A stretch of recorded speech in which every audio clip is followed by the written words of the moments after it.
Chapter 1, A Loser's Start, the system gives him $1 million. Huahai University, South Gate. The June wind carried a hint of heat, blowing on Guche's face, but it couldn't take away the slightest bit of coldness. Guche, let's break up. Lina crossed her arms, her exquisite makeup masking her undisguised annoyance. 3 years of relationship, and all you get in return is a breakup? Guche's voice was a little hoarse. 3 years? Lina scoffed. What kind of life have I lived for the past 3 years? You've been out of school for almost a year, earning a fixed salary of a few thousand yuan a month, and you can't even afford a decent bag. How am I supposed to live with you? Every word she said was like a needle piercing Guche's heart. Guche was about to say something when a piercing engine roar interrupted him. A bright red Ferrari sports car stopped arrogantly beside the two of them. The car window rolled down, revealing a face with a contemptuous smile. Wang Hao. A rich second-generation kid who bullies others at school because his family is wealthy. Nana, what's the point of talking to this poor bastard? Wang Hao, wearing sunglasses and with his hand on the steering wheel, said, "Get in the car, I'll take you to the newly opened Michelin 3-star restaurant in Global Plaza." Lina's face immediately lit up with a smile as she deftly opened the car door and got in. After getting into the passenger seat, she rolled down the window and gave Guche one last look, a look that seemed to regard him as trash. Guche, face reality. Love is worthless in the face of money. You're just a good for nothing. Wang Hao floored the accelerator, and the Ferrari roared as it sped away. Guche was left standing there, frozen in place, enduring the sympathetic or mocking glances from the surrounding students. A good for nothing. These 3 words echoed repeatedly in his mind, crushing his last shred of dignity. A wave of humiliation overwhelmed him. He turned around, looking lost and dejected, and wandered aimlessly through the familiar campus. This place once held 3 years of memories for him and Lina, but now it's just endless irony. It turned out that all my efforts were just a joke in her eyes. Is it true that without money you are nothing in this society? The intense helplessness and confusion made it almost impossible for him to breathe. Unconsciously, he walked to the square in the center of the campus. A group of people were gathered at one corner of the square, and it was quite noisy. Guche stopped in his tracks instinctively. He saw a girl standing next to a makeshift donation box, bowing repeatedly to passing classmates and whispering something. The girl wore a slightly faded white dress, her long, smooth black hair cascading over her shoulders, and her skin glowing white in the sunlight. Her face was clean, her features were exquisitely perfect, and her clear eyes held a hint of unyielding sorrow and stubbornness. It's Lin Warner. She is the undisputed campus belle of Huahai University and the dream girl of countless boys. Guche had only seen her photos on the campus forum. She was even more stunning in person than in the photos. On the banner next to the donation box, a few lines of text were written in black marker. I desperately need your help to treat my mother's illness. Attached below are the hospital's diagnosis certificate and payment receipt. The astronomical surgical fee stung Guche's eyes. It turns out that even such a privileged woman could be driven to such dire straits by money. A strange sense of pity welled up in Guche's heart. He subconsciously touched his pocket. It was completely empty. My living expenses for this month, I just bought Lina a lipstick she'd been wanting to buy for a long time yesterday, have totaled less than 50 yuan. If you can't even afford a decent meal, how can you help others? A feeling of humiliation even stronger than when Wang Hao had just insulted him surged into his heart. We are powerless to do anything about it. This is the most accurate description of him at this moment. The desire for money and the cry for change were surging wildly in his chest, almost bursting open. Why should a scumbag like Wang Hao be allowed to drive a Ferrari and squander his wealth so recklessly? I'm not reconciled. At the very moment when this extreme repression and longing reached their peak. Bite. A crisp notification sound rang in his mind without warning. Strong emotional fluctuations and a desire for change detected in the host. Meets system binding requirements. The godly rich man's favorability system Pro Max version is now being activated. Activation successful. Guche was suddenly taken aback. Am I hallucinating? But the sound was so clear it didn't seem like an illusion. Immediately afterwards, a light blue virtual interface, full of technological feel and visible only to him, slowly unfolded before his eyes. In my field of vision, small labels appeared above the heads of the students passing by. Passerby A, appearance, 65.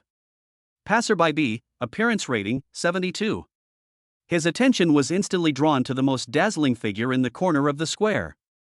A golden tag was shining brightly above Lin Wanner's head. Target, Lin Wanner. Appearance, 95 points. Affection level, 0 stranger. Hint, this target's appearance rating is 95. For every point of favorability gained, the host will receive a cash reward of 10 million. Guche's breathing stopped completely at that moment. Each point of favorability, 10 million? He blinked hard, wondering if he was hallucinating from overstimulation. But the line of small golden characters still floated clearly above Lin Wanner's head, each number exuding a fatal allure. If you raise the favorability rating to 100 points, that would be, a billion? 1 billion. This number exploded in Guche's mind like a bombshell. He was completely stunned. He never even dared to dream of having so much money in his life, let alone see it. Just as he was utterly shocked, the voice in his mind rang out again. New player guide, the host is currently penniless. Do you wish to accept the new player quest? Mission objective, make a donation of at least 100 yuan to Lin Wanner to gain her initial favor. Task reward, 1 million yuan in starting funds for new players. 1 million. Can you get a million in startup capital just by donating 100 yuan? Guche's heart began to pound wildly, and blood rushed to his brain, making his cheeks feel hot. This is not an illusion. All the humiliation and resentment transformed into unparalleled motivation at this moment. His gaze was fixed on Lin Wanner, who was not far away. The girl's pretty face showed a hint of fatigue, but she still patiently explained to everyone who stopped to listen. Guche clutched the few dozen yuan he had in his pocket. What he lacks now is not courage, but $100. System reminder, after successful binding, the host's personal bank account is now linked to the system, allowing for small overdrafts to complete beginner tasks. The system's voice sounded again at the opportune moment. Guche's body trembled slightly. He looked at Lin Wanner, then at his empty pockets, and finally his gaze fell on the campus ATM not far away. He took a deep breath, as if he had made a major decision, and strode towards the ATM. Chapter 2, 3 million spent, School Beauty's favorability plus 3, 30 million received. Guche stopped less than 3 meters away from the ATM. He had already pulled the bank card out of his worn-out wallet, the cold edge of the card digging into his fingertips. Just as he was about to take the last few steps, the voice in his mind rang out again, this time with an undisguised mockery. Hey buddy! Spending 100 yuan to do newbie quests? That's so petty. Guche's movements froze. You are the esteemed host of the Promax version, not a guinea pig for the trial version. Ding! First time activation detected. The system is gifting a newbie gift pack. The initial funding of 5 million has been received. Please increase the target's favorability as soon as possible. The next second, Guche's phone vibrated in his pocket. He almost mechanically took out his phone, unlocked it, and opened the bank app. A new text message notification was prominently displayed at the top of the screen. Huaxiao Bank, your savings card account ending in 6666 received a deposit of 5 million renminbi on June 15 at 14:32. Your current balance is 5,037 renminbi and 50 cents. 5 million. Not 1 million, but a full 5 million. Guche's breathing became completely disordered. He stared intently at the long string of zeros on his phone screen, checking it over and over again. 1, 10, 100, 1,000, 10,000, 100,000, million. That's right, 5 million. This amount of money far exceeds all his understanding of wealth over the past 2 decades. All his past savings, plus his parents' life savings, seemed as insignificant as a speck of dust in the face of this enormous sum. A huge sense of unreality washed over him, and he even pinched his thigh hard. The intense pain told him that this was not a dream. His gaze once again fell on the corner of the square. Lin Wanner remained standing there, her slender figure appearing particularly helpless in the crowd. The few scattered banknotes in the donation box were both glaring and laughable. The look of anxiety and helplessness on her face grew stronger. With 5 million, why would I donate that 100? That's an insult to the super-rich system. The pent-up frustration and anger in Guche's chest, which had been suppressed for too long, were ignited at this moment and transformed into an unprecedented impulse. He no longer hesitated in the slightest. What he needs to do is not to add flowers to brocade, but to provide charcoal in the snow. No, they simply brought the brazier with burning charcoal right in front of her. Guche strode forward, walking straight through the scattered crowd, heading directly towards the girl who stirred his pity. The students who were watching the commotion looked on with curiosity as more people walked by. Lin Wana noticed someone approaching and habitually looked up, preparing to bow in thanks. When she saw who it was, a hint of surprise flashed in her clear eyes. It's that boy who was standing not far away, lost in thought. Guche didn't look at the simple donation box, nor did he pay attention to the whispers around him. His gaze was fixed on Lin Wanner's face, which was filled with exhaustion and stubbornness. He spoke, each word clear and resonant. "Classmate, please stop collecting donations." Lin Wanner was stunned, not knowing what he meant. The people around fell silent for a moment. Guche continued, his tone steady yet carrying an undeniable authority. "How much more is needed for your mother's surgery?" Lin Wana was a little stunned by his question, and subconsciously replied, "The surgery and subsequent treatment will probably cost 3 million. When she mentioned this number, her voice lowered, filled with despair. 3 million. For an average student's family, this is undoubtedly an astronomical figure. Good. Guche nodded, as if he were simply asking about the price of a dish. Under everyone's astonished gaze, he made a declaration that caused the entire audience to explode. "I'll pay for it. I will cover all the costs of your mother's surgery." Quiet. A deathly silence. The air in the square seemed to freeze. Everyone stopped moving and stared at Guche in disbelief. Crazy? Is this person crazy? How could an ordinary-looking guy ask for 3 million so readily? Lin Wanner was completely dumbfounded. She stared blankly at Guche, her beautiful face filled with confusion and disbelief. She even suspected that she was hallucinating due to excessive stress. What did you say? Please don't make this kind of joke. It's not funny at all." Her voice trembled slightly, a mixture of hurt at being teased and a faint hope that she herself dared not admit. "I'm not joking." Guche's expression was calm.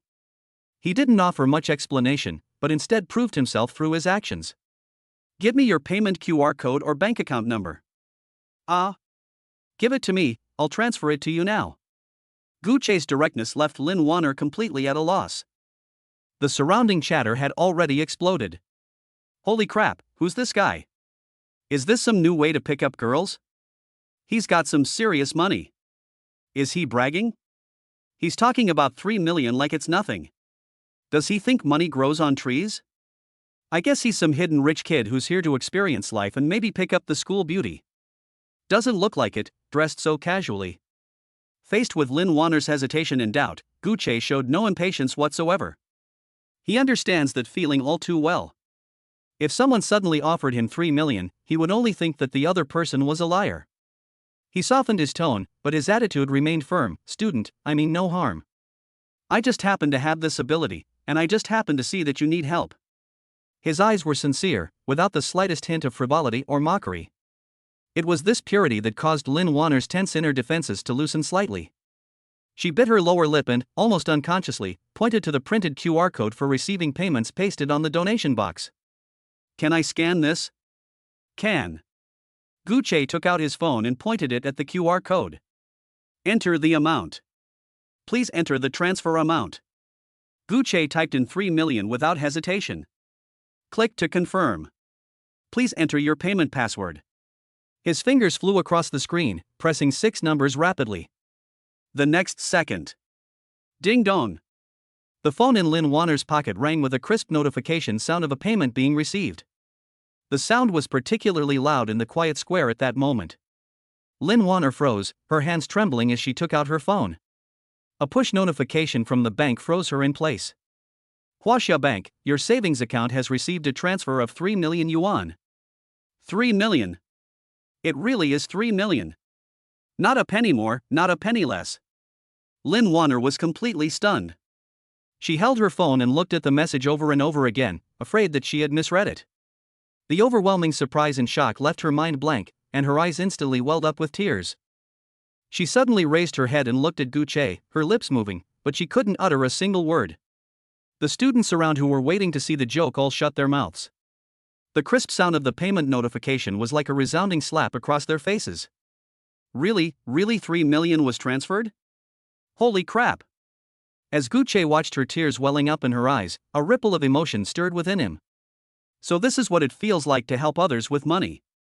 Just then, that familiar voice in my mind, with a hint of excited electronic sound, suddenly exploded. Ding! Detected that the target Lin Wanner's favorability has increased by 3. Aim for a 95-point appearance rating to trigger the super rich reward mechanism. Congratulations, host, you have received a cash reward of 30 million. It has been automatically deposited into your system account. 30 million? Gucci's brain went blank for a moment, and he almost crashed on the spot. You spent 3 million and got 30 million back in the blink of an eye? This isn't just making a fortune with one investment, it's making 10 times the profit. Just as he was reeling from the astronomical figures, Lin Wanner's tearful, grateful voice rang in his ears, pulling him back to reality. Excuse me, what's your name? I will definitely repay this kindness in the future. Chapter 3 Don't write IOUs, I'm playing the investment game. Repay? Gucci's heartstrings were gently plucked. Before he could even open his mouth, that flamboyant electronic music in his mind burst forth impatiently. Boom! Host. You're practically a nuclear weapon in the dating scene, the Warren Buffett of the super rich world. Detected a violent emotional storm brewing within the target Lin Wanner. Gratitude, shock, trust, curiosity, a complex mix of emotions, her favorability rating is rising exponentially. Gucci's mind was buzzing. The next second, the numbers on the golden tag above Lin Wanner's head started jumping wildly. Affection level, 3 stranger. Affection level, 10 grateful. Affection level, 25 deeply grateful. The number ultimately settled at favorability, 30 trust. Ding! Lin Wanner's favorability plus 27. Total favorability reached 30 points. The super rich reward mechanism has been triggered. Congratulations, host, you have received a cash reward of 30 million. System reminder, considering the host's heart capacity, this reward has not been directly credited to your account but has been deposited into your system account and can be withdrawn at any time. Host, aren't you thoughtful? 30 million. Gucci felt as if his blood had frozen. Just a few words and a money transfer. The initial investment of 3 million instantly multiplied tenfold, becoming 30 million. This is hardly a super rich system. This is a fucking money printing machine. No, it's a quantum money printing machine. Just as he was reeling from the terrifying numbers, a slight vibration from his phone pulled him back to reality. A text message popped up. Huaxia Bank, your savings card account ending in 6666 currently has a system available balance of 30 million yuan, which you can withdraw at any time. Reality. It's incredibly realistic. Gucci forcibly suppressed the turmoil in his heart and looked at the tearful girl in front of him again. Seeing that he remained silent for a long time, Lin Wanner assumed that he was unwilling to reveal his name, and she was so anxious that tears almost fell down her face. Classmate, I'm really not a bad person, I will definitely pay you back. Please believe me. Her voice was choked with sobs, filled with sincerity and urgency. My name is Gucci. Gucci finally spoke, his voice steady and possessing a calming quality. Gu is the Gu in looking back, and Che is the Che in clear dot. Gucci. Lin Wanner silently repeated the name in her heart, nodding vigorously, I'll remember it. Gucci, thank you so much, you're simply my savior.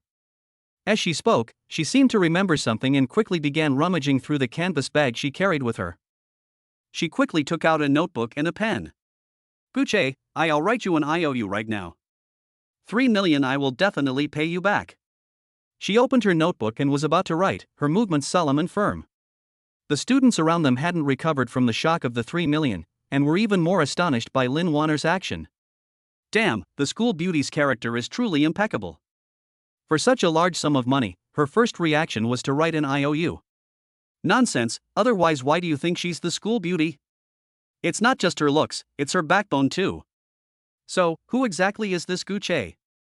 Amid the murmurs, Gucci smiled. He reached out and gently pressed down on the tip of Lin Wanner's pen, which was about to fall. No need to write it down. Lin Wanner looked up at him, puzzled. This. I said, no need for an IOU. Gucci's tone was authoritative, yet without any sense of pressure. This money is not a loan to you. Lin Wanner was completely stunned. It wasn't borrowed? Then what is it? Is it free? Her little brain simply couldn't understand. How can there be such a kind person in the world? Giving you 3 million for no reason, and not even asking you to pay it back? This is illogical. Looking at her complex expression, which was both touched and wary, Gucci suddenly found it somewhat amusing. He phrased it differently. You can think of this money as an investment. Investment? Lin Warner was even more confused. Yes. Gucci nodded, talking nonsense with a straight face. I'm investing in your mother so she can recover soon, and I'm investing in you, a talented woman from Huahai University, so you can complete your studies without any worries. So the return on this investment is your mother's health and your own future. His words were clearly heard by everyone present. An eerie silence fell over the entire room once again. Is that even possible? This scale is just too grand. The boys around Gucci's expressions had changed from initial amusement to shock, and now even a hint of admiration. Using 3 million to pick up girls, that's for the super rich. To invest 3 million in a girl's future and to do it in such a refined and elegant way that's simply divine. Lin Warner was completely stunned. She held the pen, hovering in mid-air, unsure whether to write or not. She had lived for 20 years and had never seen such a person or heard such words. He was giving, yet he adopted an extremely humble attitude, completely respecting her self-esteem. This is hardly charity. This is clearly a respect that comes with warmth. But that is too much. Lin Warner's voice was barely audible. Is it a lot? Gucci's reaction was indifferent. Money only has meaning when it's spent. If it can save a life, then these 3 million are well spent. He paused, looking at the girl's red-rimmed eyes. What you should be doing now is not writing an IOU here, but going to the hospital to complete the formalities immediately. Time waits for no one. These last 5 words finally awakened Lin Warner. Yes, Mom is still in the hospital waiting for money for her surgery. She stopped hesitating and bowed deeply to Gucci at a 90-degree angle. Thank you. Gucci. I, Lin Warner, will never forget this kindness. After saying that, she packed up the donation box and the banner, and carrying the things, ran towards the school gate with all her might. Watching her hurried departure, Gucci breathed a long sigh of relief. From being humiliated by his ex-girlfriend, to activating the system, and then spending 3 million to save someone. This short half-hour experience was more thrilling than the past 22 years of his life. He didn't linger there. He turned and left the crowd. The excitement is theirs, but he has more important things to do. Finding a secluded corner, Gucci took out his phone again and opened the familiar banking app. He needs to confirm again. Log in to check your balance. When the string of numbers was clearly displayed on the screen, his heart still skipped a beat uncontrollably. Chapter 4, a phone call worth 50 million. What's wrong with changing your outfit first? In a slightly worn taxi, Gucci leaned back in the seat, watching the street scene outside the window rush past. He has just left Huahai University. That place where he tasted the ultimate humiliation in life, and also experienced a stunning reversal of fate. My phone vibrated in my pocket. It's an unfamiliar local number. Gucci answered the call without saying a word. Hello? Excuse me, is this Gucci? A slightly hesitant yet incredibly sweet female voice came from the other end of the phone. It's Lin Warner. Gucci sat up straight instantly. It's me. That's wonderful. Lin Warner's voice was filled with barely suppressed joy and excitement. I'm Lin Warner. I want to tell you some good news. Her voice trembled slightly with excitement. My mom's surgery was a success. The doctor just came out of the operating room and said the surgery went very smoothly, and she'll be fine as long as she rests well. Joy broke through the barrier of the telephone signal and was transmitted clearly. Gucci could even imagine the girl standing in the hospital corridor at this moment, wiping away her tears while flashing a bright smile. Gucci, thank you so much. I really don't know what I would have done without you. You are our family's savior.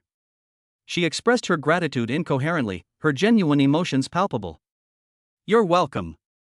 Gucci's voice was as steady as ever. Just focus on taking care of Auntie and don't worry about anything else.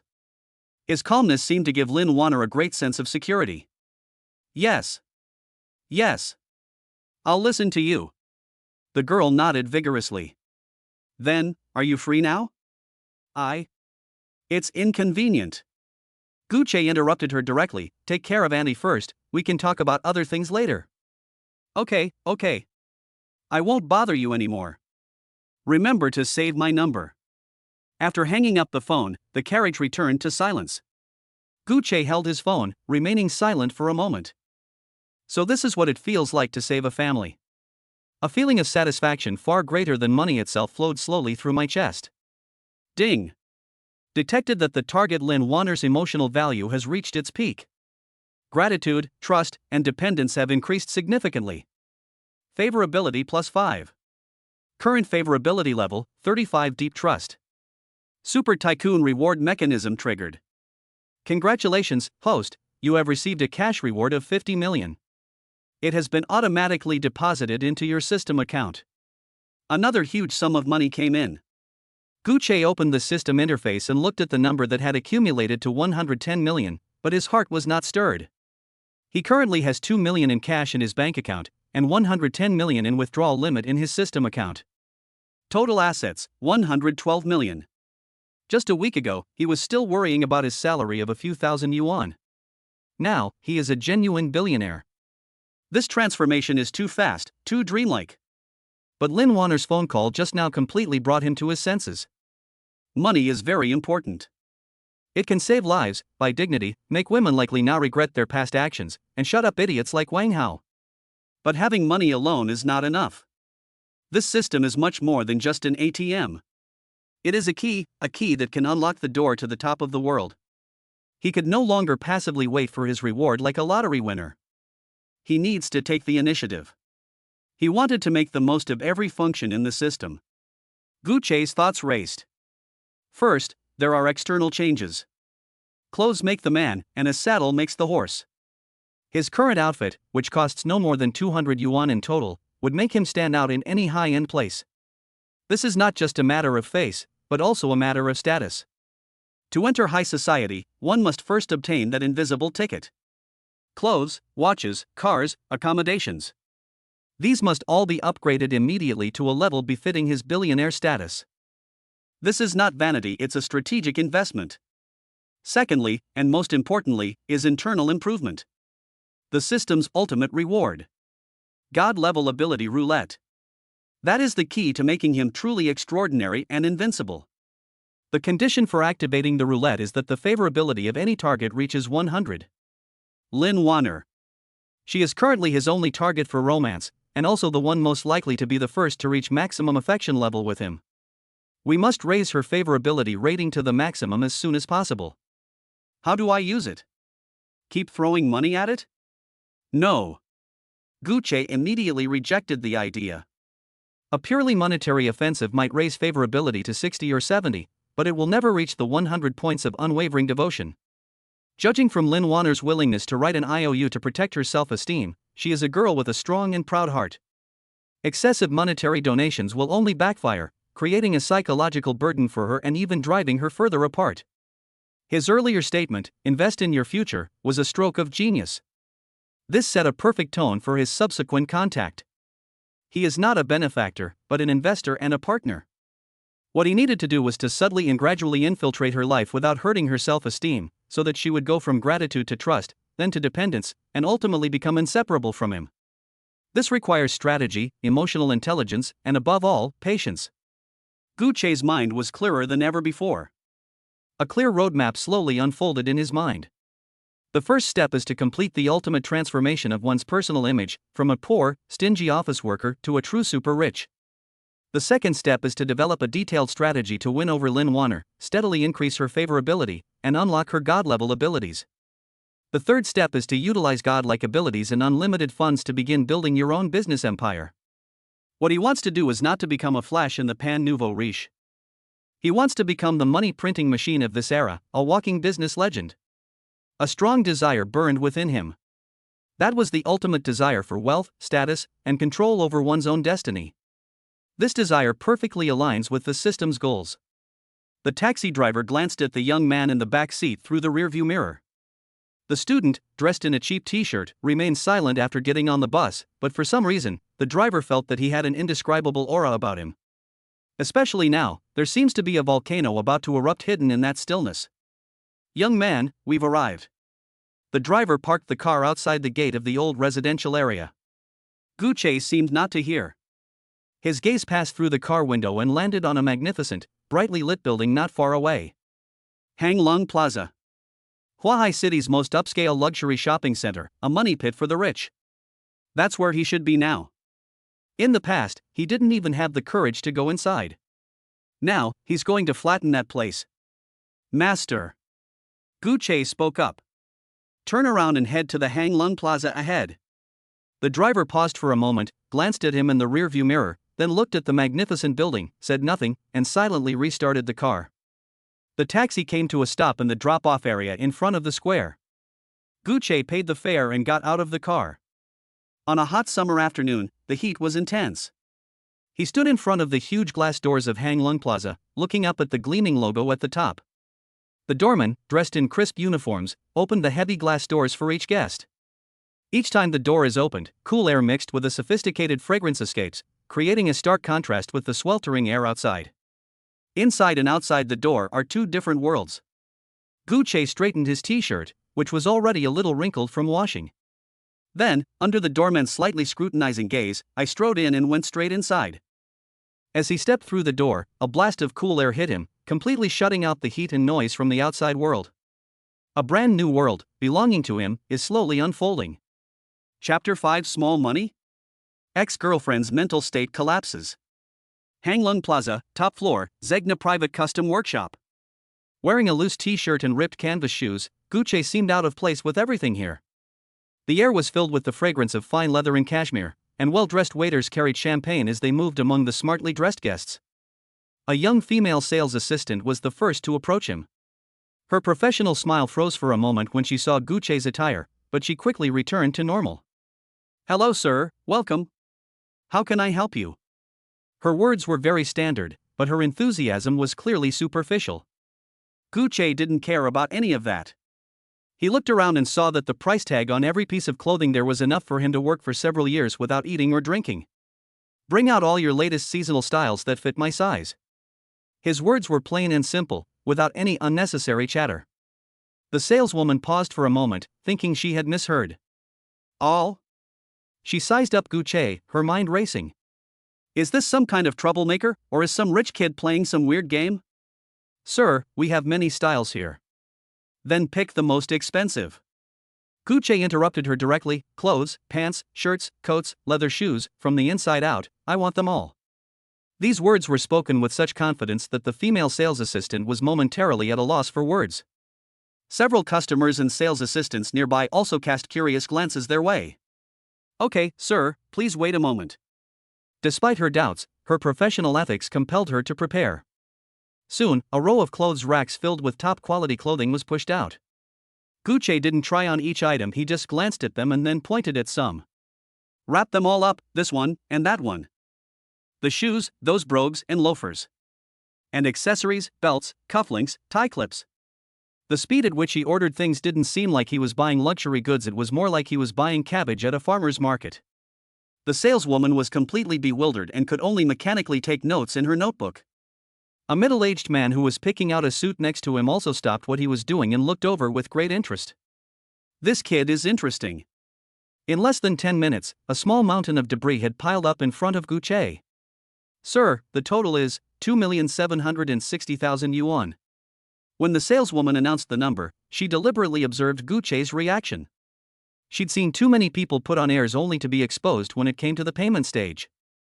However, Gu Che's face remained completely expressionless. He simply pulled out an ordinary savings card from his pocket. Swipe your card. 2 words, a simple and understated description. The saleswoman's hand trembled slightly as she took the card. When the POS machine spit out a long receipt with the words "payment successful" clearly printed on it, the air in the entire store seemed to fall silent for a moment. The expressions on the faces of the sales assistants and customers who had been watching the commotion all changed. Holy crap! Did you really buy it? 2 million or more, and you don't even blink an eye? Sir, here is your card. When the saleswoman spoke again, she addressed him as you formal, bowed even lower, and her smile was full of sincerity. Do you need help getting rid of your old clothes? I threw it away. Gu Che changed into a well-tailored dark gray handmade suit, with shiny brown leather shoes on his feet, and on his wrist, a Patek Philippe worth millions that he had just bought. When he came out of the fitting room, everyone was pleasantly surprised. They were like completely different people. If he was just an ordinary person who would be easily lost in a crowd, then. So now he is a born nobleman, with an aura that cannot be ignored in every gesture. Ding! Host's appearance and demeanor have been greatly enhanced. System evaluation: clothes make the man, and a saddle makes the horse, a bell makes a dog run faster. Host, you're finally starting to look like a tycoon. Special new user bonus: a limited edition Virtu mobile phone, automatically added to your shopping bag. An essential tool for impressing girls and showing off. Gucci walked out of Zegna carrying several simple yet luxurious shopping bags. Behind him, all the shop staff bowed at a 90-degree angle. Without stopping, he went straight to the Mercedes showroom downstairs. Half an hour later, a brand new black Mercedes Maybach S680, with a temporary license plate, slowly drove out of the underground parking garage of Hang Lung Plaza. Gucci sat in the spacious and comfortable driver's seat, his hands gripping the leather steering wheel, feeling the smooth vibrations from the engine. There are still over 100 million left in the card. His life has been completely different. As if guided by some strange force, he drove his car toward Huahai University. He wanted to go back and take a look. Look at that place that once made him feel incredibly humiliated. Huahai University, South Gate. It's still the same spot. Winehouse's fiery red Ferrari was still arrogantly parked on the side of the road, and sitting in the car was still Lina, heavily made up. This time, however, they are no longer the main characters. Winehouse was boasting to his rich friends, spittle flying everywhere, while Lina leaned against him like a little bird, occasionally letting out a sweet laugh. Brother Hao, you're amazing. You humiliated Gucci like a dog yesterday. Ha ha ha, that poor bastard dares to compete with Brother Hao for a woman?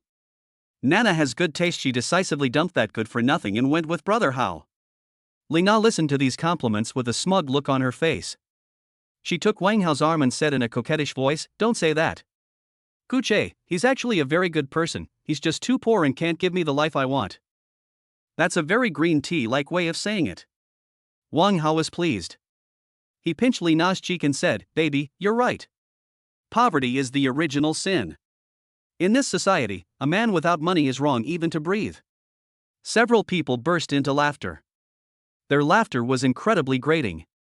Just then, a completely black sedan with sleek and elegant lines silently glided up beside them. Its calm and powerful aura instantly overshadowed the noisy Ferrari next to it. The laughter of the rich kids came to an abrupt halt.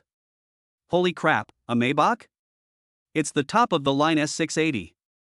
That car must cost close to 5 million, right? Wang Hao's expression also changed.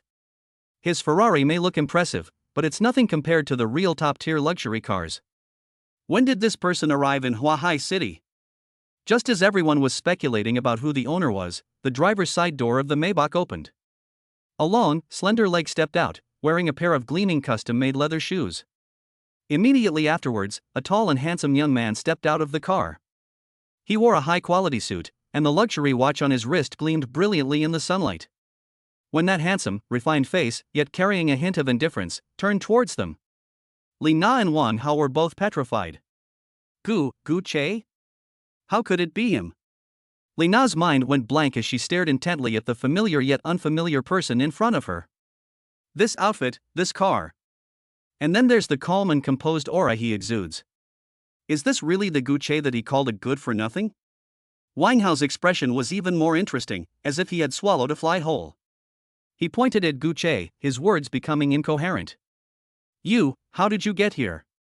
This car is yours? Gucci didn't even look at him, as if he were just a wisp of air. He took out a Virtu phone, studded with diamonds and sapphires, from his suit pocket and glanced at it with feigned interest. The phone's luxurious texture once again stunned the eyes of everyone present. Then, he slowly raised his head, his gaze sweeping over Lina and Wang Hao's faces.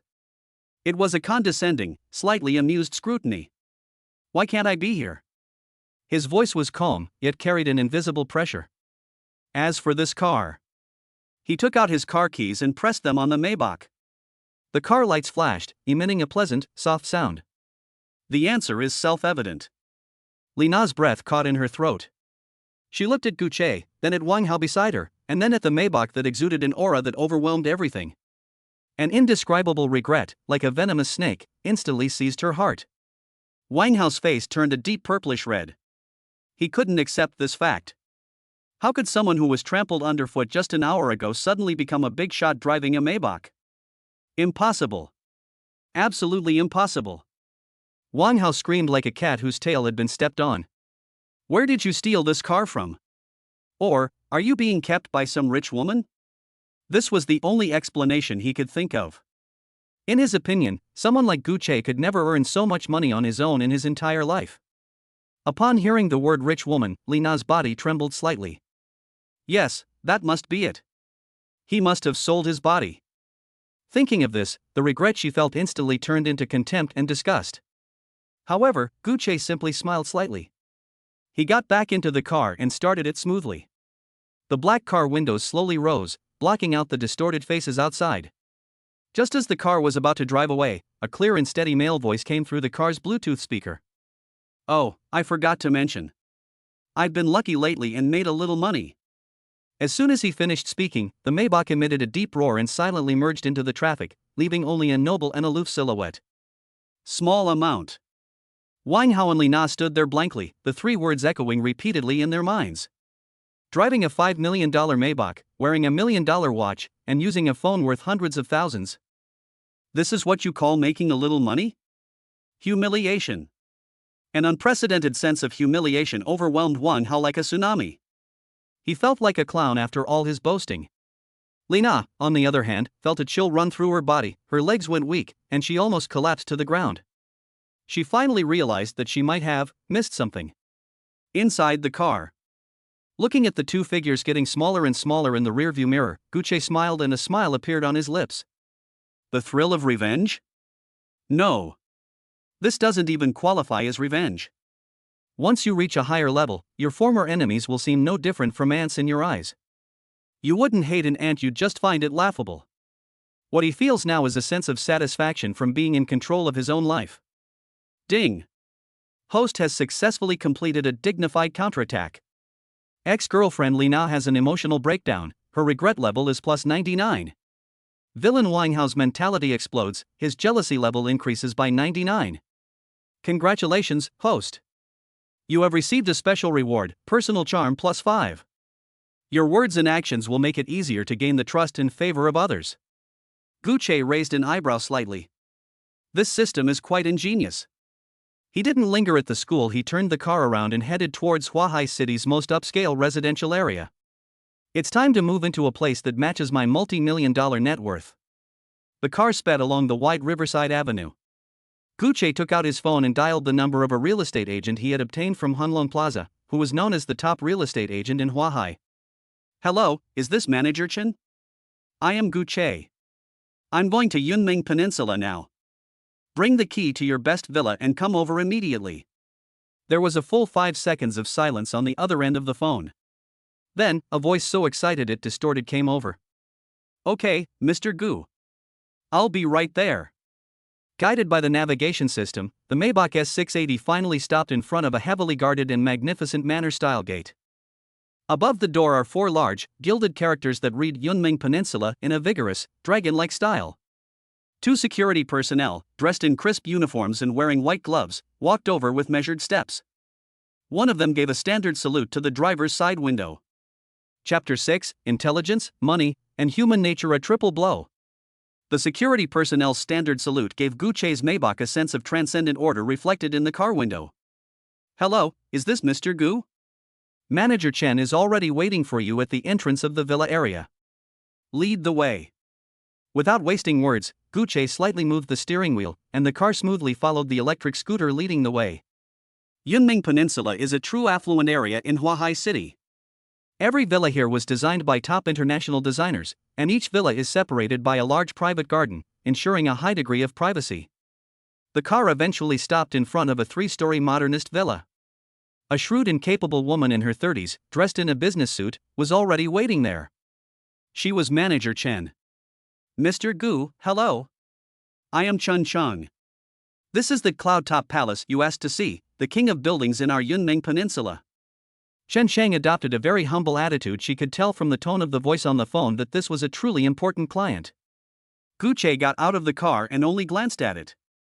The villa features a black, white, and gray color scheme, with huge floor-to-ceiling windows that offer panoramic views of the riverside. It also boasts an infinity pool and a helipad. He didn't go in to look. How much? Chen Shang was stunned for a moment, and all the prepared arguments stuck in her throat.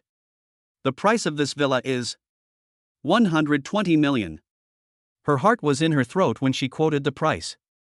This is it. Gu Che took out the debit card. Full payment, let's complete the formalities now. Chen Shang was completely dumbfounded. A villa worth 120 million was bought without even stepping inside? Oh. Okay. Mr. Gu, I'll arrange it right away. Meanwhile, the campus forum of Huahai University has completely exploded. A headline was pushed to the very top, followed by a bright red explosive word. Shocking revelation. First he was called a coward, then he drove a Maybach S680 and caused a ruckus. The protagonist is none other than Gu Che? Below the post are several photos taken from different angles. In the photo, the black Maybach exudes a powerful aura, while Gu Che, dressed in a bespoke suit, stands beside the car, making the Ferrari and Wang Hao look like comical background figures. The comments section has already been filled with thousands of posts. Holy crap! Holy crap! Is this real? Or is it photoshopped? Upstairs, I witnessed it firsthand. It's absolutely true. That Maybach is real, and Gu Che is real too. His aura completely overshadows Wang Hao's. What's going on? Isn't Gu Che a poor student? How could he possibly afford a Maybach? I heard he won the lottery, 500 million. Bullshit. I heard his house was demolished and he got 1 billion yuan in compensation. You're all too naive. There's only one truth, he's being kept by a rich woman. Didn't you see his outfit? A typical gigolo. Various speculations abound. Meanwhile, Wang Hao, the other protagonist in the incident, was sitting in the driver's seat of the Ferrari, staring intently at his phone screen. His knuckles turned white from the force he exerted. Every comment on the forum that praised Gu Che or mocked him felt like a red-hot steel needle piercing his heart. Impossible. Absolutely impossible. How could that poor wretch, that good-for-nothing, suddenly become so rich? Brother Hao, there's definitely something fishy about this kid, one of his henchmen said cautiously. How can you make money so fast if it's not legitimate? He's probably up to no good. Yes. It must be money laundering or something illegal. Lina also sat in the passenger seat, silent, her feelings even more complicated. Regret, jealousy, and resentment gnawed at her heart like venomous snakes. Let's go. Wang Hao slammed his hand on the steering wheel. I'm going to skin him alive today. I want to see what he's really up to. He started the car and drove recklessly through the campus, searching for Gu Che. Soon, they saw the person they hated so much in the square in front of the library. Gu Che had changed back into casual clothes, but they were all the latest Zegna styles. They looked low-key, but the price of each item was astonishing. He was standing there, seemingly waiting for someone. Gu Che. Wang Hao slammed on the brakes, jumped out of the car, and charged forward aggressively. His henchmen immediately surrounded him, looking ready to fight. The surrounding students were instantly drawn in and formed a circle around them from a distance. Gu Che didn't even look up, just playing with the Virtu phone in his hand. What's up? This attitude of being ignored completely ignited Wang Hao's anger. Stop pretending. Keep pretending, you son of a bitch. Wang Hao pointed at Gu Che's nose and cursed, where did you get that money? Tell me. Did you sell your dignity to some old woman to get it? His words were very harsh, causing an uproar among those around him. Gu Che finally raised his head. He showed no anger, not even the slightest emotional fluctuation. He simply looked at Wang Hao with the eyes of someone looking at an idiot. Hey, host, you've run into a complete idiot? This Pro Max version of the system is getting a bit too much. As a friendly bonus, I'm giving away a 10-minute trial card for Business Logic Insight. Go teach him a lesson. In an instant, countless fragments of information about business models, capital operations, and market logic flooded into Gu Che's mind. His perspective on Wang Hao had completely changed. In his eyes, this so-called rich second generation was nothing more than a giant baby who knew nothing about the business world. Selling dignity? Gu Che chuckled. Is this all you understand about wealth? What do you mean? Wang Hao felt a little uneasy under his gaze. Your dad's company makes traditional building materials, right? Gu Che suddenly asked. Wang Hao was taken aback. How did you know? In recent years, the real estate market has been in decline, and the profits of the upstream building materials industry have been severely squeezed. Your company must be in a tight cash flow situation, right? You are barely maintaining a facade of prosperity by relying on bank loans and accounts receivable.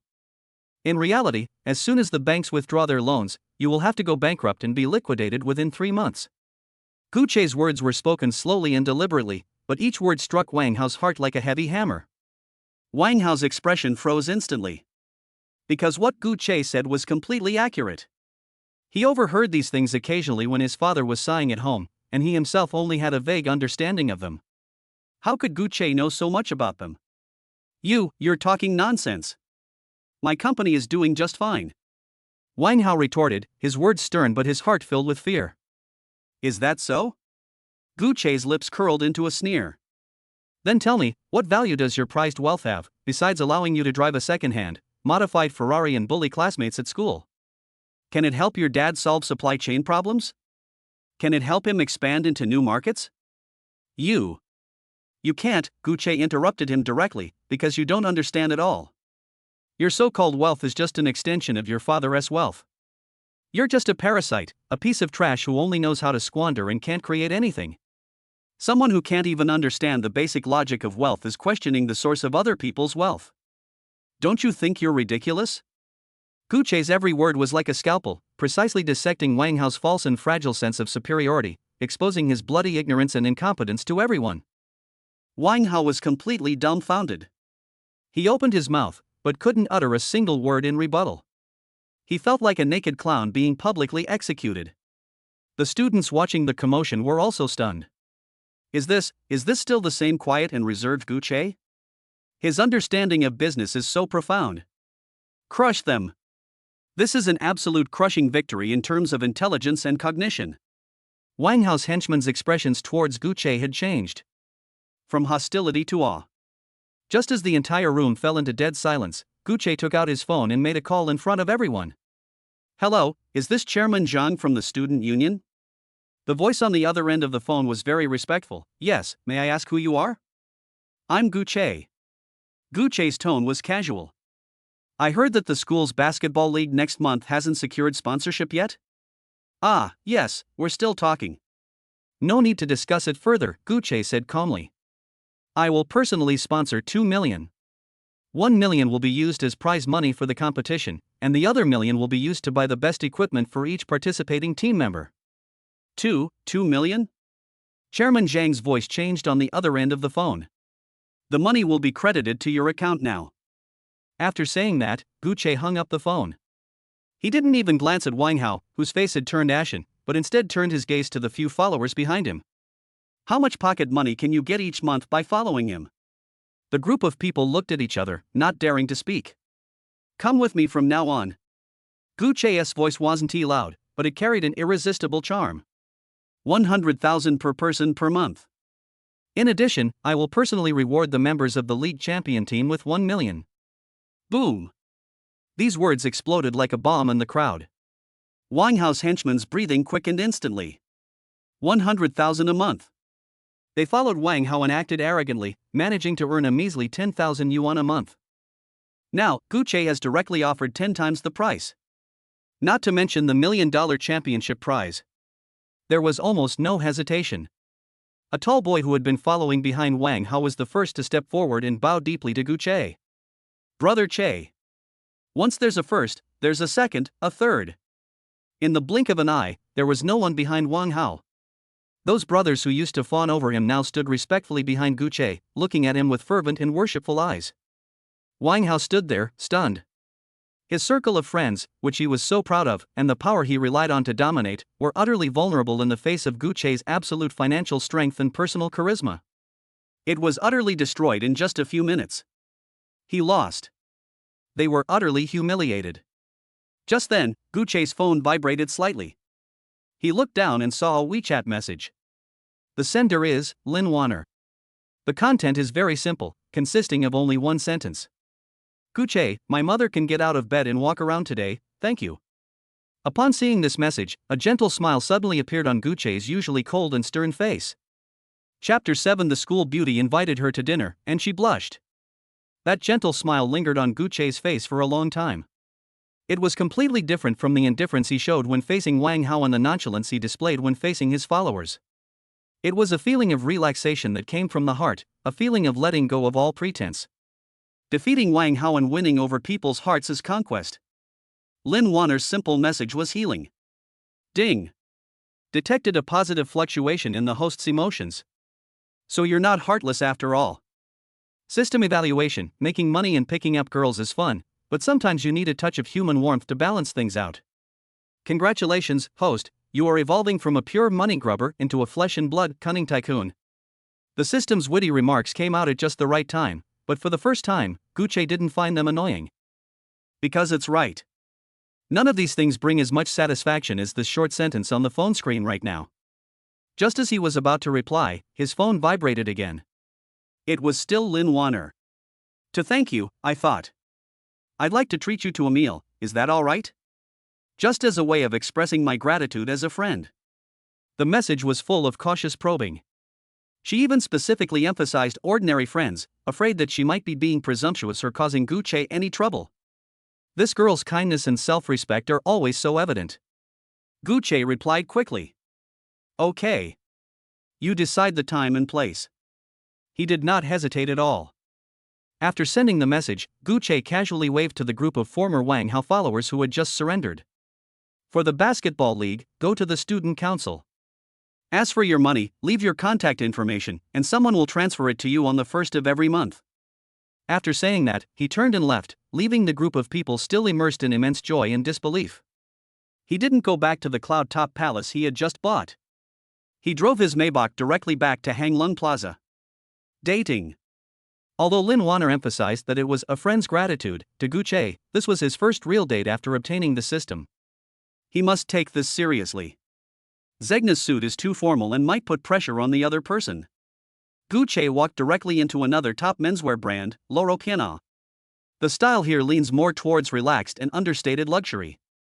A cream-colored cashmere knit sweater, a pair of well-tailored khaki casual pants, and a pair of white sneakers.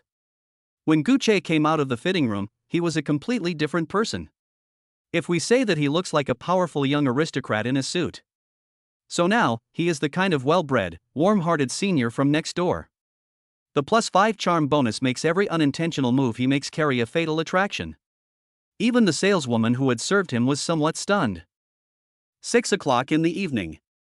The place Lin Wanner arranged to meet was a quiet Western restaurant near the school. Around 500 yuan per person. It's clear that she wanted to express her sincerity, but didn't want Guche to think she was materialistic. When Guche's Maybach slowly came to a stop in front of the restaurant, it immediately attracted the attention of many passers-by. But he did not get out of the car immediately. He saw it. A girl in a white dress stood under the streetlights in front of the restaurant.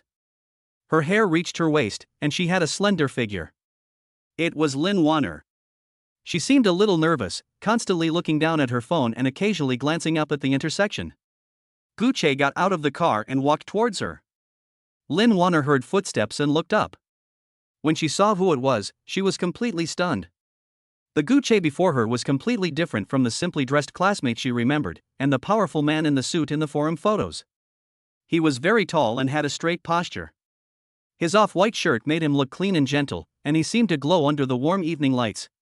His face, in particular, was delicate and handsome, yet possessed an indescribable allure that made it hard to look away once you saw it. Lin Wanner's heart skipped a beat. Her cheeks also quietly turned red. Sorry I'm late, Guche said, breaking the silence. No. I'm just too early. Lin Wanner waved her hand hurriedly, looking somewhat flustered.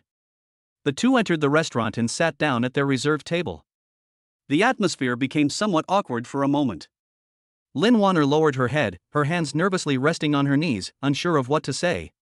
She was facing her savior, a mysterious tycoon who could easily produce millions and drove a Maybach, and even more so, a man so handsome that she dared not look him in the eye. How is Auntie's health? It was Guche again who started the conversation with a question she cared about most. Much better. Lin Wanner's tension immediately dissipated when her mother was mentioned. The doctor said she's recovering exceptionally well, and after a period of observation, she can be discharged and go home to recuperate. I really don't know how to thank you enough. As she spoke, she stood up and bowed again. Gucci reached out his hand and pressed down lightly. Sit down. His movements were natural, yet they carried a convincing power. As I said, it was an investment. Now it seems that my return on investment is quite good. He brought up the term investment again. Lin Wanner was indeed much more relaxed. But. No buts. Gucci smiled and said half-jokingly, if you really feel bad, then eat more. This meal is your treat, and if I don't eat enough, it means you're not sincere. His humorous words finally made Lin Wanner burst out laughing. That smile was like the first melting of ice and snow. The entire restaurant seemed to brighten up a bit. Ding! Target Lin Wanner's mood level has reached joy. Favorability +2. Current favorability rating, 37. Deep trust. Super rich reward triggered. Congratulations, host, you have received a cash reward of 20 million. It has been deposited into your system account. Another 20 million came in. Gucci's mood also brightened. This meal was worth it. Once a relaxed atmosphere is established, subsequent communication becomes much smoother. Gucci wisely avoided bringing up the money again and instead started talking about interesting anecdotes from school and their respective majors.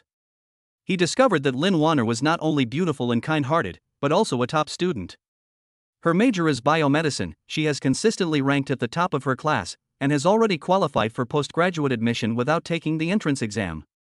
I want to finish my Master's degree and then pursue a doctorate. Lin Wanner's eyes shone as she talked about her future. I want to work in the best lab and research a field related to the disease my mother has. I think if I can make some achievements, maybe more people will not have to suffer from this disease in the future. This is a girl's simplest yet greatest wish. Gucci stared at her, momentarily lost in thought. This system seems to always guide him to meet these dazzling girls. In her, he saw something he had long lost: pure idealism. What he needs to do now is to use his abilities to protect this ideal. Ding! A strong protective instinct has been detected in the host. The bond with the target has deepened. System has issued a limited time mission, Dream Guardian. Task description: within 1 month, provide Lin Wanner with an investment worth no less than 100 million yuan to support her academic dreams. The form is not limited. Mission reward: 1 chance to pre-draw the God tier ability roulette. Pre-draw opportunity. Gucci's heart skipped a beat. This reward is crucial. Just as he was pondering how to complete the task, a deliberately exaggerated and boastful conversation broke out at the next table. Honey, look at this new bag I bought. It's the latest Hermes model, and it costs over 200,000 yuan. Said a glamorous woman. What's 200,000? A greasy man put his arm around her. As long as you're happy, I'll buy you a 500,000 next time. Their conversation was neither too loud nor too soft, just loud enough for the surrounding tables to hear. Lin Wanner subconsciously glanced at the canvas bag she had placed next to her. It was a bag she had used for 3 years and had faded a bit from washing. She quietly hid the bag behind her back. Gucci noticed this subtle movement. The greasy man's gaze happened to sweep over, and when he saw Lin Wanner's stunningly beautiful face and the seemingly cheap white dress she was wearing, a morbid sense of superiority arose spontaneously. He deliberately said to the woman next to him, "Honey, look, these days anyone dares to come to a restaurant like this. Dress like a country bumpkin, aren't they ashamed?" These words are filled with blatant malice. Lin Wanner's face turned pale instantly.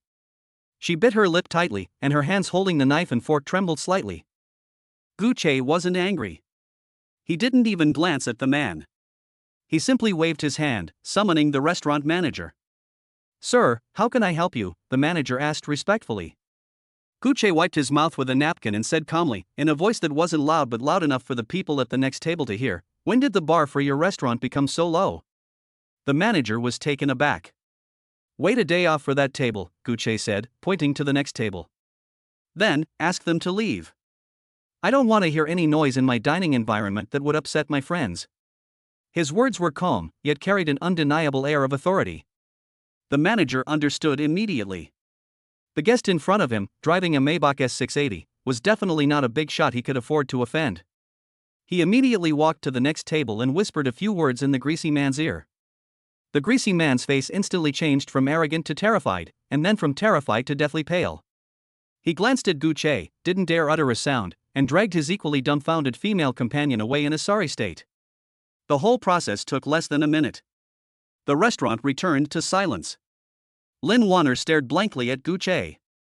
He didn't argue loudly or use harsh words, he simply resolved all the problems in the most elegant and powerful way. That composure, that demeanor, gave her an unprecedented sense of security. Boom. Host. That was awesome. This display of coolness gets a 99 out of 100 from this system. I'm deducting 1 point so you don't get arrogant. Detected intense emotional fluctuations in the target Lin Wanner. Admiration, trust, a sense of security, her affection level is skyrocketing.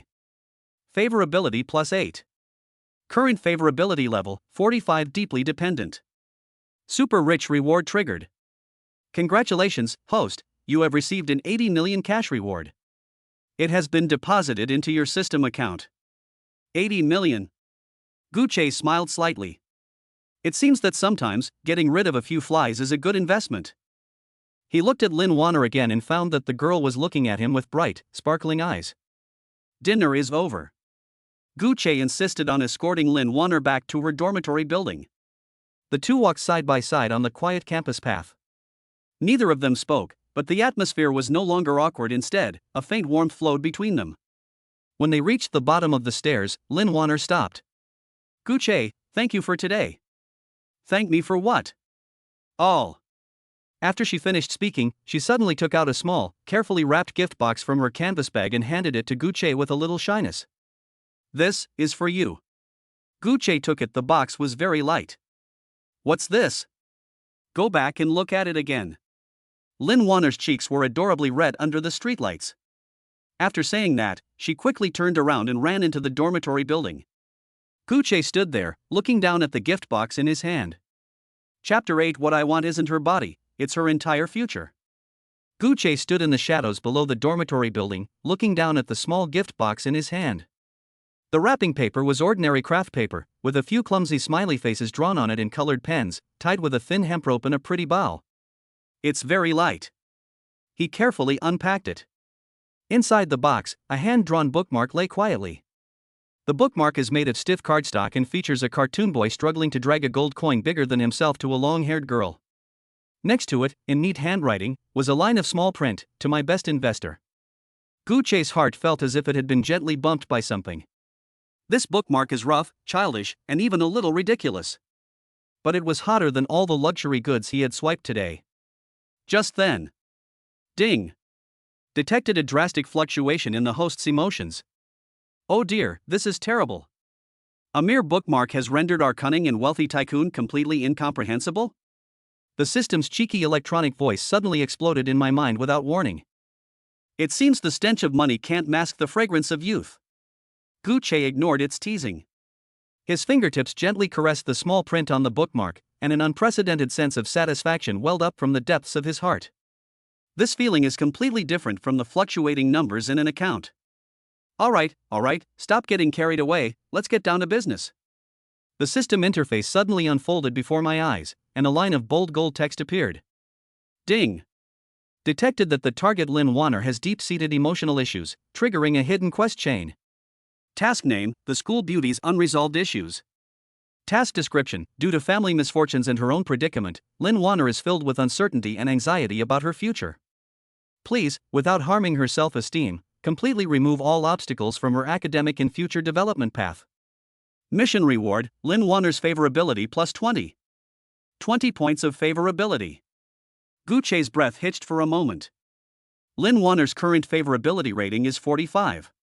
If we add these 20 points, it will be 65. She's already more than halfway to the maximum of 100. Most importantly, this time the reward is no longer cold cash, but a more direct and core form of goodwill. What does this tell us? This indicates that the system is guiding him to evolve from a nouveau riche who only knows how to throw money around into a more advanced player. What it wants is not just the accumulation of money, but also the control of people's hearts and minds, a strategy that wins hearts. Gu Che sat back in the spacious and comfortable driver's seat of the Maybach, the premium leather scent filling the air. He carefully placed the bookmark on the center console, then closed his eyes and began to work his brain at high speed. What is Lin Wanner's inner conflict? Poverty. More accurately, it is the insecurity and uncertainty about the future brought about by poverty. She has dreams to pursue a doctorate, to conduct scientific research, and to conquer the disease her mother suffers from. But what is the reality? Her mother had just recovered from a serious illness, and her continued rehabilitation required money and care. Meanwhile, she herself was pursuing a master's and doctoral degree, which would demand enormous amounts of time and money. All of these burdens weighed heavily on her frail shoulders. Therefore, she will feel inferior, sensitive, and worried about her life path. How to solve this? Should we just give her a sum of money? Would 100 million be enough? Not enough. That would only destroy her self-esteem, make her feel like a kept canary, and might even reduce her affection level to zero. Give her a high-paying job? That would interfere with her studies and destroy her dreams. Gu Che's fingers tapped unconsciously on the steering wheel. This game of chess cannot be played like this. Make her feel at ease and believe that she earned everything through her own efforts. She should run vigorously on the broad road she has paved, and then gratefully throw herself into her arms. This is the ultimate way for a love hunter to play the game. 2 system tasks instantly flashed into his mind. One is to provide Lin Wanner with an investment of no less than 100 million yuan to realize her academic dreams. The other one, the one right in front of me, is to help her resolve her inner conflict. These 2 tasks can be completely combined into one. A grand and meticulous plan began to rapidly take shape in his mind. Lin Wanner's major is biomedicine. Her dream is to work in the best laboratory. So, what if the best biomedical laboratory in Huahai City were mine? What if I set up a top-tier research project specifically for her research area, with unlimited funding? Then, through a fair and just selection mechanism, let her become the sole person in charge of this project based on her own abilities? By then, she will have access to the most advanced platform, the most abundant funding, and the freest research environment. All her worries and uncertainties about the future will vanish. And the investor who gave her all of this was herself. She will be grateful, admire, and depend on him. In the end, she will discover that every step of her life was planned by herself. Her world will no longer be inseparable from herself. This is true control. Thinking of this, Gu Che felt an indescribable excitement surge through his body. This is a million times more exciting than simply slapping Wang Hao in the face or spending money like water. He no longer hesitated. He took out his phone. He found a number with the contact name Huahai Capital, top headhunter, Zhao Li, and dialed it directly. The call was answered almost instantly. "Hello, who is this?" came the voice of a shrewd and capable middle-aged man from the other end of the line. "I am Gu Che." "Mr. Gu." "Hello. I'm Zhao Li. Manager Chen has already spoken to me. Please feel free to ask if you need anything." Zhao Li adopted an extremely humble posture, even bordering on obsequious. The person who could command such respect from someone of Chun Qing's stature and give him advance notice must be a very important figure that he absolutely could not afford to offend. "I need some information." Gu Che's voice was calm, but carried an undeniable sense of command. "Please speak." All of Huahai City's top biomedical laboratories, including but not limited to public university research institutes, private enterprise or D centers, and foreign-funded institutions' laboratories in China. Zhao Li's breathing paused for a moment. This important man's appetite was somewhat beyond his imagination. "I need their most detailed information." Gu Che didn't give him time to think and continued, including but not limited to shareholding structure, financial statements, list of core research teams, and whether they have any intention to raise funds or be acquired in the near future. Time: half an hour. Within half an hour, compile the most concise report and send it to my email. There was a deathly silence on the other end of the phone. Half an hour? How do you organize such a massive and complex amount of information and then create a concise and succinct report? This is an impossible task. Mr. Gu, this isn't at about the timing. Zhao Li's voice trembled slightly. Gu Che interrupted him. "Manager Zhao, your annual salary is 5 million, right?" "Yes. I'm giving you a chance now. If I can see a satisfactory report within an hour, I will hire you as my investment advisor in my personal capacity. Annual salary, 10 million. If I can't see." Gu Che paused for a moment. Huahai City should not lack excellent headhunters. On the other end of the phone, Zhao Li's breathing instantly became extremely heavy. Threaten. A blatant threat. But along with the threat came a deadly temptation that he couldn't resist. A private investment advisor with an annual salary of 10 million. This is his chance to skyrocket in his career. Mr. Gu. Zhao Li practically shouted, "Don't worry. 1 hour. No. 40 minutes. I will definitely send the report to your email." After saying that, he hung up the phone.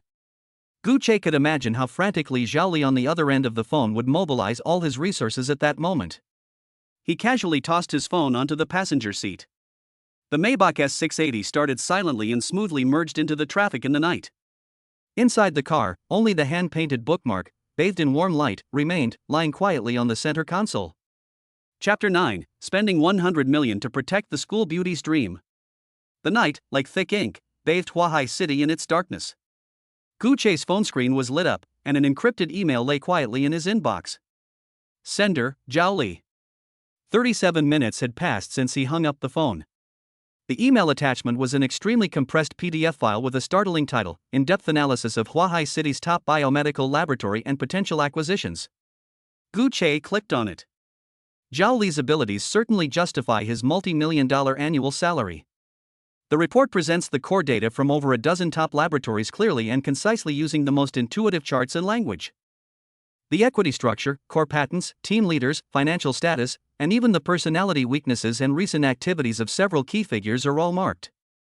He bypassed the deep-pocketed multinational pharmaceutical companies and the impregnable public research institutes. His target was a private laboratory called Yuanqing Biotechnology.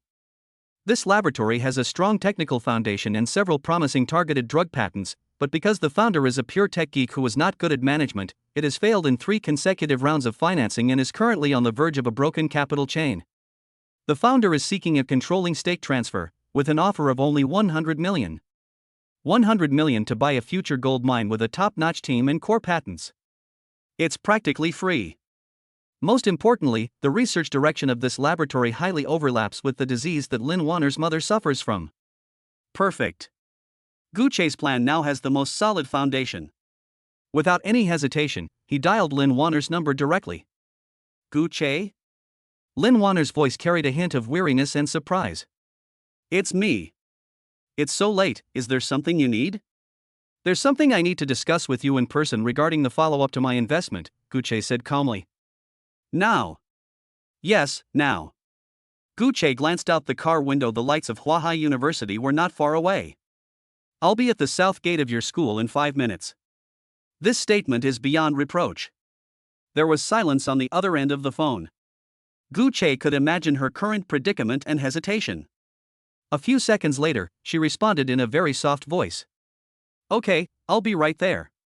After hanging up the phone, Gu Che took the hand-drawn bookmark out of the box and carefully tucked it into his usual notebook. 5 minutes later. It's still under that same streetlight. Lin Wanner, wearing a slightly worn sports jacket, hurriedly ran out of the campus. The night breeze ruffled her long hair, and her unadorned face appeared somewhat pale under the lamplight, yet it was still breathtakingly beautiful. She saw the black Maybach and her pace slowed instinctively, with an almost primal unease.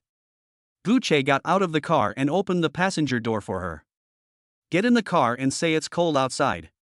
Lin Wanner hesitated for a moment, but still sat down. The car was well heated, and the aroma of premium leather mixed with a subtle men's cologne instantly enveloped her. This was a completely unfamiliar world that she had never encountered before. Have some water. Gu Che took a bottle of Evian water from the car refrigerator and handed it to her. Thanks. Lin Wanner took the water, held it in both hands, but did not drink it. Gu Che, what do you mean by the follow-up to the investment? She mustered her courage and spoke first. Gu Che did not answer directly. He started the car, slowly drove away from the roadside, and stopped on a quiet road outside the campus. The night breeze by the river rustled through the plane trees lining the road. You said last night that your dream is to pursue a doctorate, do scientific research, and conquer the disease related to your mother. Gu Che turned his head and looked at her very seriously. Lin Wanner's heart skipped a beat. She hadn't expected that he would remember her dream so clearly, even though she had mentioned it casually. She nodded. This is a wonderful dream. Gu Che's praise was sincere. But realizing this dream requires many things. Time, money, platform, resources, none of them can be lacking. His words precisely struck at Lin Wanner's deepest anxieties. These were the mountains weighing heavily on her heart. I will try my best. Her voice lowered, sounding somewhat unsure. Hard work is essential, Gu Che said, then changed the subject, but smart entrepreneurs never refuse the olive branch of angel investors. Lin Wanner was stunned. Entrepreneur? Angel investor? I am your angel investor. Gu Che's announcement was calm yet powerful. I have decided to invest in your entire academic career in full and without limit. Boom. Lin Wanner's mind went completely blank. She doubted she had heard correctly. Full amount, no limit? Yes. Gu Che confirmed, from now until you graduate with your doctorate, and even until you have your own laboratory in the future, I will cover all your tuition, living expenses, material costs, academic exchange fees. He looked into her clear eyes, which were filled with shock, and continued to drop bombshells. I just took a look. Although Huahai University's biomedical program is good, it can only be considered second-rate on a global scale. I will hire the best tutoring team in Huahai City, composed of PhDs from Ivy League universities, to help you consolidate your professional knowledge and strengthen your language skills from now on. The goal is to get you a full scholarship offer from Harvard, Yale, or Johns Hopkins University in 2 years. If you want to go, I will pay all your tuition and living expenses and provide the highest standard of living in the local area. All you need to do is focus on your studies and do the research you want to do. Everything else, I'll take care of. A deathly silence fell over the carriage. Lin Wanner was completely petrified. She opened her mouth, but no sound came out. Harvard? Yale? Those were places she never even dared to dream of. And now, this man, in a tone as casual as if discussing the weather, paved a broad road for her to reach there, a road forged of gold and diamonds. This is no longer a grant. This is planning her entire future. The immense shock instantly brought tears to her eyes. No. No. She refused almost instinctively, her voice trembling. I can't accept this. It's too expensive. I can't repay it. She shook her head frantically, as if that would shake those unrealistic fantasies out of her mind. Who said you had to pay it back? Gu Che's reaction was beyond her expectations. Lin Wanner, I'll say it again, this is not a gift, it's an investment. You are a project with unlimited potential, and I am a venture capitalist with a keen eye. I'm investing in your present so that I can reap the rewards in your future. If you win the Nobel Prize someday, how much will my resume as your exclusive angel investor be worth? His words, tinged with a touch of cynicism, cleverly transformed the overwhelming sense of gratitude into a business transaction. Lin Wanner's resistance began to waver slightly. She knew he was making excuses for her pride. But this excuse is so gentle. But.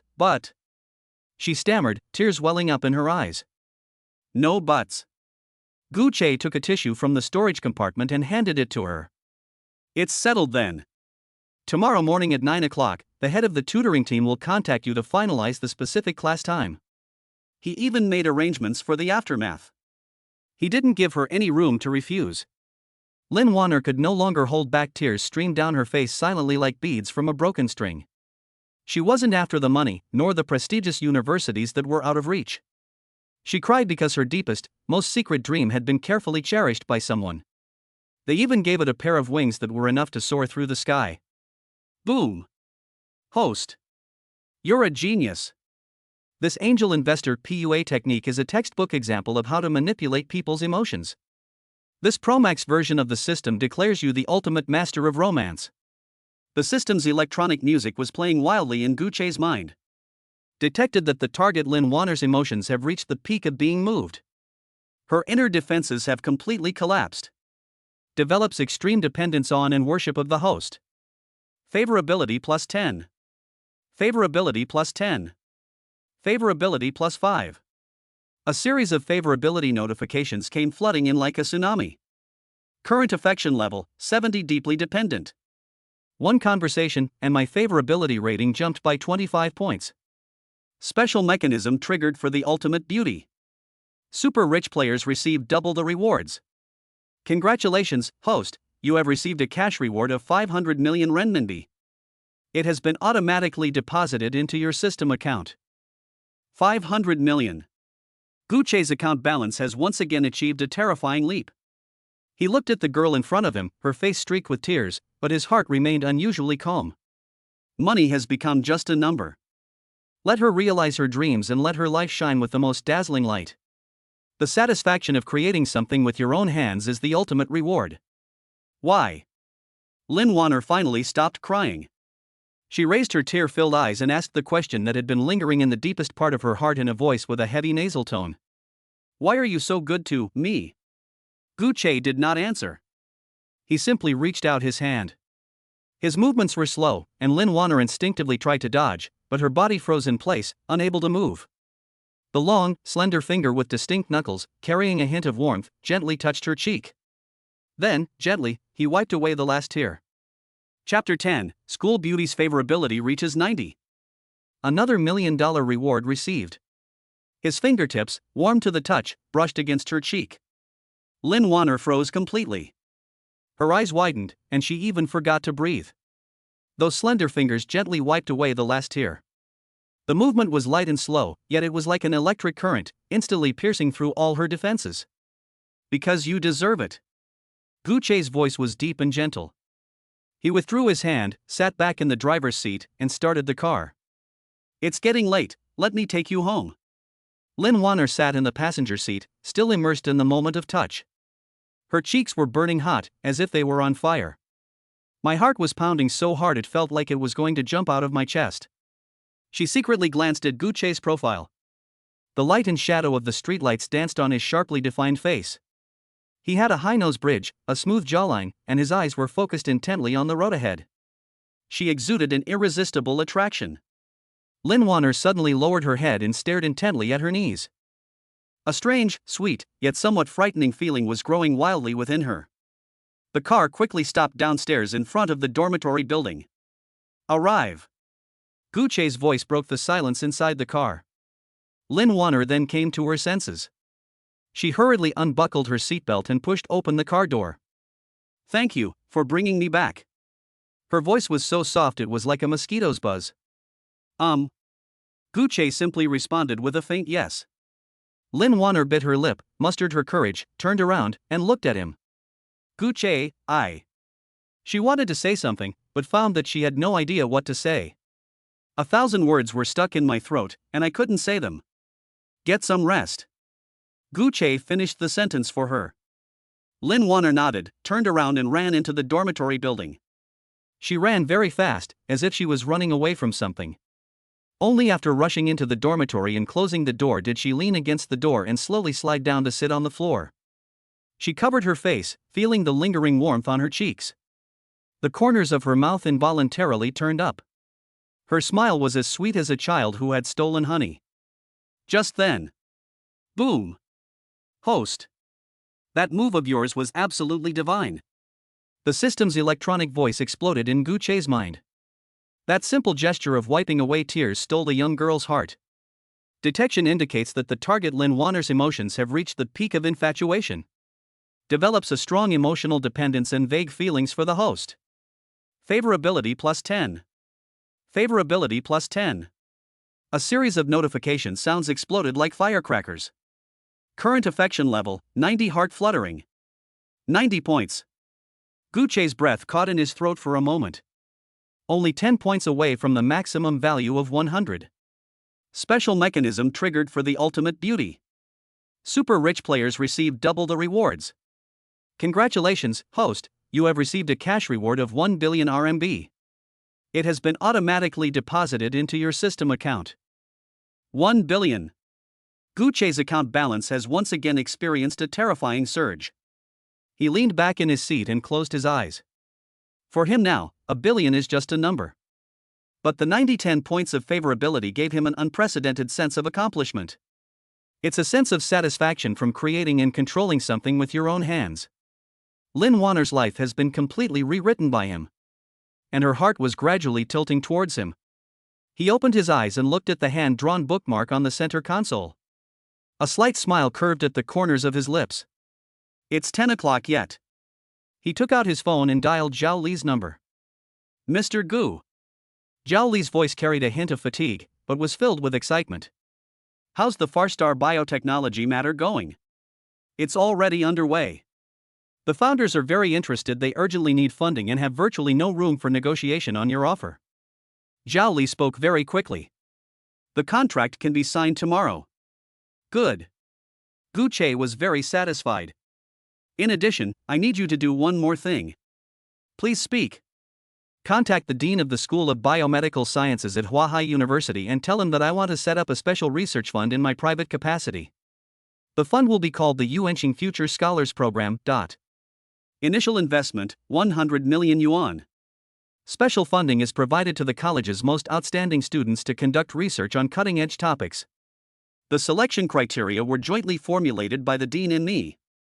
Every word Gu Che spoke carried an unquestionable sense of command.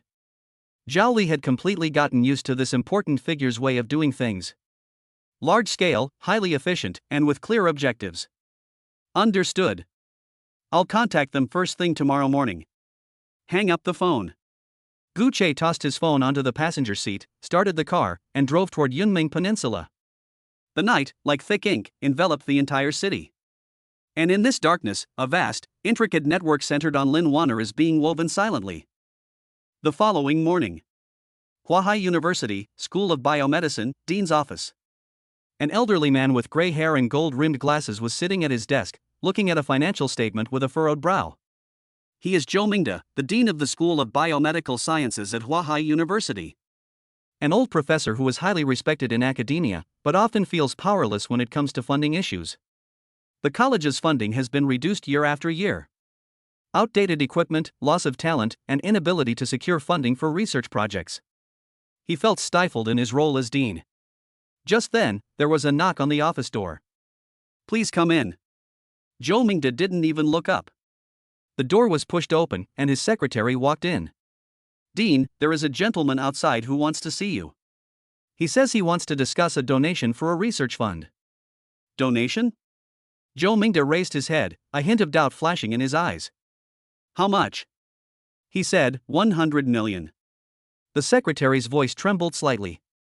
The pen in Zhou Mingde's hand fell onto the table with a thud. 100 million? Quickly. Invite him in. Soon, a well-dressed, shrewd-looking middle-aged man walked in. It was Zhao Li. Hello, Dean Zhou, I am Zhao Li from Huahai Capital. Zhao Li handed over a gold-embossed business card. I have been entrusted by Mr. Gu Che to discuss with you the matter of donating a research fund. Gu Che? Zhou Mingde read the unfamiliar name aloud. He is a young entrepreneur and also a philanthropist who is very enthusiastic about public welfare and education. Zhao Li's rhetoric was very professional.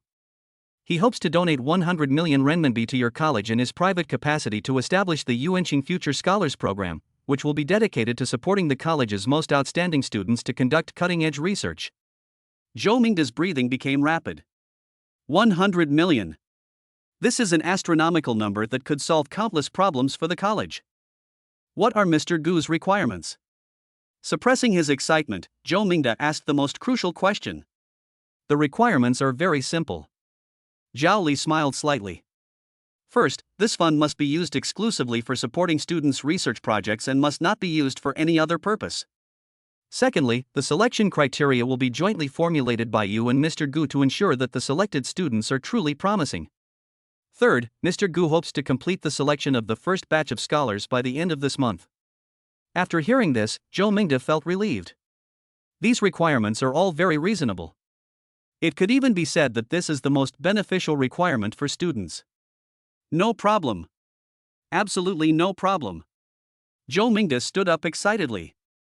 Please convey to Mr. Gu that, on behalf of the college and all the students, I thank him for his generous donation. You're too kind, Dean. A professional smile appeared on Zhao Li's face. Now, let's discuss the specific selection criteria. 2 hours later. Zhao Li walked out of the gates of Huahai University. He got into the car and dialed Gu Che's number. Mr. Gu, the matter has been taken care of. The dean is very cooperative, and the selection criteria have been initially finalized. As per your requirements, we have made a special emphasis in our standards that students' research directions must be related to major diseases and have clear social value. In that case, Lin Wanner's chances of being selected are almost 100%. Zhao Li's report was concise and efficient. Very good. Gu Che's voice carried a hint of satisfaction. When will the money arrive? The contract can be signed this afternoon, and at the latest by tomorrow morning, 100 million yuan will be transferred to the college's account. In addition, the acquisition of Farstar Biotechnology is also progressing simultaneously, and the transaction is expected to be completed within 3 days. Gu Che hung up the phone. He sat in the spacious living room of the Cloud Palace, with an unobstructed view of the river through the floor-to-ceiling windows. The sunlight shone on him, making his silhouette exceptionally clear. A slight smile curved the corners of his mouth. Lin Wanner. You thought you had been given a fair chance to compete. But in reality, this opportunity, this platform, this future. Everything was tailor-made for you by me. And you will only walk step by step into the path I have paved for you. Until the very end, you will find out. Your world can no longer exist without me. Just then, his phone vibrated. It was a message from Lin Wanner. Gu Che, the head of the tutoring team, just contacted me. They are really professional. I really don't know how to thank you. I will work hard and live up to your expectations. The message was filled with gratitude and determination. Gu Che did not reply immediately. He simply stared at those few lines of text, a deep, unfathomable light flashing in his eyes. A few seconds later, he replied with 2 words. Come on. It is simple, yet it carries an invisible power. Lin Wanner replied almost instantly. Yes. I definitely will. Following that was a fist-clenching emoji. Gu Che tossed his phone onto the sofa and got up to walk to the French windows. He looked out the window at the shimmering river, already conceiving his next plan. 90 points of favorability. It's only 10 points away from the maximum value. These final 10 points cannot be achieved through money or planning. What's needed is an opportunity. An emotional trigger point that could completely captivate her. Gu Che's fingers tapped lightly on the glass window. He is waiting. Waiting for the perfect moment. Just then. Ding. Host's progress in the strategy has reached a critical stage. System issues special mission, a moment of heart-fluttering moment. Task objective, within 3 days, create a heart-fluttering moment that will completely trigger Lin Wanner's emotions, pushing her favorability rating to the maximum of 100. Mission reward, unlocks a chance to draw from the God tier ability roulette. Also grants an additional chance for bond deepening. Note, this task cannot be completed through money or material, means it requires the host to demonstrate true emotional intelligence. The system notification sounded in Gu Che's mind. A glint of excitement flashed in his eyes. They've arrived. The final challenge. He turned and walked toward the dressing room. 3 days. That's enough. Chapter 11 Rumors and Gossip. The school beauty is thrown into the spotlight. The forum at Huahai University has exploded again. This time, the title of the post is even more sensational. Shocking revelation. Where did Gu Che's money come from? The truth is chilling. The post was full of malicious speculation. Everyone, I have a friend who works at Hang Lung Plaza. She saw Gu Che hugging and kissing a middle-aged rich woman. The woman was driving a Bentley and was covered in jewels. I've heard about it too. Gu Che is being kept by a sugar daddy. That Maybach, that outfit, it was all given to him by that rich woman. How disgusting. I thought he was some low-key rich kid, but it turns out he's a gigolo who climbed the social ladder by relying on women. What's even more disgusting is what came next. I heard he's now eyeing Lin Wanner, the school beauty. He's trying to have his cake and eat it too, sucking the blood of rich women while dating the school beauty. Lin Wanner is really blind. How could she be interested in a man like this? The comments section was completely flooded with comments. Countless people added fuel to the fire, and all sorts of disgusting remarks flooded in. The ID that posted the message was none other than Lina's alternate account. She sat in her dorm room, watching the number of clicks and replies on the post skyrocket, a sickly smile creeping onto her lips. Gu Che, aren't you supposed to be very capable? Aren't you rich? Then I'll let everyone know where your money came from. I'm going to show Lin Wanner your true colors. I'm going to ruin your reputation.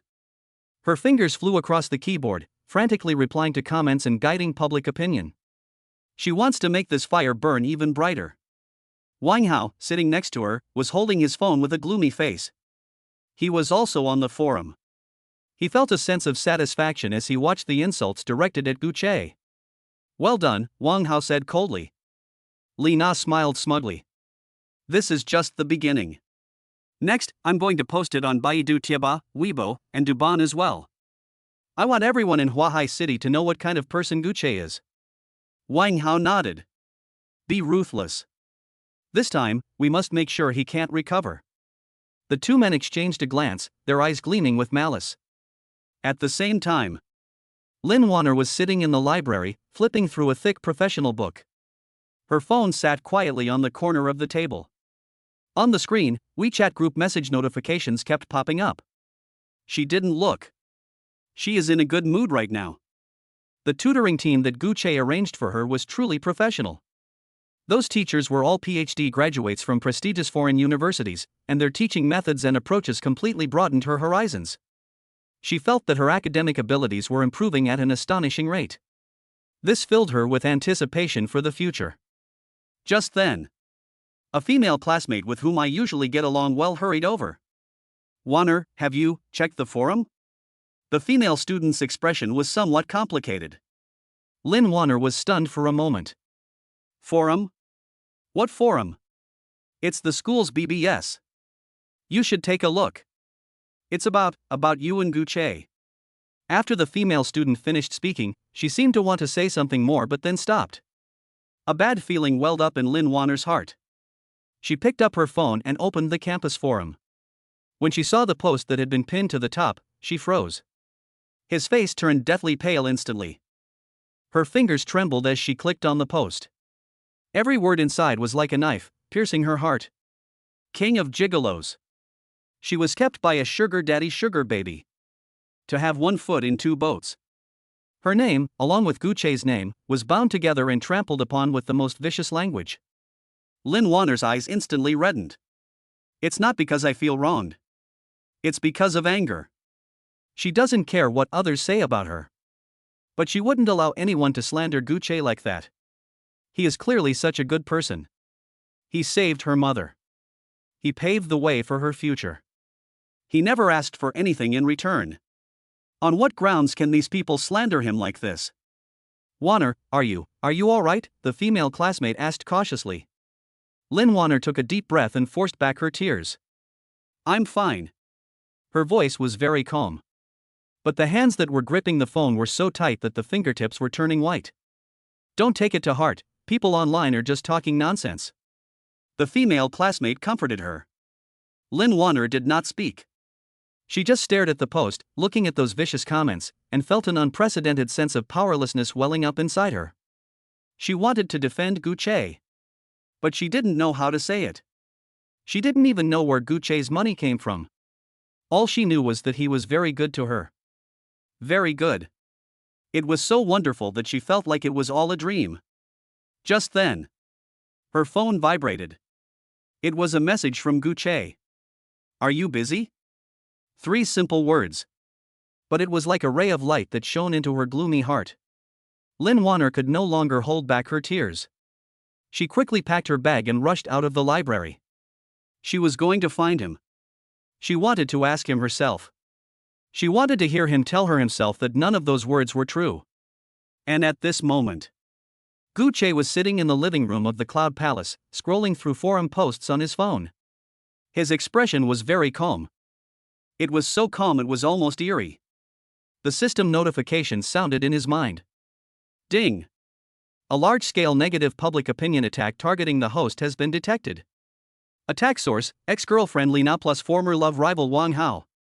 The target Lin Wanner's emotional state, anger plus resentment plus confusion. While the favorability rating hasn't decreased, the emotional fluctuations are extreme, posing a risk of spiraling out of control. System suggestion: take immediate action to quell public opinion and provide emotional support to the target. A cold smile curved at the corners of Gu Che's lips. Li Na. Wang Hao. Do you really think that a war of words can defeat me? That's too naive. He picked up his phone and dialed Zhao Li's number. Mr. Gu. Zhao Li's voice remained respectful. Find out who's been spreading negative rumors about me online lately, Gu Che said calmly. In addition, I need to contact the best public relations company in Huahai City and clean up all this junk information within 3 hours. Understood. Zhao Li replied immediately. Hang up the phone. Gu Che dialed another number. This time, it was Dean Zhou Mingda from Huahai University. Dean Zhou, I am Gu Che. Mr. Gu. Hello. Zhou Mingda's voice was tinged with excitement. There's something I need your help with, Gu Che said, getting straight to the point. Please tell me. I will do my best to cooperate, as long as it's within my power. Recently, some false statements about me and Lin Wanner have appeared on the school forum. Gu Che's tone was very calm. I hope the school can step in and deal seriously with the students who posted the false information. At the same time, I hope the school can issue a statement to clarify these rumors. Zhou Mingda remained silent for a few seconds. Of course he knew about those posts on the forum. As the dean, he also found this kind of thing very troublesome. But since Gu Che had spoken, he had to take it seriously. Mr. Gu, please rest assured, I will immediately arrange for the school's publicity department to handle this matter. In addition, we will deal with students who spread false information strictly in accordance with school rules and regulations. Thank you, Dean Zhou. Gu Che's voice remained calm. Hang up the phone. He leaned back on the sofa and closed his eyes. Information warfare? Then let me show you what true public opinion dominance looks like. Just then, his phone vibrated again. It was Lin Wanner calling. Gu Che answered the call. Gu Che. Lin Wanner's voice was filled with sobs. Mum. Gu Che's voice was very gentle. I saw those words on the forum. Lin Wanner's voice trembled. I know. Those aren't real, are they?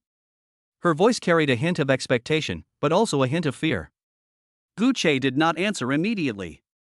He simply asked, Do you believe me? Lin Wanner was stunned.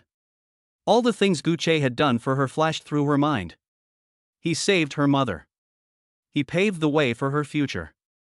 He never asked for anything in return. He never even said a frivolous word to her. Her tears welled up again. I believe it. Her voice was firm. I trust you. A smile appeared on Gu Che's lips. That's enough. Nothing else matters. Wait for me. After saying that, he hung up the phone. Lin Wanner stood under the streetlights on campus, holding her phone, tears streaming down her face. Her heart, however, felt a peace she had never known before. Chapter 12, A Multi-Million-Dollar Lawyer's Letter: The Tycoon's Ruthless Methods. 3 hours later. The campus forum of Huahai University exploded. The smear post that had been pinned to the top was suddenly deleted. Instead, there was an announcement pinned to the top of the school's official account. A solemn statement regarding recent false statements on campus forums. The announcement was brief, but every word carried weight. Recently, numerous false statements targeting students Gu Che and Lin Wanner have appeared on the campus forum, severely damaging their reputations. An investigation by the university has confirmed that these statements are purely malicious fabrications. The university has taken serious disciplinary action against the students who published the false information and reserves the right to pursue further legal action.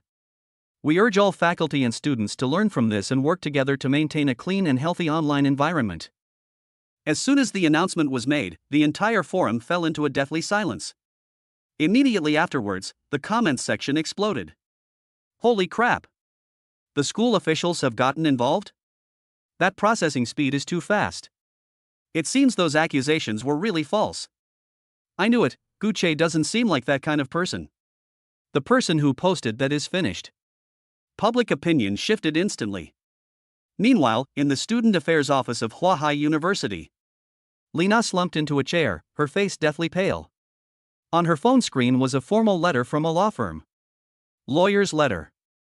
Client, Gu Che. Reason, defamation. The letter listed all the false statements she made on various platforms such as forums, Baidu Tieba, and Weibo, and clearly stated that these actions constituted defamation. She was asked to delete all false information and issue a public apology on the same platform within 24 hours. Otherwise, a lawsuit will be filed in court to pursue their criminal liability and civil compensation. Compensation amount 10 million renminbi. 10 million. Lina's hands were shaking so badly she couldn't hold her phone. She had considered that Guche would retaliate, but she never expected that his retaliation would come so quickly and so ruthlessly. The office door was pushed open. The director of the Student Affairs Office walked in, his face ashen. Lina, given that you maliciously spread false information online, which seriously damaged the reputation of others, the school has decided to give you a demerit and disqualify you from the scholarship selection. Lina's face turned even paler. A demerit means a stain will be left on her file. The cancellation of her scholarship means she has no money for living expenses this semester. Director, I didn't mean to. Her voice was trembling with tears as she tried to explain. Not on purpose? The director sneered. So all those dozens of posts you made online were accidental? Lina opened her mouth, but couldn't say a word. You should reflect on your own actions. After finishing his speech, the director turned and left the office.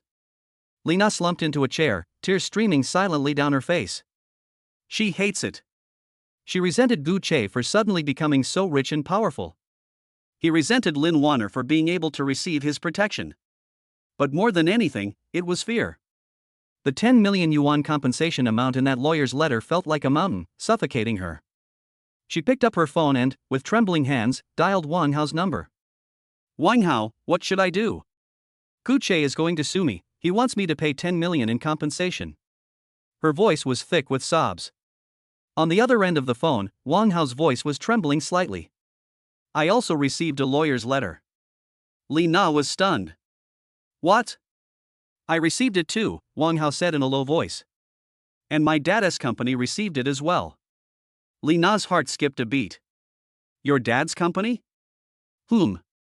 Wang Hao gave a wry smile. Guche's legal team found that the IP address I used to post on the forum was my dad's company's internal network. They sent a letter to my father's company on the grounds that the company was suspected of assisting individuals in defamation. My dad is furious and says he is going to break my legs. Li Na was completely desperate. She hadn't expected Guche's counterattack to be so precise and ruthless. He not only sued her, but also dragged Wang Hao and his family into the mess. What should I do? What should I do? She muttered to herself, completely devastated. Wang Hao remained silent for a long time on the other end of the phone. Apologize. His voice was low, tinged with humiliation and resentment. As required by the lawyer's letter, delete the post and apologize. Then, let's pray that Guche will let us off the hook. Li Na bit her lip, tears streaming down her face. She didn't want to apologize. But she had no choice. Huahai University, downstairs in the dormitory building. Lin Wanner stood under the streetlight, holding her phone in her hand. She had just finished reading the school's announcement and the reversal of public opinion online. An unprecedented shock surged through her heart. Guche quelled the storm of public opinion against him and her in just 3 hours. He even got school officials involved, giving those who spread rumors the harshest punishment. This efficiency and these methods completely exceeded her expectations. Just then, her phone vibrated. It was a message from Guche. The matter is resolved. 4 simple words. But it instantly brought tears to Lin Wanner's eyes. She wanted to reply, but found that she had no idea what to say. All the words in the world can be summed up in one sentence. Thank you. She typed out those 3 words, but then felt they were too weak. Delete it. Replay. Guche, I. Delete it again. She bit her lip, tears welling up in her eyes. In the end, she only sent one emoji. A fist pump emoji followed by a heart shape. After sending the message, she pressed her phone to her chest, her cheeks burning hot as if they were on fire. Her heart was pounding so hard it felt like it was going to jump out of her chest. Heavenly Palace on the cloud top. Guche sat in front of the floor-to-ceiling window, looking at the message Lin Wanner had sent on his phone. The heart-shaped emoji was jumping around on the screen. A smile appeared on his lips. Ding! Detected that the target Lin Wanner's emotional state has reached the peak of dependence. It generates a strong sense of security and emotional attachment to the host. Favorability +5. Current affection level, 95 deeply dependent. 95 points. Only 5 points away from the maximum value of 100.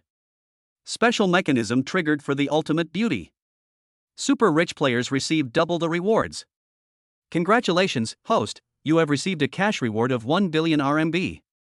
It has been automatically deposited into your system account. Another billion. Gu Che's account balance has exceeded 5 billion. But now, he no longer feels anything about these numbers. What he cared about more were those final 5 points of goodwill. Host. Just one last shutter is needed. The system's electronic voice rang in my mind, tinged with excitement. Lin Wanner's dependence on and trusting you has now reached its peak. However, to overcome the final 5 points, protection and investment alone are not enough. You need a catalyst. An emotional trigger that could completely make her fall for him. Gu Che remained silent. He simply gazed quietly at the night outside the window. He knew the system was right. The final 5 points of favorability cannot be obtained through money or planning. What's needed is a moment that is sincere enough and touching enough. His phone vibrated again. This time, the message came from Zhao Li. Mr. Gu, the acquisition of Yuanqing Biotechnology has been completed, the contract has been signed, and control of the company has been transferred to your name. In addition, the Yuanqing Future Scholars Program of the School of Biomedicine at Huahai University has been officially launched, and the first batch of candidates has been announced. Lin Wanner is ranked first. A satisfied smile appeared on Gu Che's lips. Everything was proceeding according to his plan. He replied with 2 words. Very good. Then, he dialed Lin Wanner's number. The phone rang twice before being answered. Gu Che? Lin Wanner's voice carried a hint of nervousness and anticipation. Are you in the dorm? Get down.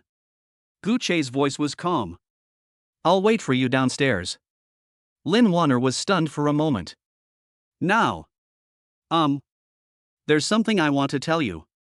Lin Wanner's heart started racing instantly. She hung up the phone, rushed to the mirror, and tidied her hair and clothes. Then, she took a deep breath, pushed open the door, and ran downstairs. Downstairs in the dormitory building. The jet-black Maybach sat quietly under the streetlight. The car window rolled down, and Gu Che's profile was clearly visible under the light. Lin Wanner slowed her pace unconsciously. She walked to the car window and asked somewhat nervously. What do you want from me? Gu Che remained silent. He simply opened the car door and got out. Then, he walked up to her. The two were very close. Lin Wanner was so close that she could smell the faint scent of cologne on him. She was so close that she could see her own reflection in his eyes. Her cheeks flushed instantly. Gu Che. She wanted to say something, but found her voice trembling. Gu Che extended his hand. Lin Wanner's body froze instantly. His hand went past her cheek and landed on her shoulder. Then, he gently draped a coat over her shoulders. It's getting cold. His voice was very gentle. Don't catch a cold. Lin Wanner looked down at the coat she was wearing, which still held his warmth, and her eyes instantly welled up with tears. She bit her lip, desperately trying to hold back her tears. Thanks. Her voice was so soft it was like a mosquito's buzz. Gu Che remained silent. He simply reached out and gently patted her head. Fool. His voice carried a hint of doting affection. Lin Wanner could no longer hold back her tears. Chapter 13, Favorability 99. Just one step away from success. Gu Che's hand was still resting on the top of her head. It was soft to the touch and carried a sweet fragrance unique to young girls. He simply patted her head gently and said, "Silly girl." Lin Wanner's tears, however, flowed like a burst dam, and could no longer be contained. She didn't cry out loud. He simply let the tears, large and silent, slide down his pale cheeks and drip onto his expensive coat, leaving a small, dark stain. These are not tears of grievance, nor tears of sadness. It is a cathartic outpouring of tears, so overwhelming by an immense sense of happiness and security that even the heart cannot bear it. She bit her lower lip hard, her body trembling slightly as she tried to suppress her sobs. Gu Che did not speak again. He didn't pull his hand back. He stood there quietly, letting her lean against him, using his expensive coat to absorb all her emotions. The night breeze was cool. But she felt as if she were being firmly protected in the center by a warm, unbreakable fortress. Those rumors, that uncertainty about the future, that heavy burden of life. At that moment, everything vanished. Boom! Boom! Boom! Warning! Warning! Target Lin Wanner's emotional threshold has exceeded the critical point. The system's electronic voice was frantically sounding an alarm in Guche's mind, so excited it was almost cracking. Host! You're a god! One head pat completely shattered the school beauty's defenses. She's finished. She's completely fallen. This isn't gratitude, it's not dependence, it's love. Pure love. Immediately afterwards, a series of golden notifications flooded the screen like a waterfall. Detected that the target Lin Wanner's emotions have reached completely captivated. Develops an irreversible and intense love and possessiveness towards the host. Favorability +1. Favorability +1. Favorability +1. Favorability +1. For crisp beeps in succession shattered that last barrier inch by inch. Current affection level, 99 beloved. 99 o'clock. So close. Just one more bit and we'll reach the maximum value. Guche's heart skipped a beat.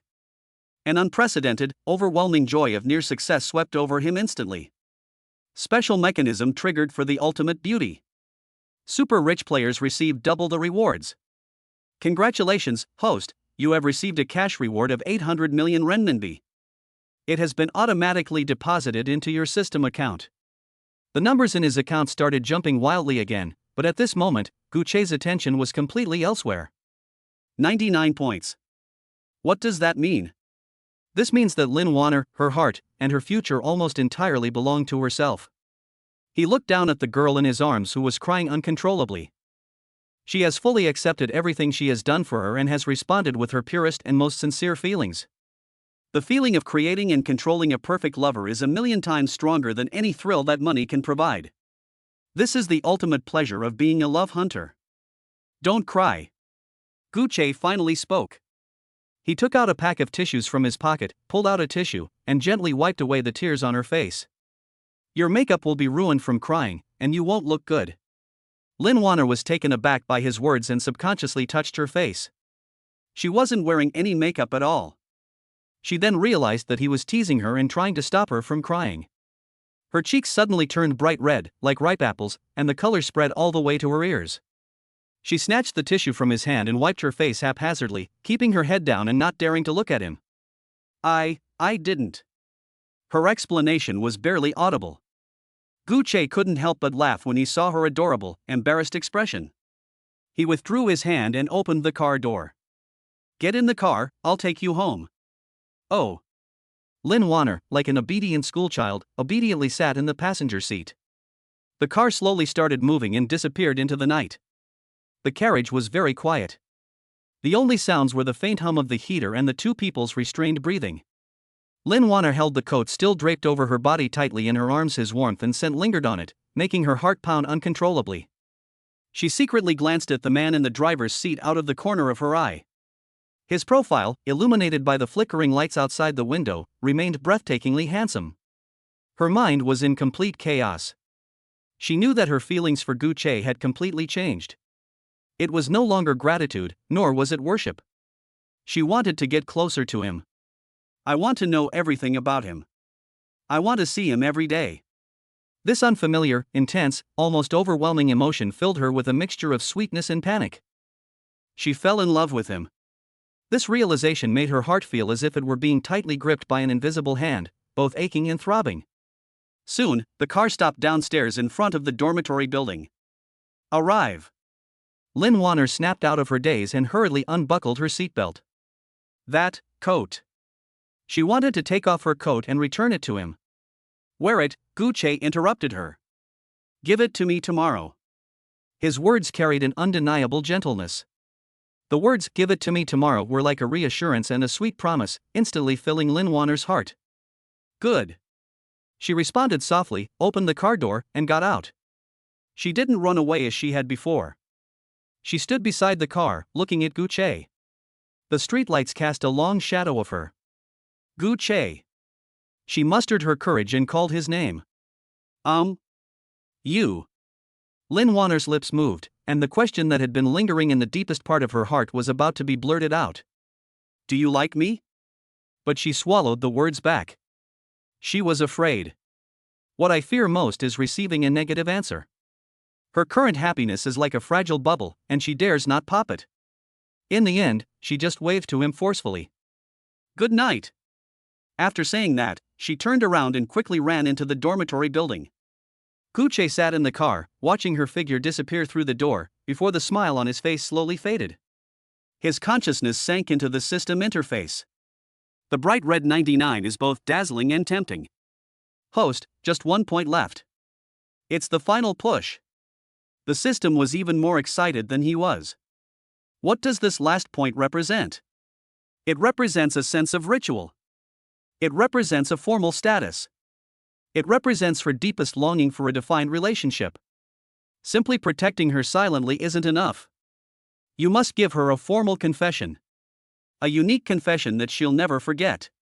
Once your favorability rating surpasses 100, you'll receive a chance to win the God tier ability roulette. Gucci ignored its teasing. Confession. He certainly knew he needed to make a confession. Moreover, this confession should not be taken lightly. It must be impactful enough, romantic enough, and sincere enough.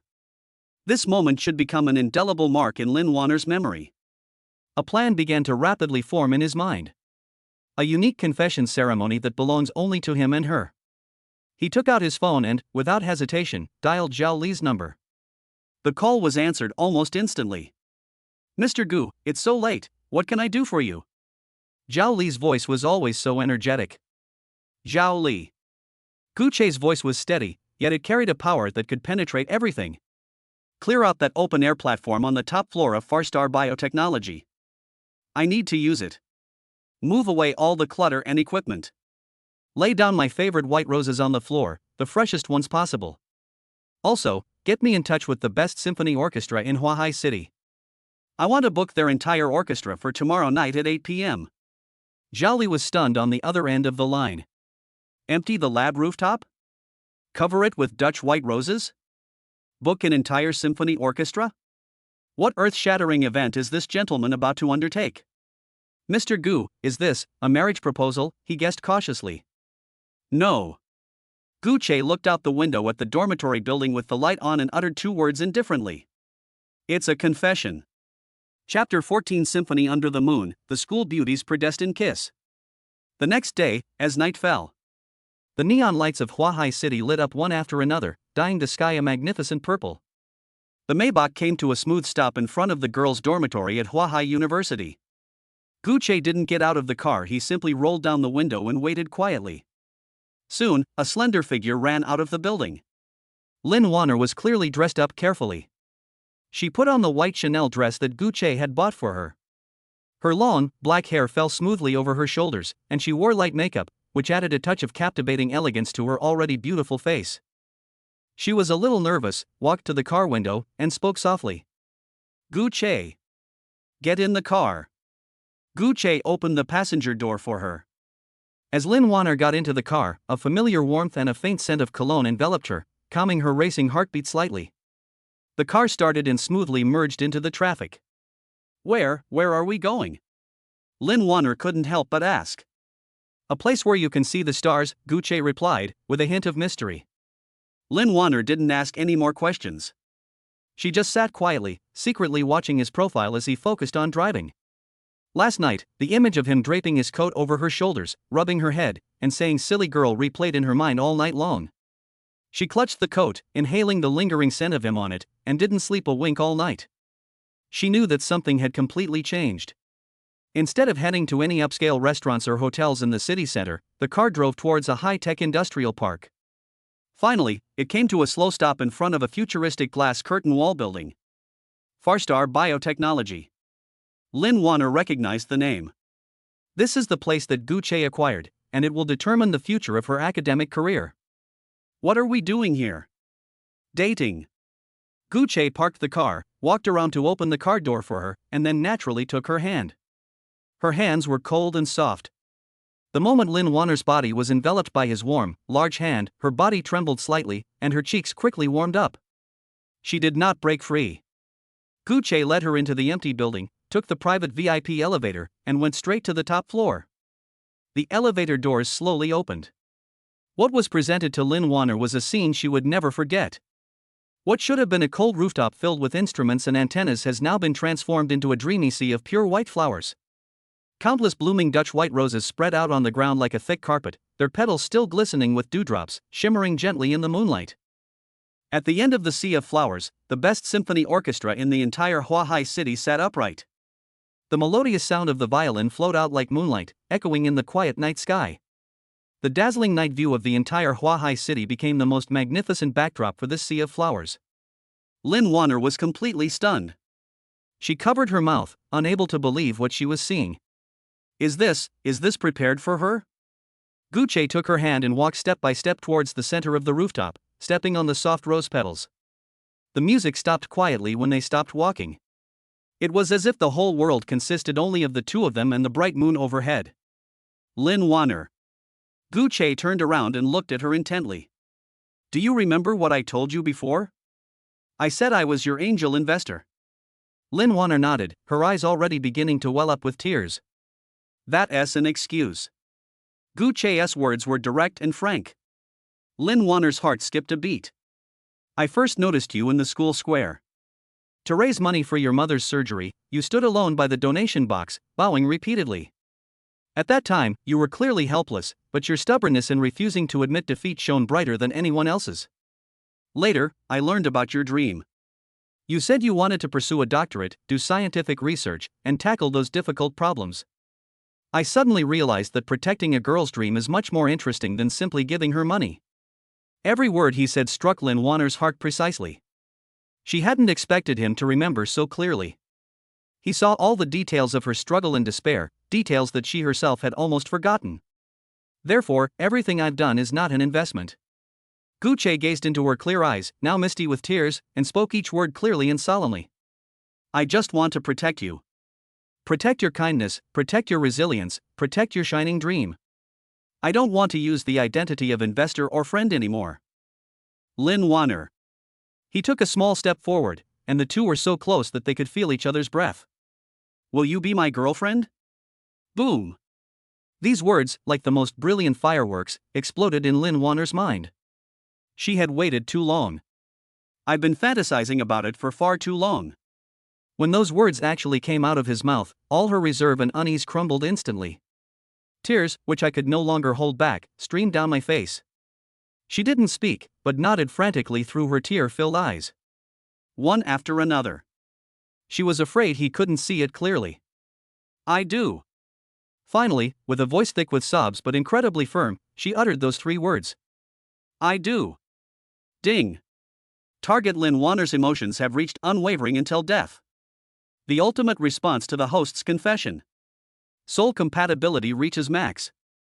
Favorability +1. Congratulations, host. Lin Wanner's favorability has reached 100% completely devoted.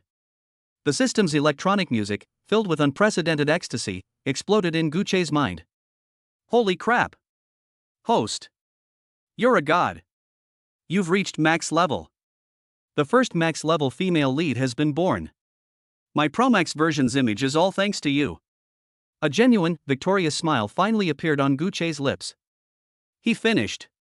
He successfully won over his first confidant with a score of 95 or higher. The immense sense of accomplishment from personally turning a perfect ideal woman into his own possession made his blood boil.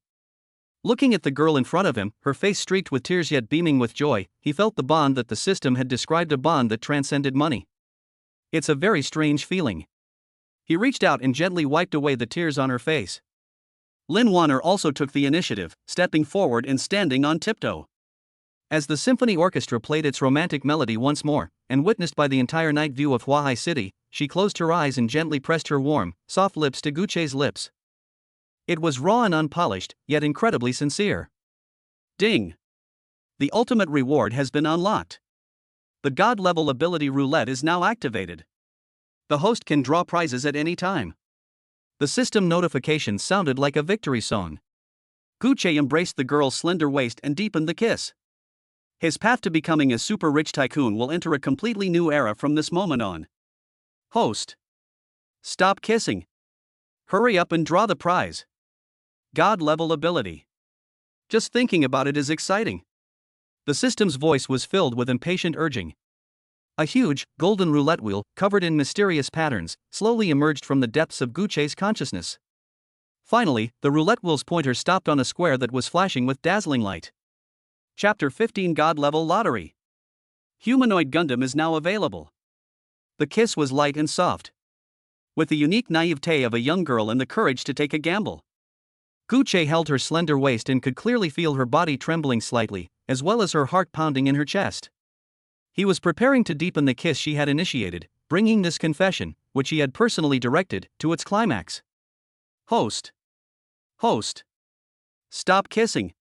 Stop right now. This is extremely important. The important thing is to get down to business. The system's electronic voice, without warning, exploded in his mind in an almost wailing tone. The God-level ability roulette is now activated. Draw your prize now. Immediately. Right now. Guche's movements paused for a moment. Lin Wanner also sensed his subtle change, and she shyly and slowly separated from him. Her cheeks were so red they looked like they were about to bleed, and tears still clung to her long eyelashes as she avoided his gaze.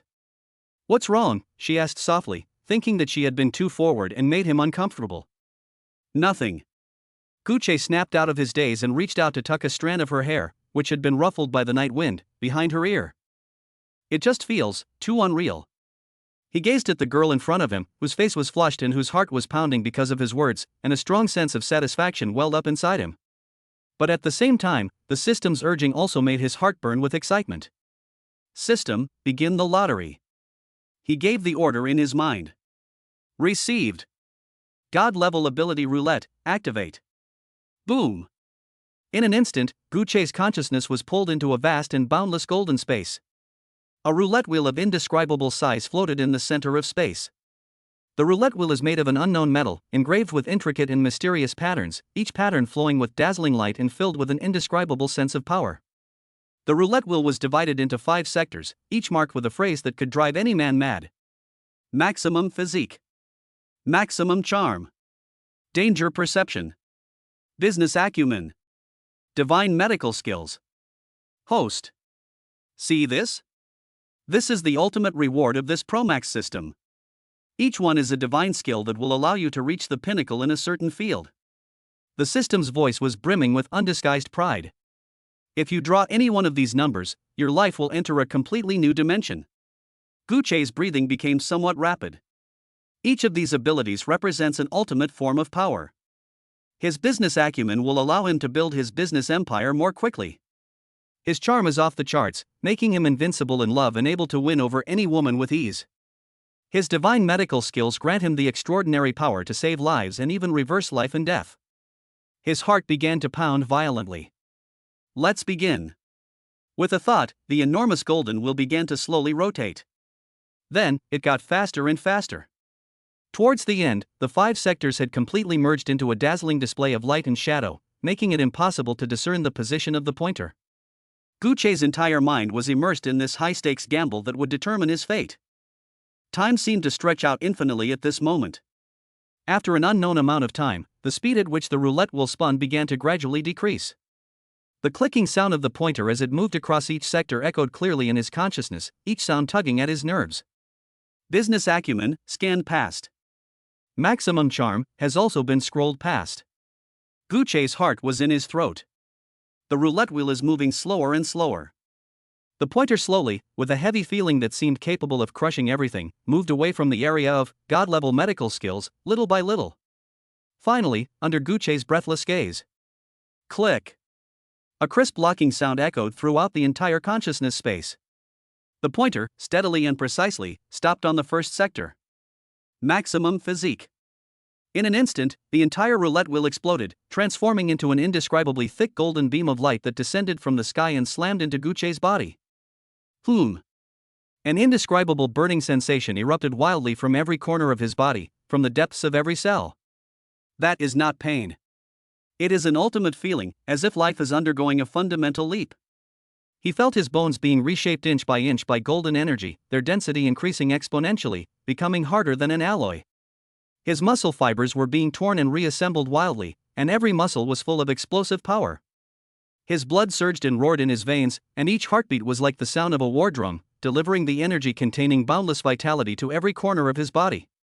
An unprecedented, powerful sense of strength, almost enough to make him roar to the sky, filled his limbs and bones. He could even clearly feel that his body's endurance, recovery ability, explosive power, all attributes related to physical strength were soaring wildly in a way that defied the laws of physics. This is no longer within the realm of human beings. This is a humanoid Gundam. Ding! God-level ability, Physique Max, has been loaded. Congratulations, host.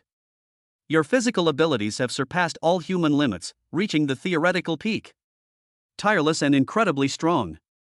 You can now conduct 7 days and 7 nights of high-intensity academic discussions without breaking a sweat. The system notification tone carried a hint of lewd congratulations. The warm golden current that had swept through my body finally receded slowly. Guche suddenly opened his eyes. The world, in his perception, had become different. He could hear the faint sound of tires rubbing as cars drove by on the street hundreds of meters away. He could see the more distant stars in the night sky that were previously invisible to the naked eye. He could even feel the skyscraper beneath his feet swaying very slightly due to the airflow at high altitude. Everything became crystal clear. Guche? Are you all right? Lin Wanner's worried voice pulled him back to reality from his reverie. Your face is so red. Are you sick? She reached out her hand, wanting to feel the temperature of his forehead. Looking at her pretty face, so close to his, filled with concern, an unprecedented surge of confidence and possessiveness erupted from the depths of his heart like a volcano. He grabbed her outstretched hand. Lin Wanner exclaimed in surprise. His palm was hot and full of power. With just a light grip, she felt as if her wrist was about to be crushed. The next second, he exerted a sudden force. Lin Wanner involuntarily fell into his arms. Ah! She was startled by the sudden, aggressive action. This is completely different from the gentleman he used to be. Before she could react, Guche had already lowered his head. This time, it was no longer a gentle touch. Instead, it was a kiss of absolute possession and dominance that pressed fiercely onto her lips. Lin Wanner's mind went completely blank. She felt like a small boat in a storm, completely swallowed up by an irresistible force. Guche held her in his arms, feeling the inexhaustible surge of energy within him, and the girl in his arms completely lost in passion because of him. He finally understood the true meaning of Max Physique. It is more than just power. More importantly, it is the most fundamental capital for a man to conquer. Congratulations, host. You have acquired a humanoid Gundam. The system's voice sounded again, full of mockery. Guche ignored the system's complaints. He released the girl from his arms and looked at her flushed cheeks, dazed eyes, and barely able to stand. The last trace of concern in his heart completely disappeared. He bent down and picked her up in his arms. Let's go home. His actions were filled with an undeniable domineering presence. Lin Wanner's body went limp, and she instinctively wrapped her arms around his neck, burying her burning face in his chest. Chapter 16. Congratulations, host. The emotional money printing machine is officially online. The Maybach doors were slammed shut. Lin Wanner was gently placed in the passenger seat by Guche, still completely dazed.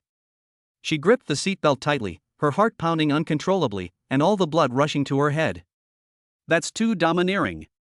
That kiss just now and the one on the rooftop are completely different concepts. It was a declaration filled with absolute aggression and possessiveness, leaving her powerless to resist and only able to passively endure it before succumbing to it. The car started smoothly, and the light outside the window rushed past. Guche didn't say anything, he just focused on driving. But the powerful, almost tangible masculine aura emanating from him filled every inch of the carriage, making Lin Wanner even have to be careful when she breathed. She didn't dare look at him. He could only lower his head and look at his slightly trembling hands resting on his knees. Just then, an excited, crackling electronic voice, audible only to Guche, rang wildly in his mind. Holy crap! Host. How does it feel to be a humanoid Gundam? Aren't you awesome? This is just the appetizer. The real feast is about to be served. Guche's movements remained unchanged, but his consciousness had already sunk into the system. Ding! The host has successfully won over the first, supreme beauty, with 100% favorability Lin Wanner. The system's ultimate core functionality is now officially unlocked. Congratulations, host. You have activated the emotional money printing machine. A money printing machine for emotions? What is this? Before Gu Che could even ask a question, the system had already begun to explain. The emotional money printing machine, as the name suggests, turns your emotions into a never-ending money printing machine. The specific rules are as follows. Once any target's affection level reaches 100 completely devoted, any form of in-depth academic discussion between the host and the female lead will generate a huge cash flow for the host based on the depth and duration of the discussion. Friendly reminder, the deeper and longer the discussion, the higher the cash flow generation efficiency. There's no upper limit. Host, you know what I mean, right? The system's last sentence carried a lewd, sly tone. A meaningful smile appeared on Gu Che's face. In-depth academic discussion? Of course he understands. He understands it all too well. This system is practically a mind reader. No, he understands him better than a roundworm. He originally felt that after conquering a target, getting a large sum of money in a lottery, there was nothing more to it, which felt a bit like a one-off experience. In retrospect, he completely underestimated the scope of this Pro Max version. A one-time reward? That's just an appetizer. The real money-making machine is this emotional money printing machine. This completely solves the emptiness that traditional super-rich novels often leave readers feeling overwhelmed by the sheer amount of money in the later stages, making the numbers seem meaningless. Every sweet interaction with the woman you love, every deep conversation that touches your soul, can be directly transformed into visible, ever-flowing wealth. This is not about spending money. This is clearly making money. And it's the happiest way to make money in the world. Money and emotions are no longer opposing choices here. Through this ingenious mechanism, they are perfectly bound together, mutually influencing and promoting each other. The deeper the emotional investment, the more money you earn. The more money you earn, the more resources you have to maintain and deepen this relationship. This is practically a perfect closed loop. A perpetual motion machine. For the first time, Gu Che felt genuine admiration for the design of this system. It is not encouraging the host to be a ruthless womanizer. On the contrary, it encourages the host to invest genuine feelings and maintain a long-lasting and deep relationship in the most direct and enticing way. Because only unwavering love can turn on this ultimate money printing machine. The underground parking garage of the heavenly palace in the clouds. The car slowly pulled into its designated parking space. Gu Che unbuckled his seatbelt, turned to the side, and looked at Lin Warner, who was still as nervous as a little rabbit. She was still lost in her own emotions, completely unaware that just moments ago, her man had come to regard her as the most precious goose in the world, the one that lays golden eggs. No, she's a fairy who can print money. What are you thinking about? Gu Che asked. No. It's nothing. Lin Warner was startled and quickly shook her head. Get off the bus. Gu Che walked around and opened the car door for her. The moment Lin Warner stepped out of the car, a force lifted her up, and Gu Che once again held her in his arms in a princess carry. I can walk by myself. Lin Warner's voice was barely audible, her cheek buried in his chest, burning hot. I like holding you. Gu Che's answer was simple, direct, and left no room for refusal. He carried her into the private elevator that led directly to the penthouse apartment. The ability of Physical Max allows him to hug an adult woman as easily as hugging a ball of cotton. The elevator doors opened. An extremely luxurious living room, with a 360-degree panoramic view of the city at night, was displayed in front of Lin Warner. Although she had been there once before, she was still awestruck by the dreamlike scene every time she saw it. Gu Che did not stop. He carried her through the huge living room and headed towards the closed master bedroom door. Lin Warner's heart almost stopped beating at that moment. She knew, of course, what lay behind that door. She was nervous, she was afraid, but more than anything, she felt a destiny-like anticipation of entrusting everything to her beloved. Gu Che gently kicked open the bedroom door with his toes. He carried her inside, then used his back to block the door. With a click, the door lock automatically closed. This soft sound shut out the entire outside world. This also cut off Lin Warner's last escape route. Gu Che did not immediately put her on the huge Simmons bed. He simply held her, letting her lean against the cold door, the two of them facing each other, extremely close. He could feel her rapid breathing due to nervousness, and he could see her trembling, long eyelashes. A sense of exhilaration, of being in complete control, spread throughout my body. Warner. He lowered his head and whispered in her ear. The warm breath brushed against her sensitive earlobe, making her whole body feel a fine layer of granules. She managed to squeeze out a faint syllable from her throat. Gu Che's lips almost touched her earlobe. His words, tinged with a hint of seduction and a touch of amusement, clearly penetrated her ears. Shall we discuss an academic matter? Chapter 17, Max Physique Too Strong. The next morning, the first rays of sunlight streamed through the huge floor-to-ceiling windows of the heavenly palace and onto the soft carpet in the bedroom. Gu Che opened his eyes. Not a trace of drowsiness. He showed no signs of fatigue. His body, far from being weak after staying up all night, was instead filled with an unprecedented, almost overflowing, explosive power. My mental state is clearer than ever before. He turned his head and looked to his side. Lin Wanner is still asleep. Her long eyelashes covered her eyelids, and her delicate eyebrows were slightly furrowed, as if she were still a little tired even in her dreams. She was curled up in the soft blankets, only her delicate face, flushed with an unnatural redness, was visible, and she was fast asleep. Host, how are you feeling? The system's electronic voice rang in my mind, full of lewd mockery. Humanoid Gundam, first impression version, how about a 5-star review? Gu Che ignored it. His consciousness sank into the system panel. The money printing machine of emotions has been activated. Target, Lin Wanner Affection Level 100. Academic discussion duration, 7 hours 38 minutes. Average output efficiency, 3 million minute. Total revenue, 1.364 billion renminbi. One night. A billion or more. Gu Che's account balance has officially surpassed the 7 billion mark. And this is just the beginning. This money printing machine called emotion will become his most stable, yet most terrifying, source of cash flow in the future. He gently lifted the covers and got out of bed. The moment his feet touched the ground, he clearly felt a solid, mountain-like power emanating from beneath his feet. Every joint and every muscle in the body seemed to have been precisely tuned to its most perfect state by a sophisticated instrument, full of harmony and power. He went into the bathroom and stood in front of the mirror. The man in the mirror didn't seem to have changed much in terms of his outline, but his overall spirit and energy had undergone a tremendous transformation. The muscle lines beneath the skin become clearer and smoother, exuding a sculpted beauty.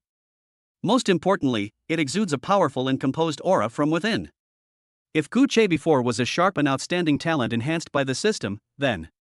So now he is like a peerless heavy sword hidden in its sheath, not showing its sharpness, but carrying the weight of 1,000 pounds. Maximum physique. It brings not only a breakthrough in physical fitness, but also a leap in the level of life. Gu Che took a quick shower and changed into a tracksuit. He didn't wake Lin Wanner, but went into the kitchen and skillfully took out eggs, milk, and some fresh fruits and vegetables from the refrigerator to prepare a nutritious breakfast for her. Then, he left a note and quietly left the apartment. Yunding Tiangong boasts the most luxurious resident-only fitness center in Huahai City. Gu Che went straight onto the treadmill. Without any warm-up, he immediately increased the speed to 15 km/h. This is a speed that would require a sprint to keep up with for the average person. He was just taking a walk. My heartbeat is steady and my breathing is even. 5 minutes later. He increased his speed to 20 km/h. This is the sprint speed of a professional sprinter. The treadmill roared under his feet, seemingly unable to bear the weight, but he remained as steady as a mountain. Not a single drop of sweat fell. 10 minutes. 20 minutes.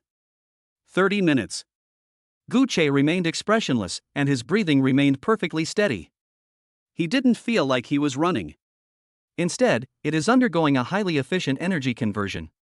The inhaled oxygen, driven by the powerful heart inside the body, is instantly transformed into a continuous source of power, supplying every part of the body. He even had a feeling. If he wanted to, he could run at this speed forever. Is this what max physique is all about? Is this the theoretical limit of humankind? That's terrifying. Gu Che stopped. It wasn't because he was tired, but because he felt that this kind of test was meaningless. He walked toward the strength zone. He effortlessly lifted a 150-kilogram barbell overhead with one hand. It's like lifting a feather. The few wealthy people who were also exercising in the gym were completely dumbfounded. They looked at Gu Che as if he were a monster. Gu Che didn't pay attention to their reactions. He was simply absorbed in exploring this new body. Strength, speed, endurance, explosiveness, coordination. Each one is so powerful that it's unbelievable. He could even clearly perceive the muscle contraction, bone conduction, and nerve signal transmission with each exertion of force. His control over his body reached an unprecedented level of subtlety. An hour later, Gu Che returned to the apartment. He opened his laptop and began processing the follow-up integration plan for Yuanqing Biotechnology and the evaluation reports for several new investment projects that Zhao Li had sent overnight. The files were piled up like mountains, and the data was intricate and complex. In the past, it would have taken him an entire morning to barely finish reading it. But now, his brain is like a super-fast processor. Lines of text and strings of data flashed across his vision, then were clearly analyzed, summarized, and stored. The clarity and focus of his thinking reached an alarming level. Physical max enhances more than just the physical body. Extremely high energy levels also provide the brain with the most powerful endurance. A tireless body carries an inexhaustible mind. This is what makes physical max truly terrifying. It provides Gu Che with the most solid physical and mental support for his future business expansion. He will have more time and greater efficiency than all his competitors to think, strategize, and build his own business empire. In just 2 hours, Gu Che completed the workload that would normally take an average person 2 days to finish. He closed his laptop, stood up, and walked to the floor-to-ceiling window. Looking down at the city, which resembles a steel forest, an unprecedented sense of confidence and control welled up within me. He knew that from this moment on, he truly possessed the power to conquer the city. It's not about money. Instead, it was this body, as powerful as a god's. Behind me came a lazy, slightly nasal hum. Gu Che turned around. Lin Wanner, wearing his oversized white shirt and barefoot, was walking out of the bedroom, still half asleep. The hem of her shirt just covered the top of her thighs, revealing 2 straight, slender, and milk-white legs. She rubbed her eyes, still a little dazed. When she saw Gu Che standing in the morning light, she froze instantly. Immediately, those crazy and shameful scenes from last night flooded into my mind like a tidal wave. Her face flushed bright red, all the way to the roots of her neck. "Good morning."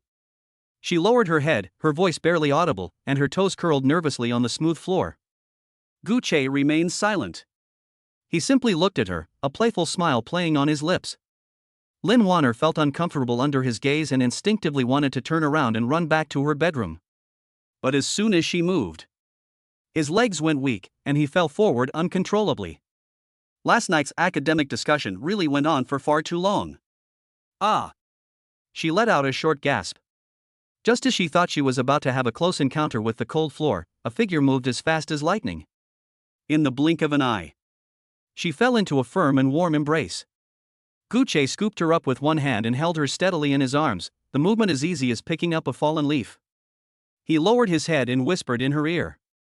"It seems you haven't fully digested it yet. Let's continue." The warm breath brushed against her sensitive earlobe, making her whole body feel a fine layer of granules. She managed to squeeze out a faint syllable from her throat. Gu Che's lips almost touched her earlobe. His words, tinged with a hint of seduction and a touch of amusement, clearly penetrated her ears. Chapter 18: Li Na's Regret and Wang Hao's Fury. Li Na was awakened by her phone vibrating incessantly. Her head was throbbing from the hangover, and she struggled to sit up on the hard bed in her rented room. On the screen were a barrage of ad tags from my college roommates' group chat. "Nana, look. Isn't that Gu Che? My God, it really is him. He's actually with Lin Wanner." A high-resolution photo is prominently displayed in the center of the screen. The background of the photo is the rooftop of the Farstar Biotechnology building. A sea of flowers, a symphony orchestra, and a dazzling night view. Gu Che, dressed in a well-tailored casual outfit, was kissing the girl in his arms. That girl was none other than Lin Wanner, the universally acknowledged white moonlight of the entire school. The photo was taken from a distance by someone who didn't know, but the romance and sweetness that belonged only to the two of them broke through the screen and stunned Li Na's eyes. Her mind went blank, as if buzzing. Yesterday, she was posting wildly online, spreading rumors that Gu Che was a kept man who was being kept by a rich woman.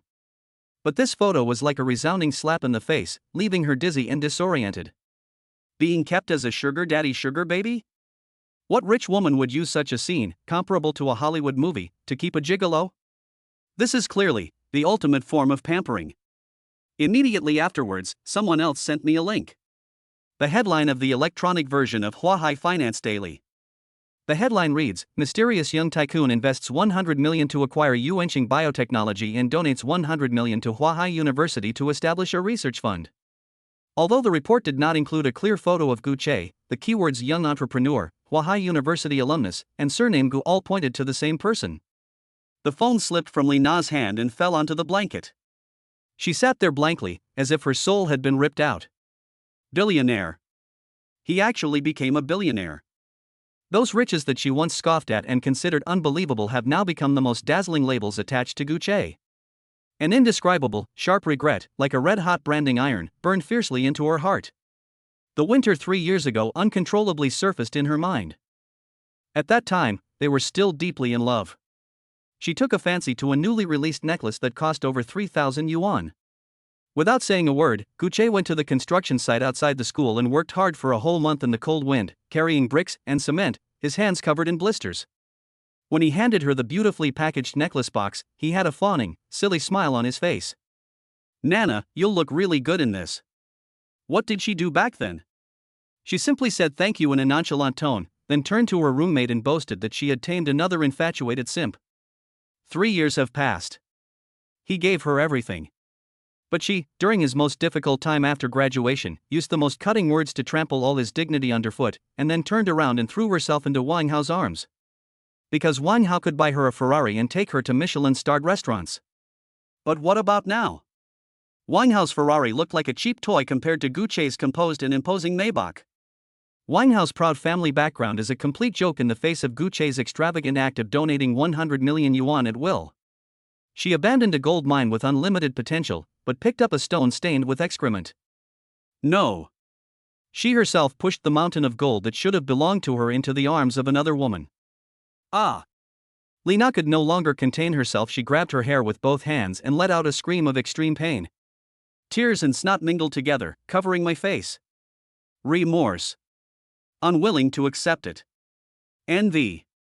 A variety of emotions, like venomous snakes, were frantically gnawing at her internal organs. She was wrong. She was completely wrong. At the same time, inside a private room at a top-tier private club in Huahai City, Wang Hao kicked over the coffee table in front of him, which was made from a single piece of golden manhwa wood. Expensive red wine and an exquisite fruit platter were smashed all over the floor. Gu Che. His roar, like that of a wounded beast, was filled with impotent rage. Inside the private room, his most trusted henchmen were silent as cicadas in winter, not daring to even breathe loudly. Wang Hao's phone was still showing the call screen.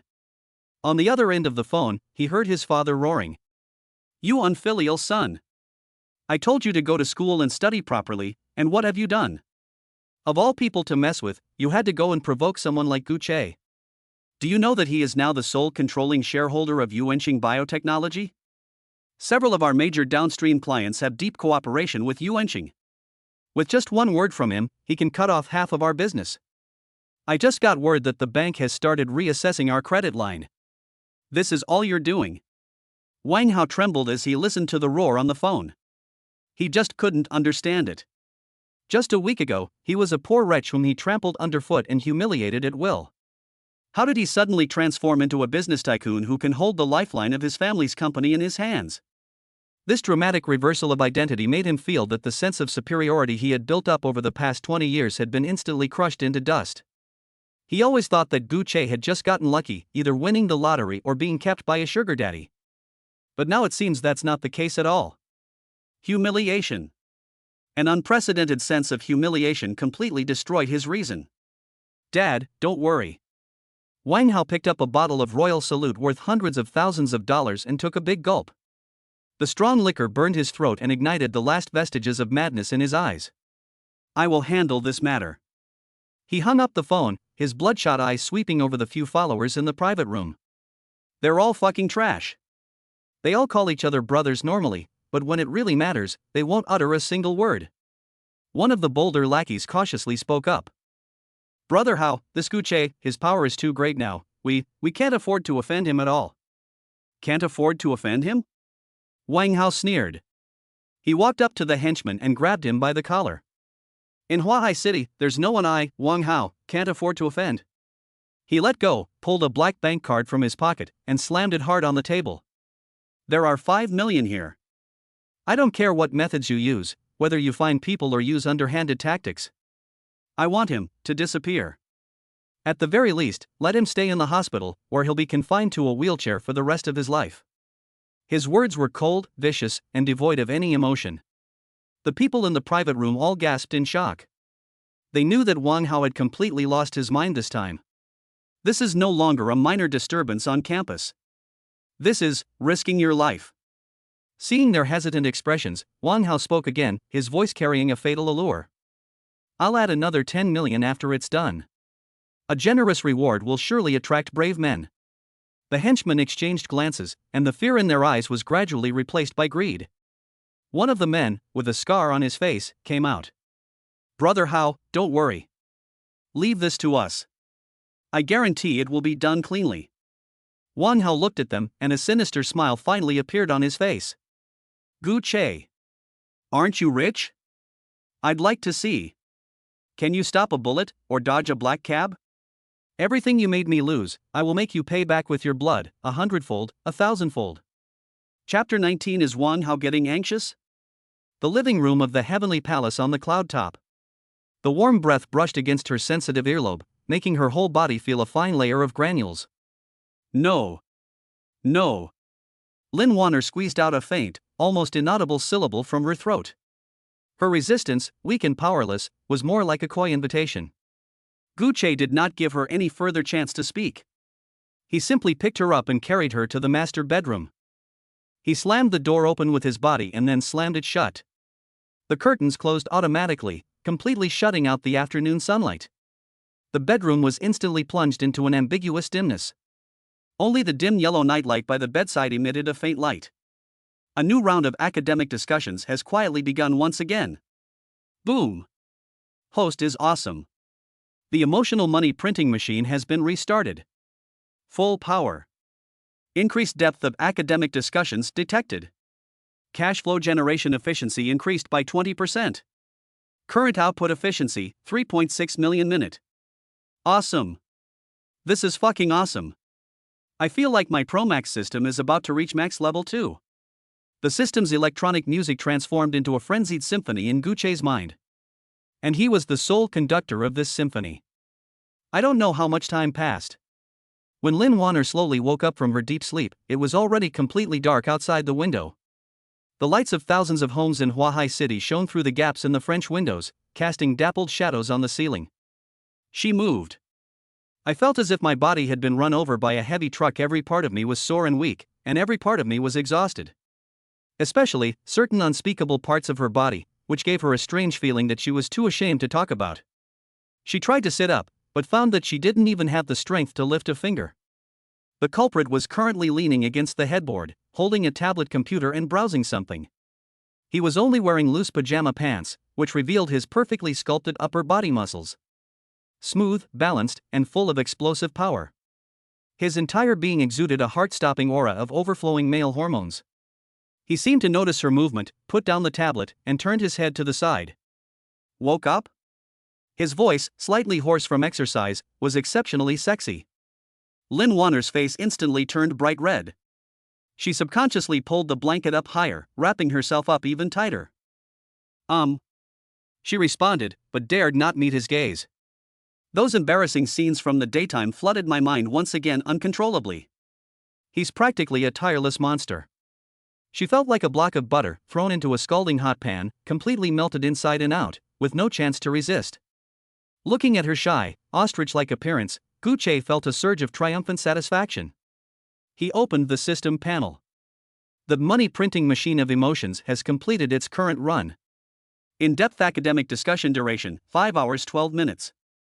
Total revenue, 1.872 billion renminbi.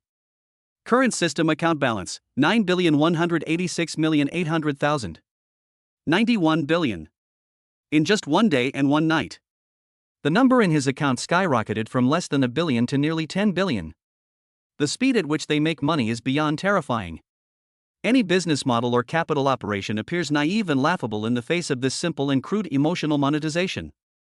How much net profit can Wang Hao, that so-called rich second generation, make in a year after all his family's hard work?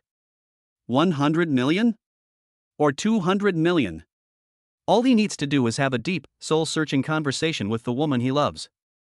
The profits they made were enough to outweigh their decades of hard work. This is what a true super rich person looks like. This is what it truly feels like to stand at the top of the pyramid and look down upon all living beings. More importantly, this way of acquiring wealth does not have the emptiness of simply piling up numbers like in traditional stories about super rich people. Instead, it is full of unparalleled motivation. Because the source of wealth is emotion. It was the girl in his arms who loved him unconditionally, completely. Every intimate moment injects new energy into this love. Every in-depth discussion strengthens the bond between us. The system, in turn, rewarded this bond in the most direct and enticing way. Money here is no longer just a cold number. It is a catalyst for love and a stabilizer for relationships. This logic is so perfect it's intoxicating. Gucci has now completely figured it out. He doesn't need to be a ruthless stud, hunting for women and conquering one target after another. That's the most basic way to play. The most advanced approach is sustainable development. It's about maintaining and taking good care of Lin Warner, this ultimate beauty money printing machine.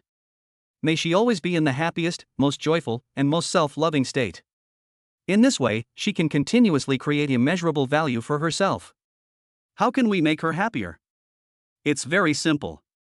Spoil her to the extreme with money, love, and every other way you can think of.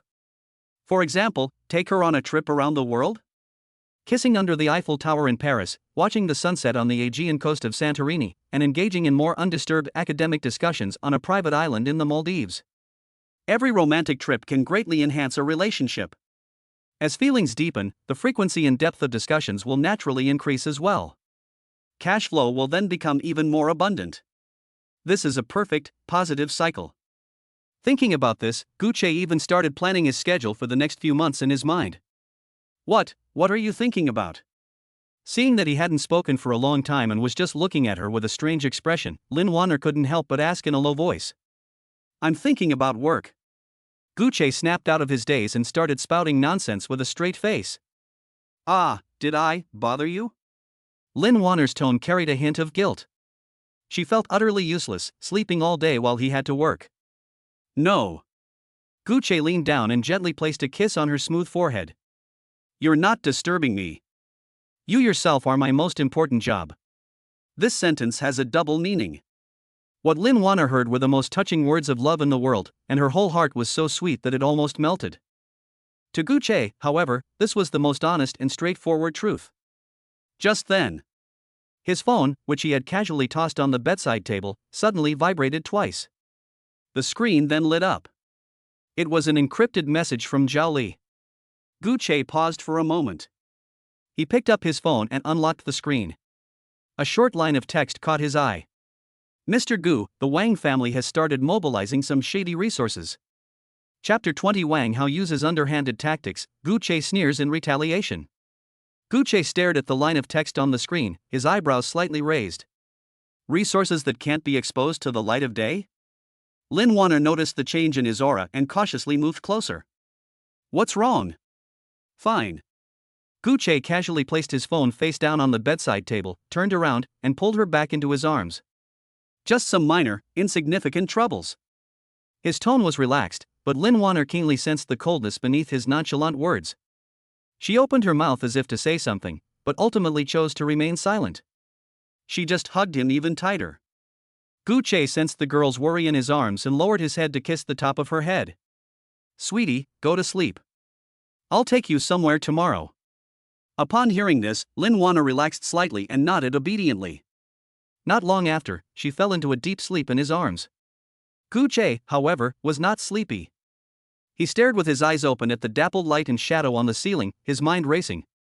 Wang Hao, that mad dog, has finally bitten us. That's normal, though. It would be strange if someone didn't retaliate after completely crushing the sense of superiority of a rich kid and slapping him in the face in public. He just didn't expect Wang Hao to act so quickly and ruthlessly. Resources that can't be exposed to the light of day.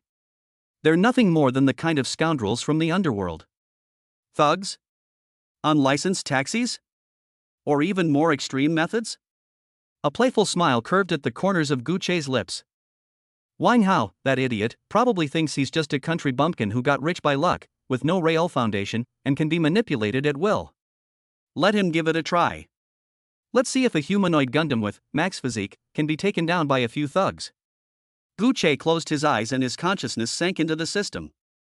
System, what is the probability of danger perception appearing in the ability wheel? Returning to host, the probability of drawing each ability is random, depending on your bond with the female lead. However, if the host needs this ability now, this system can offer a small suggestion. Explain. The host can continue to pursue new targets.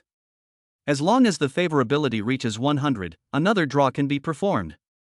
Furthermore, according to the system's big data analysis, the probability of drawing the life-saving ability, danger perception, will increase to some extent before encountering danger. Gu Che sneered. Your system is quite good at doing business. Hee, you flatter me. This system is simply concerned for the host's personal safety. Unnecessary. Gu Che refused outright. Physical strength maxis sufficient. He had absolute confidence in the strength of his current body.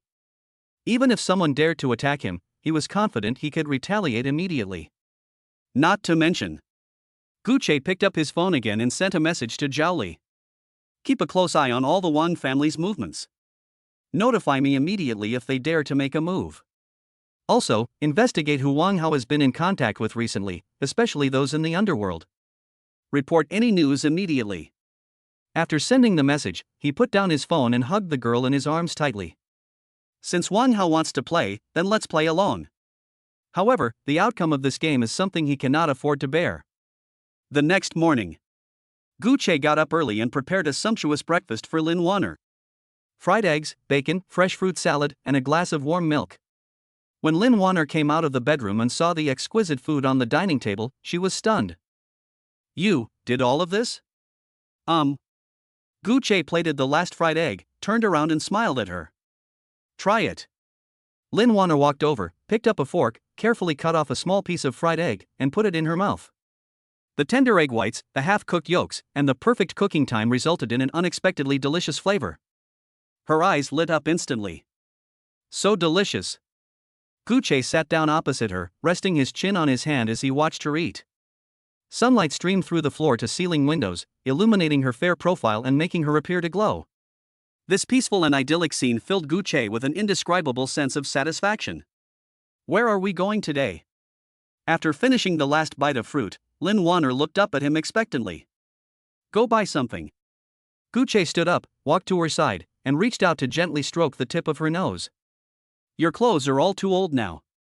It's time to replace them with a new batch. Lin Wanner's face flushed red. No need. I can still wear my clothes. Obedient. Gu Che's tone left no room for refusal. You're my girlfriend, so you should wear the best and use the best. This is my principle. Lin Wanner bit her lip, but finally nodded. She knew in her heart that Gu Che wanted to be good to her. And she no longer wanted to reject his kindness as she had before. The two quickly got ready and took the elevator to the underground parking garage. Gu Che took her hand and walked towards the Maybach. The moment he pressed the car key, a black minivan suddenly sped out from around the corner of the garage. The roar of the engine was particularly jarring in the enclosed space. The car was traveling at extremely high speed, heading straight for Gu Che and Lin Wanner. Lin Wanner screamed in fright. Ah! At the critical moment, Gu Che suddenly pulled her into his arms and pounced like a cheetah, lunging towards the pillar beside them. Boom! The black van whizzed past them, slamming into the Maybach. A tremendous crash echoed throughout the garage. A luxury car worth millions had its door dented instantly, and the glass shattered all over the ground. The front of the van was also severely deformed, emitting puffs of white smoke. Gu Che crouched behind a pillar, protecting Lin Wanner, and squinted his eyes. They've arrived. They actually dared to make a move. The van's door was violently pushed open. 5 burly men with fierce-looking faces jumped out of the car. The one leading the group was the scarred man who had accepted the 5 million yuan task in Wang Hao's private room yesterday.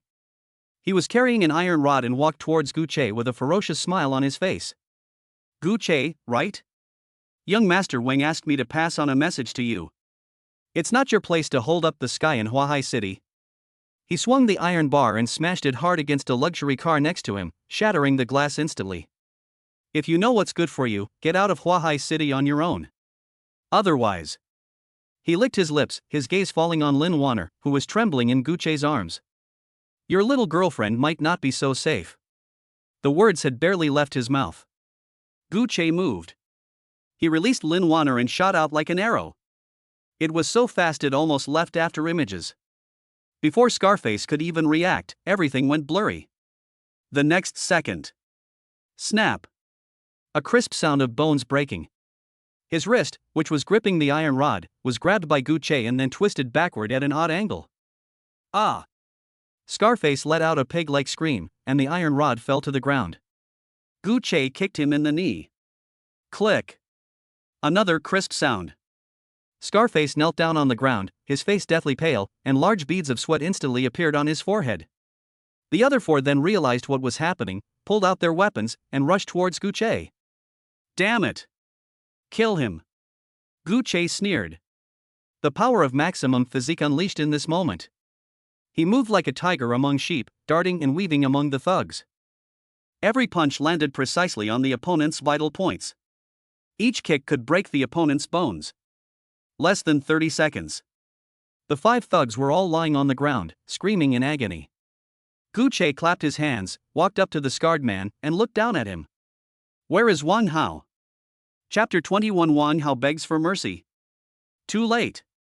Scarface lay sprawled on the ground, his face ashen, cold sweat dripping from his forehead. His wrist was twisted at an odd angle, and his kneecap was shattered into several pieces. The excruciating pain almost made him faint. But Guche's icy gaze made him forcefully suppress the urge to faint. I'll talk. Scarface's voice was trembling. He had been to many places and met many ruthless people in his life, but this young man in front of him was completely beyond his comprehension. That overwhelming power, that terrifyingly precise strike, is simply not something a human should possess. Wang Hao is at a private club in the East District. Scarface stammered out the exact address. He gave us 5 million and told us to cripple you. Guche listened without showing any expression. He took out his phone and dialed Zhao Li's number. Send someone to the underground parking garage of the Cloud Top Palace within 10 minutes to handle the scene. Also, get me a new car. Besides. Guche paused, his tone growing even colder. I need the most detailed list of all of the Wang family's business partners. Send it to my email within an hour. After hanging up the phone, Guche turned and walked towards Lin Wanner. The girl crouched behind the pillar, trembling all over, her eyes brimming with tears. She was terrified. The moment the van came hurtling towards her, she thought she was really going to die. It's all right now. Guche knelt down and embraced her. With me here, no one can hurt you. Lin Wanner finally couldn't hold back her tears, and she hugged him tightly. I'm so scared. I'm not afraid. Guche patted her back, his voice as gentle as if he were coaxing a child. These people are all clowns. I will make them pay the price. Half an hour later. A brand new Rolls-Royce Phantom stopped at the entrance to the underground parking garage of the Heavenly Palace in the Cloud Top. Zhao Li, accompanied by several bodyguards in black, was cleaning up the scene. The 5 thugs have been put into a black van, where they will face police interrogation and a long prison sentence. As for the damaged Maybach, it was also towed away. Guche took Lin Wanner's hand and walked towards the Rolls-Royce. Zhao Li quickly came forward and respectfully handed over the car keys. Mr. Gu, the list you requested has been sent to your email address. The Wang family currently has 13 main partners, including 7 financial institutions, 3 raw material suppliers, and 3 downstream sales channel partners.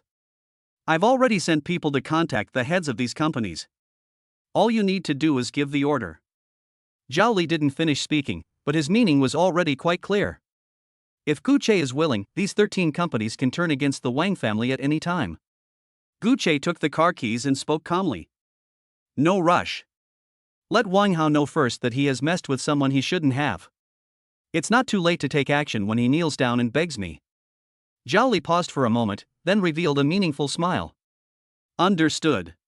He knew Guche's methods all too well.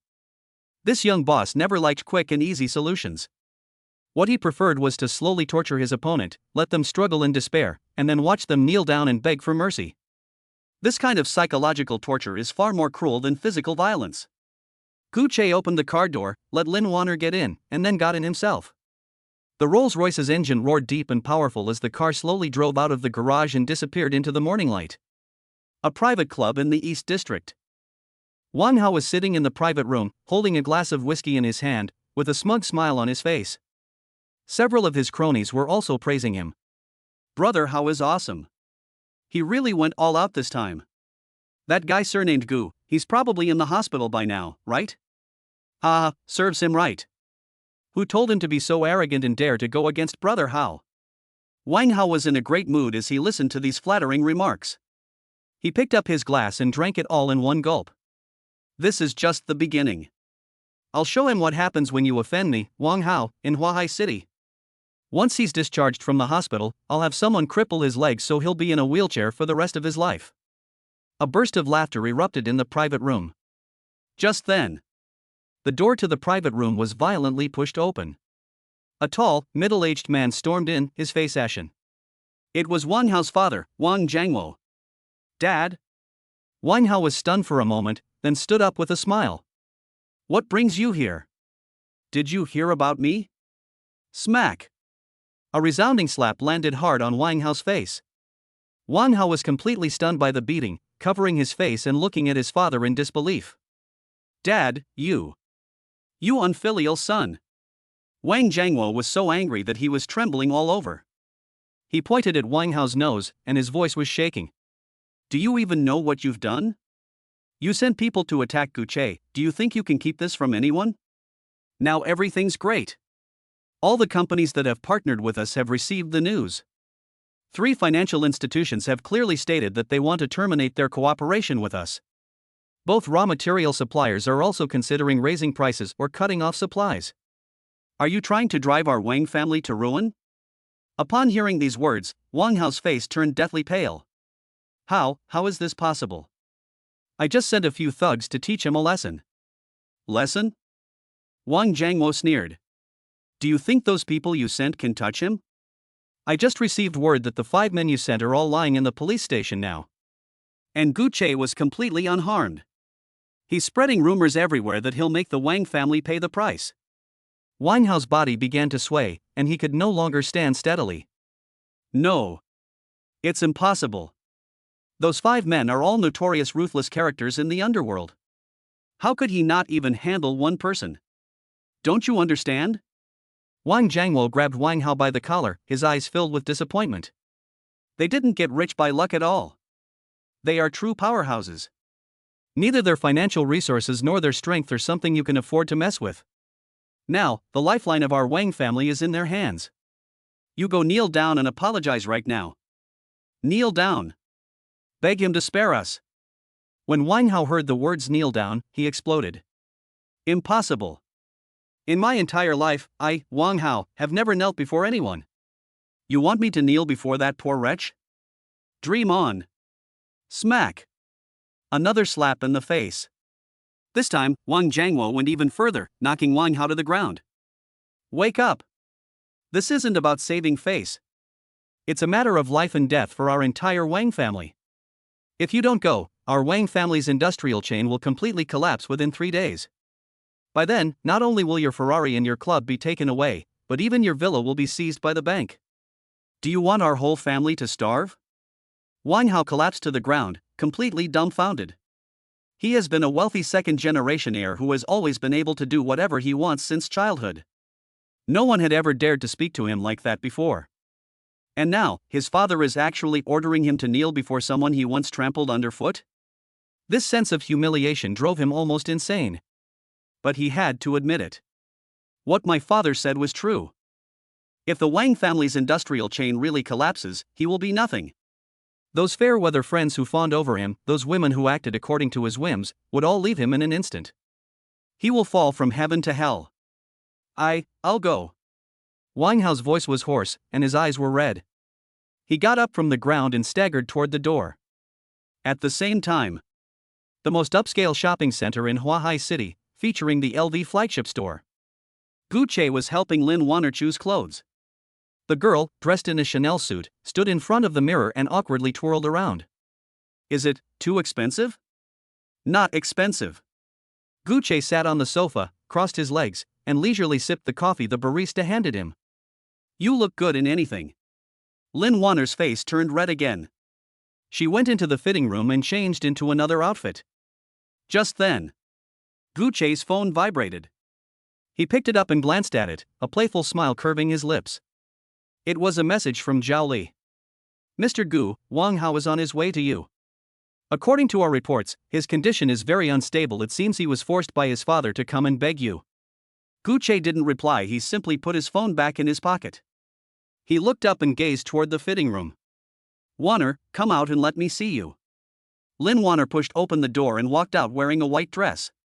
The skirt hem just reached her knees, revealing a pair of straight and slender beautiful legs.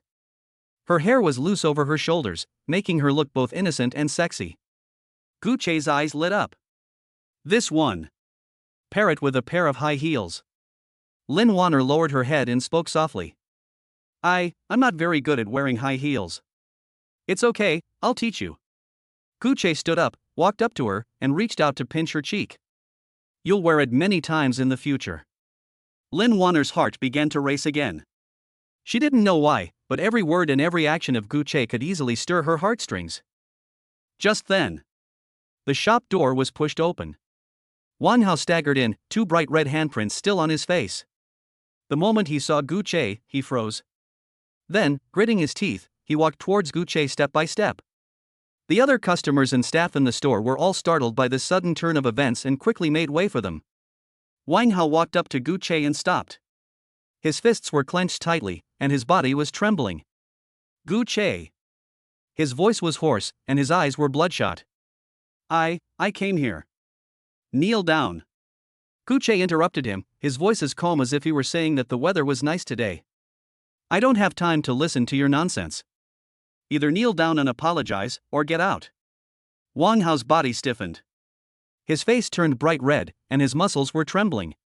He wanted to turn around and leave. But he couldn't.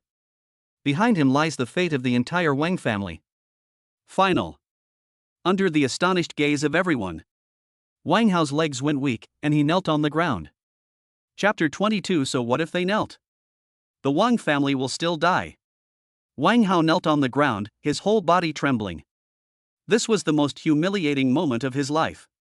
The surrounding customers and shop staff all took out their phones and started taking pictures of him like crazy. Flashes of light went off one after another, as if mocking his disheveled state.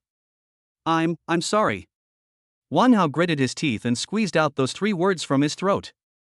Every word felt like it was cutting into his flesh. I shouldn't have gotten involved with you. I was wrong. Please, spare our Wang family. Gu Che looked down at him, his face expressionless.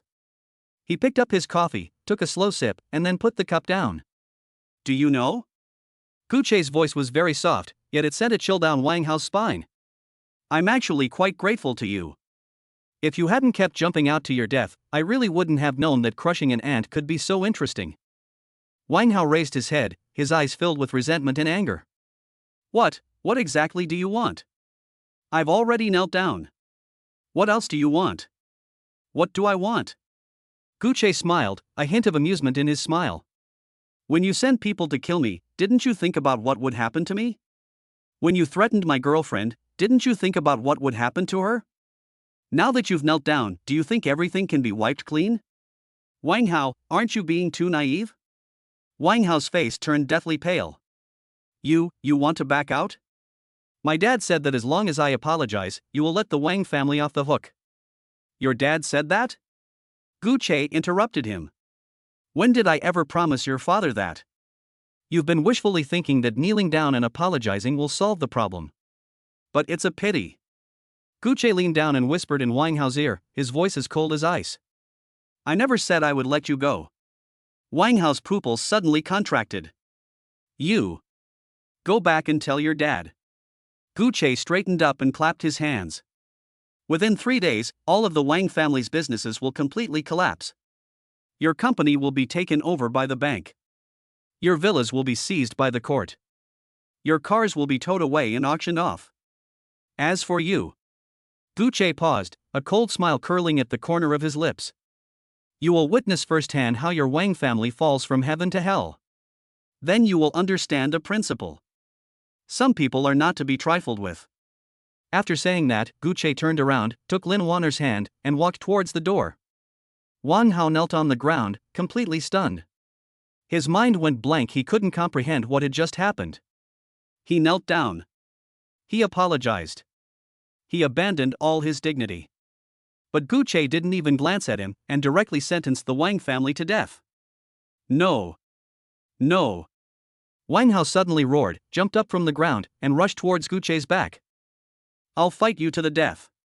But he had only taken 2 steps. A hand rested firmly on his shoulder. Zhao Li appeared behind him without him noticing, looking at him expressionlessly. Young Master Wang, please have some self-respect. Get out of here. Wang Hao struggled frantically, but Zhao Li's hands were like iron clamps, holding him down firmly. Let me go. I'm going to kill him. I'm going to kill him. Zhao Li sighed and tightened his grip slightly. Click.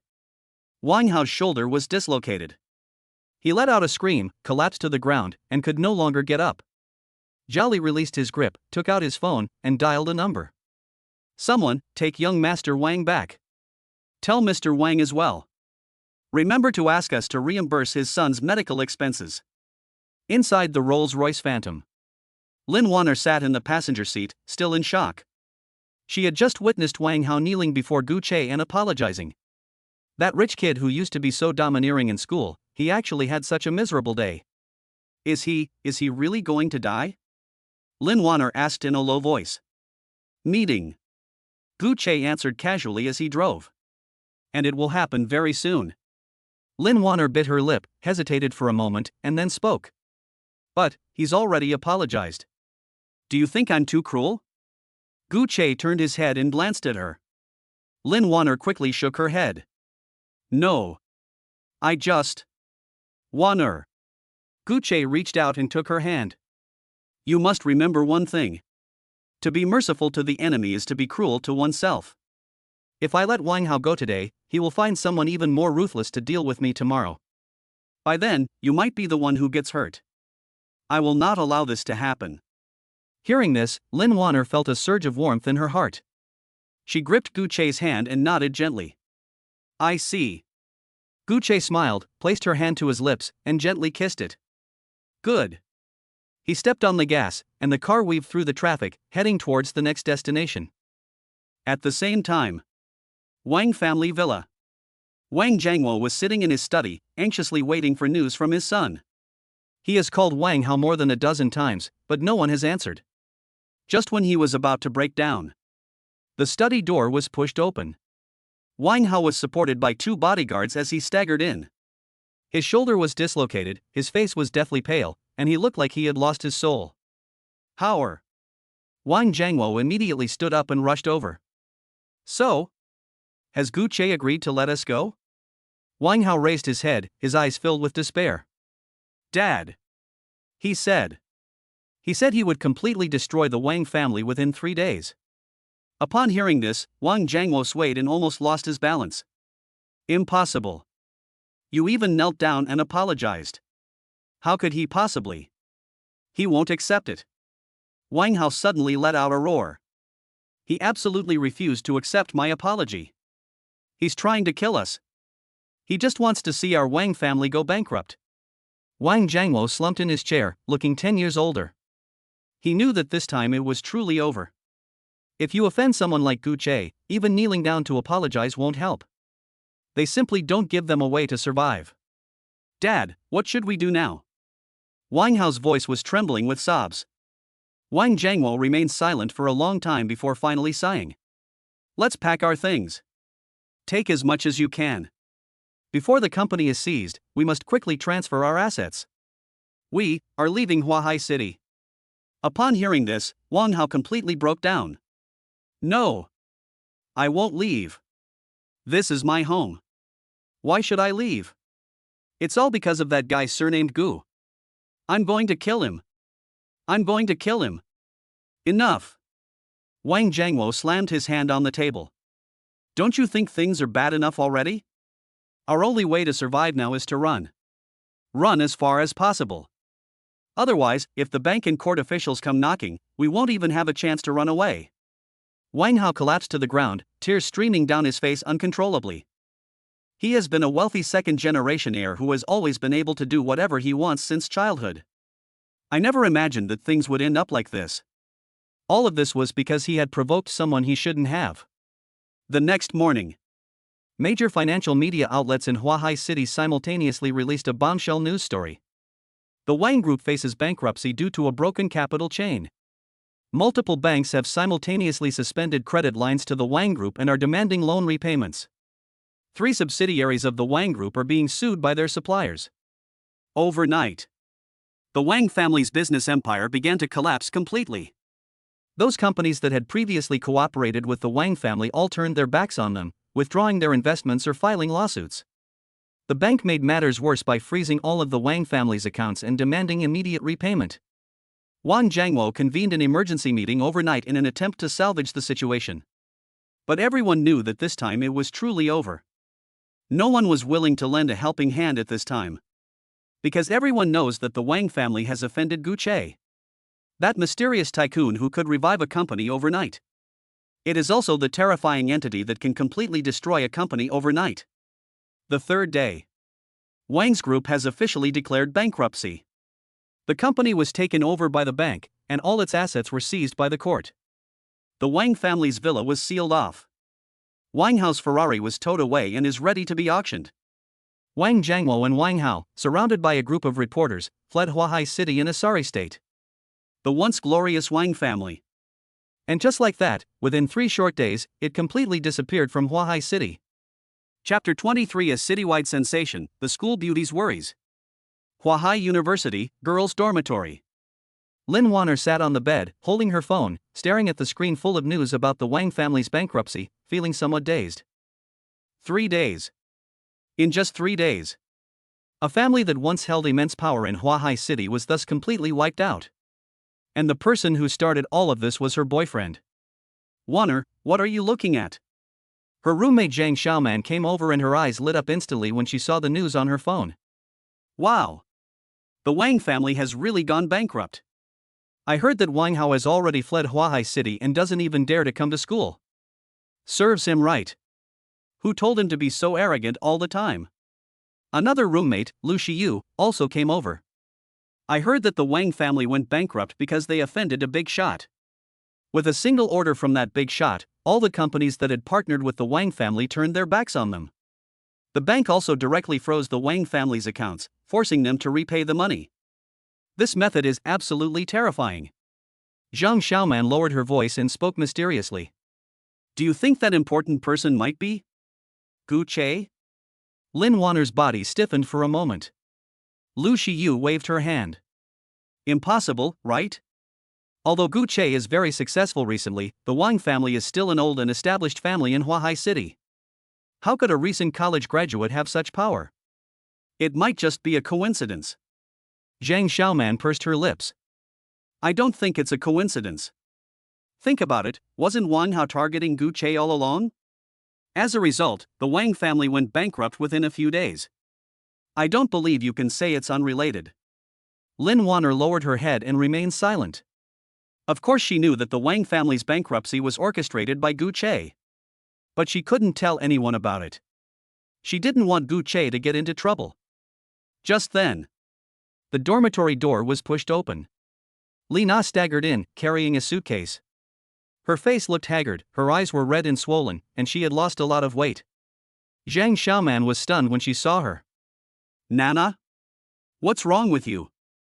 Li Na ignored her and went straight to her bed to start packing her things. Lu Shiyu muttered to herself. Wasn't she with Wang Hao? Why did she suddenly come back? Could it be? Zhang Xiaoman realized what was happening and covered her mouth. Wang Hao ran away, and she got dumped? Upon hearing this, Li Na paused in her movements. She turned around and looked at Lin Wanner, her eyes filled with complex emotions. Jealousy, resentment, and deep regret. Lin Wanner. Li Na's voice was hoarse. Are you feeling smug? You stole Gucci away, and now you're watching me fall on hard times. You must be very happy, right? Lin Wanner raised her head and looked at her calmly. I have never taken anyone away from me. You abandoned him yourself. And Lin Wanner paused. I have never laughed at you. I just feel sorry for you. Upon hearing this, Lina burst into tears. She knew that every word Lin Wanner said was true. She was blind to have abandoned Gucci, this gold mine. Now, she has lost everything. Lin Wanner, however, possessed everything she had ever dreamed of. I really regret it. Lina squatted on the ground, hugged her head, and burst into tears. Everyone else in the dormitory fell silent. Lin Wanner sighed and got up from the bed. Nana. What's past is past. You should look ahead. Lina looked up at her with teary eyes. Look ahead? I have nothing now. Where else can I look? Lin Wanner remained silent for a moment before speaking softly. You still have hands and feet, and you're still young, why can't you look forward? It's never too late to make a change if you really want to. Lina clenched her fists, and tears streamed down her face again. This time, it's not because of regret. It was not out of shame, but out of remorse. She recalled how she had mocked Gucci and how she had joined Wang Hao in humiliating him. Looking back now, it's truly ironic. Zhang Xiaoman and Lu Xiyu exchanged a glance, but neither of them spoke. Heavenly Palace on the cloud top. Gucci stood in front of the floor-to-ceiling window, looking down at the city below, holding a glass of red wine in his hand. A system notification sounded in my mind. Ding! Congratulations, host. You have successfully destroyed the Wang family. Task completion, perfect. Bonus reward, 500 million in cash. Current account balance, 9.6868 billion. Gucci gently swirled the wine glass, the red liquid leaving ripples on the glass. The downfall of the Wang family was just the beginning. Next, he needs to build his own business empire. A truly vast empire capable of wielding immense power and influence in Huahai City and even the entire country. Just then, the doorbell rang. Gucci walked over and opened the door. Lin Wanner stood outside the door, holding a thermos in her hand, with a gentle smile on her face. I made you some soup. Gucci was stunned for a moment, then smiled. Why did you suddenly come here?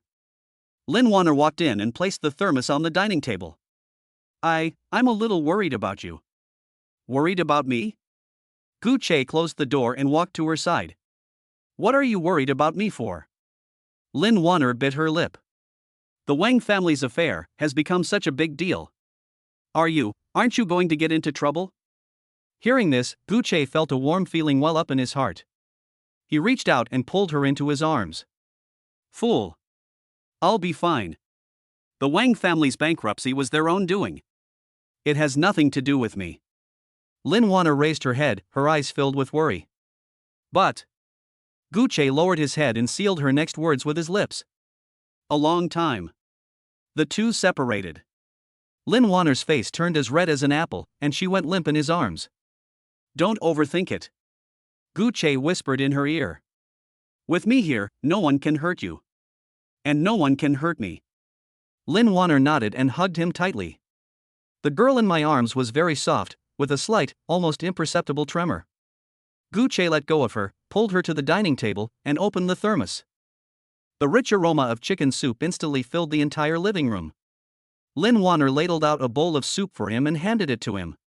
You've been working too hard lately, you need to take good care of yourself. Gucci took the soup and took a sip. It tasted delicious, and the warmth flowed from my stomach all the way to my heart. Oh, right. Lin Wanner suddenly remembered something and took her phone out of her bag. Look, what is this? Gucci took the phone. A photo was displayed on the screen. In the photo, Lin Wanner is wearing the white dress he bought for her, standing on the tree-lined path on campus.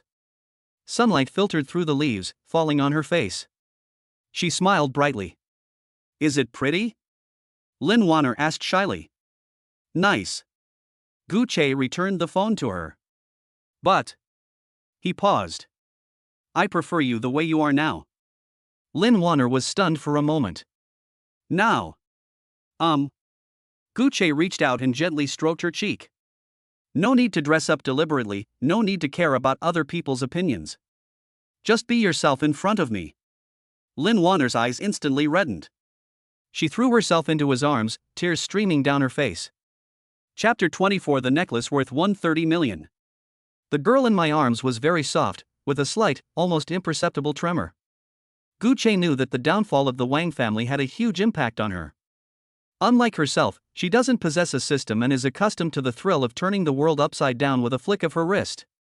In the mind of an ordinary girl, the idea that a family that has been passed down for generations could be wiped out in just 3 days is simply unbelievable. And all of this stems from the man beside her. This kind of perception can bring worship, but it can also bring fear and a sense of distance. He must completely eliminate this sense of distance. The soup is getting cold. Gu Che let go of her, pulled her to the dining table, and opened the thermos. The rich aroma of chicken soup instantly filled the entire living room. Lin Wanner ladled out a bowl of soup for him and handed it to him. I saw it on the news. She couldn't help but speak softly. Mum. Gu Che took a sip of the soup. It tasted delicious, and the warmth flowed from his stomach all the way to his heart. I just feel it's too fast. Lin Wanner organized her thoughts. It's like a dream. This is not a dream. Gu Che put down the soup bowl, took out a tissue, and wiped her lips. This is reality. Moreover, you will gradually get used to this reality. After he finished speaking, he stood up. Come on, come with me. Where to? Lin Wanner asked, somewhat bewildered. You'll see when you get there. Half an hour later. The Rolls-Royce Phantom stopped at the VIP entrance of Guojinui, the most upscale luxury shopping center in Huahai City. The uniformed doorman respectfully opened the car door. Lin Wanner followed Gu Che inside and was instantly stunned by the scene before her. This place was unlike any shopping mall she had ever visited before. There were no crowds, no noisy commotion. Each shop was decorated in a magnificent style, with polite shop assistants standing at the entrance. The air was filled with the smell of money. What are we doing here? Lin Wanner subconsciously tugged at Gu Che's sleeve. She felt out of place here. I'll buy you something. Gu Che took her hand and led her straight to the Cartier boutique on the second floor. Welcome to Cartier.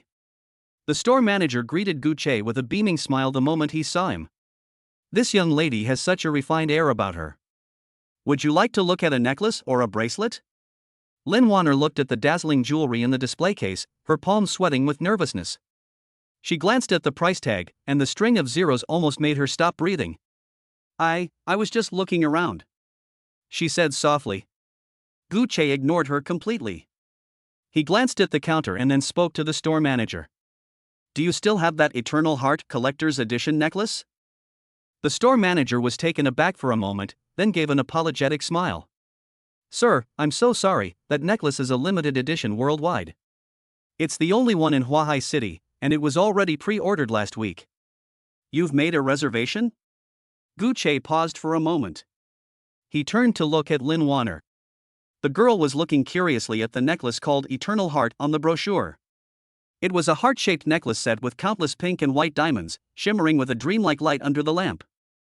I don't care what method you use. Gu Che looked away and turned to the store manager. I need to see it in 10 minutes. The store manager's smile froze on his face. Sir, there's really nothing we can do, the guests who made the reservation are. 5 minutes, Gu Che interrupted him, his tone leaving no room for argument. If I can't see it, I'll buy this shop and fire you. The color drained from the store manager's face instantly. He dared not doubt the truthfulness of Gu Che's words. Anyone who can afford to arrive here in a Rolls-Royce Phantom definitely has the means. I'll think of something right away. He scrambled into the office and picked up the phone. Lin Wanner tugged at Gu Che's sleeve, her face full of worry. Gu Che, let's just forget about it. Wouldn't that be putting them in a difficult position? No. Gu Che asked her to sit down on the sofa, while he crossed his legs. 99% of things in this world can be solved with money. If it can't be resolved, that means there isn't enough money. Lin Wanner stared at him blankly. At that moment, she suddenly realized that she had never really understood Gu Che. His confidence and commanding presence were so powerful that she felt a sense of unfamiliarity with him. Less than 5 minutes. The shop door was suddenly pushed open from the outside. A middle-aged man, dressed in a bespoke suit and with his hair neatly combed, rushed in, panting. He was holding a delicate red velvet box in his hands. The store manager, who was following behind him, was so frightened that his legs went weak. Mr. Gu. Mr. Gu. The middle-aged man ran up to Gu Che, bowed at a 90-degree angle, and his forehead was covered in sweat. I am Vang, the president of Cartier Grande. I'm so sorry. It was our mistake that kept you waiting here for so long. I have brought you the heart of eternity you requested. He carefully opened the box. The necklace that Lin Wanner had just seen in the brochure was lying quietly inside, radiating a light 100 times brighter than in the picture. The entire store fell into a deathly silence instantly. Lin Wanner was completely dumbfounded. She opened her mouth, completely at a loss for words. President of Cartier Grande Classification? He personally came to deliver the goods? And even apologized? This was beyond her imagination. Gu Che merely glanced at it indifferently. Thanks for your hard work. He picked up the necklace, stood up, and walked behind Lin Wanner. The cool diamond touched the warm skin. Lin Wanner trembled and instinctively tried to dodge. Don't move. Gu Che leaned down and whispered in her ear. He put the necklace on her himself. Then, he took 2 steps back and looked her over. In the mirror. The girl was wearing a white dress she had bought yesterday. Her skin was as white as snow, and her neck was long and slender.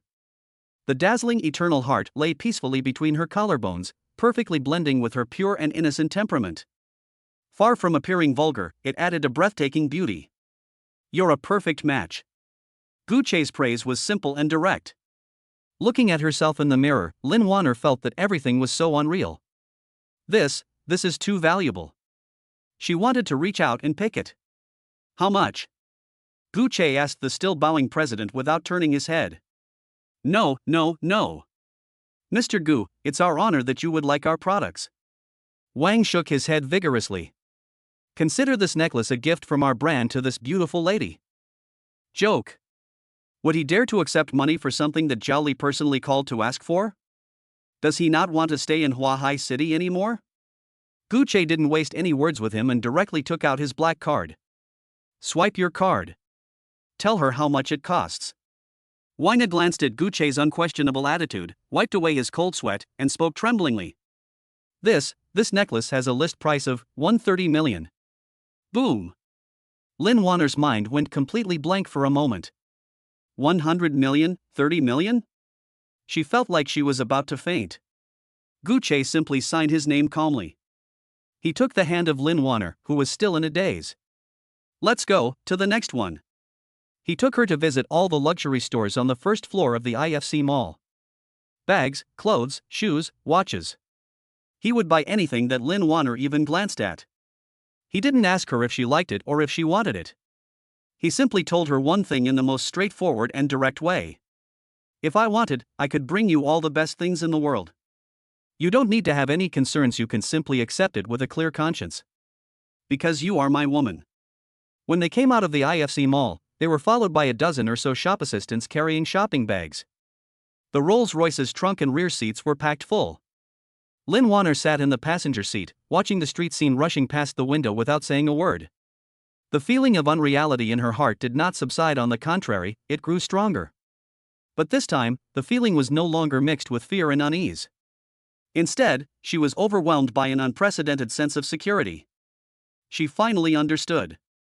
Gu Che's strength is not meant to create distance between him and her. Instead, it was used to build an absolutely safe, fairy tale world for her. In this world, she can do whatever she wants, without worrying about money or having to be subservient to anyone. All she needed to do was stay by his side peacefully. Thinking of this, her heart started racing for no reason. Chapter 25. Top talents voluntarily join us. Lin Wanner turned her head and quietly looked at Gu Che.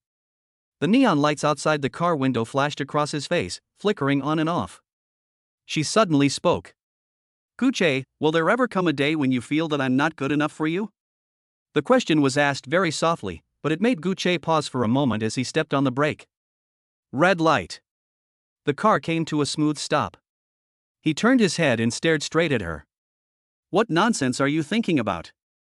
Lin Wanner lowered her head, twisting her fingers around the hem of her skirt. I feel like I'm not quite qualified. Gu Che didn't say anything. He unbuckled his seatbelt, leaned over, pinched her chin with his fingers, and forced her to lift her head. Listen carefully. His tone was more serious than ever before. In this world, only I can decide who is worthy of me. And I've already made up my mind. It's you. Lin Wanner's eyes instantly reddened. She suddenly threw herself into his arms, hugged his waist tightly, and buried her face in his chest. Gu Che patted her on the back. Fool. The green light comes on. A piercing horn blared from behind. Gu Che sat back in the driver's seat and stepped on the gas. Lin Wanner wiped her eyes and smiled through her tears. By the way, have you been very busy lately? Fine. Gu Che answered casually. What's wrong? I've noticed you've been on the phone a lot these past few days, dealing with things I don't quite understand. Lin Wanner hesitated for a moment. Are you doing business? Gu Che smiled. I guess so. We acquired a company, which is currently undergoing restructuring. Lin Wanner opened her mouth wide. Acquiring a company? She suddenly became a little curious. So, what company did you acquire? An internet startup. Gu Che gave a brief explanation. They used to make social media apps, but they didn't manage them well and they're about to go bankrupt. I bought it, intending to change direction.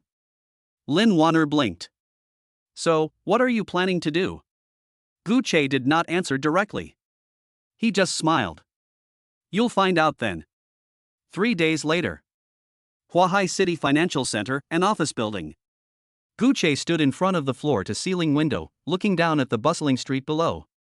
There were more than a dozen people sitting in the conference room behind me. These people are of different ages, but without exception, they are all elites in their respective fields. There are top-notch tech experts, skilled operations professionals, and marketing geniuses. They were both working at their respective companies, earning good salaries and living stable lives. But when they heard that a young boss was willing to offer 3 times the salary plus stock options to build a brand new team, they were tempted. It's not because of money. Rather, it's because they're tired of being bound by rules and regulations. They wanted to do something different. Gu Che gave them that opportunity. Jolly stood next to Gu Che, lowering his voice. Mr. Gu, everyone has arrived. These 13 people were all recruited from various companies by me according to your requirements. Each of them is a top talent in the industry. Gu Che turned around and glanced at everyone in the conference room. Let's begin. He walked into the conference room and sat down in the head seat. All eyes instantly turned to him. Gu Che didn't waste any words. I don't like beating around the bush. So I'll be frank. I acquired this company not so that it could continue making social media apps. What I'm going to do is enter a completely new field. Short videos. A murmur rippled through the conference room. Short videos? This concept is still in its very early stages in the current market. Although several companies are doing it, none of them are making much of a splash. Most people are not optimistic about this track. Gu Che tapped on the table. I know what you're thinking. You think that short videos are a false proposition, that there is no profit model and no user stickiness. But I tell you. He paused. In the next decade, short videos will become the biggest traffic portal. Whoever dominates short videos will dominate the next era. A brief silence fell over the meeting room. A technical director wearing black-rimmed glasses hesitated for a moment before raising his hand. Mr. Gu, I'd like to ask, why are you so certain? Market research? Or data analysis? Gu Che smiled. Neither. It's just my intuition. These words created a slightly awkward atmosphere in the meeting room. Intuition? This is too frivolous. But at that moment, a young man dressed in casual clothes suddenly stood up. I think President Gu is right. Everyone looked at him. That's Zhang Feng, the company's newly recruited product manager. He's 28 years old and previously worked as a product manager at a major company for 3 years. I've been studying user behavior for a while now. Zhang Feng pushed up his glasses. People nowadays have shorter and shorter attention spans and less patience. Long videos require a lot of time, while text and image content is too boring. Only short videos can provide users with the strongest stimulation in the shortest amount of time. This model is naturally suited to the mobile internet era. He looked at Gucci. I'm willing to take the gamble. Gucci nodded in satisfaction. Very good. He stood up. I don't need everyone to believe me. All I need are people who are willing to gamble with me. If you think there's a problem with my decision, you can leave now. I won't blame you. Silence fell again in the meeting room. A few seconds later, the technical director took a deep breath and stood up as well. I stayed. Anyway, I've had enough of the bureaucracy in big companies. Why don't we follow President Gu and do something interesting? Then, the second, the third. Everyone stood up one after another. A smile appeared on Gucci's lips. Very good. So from today onwards, we have only one goal. We will develop a short video product that can disrupt the market within 3 months. Then, he paused. Take a year to make it number one in the industry. The following week, Gucci spends almost every day at the company. From user interface to recommendation algorithms to operational strategies. Every decision he makes is frighteningly precise. Following his instructions, the technical team developed an AI-based intelligent recommendation system. This system can accurately push content that users are interested in based on their viewing habits. Meanwhile, the operations team began frantically searching for potential content creators on various platforms. Gucci even personally developed a set of incentive mechanisms for creators. Creators can receive substantial cash rewards as long as the content is of high quality. This model was unprecedented in the market at the time. 1 week later, the first version of the product demo is now complete. Gucci sat in his office and experienced it firsthand. Smooth. Interesting. Addiction. He nodded in satisfaction. That's fine. Ready to go live. Zhao Li walked in. Mr. Gu, several investment institutions have heard about our project and would like to arrange a meeting with you. Gucci didn't even look up. Not see. We don't lack money. Zhao Li was taken aback. But, if we could secure investment from these institutions, it would be very helpful for our future development. I told you. Gucci raised his head. We don't lack money. His tone left no room for argument. Zhao Li opened his mouth, but ultimately nodded. Understood. Just then, there was a knock on the office door. Come in.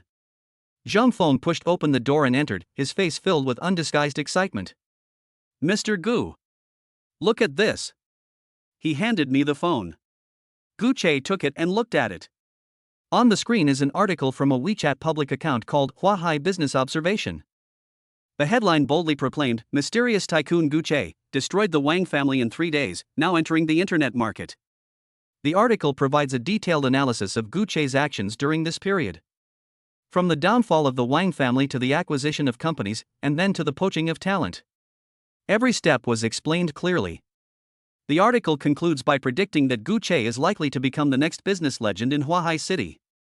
After reading it, Gucci casually tossed the phone back to Zhang Feng. There will be more and more articles like this in the future. Don't worry about it. Zhang Feng shook his head. Mr. Gu, you may not know this. This article has already garnered over 100,000 views in just half an hour since it was published. The comments section is full of discussions about you. And... He paused. Several industry leaders have shared this article. Including Chen Tianchen, the founder of Tianchen Capital. Gucci paused for a moment. Chen Tianchen. A legendary figure in Huahai City's investment circle. He single-handedly built Tianchen Capital and has invested in countless successful projects. Within the industry, his vision and judgment are almost legendary. He forwarded it? Gucci raised an eyebrow. Right. Zhang Feng scrolled to Chen Tianchen's Weibo page on his phone. Chen Tianchen then forwarded the article and added a comment. Young people with ideas and drive are worth looking forward to. Just a dozen or so words. However, this caused a huge uproar in the industry. Because everyone knows that Chen Tianchen never easily judges anyone. Once he speaks, it means he acknowledges the person's potential. Gucci stared at the line of text on the screen, a smile playing on his lips. Interesting. He stood up. It seems that our movements have already spread. Chapter 26 Product goes viral and goes viral online. 3 months later. A high-end restaurant in Huahai City. Gucci sat by the window, with an untouched steak in front of him. Sitting opposite him was Chen Tianchen. This man, who is a big name in the investment world, is 45 years old this year. He is wearing a well-tailored dark gray suit and his hair is neatly combed. He picked up his glass of red wine and swirled it gently. Mr. Gu, I have tried your product. Very nice. Gucci cut a piece of steak and put it in his mouth. It is my honor that Mr. Chen can experience it in person. Chen Tianchen smiled. What you're saying doesn't sound like an honor. It's like they're just giving me the runaround. Gucci put down his knife and fork and wiped his mouth. Mr. Chen asked me out today, surely it wasn't just to praise my product? Just say it. What do you want? Chen Tianchen was stunned for a moment, then burst into laughter. Happy. I like your straightforward personality. He put down his wine glass and leaned forward. I want to invest in your company. 500 million. In exchange, I'll give you 10% of the shares. Gucci did not hesitate at all. Unnecessary. Chen Tianchen's smile froze. You rejected me? Right. Gucci picked up his knife and fork again. I don't lack money. I don't want anyone to interfere with my company. Chen Tianchen stared at him, remaining silent for a long time. Finally, he suddenly laughed. Interesting. In all these years, you are the first person who has dared to directly reject me. He sat back down in his chair. However, I admire you. Since you don't need to invest, let's find another way to cooperate. Gucci raised his head. In what way? I can help you connect with resources. Chen Tianchen held up one finger. Connections, channels, media. I can get anything you need. But in exchange. He paused. I hope that for your next project, you will give priority to Tianchen Capital.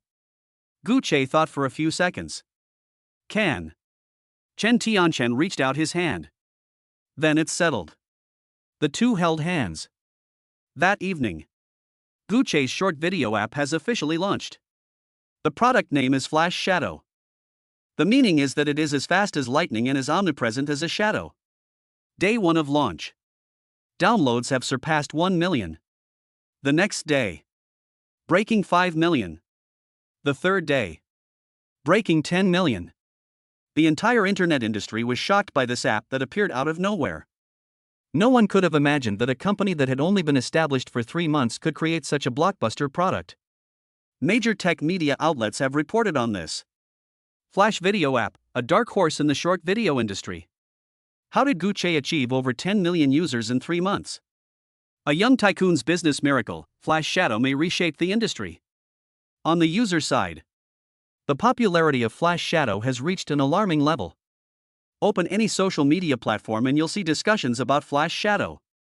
This app is so addictive. I used it all night yesterday. The recommendation algorithm is amazing. Every video is exactly what I like. Moreover, the quality of creators is very high, unlike other platforms where the quality is low. I have uninstalled all other short video apps except for Flash Video. The buzz continues to grow. 1 week later. Flash Shadow's daily active users have exceeded 30 million. The number of monthly active users has reached an astonishing 80 million. This data surpasses that of 90% of the competitors in the market. What's even more terrifying is Flash's user engagement is frighteningly high. On average, each user spends more than 2 hours a day on the app. This means that FlashPlay has successfully captured users' fragmented time. Gucci stood in front of the company's floor-to-ceiling window, looking at the data that was being updated in real time on his phone. Zhao Li walked over. Mr. Gu, the latest financial statements are out. He handed over a document. In just 3 months since its launch, our advertising revenue has reached 1.2 billion. After deducting operating costs and labor costs, net profit. He paused. 1 billion. Gucci took the document and glanced at it. A smile appeared at the corner of his mouth. 1 billion. 3 months, 1 billion. This number exceeds 99% of the companies in Huahai City. And this is just the beginning. Pass the word down. Gu Che closed the file. All employees will receive a 3-month bonus.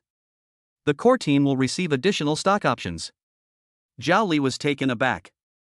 Mr. Gu, in that case, our cash flow will. I told you.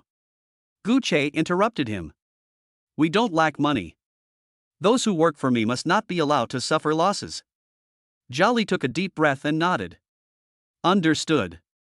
After the news spread, the entire company was in an uproar. No one expected Gu Che to be so generous. 3 months bonus, plus stock options. This kind of treatment is top tier in the entire internet industry. The CTO was so excited that his eyes welled up with tears. I knew it. Following General Manager Gu was definitely the right choice. Product Manager Zhang Feng even sent a message directly in the workgroup. Brothers, we've chosen the right person to follow.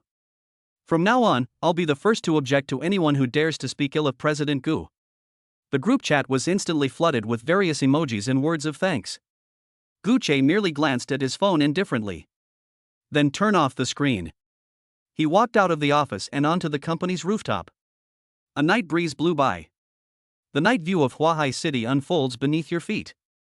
Thousands of lights illuminate the city, a scene of bustling prosperity and brilliance. Gu Che lit a cigarette and took a deep drag. A system notification sounded in my mind. Ding! Initial establishment of the host's business empire has been detected. Hidden achievement triggered, rising star in business. Reward, 500 million in cash. Current account balance, 10.3 billion. Gu Che exhaled a puff of smoke. 10 billion. This number is enough for him to act with impunity in Huahai City. But he knew. That's far from enough. What he wants is not just Huahai City. It's not just the country, but the whole country, and even the whole world. Just then, my phone vibrated. He picked it up and glanced at it. It was a message from Lin Wanner. Are you coming back today? I made you some soup. Gu Che smiled. He stubbed out his cigarette and turned to go downstairs. Go back. Chapter 27 Tenderness Under the Night. Heavenly Palace on the cloud top. Gu Che pushed open the door, and Lin Wanner was sitting at the dining table with a bowl of steaming soup in front of her. Upon seeing him return, the girl immediately stood up, a bright smile spreading across her face.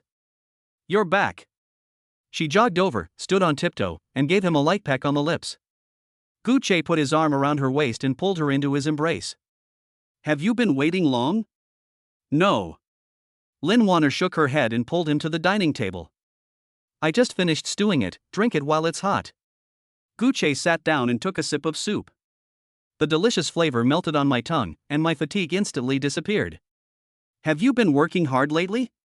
Lin Wanner sat opposite him, her hands supporting her chin, her eyes filled with heartache. I saw in the news that your app has over 80 million users. Fine. Gu Che put down the soup bowl and took her hand. More than that, I'd like to know how your day went. Lin Wanner's face flushed slightly. I went to the library to study. Gu Che raised an eyebrow. Do you still have time to study tonight? Lin Wanner was stunned for a moment. Huh? You mean? She realized what was happening, and her face instantly turned bright red. You only know how to bully me. Gu Che stood up, leaned down, and whispered in her ear. Who told you to be so cute? The warm breath sprayed on her earlobe, and Lin Wanner felt a wave of pleasure wash over her. She bit her lip, her voice barely audible. Then I'll go take a shower. Together. Gu Che simply picked her up and carried her towards the bathroom. Ah. You. Lin Wanner exclaimed in surprise and hugged his neck tightly with both hands. In the bathroom. Hot water poured down from the showerhead. A misty haze hung in the air. Lin Wanner leaned against Gu Che's chest, her whole body limp as if she were about to melt. Gu Che. She looked up, her eyes misty. I'm a little tired. Gu Che looked down at her, a mischievous smile playing on his lips. Tired? Then I'll be gentler. You. Lin Wanner wanted to say something, but he silenced her with a kiss. A long time. The two came out of the bathroom. Lin Wanner's cheeks were flushed, and she exuded a languid and alluring charm. Gu Che carried her to the bed, and before she could react, he pinned her down. "Didn't we agree to be gentler?" Her voice carried a hint of grievance. "I'm already very light." Gu Che placed a kiss on her lips. "Don't worry, I'll make you comfortable tonight." Lin Wanner bit her lip, not daring to speak again. She knew that speaking would only excite him more. Night was falling. In the bedroom, only the sound of their intertwined breaths remained. Lin Wanner gripped the bedsheet tightly, her whole body trembling. Her voice was already trembling with sobs. Gu Che looked down at her, his eyes sparkling with excitement. Time passed by, second by second. Lin Wanner had long lost the strength to resist and could only let him take what he wanted. Her consciousness gradually faded, leaving only instinctive responses. I don't know how much time passed. When it was finally over, Lin Wanner was completely exhausted and collapsed on the bed.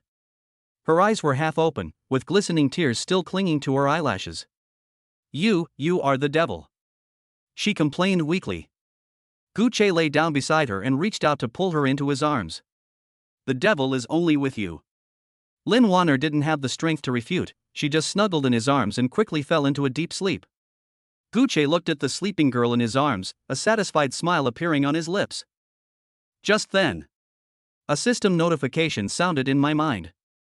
Ding! Duration of this academic discussion, 8 hours and 47 minutes. In-depth rating, S level. Cash reward, 1.581 billion renminbi. Current account balance, 11,887,800,000. Gu Che's pupils contracted slightly. 1.5 billion. One night, 1.5 billion. Moreover, as his relationship with Lin Wanner deepened, the depth and duration of each discussion continued to increase. Correspondingly, the rewards are also increasing. Gu Che looked down at the sleeping girl in his arms. A blush still lingered on her face, her sleeping expression was serene and beautiful. He closed his eyes and soon drifted off to sleep. The next morning. Runhua Hospital. Gu Che sat in the lounge of the VIP Medical Examination Center, scrolling through the news on his phone. The popularity of the Flash app remains high. Major media outlets are reporting on this dark horse product that has suddenly emerged. And he, the founder, has become a highly sought-after figure in the industry. Mr. Gu, your medical examination report is ready. A young girl in a nurse's uniform walked over. Gu Che looked up and took the report. I glanced at it. Every indicator is perfect. It's even so good that it's almost unscientific. This is what makes Physique Max so terrifying. He closed the report, stood up, and prepared to leave. Just then, at the end of the corridor, a series of hurried footsteps could be heard. Gu Che subconsciously looked up. A woman in a white coat was walking briskly towards them. She was tall and slender, with a curvaceous figure beneath her white coat. Behind the gold-rimmed glasses were a pair of sharp and focused eyes. Her long hair was tied into a simple ponytail at the back of her head, giving her a capable and efficient air. As she approached, Gu Che saw her face clearly. She has delicate features and fair skin. Even with a mask on, you can still tell she's a great beauty. Just then, a system notification sounded in my mind. Ding! High-value female detected. Name, Su Qingyue. Occupation, Chief Physician of Cardiac Surgery, Runhua Hospital. Age, 28. Appearance rating, 91 points. Favorability, 0. Each point of favorability rewards 10 million renminbi. Special tags, iceberg-like female doctor, workaholic, cold on the outside but warm on the inside.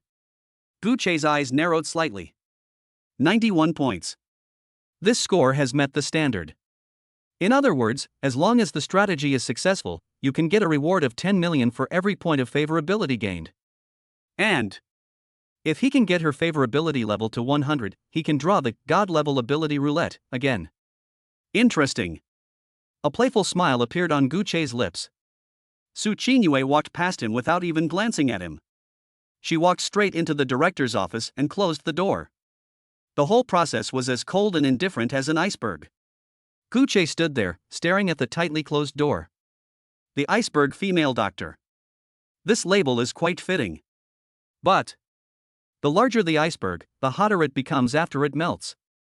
He turned and left the hospital, took out his phone, and dialed Zhao Li's number. Please help me find detailed information about Su Qingyue, the chief physician of cardiac surgery at Runhua Hospital. The more detailed the better. On the other end of the phone, Zhao Li was stunned for a moment. Mr. Gu, you are. Just do as instructed. Chapter 28: The Past of the Iceberg Female Doctor. That afternoon, Zhao Li then sent Su Qingyue's detailed information to Gu Chei's phone. Gu Chei sat in the study of the Cloud Palace, carefully reviewing the report. Name: Su Qingyue. Age: 28. Occupation: Chief Physician and Associate Professor of Cardiac Surgery, Runhua Hospital.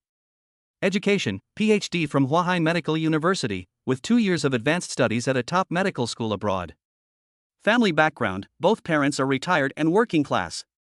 Relationship status: single, no dating history.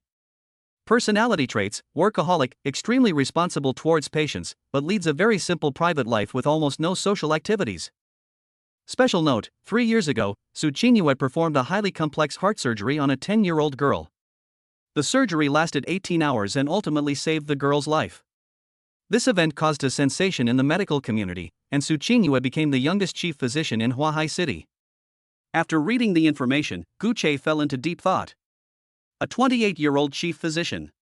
At this age, with these achievements, it's already terrifying enough. Moreover, judging from the information, Su Qingyue devoted almost all her time to her work. She has no social life, no entertainment, and has never even been in a relationship. This kind of woman is extremely difficult to win over. But at the same time, it also means that as long as a breakthrough is found, the rewards will be incredibly rich. Gu Chei put down his phone and walked to the floor-to-ceiling window. He needs the perfect entry point. You can't be too deliberate, but you still need to get her attention. Just then, my phone suddenly rang. Gu Chei picked it up and saw that it was a call from Lin Wanner. Hello? Gu Chei.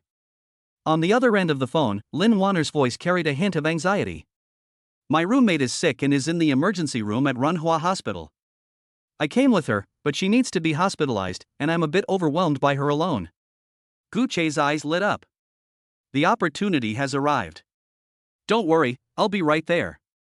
He hung up the phone, picked up his car keys, and went straight out the door. Runhua Hospital, Emergency Department. When Gu Chei arrived, Lin Wanner was sitting on a chair in the corridor, her face full of worry. Upon seeing him, the girl immediately stood up and threw herself into his arms. You've come. What happened? Gu Chei patted her on the back. It's Zhang Xiaoman. She suddenly had severe abdominal pain, and we suspect it's appendicitis. Lin Wanner raised her head. The doctor said she needs surgery, but her family is out of town and can't get here right away. Don't worry.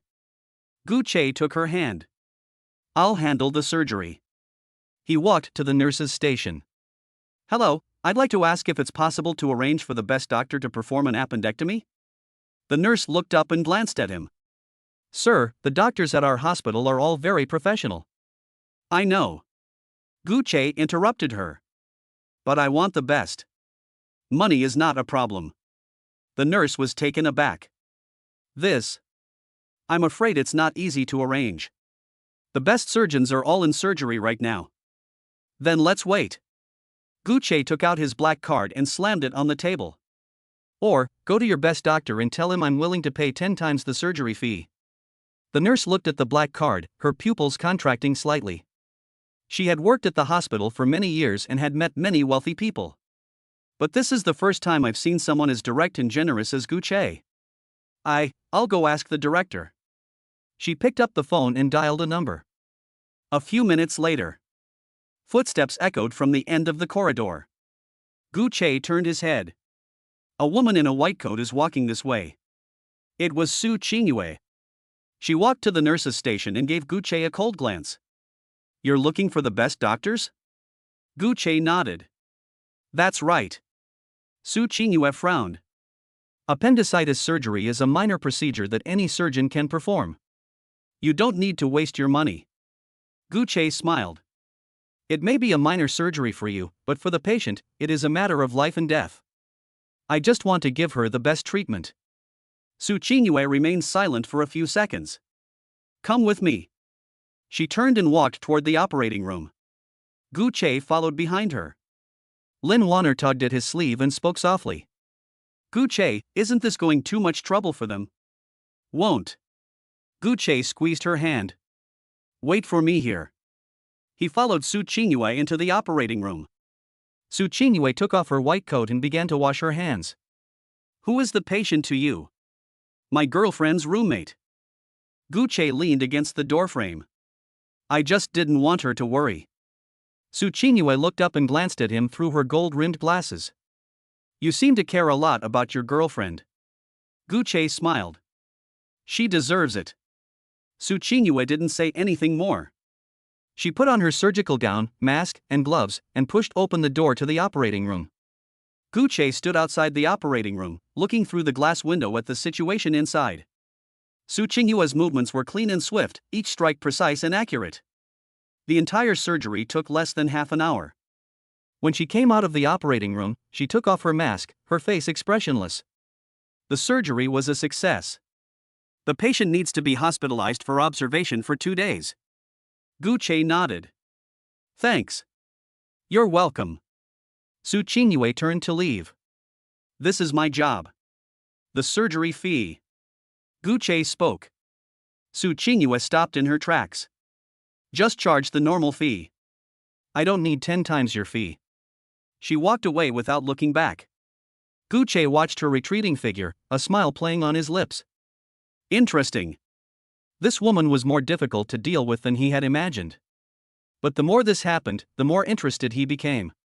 He turned and walked back into the corridor, where Lin Wanner immediately came to greet him. How about it?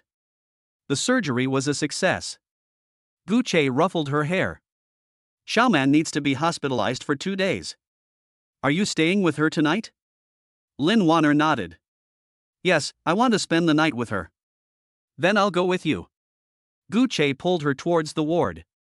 That night, Zhang Xiaoman lay on the hospital bed, her face still somewhat pale.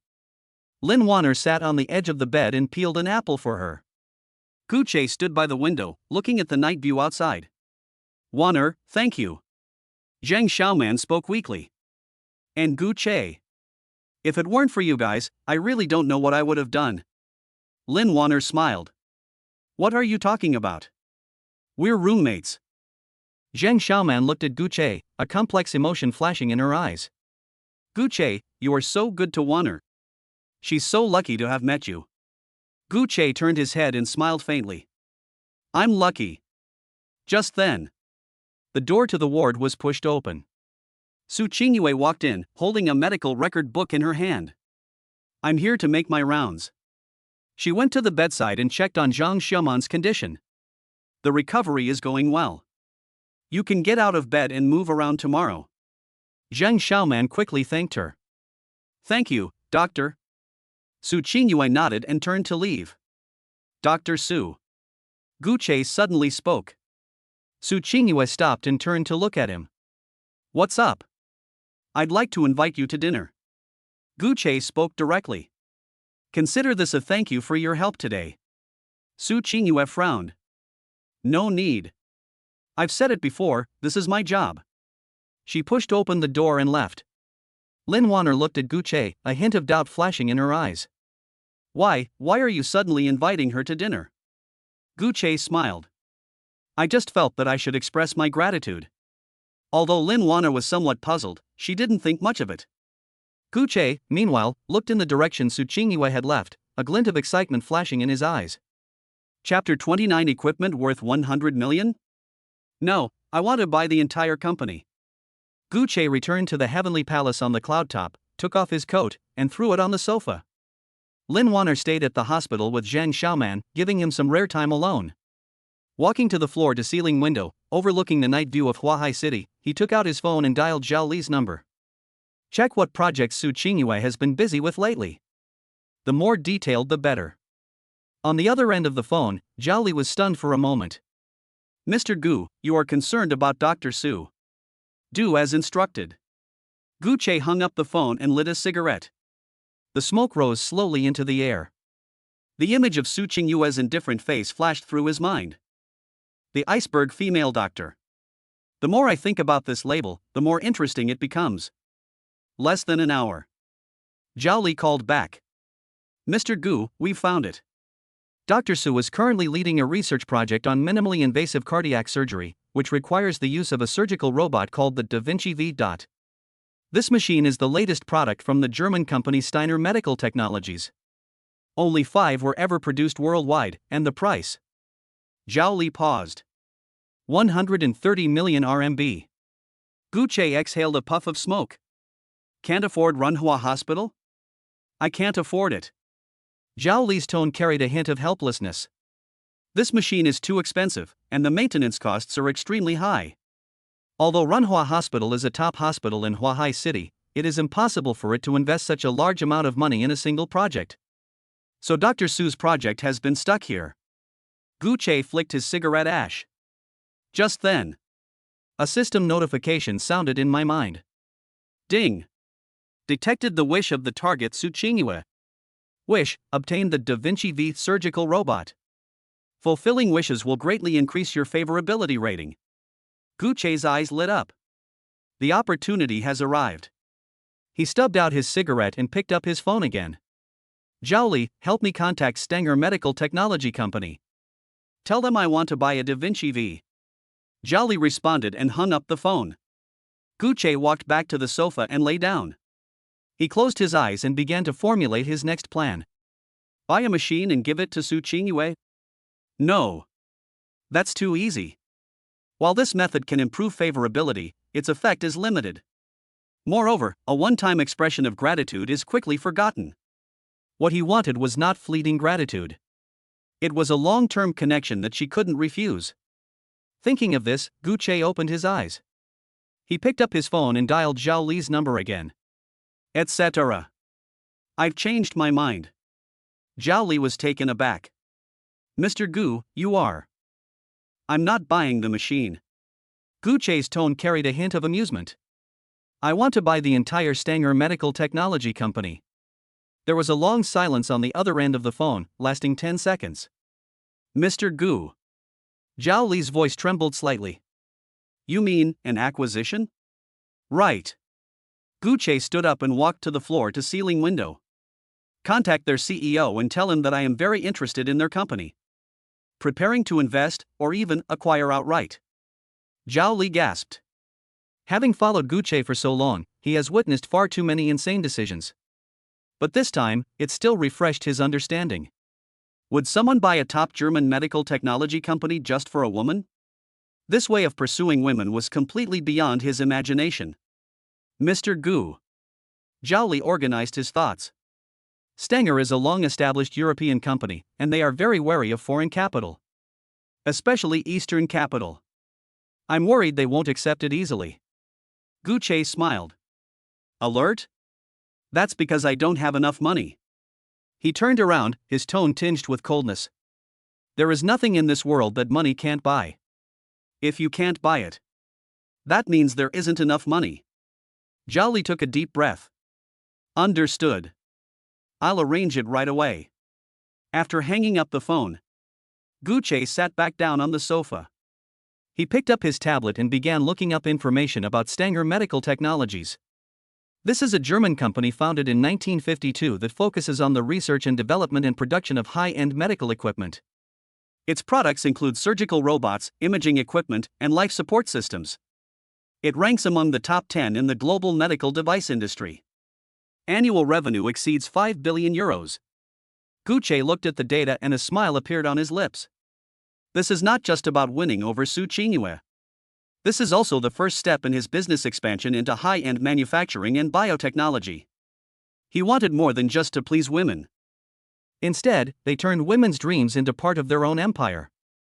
The next morning, Zhao Li and his team worked through the night to compile all publicly available information about Stenger Company. This includes equity structure, financial statements, core technology patents, etc. He sat in Gu Che's office, reporting the investigation results. Mr. Gu, Stenger is currently a family business, with CEO Hermann Schneider holding 60% of the shares. The remaining 40% is distributed among a few small shareholders. If you want to make the acquisition, you have to convince Hermann first. Gu Che nodded. Send him an email. For example, our Farstar Biotechnology is very interested in Stanger's technology. We hope to conduct investment negotiations. Zhao Li immediately took out his laptop and began drafting the email. A few minutes later, a formal and sincere email was sent to Hermann Schneider's inbox. Gucci leaned back in his chair and crossed his legs. Now, we just wait for his reply. Zhao Li hesitated for a moment. Mr. Gu, what if he refuses? Gucci smiled. Reject? Then add more money. If you still refuse, then let's keep adding. Until he can no longer refuse. Zhao Li opened his mouth, but ultimately nodded. He had gotten used to Gucci's straightforward and blunt style. That afternoon, Gucci is at the company processing the operational data of the Flash Shadow app. My phone suddenly vibrated. He picked it up and saw that it was a message from Zhao Li. Mr. Gu, Hermann has replied. Gucci opened the email. An extremely arrogant German email was translated and presented to him. To Yuanqing Biotechnology. Thank you for your interest. However, I regret to inform you that Steiner's technology is the pride of German industry. This isn't a toy that nouveau riche in the East can buy with money. Please stop your rude harassment. Best wishes. Hermann Schneider. Gucci smiled after reading the email. He tossed his phone on the table, picked up his coffee, and took a sip. Interesting. Zhao Li stood to the side, his face looking rather grim. Mr. Gu, this Hermann is far too arrogant. Should I? Need not. Gucci interrupted him. The more someone is like this, the easier they are to deal with. He put down his coffee cup and picked up his phone again. Send him an email. Just say. He paused. I will offer 10 billion euros to acquire 100% of Stanger's shares. If he still refuses, then it'll be 15 billion. Zhao Li gasped. 100 billion euros. This has far exceeded Stanger's market valuation. This kind of offer is practically throwing money at people. Mr. Gu, isn't this too much? Do as instructed. Gucci's tone left no room for argument. Chapter 30: A cross-border slap in the face. I want your CEO position. Gucci stared at the arrogantly worded email on the screen, tapping his fingers lightly twice on the table. Nouveau riche from the East. These 4 words were like a thorn piercing his nerves. Zhao Li stood aside, carefully observing his expression. Mr. Gu, how about we switch to another company? Need not. Gucci took a screenshot, saved it, and then opened WeChat to send the screenshot to 2 people. One is Zhao Li. The other one is Chen Tianchen. The caption contained only 3 words. Take him down. Zhao Li's phone vibrated. He looked down at it and froze. Mr. Gu, you mean? Haven't I made myself clear enough? Gucci raised his head, his eyes devoid of any emotion. I want to get this Schneider out of his position as chairman. Zhao Li gasped. Having followed Gucci for so long, he has witnessed far too many insane decisions. But this time, it still sent chills down his spine. A cross-border acquisition of a long-established German company led to the removal of its CEO. Even top-tier financial giants in the industry have to be extremely cautious about this kind of thing. And Gucci, surprisingly, acted immediately. I'll arrange it right away. Zhao Li turned to leave. Etc. Gucci called out to him. Connect me to Chen Tianqin's phone. A few minutes later, Chen Tianqin made a video call. In the video, he is sitting in the office of Tianqin Capital, holding a cup of coffee. Mr. Gu, it seems you're really angry this time. Chen Tianqin smiled. The phrase Eastern Nouveau Riche is indeed quite jarring. Gucci didn't reply, but spoke directly. Mr. Chen, I need your help. Explain. I want to take control of Stanger Company within 48 hours. Chen Tianqin's smile froze. 48 hours? He put down his coffee cup and sat up straight. Mr. Gu, are you sure? Sure. Gucci's tone showed no hesitation. I don't care what method you use. I only care about the results. Chen Tianqin remained silent for a few seconds. Then, he suddenly laughed. Interesting. He stood up and walked to the floor-to-ceiling window. Mr. Gu, do you know? I've been in the investment industry for so many years and I've seen too many people who want to make cross-border acquisitions. But most people make a lot of noise but accomplish little. And you? He turned around and stared straight at the camera. You're the craziest one I've ever met. So, you're willing to help me? Gu Che raised an eyebrow. Willing. Chen Tianqian's smile turned excited. However, I must remind you. This operation will require at least tens of billions of dollars. Moreover, the risk is extremely high. If we fail, it will not fail. Gu Che interrupted him. I'll only ask you one question. Is it possible? Chen Tianqian burst into laughter. Able. If President Gu is willing to gamble, why shouldn't I? He turned and went back to his desk. Give me 6 hours. I will mobilize my entire team in Europe. Let's work together to overthrow that old bastard Schneider. After hanging up the phone, Gu Che sat back down in his chair. Zhao Li walked in, holding a document in his hand. Mr. Gu, I have already contacted a top international team of traders. They will be there within 2 hours. In addition, he paused. I also arranged for an investigation team, specializing in digging up dirt on Schneider Electric. Gu Che nodded in satisfaction. Very good. Remember, this operation will be carried out in 3 groups. The first approach is to acquire Stanger's circulating shares on the secondary market, regardless of cost. The second approach is to privately contact other shareholders on the board and acquire their shares at a premium. The third route. He paused. Dig up all of Schneider's dirty secrets. I will ruin his reputation. Zhao Li became excited after hearing this. Understood. He turned and left to plan the next move. 48-hour countdown. First route. Secondary market. Upon receiving the instructions, the trading team immediately began to take action. They went on a buying spree, snapping up Stanger's outstanding shares through various channels. Regardless of cost. Regardless of price. They'll buy as long as someone's willing to sell. In just a few hours, Stanger's stock price surged from 56 to 89. The increase exceeded 50%. The entire European financial market was shocked by this sudden surge of capital. Who's going on a shopping spree? Is someone planning a hostile takeover of Stanger? This kind of increase is highly abnormal. Major financial media outlets have reported on this unusual phenomenon. Meanwhile, Schneider was still sitting in his office, leisurely sipping his coffee. He had no idea that a storm was brewing against him. Route 2. Contact in private. Chen Tianqian personally took charge, utilizing all of Tianqian Capital's connections in Europe. He contacted the other shareholders of Stanger Company one by one. The conditions offered were simple and straightforward. Acquire equity at a 50% premium. Plus a promise. If you are willing to support us, you will reap huge benefits when Stanger enters the Chinese market in the future. You understand the potential of the Chinese market better than I do. This is a once-in-a-lifetime opportunity. Faced with such temptation, most shareholders simply cannot refuse. Within just 24 hours, Chen Tianqian successfully persuaded 5 minority shareholders and acquired a total of 18% of their shares. The third route. Investigation team. A team of seasoned investigators began to delve into Schneider's past. They collected a large amount of damaging information through various channels. Schneider once misappropriated company funds for personal investments. Schneider had sexually harassed female employees of the company, but the matter was settled privately.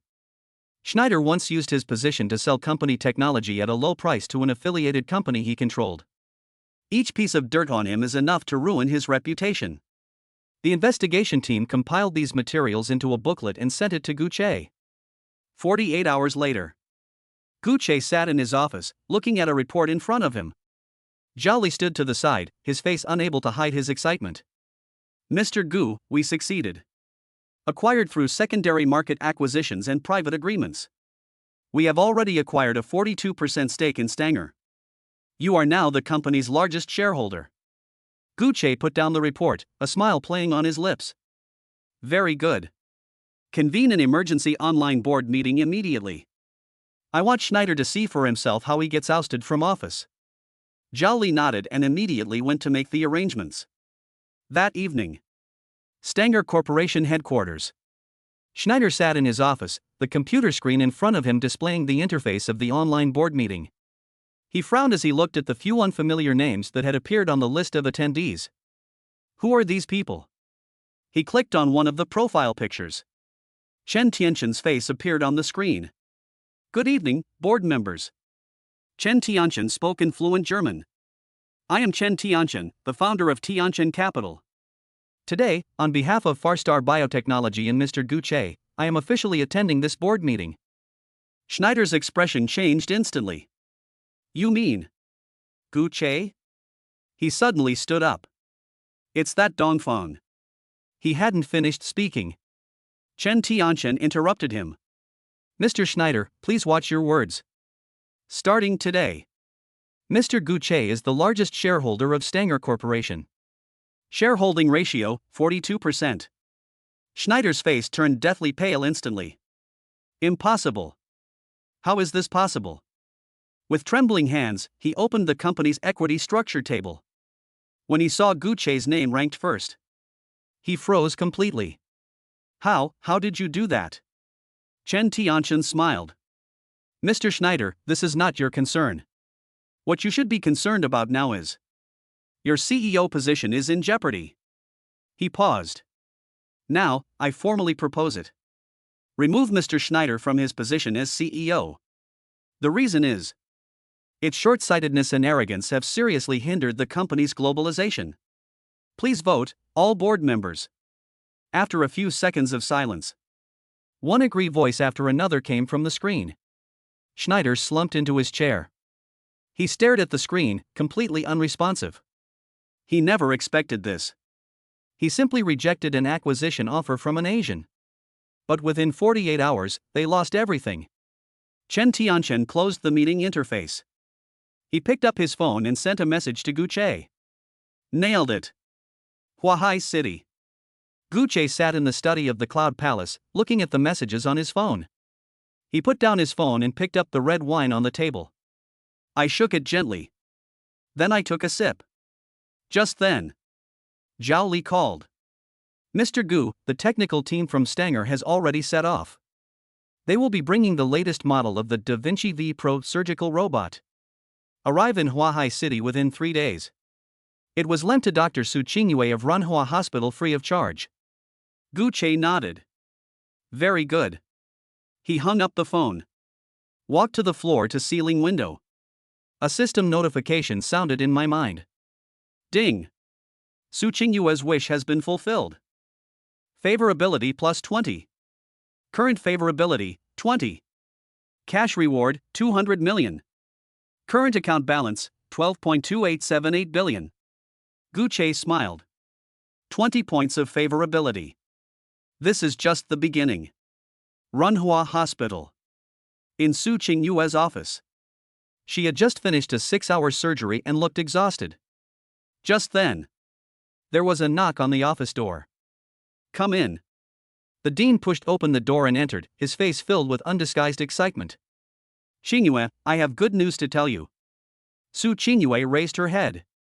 What good news? The German company Steiner has decided to lend our hospital a Da Vinci V Pro surgical robot free of charge. Specifically for your minimally invasive cardiac surgery research project. Su Qingyue was stunned. What did you say? And the dean continued speaking. They will also send a technical support team to assist your research. They will cover all the costs. Su Qingyue was completely stunned. How could this be? Is this true? The dean nodded. Absolutely true. They said it was an instruction from their new major shareholder. He hopes to support the development of the Chinese medical community. Su Qingyue opened her mouth, but didn't know what to say. She has struggled for so many years. I made countless applications. A problem that none of them could solve. It was actually solved by a stranger in such an unbelievable way. Who is that major shareholder? She asked the question almost without thinking. The dean opened the documents in his hand. His name is Gu Che. Su Qingyue's pupils suddenly contracted. Gu Che. The man who invited her to dinner and was rejected. The man who accompanied his girlfriend to the hospital. It turns out he's a major shareholder of Stanger Corporation? How is that possible? Countless thoughts flashed through her mind. But soon, all the thoughts converged into one question. Who exactly is he? Why should you help me? Late at night, Su Qingyue lay in bed, tossing and turning. Gu Che's face kept appearing in her mind. That young and composed face. Those deep eyes, which possessed a dangerous allure. She didn't know why. This man aroused her curiosity like never before. She wanted to know everything about him. She wanted to know why he was helping her. I want to know what he really wants. Final. She mustered her courage. Pick up your phone. I found the number that was in my contacts, but I had never dialed. That was the contact information Gu Che had given her last time. She stared at the screen, her finger hovering over the dial key for a long time. At last, she took a deep breath. I pressed the dial button. The phone rang 3 times. The call was connected. Hello? Gu Che's voice came through the phone. Su Qingyue's heart suddenly raced. She opened her mouth, her voice a little hoarse. Mr. Gu. I am Su Qingyue. Can we meet? Chapter 31 First Date, You and I Discuss Surgery Plans? Huahai City, Jing'an District. A tea house called Wenju is hidden deep in a quiet alley. The tea house is designed in the style of a traditional Chinese courtyard, with blue bricks and gray tiles, flowing water, and a faint aroma of sandalwood and tea in the air, completely isolating it from the noise of the outside world. Gu Che chose a private room by the window. He was dressed casually today, wearing a high-quality white linen shirt and dark gray casual pants. The Patek Philippe Starry Night watch on his wrist reflected a low-key yet luxurious glow in the sunlight streaming in from the window. He picked up the white porcelain teacup in front of him and gently blew on the floating tea leaves. I'm in a great mood. The fact that the icy female doctor took the initiative to invite him was itself a very challenging and interesting thing. He was eager to see what side of this iceberg would reveal to him. Will they maintain their indifference, or will they reveal curiosity and probing? Either way, the process will surely be very interesting. Just then, the wooden door to the private room was gently pushed open. Su Qingyue walked in. She wasn't wearing her white lab coat today. Instead, she wore a very simple outfit, a pure black turtleneck cashmere sweater, well-fitting jeans, and white flat shoes. Her long hair was still neatly tied into a ponytail, her face was unadorned, and the eyes behind her gold-rimmed glasses were clear and focused. She wore no feminine adornments whatsoever. She was as simple as a blank sheet of paper. Mr. Gu. She walked to the table, nodded slightly as a greeting, and then sat down directly opposite Gu Che. When the waiter came in to refill her water, she simply nodded politely, without making any extra movements or expressions. Gu Che put down his teacup and looked her over with interest. Dr. Su, you don't need to be so polite. Just call me Gu Che. Okay, Mr. Gu Che. Su Qingyue immediately changed her address, but the form of address still carried a distant respect. Gu Che didn't mind. He personally picked up the small purple clay teapot and refilled the cup in front of her with tea. The Biluakan tea here is quite good, try it. He thought what followed would be a conversation full of probing intention. But he was completely wrong. Su Qingyue picked up the teacup, took only a sip, and then put it down. Then, under Gu Che's astonished gaze, she took out a thick stack of A4 printed documents clipped together from the worn canvas bag she carried with her. With a thud, the documents were placed on the antique pearwood table. A title was printed in bold black font above. Preliminary Feasibility Report and Long-Term Research Plan on the Application of Da Vinci V Pro in Off-Pump Coronary Artery Bypass Surgery. Gu Che. He looked at the report, then at Su Qingyue's serious face that seemed to say, let's get down to business, and for a moment he was at a loss for words, not knowing whether to laugh or cry. This was the most hardcore date he had ever experienced in his 2 lifetimes. Mr. Gu Che, Su Qingyue said, seemingly oblivious to his change in mood, as she pushed the documents in front of him. Her speech was slow but clear. I have studied it carefully. Stanger Company's willingness to lend us this equipment free of charge and provide technical support must be your decision. I am very grateful for your generosity, but the value of this equipment is too great for me to accept without giving it away. Therefore, I worked through the night to compile this report. I want to explain my complete plan to you so that you can understand how significant the value of your investment will be in the medical field. She completely regarded Gu Che as a serious investor who needed to be persuaded. Gu Che looked at her, at the academic brilliance shining in her eyes behind her glasses, and the slight displeasure he felt from being rejected vanished instantly. This woman is really interesting. He didn't interrupt her. Instead, he leaned forward slightly, adopting a posture of attentive listening. Dr. Su, please go ahead. With permission granted, Su Qingyue felt as if she had instantly entered her own territory. Currently, the technology in the field of off-pump coronary artery bypass grafting in China is not mature enough. The main bottlenecks are surgical precision and visual stability. The Da Vinci V Pro has a 7-degree of freedom robotic arm and a 10x magnified 3D high-definition field of view, which theoretically can perfectly solve these two problems. My initial plan is to complete animal experiments over 3 months to verify the safety and effectiveness of the surgery. She began to speak eloquently, from technical principles to clinical pathways, from data models to risk control, in a clear and logical manner.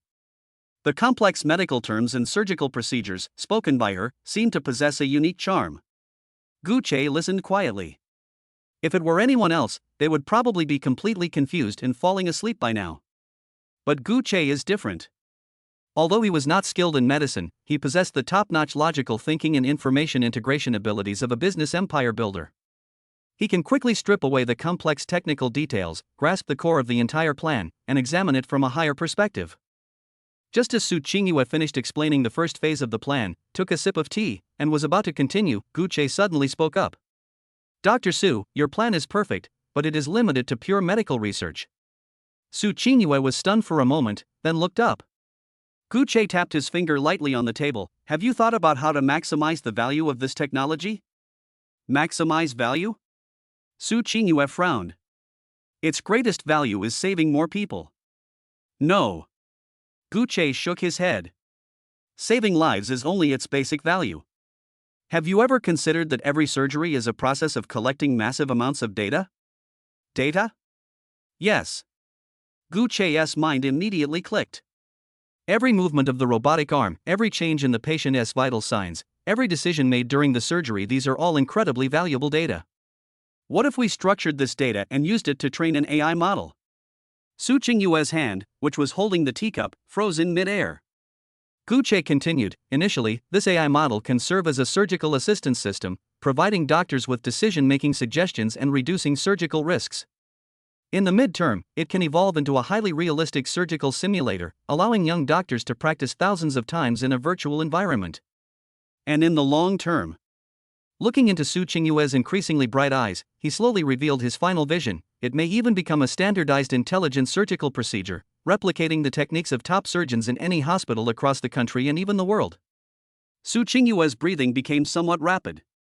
Gu Che's idea was completely beyond her original understanding. She is a top-notch doctor who thinks about how to make the surgery more perfect and how to overcome medical challenges.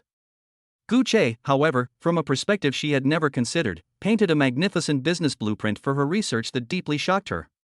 No, that's more than just a business blueprint. That's a grand vision that could truly transform the entire healthcare ecosystem. Looking at the young man in front of her, for the first time, a second thought arose in her mind besides being rich. He doesn't seem to be an ordinary tycoon. Seeing her reaction, Gu Che knew the time was right. He picked up the report and turned to the last page, the budget section. And here, you only applied for research funding. But if we follow my approach, we need to establish an independent project company for commercial operation. Stanger's technical team can contribute technology as equity, Runhua Hospital will provide clinical support, and I. He put down the report, met Su Qingyue's complicated gaze, and smiled easily. I can provide all the funding needed for the project. Silence. Inside the private room, the only sound was the rustling of bamboo leaves in the breeze outside the window. Su Qingyue remained silent for a long time. She looked down at the report that Gu Che had annotated, then looked up at him again. She had initially thought it was just a polite thank you and report. Unexpectedly, it turned into a high-level strategic meeting that completely overturned her understanding. In less than half an hour, this man elevated her painstaking research project to a level she had never imagined. At that moment, a corner of the iceberg in her heart quietly melted. Ding! Detected a significant emotional fluctuation in the target Su Qingyue. A fundamental shift has occurred in our understanding of the host. Favorability plus 10. Current favorability, 30. Cash reward, 100 million renminbi. Current account balance, 12,187,800,000. The system notification sounded in Guche's mind, and everything was under control. Su Qingyue took a deep breath, rearranged the documents on the table, and put them back in her bag. When she looked up again, the aloofness and indifference in her eyes had faded considerably, replaced by a complex mix of admiration, curiosity, and confusion. She hesitated for a moment, as if organizing her thoughts. Finally, she asked the question that had been lingering in her heart for so long. "Why are you so good to me?" Her voice was very soft, with a slight, almost imperceptible tremor. "Just because I cured your girlfriend's roommate's appendicitis?" Chapter 32. Voting for you is not voting for a machine. The Ice Queen finally couldn't hold back anymore. Inside the private room, the air seemed to freeze the moment Su Qingyue asked that question. The wafting sandalwood incense and the refreshing aroma of tea could not dispel the subtle tension in the air. She just looked at him quietly, her eyes behind her gold-rimmed glasses like two of the most precise scalpels, seemingly trying to cut through Guche's disguise and see his truest purpose. Because of appendicitis? This reason is too weak, it cannot bear the weight of acquiring a German giant. Guche met her gaze without looking away. He put down the white porcelain teacup in his hand, the bottom of the cup making a soft, crisp sound as it touched the pearwood tabletop. He smiled. It wasn't the kind of playful, controlling laugh. It was a frank and sincere smile. "Dr. Su, you're asking me why?" Guche leaned forward slightly, and even though they were separated by a tea table, their breaths seemed to intertwine. "Do you want to hear the truth?" Su Qingyue didn't speak, but her slightly tense jawline said it all. "Because of appendicitis?" "That was just an opportunity that happened to appear in front of me." Guche shook his head, his voice becoming deep, yet carrying a strange penetrating power that pierced directly into Su Qingyue's eardrums, vibrating her heartstrings. "My acquisition of Stanger and my investment in that Da Vinci V Pro worth hundreds of millions of dollars were never for that cold machine." Su Qingyue's breath hitched. Guche's gaze was fixed on her. In his deep eyes, there was no longer the shrewdness and calculation of a businessman, but only a pure, even somewhat fanatical, appreciation. "What I'm investing in is you." Boom! These three words, like a thunderclap, exploded in Su Qingyue's heart. She lived for 28 years and heard countless praises. Colleagues say she has superb skills, her superiors say she has a bright future, and patients' families say she has miraculous healing abilities. But everyone only saw the halo above her head, the cold title of Chief Physician of Cardiac Surgery. No one had ever told her, like this man before her, in such a direct, domineering, and passionate way. He was investing in her as a person. "What I'm investing in is your hands that can create medical miracles, and your heart that beats to save lives." Guche's voice continued, each word like a heavy hammer, striking precisely the softest, proudest, and most unknown part of Su Qingyue's heart. She gave up everything for this career. There is no social interaction, no entertainment, and no love. Like an ascetic, she climbs the medical path alone, and those around her either cannot understand her persistence or are in awe of her achievements. Only he saw through the thick layer of ice she had built with indifference and professionalism, and beneath that ice lay a burning heart dedicated to her dreams. Su Qingyue felt a sudden, inexplicable tingling sensation on the tip of her nose. Her knuckles were slightly white from gripping the teacup tightly. "Your talent should not be held back by a machine. Your hands are more valuable than any company in the world." Guche stood up, slowly walked to her side, and looked down at her. His shadow completely enveloped her. "I hope to be the one who allows you to freely climb the peaks of medicine without any worries. Su Qingyue, go and create your own miracle. Leave the rest to me." These words completely shattered Su Qingyue's psychological defenses. The iceberg that she had built over 28 years with loneliness, sweat, and solid professional knowledge collapsed at this moment. A huge, irreparable crack appeared. The warm light shone in forcefully and without any apparent reason. She felt that she had met a soulmate. A madman who truly understands her, appreciates her, and is willing to give everything for her dreams. This spiritual resonance, the instant understanding of her soul and the boundless elevation of her dreams moved her far more than any material gift, leaving her bewildered and disoriented. Ding! Detected that the target Su Qingyue's mental defenses have been completely broken down. The host develops a sense of kinship, and their affinity level skyrockets. Favorability plus 15. Current favorability, 45. Cash reward, 150 million renminbi. Current account balance, 12.3378 billion. The system notification sounded in Guche's mind, and everything was under control. Su Qingyue suddenly lowered her head, and her eyes behind her glasses were already red. She didn't want him to see her current loss of composure. A long time. She raised her head again, quickly composed herself, but her voice no longer carried the coldness and aloofness of before. Instead, it carried a softness and trembling that she herself was unaware of. Mr. Gu, thank you. She paused, as if using all her strength, before finally uttering the second half of the sentence. I accept your investment. What she accepted was not an investment at all. What she accepted was the sudden yet irresistible affection called understanding. At the same time, Manhwa Hospital, Office of the Deputy Director of Cardiac Surgery. Lu Yang slammed the medical record book on the table with a bang, his face so gloomy it could drip water. He had just returned from a meeting in the dean's office when he heard the news that drove him mad with jealousy.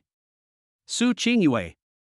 That woman, who was more than 10 years younger than him but always outshone him, somehow managed to get her hands on the latest Da Vinci V Generation Pro.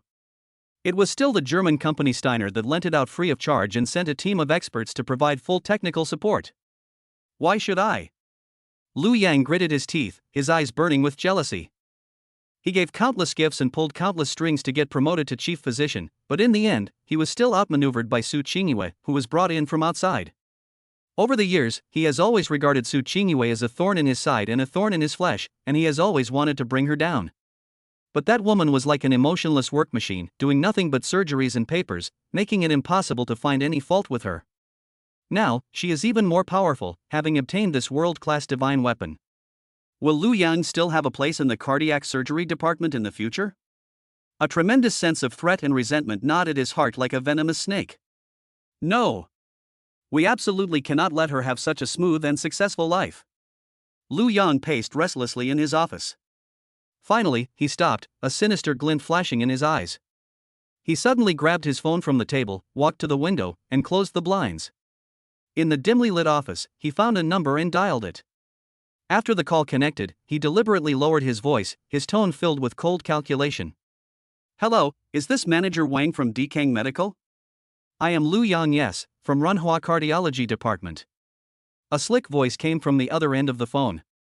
Lu Yang's lips curled into a sinister smile as he continued, Manager Wang, I have a plan here, a plan that will allow your Dekang coronary stents to completely dominate our department and kick out all those overpriced products from Stanger. However, I need your cooperation on the other end. He paused, lowering his voice even further, like a viper flicking its tongue. That's right, it's targeting Su Qingyue. I will ruin her reputation. Chapter 33 Medical Dark Secrets, The Crisis of the Ice Queen. 3 days later, Ranhua Hospital. A highly anticipated and complex coronary artery bypass surgery is about to begin. The lead surgeon was Su Qingyue. The operating room was brightly lit, the air was filled with the smell of disinfectant, and the cold metal instruments gleamed on the trays. Su Qingyue stood before the operating table, fully dressed, her expression one of utmost focus. To her, this was her battlefield, and every surgery was a battle she had to win. The patient's vital signs are stable, we can begin, the anesthesiologist reported. Scalpel. Su Qingyue extended her hand, her voice clear and steady. Standing beside her, Lu Yang, who served as her first assistant, handed her the equipment without making a sound, but a sinister glint flashed in the depths of his eyes that no one else noticed.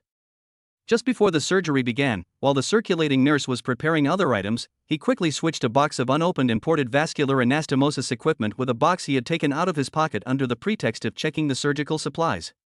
The replacement stapler was from Dekang Medical, and its appearance was exactly the same as the genuine product. However, there was a tiny flaw in the most critical closure structure, with a probability of 1 in 10,000. Such flaws are extremely difficult to distinguish even under a microscope, and in actual use, they are even more difficult to detect. What he wanted was this what if. 1 in 10,000 that could pull Su Qingyue down from her pedestal and shatter her into pieces. The surgery proceeded smoothly. Open chest surgery, establishing extracorporeal circulation, locating the diseased blood vessel, precise anastomosis. Su Qingyue's hands were as steady as a precise machine, and every movement was textbook perfect. Lu Yang diligently assisted from the sidelines, but inwardly he was screaming, hurry. Something's about to go wrong. However, nothing happened. The surgery went incredibly smoothly. As the last stitch was put in, Su Qingqing straightened up and gently exhaled. The surgery is over, and it was a great success, she announced, her voice carrying a hint of relief after the successful operation. The young doctors and nurses nearby all looked on with admiration. Lu Yang's heart sank, but he forced a smile. Director Su's skills are truly superb. Such a complex surgery was completed in less than 4 hours. He looked at the medical equipment and trash being cleaned up by the nurses, a hint of resentment flashing in his eyes. Is this how it ends in failure? The day after surgery. The ICU alarm suddenly emitted a piercing scream, shattering the tranquility of the early morning. Patient in bed 3's blood pressure continues to drop. Heart rate is soaring. Cardiac tamponade. The on-duty doctor rushed to the bed like a madman. It was the patient who had just undergone bypass surgery yesterday. The data on the monitor was alarming. The curves were rapidly sliding towards the abyss of death. Quick! Prepare for emergency open chest surgery. Contact Director Su. Immediately. The entire cardiac surgery department was thrown into chaos instantly. When Su Qingyue arrived at the ICU as quickly as possible, she saw a group of doctors performing CPR on a patient, with fresh blood continuously gushing from the drainage tube. Her heart sank suddenly. Bleeding from the anastomosis site. This is every surgeon's most terrifying nightmare. After several hours of strenuous rescue efforts, the patient's life was temporarily saved, but due to prolonged hypoperfusion, he fell into a deep coma and his life was in danger. What was supposed to be a perfect surgery turned into a complete disaster. The atmosphere at the emergency hospital meeting convened by Runhua Hospital was so oppressive that it was hard to breathe. The hospital director sat at the head of the table with a livid face. All the key physicians from the cardiac surgery department were present, and everyone's expression was extremely solemn. Su Qingqing stood in the center of the conference room, her face pale and her lips tightly pressed together. She repeatedly reviewed the surgical video, and every step and every detail was flawless. But where exactly does the problem lie? Director Su, do you have anything to explain regarding this serious postoperative complication? The hospital director asked in a deep voice. Su Qingyue opened her mouth, but no sound came out. What could she say?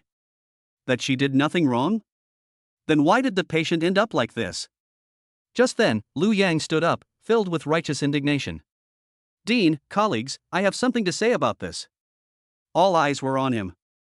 I admit that Director Su is the best doctor in our department. But he suddenly changed the subject, his voice rising abruptly. Didn't our department just introduce the Da Vinci robot recently? I suspect that Director Su is eager to show off his skills in front of the new equipment and pursue surgical speed, thus neglecting the reinforcement of the anastomosis. These words exploded like a bomb in the conference room. Although he didn't say it explicitly, every word he uttered implied that Su Qingyue caused this medical accident because she wanted to show off her skills. Lu Yang, don't make false accusations. Su Qingyue trembled with anger. I'm making baseless accusations? Lu Yang sneered. Then please explain why such a textbook surgery would result in such serious complications? Don't forget, you were the chief surgeon, the one primarily responsible. Su Qingyue was rendered speechless. Yes, she was the surgeon. Unless another cause is found, she will bear all the responsibility. The dean rubbed his temples wearily and finally made a decision. Effective immediately, Dr. Su Qingyue will suspend all clinical work and cooperate with the hospital and higher-level health authorities in their investigation. One wave subsides, another rises. That afternoon, news about the incident suddenly flooded the internet. Genius female doctor makes a surgical blunder, disregarding human life. Former glory turns into today's nightmare. Shocking scandal at Runhua Hospital. Patients become victims of doctors' skill showcases. In-depth analysis. Is Huahai City's youngest female surgeon's success due to her skills or her connections? The sensational headlines, coupled with photos of patients' families weeping and wailing in hospital corridors, instantly ignited public opinion across the internet. Countless netizens, unaware of the truth, transformed into messengers of justice, unleashing the most vicious curses and insults upon Su Qingyue in the comments section. Doctors who lack medical ethics like this should have their licenses revoked. Execution wouldn't be an exaggeration. It's terrifying that they take people's lives so lightly just because they have some fame. I heard she's a beautiful doctor. What a vicious person. Looking at the obscene words on her phone screen, Su Qingyue felt dizzy and almost couldn't stand up. She was suspended from her job. Her office was sealed off. Colleagues who used to greet her with smiles now avoid her like the plague. Accusations from patients' families, pressure from hospital leaders, suspicious glances from colleagues, and the overwhelming malice online all weighed her down like mountains, making it hard for her to breathe. She locked herself in the empty apartment, the curtains drawn, not letting in a single ray of light.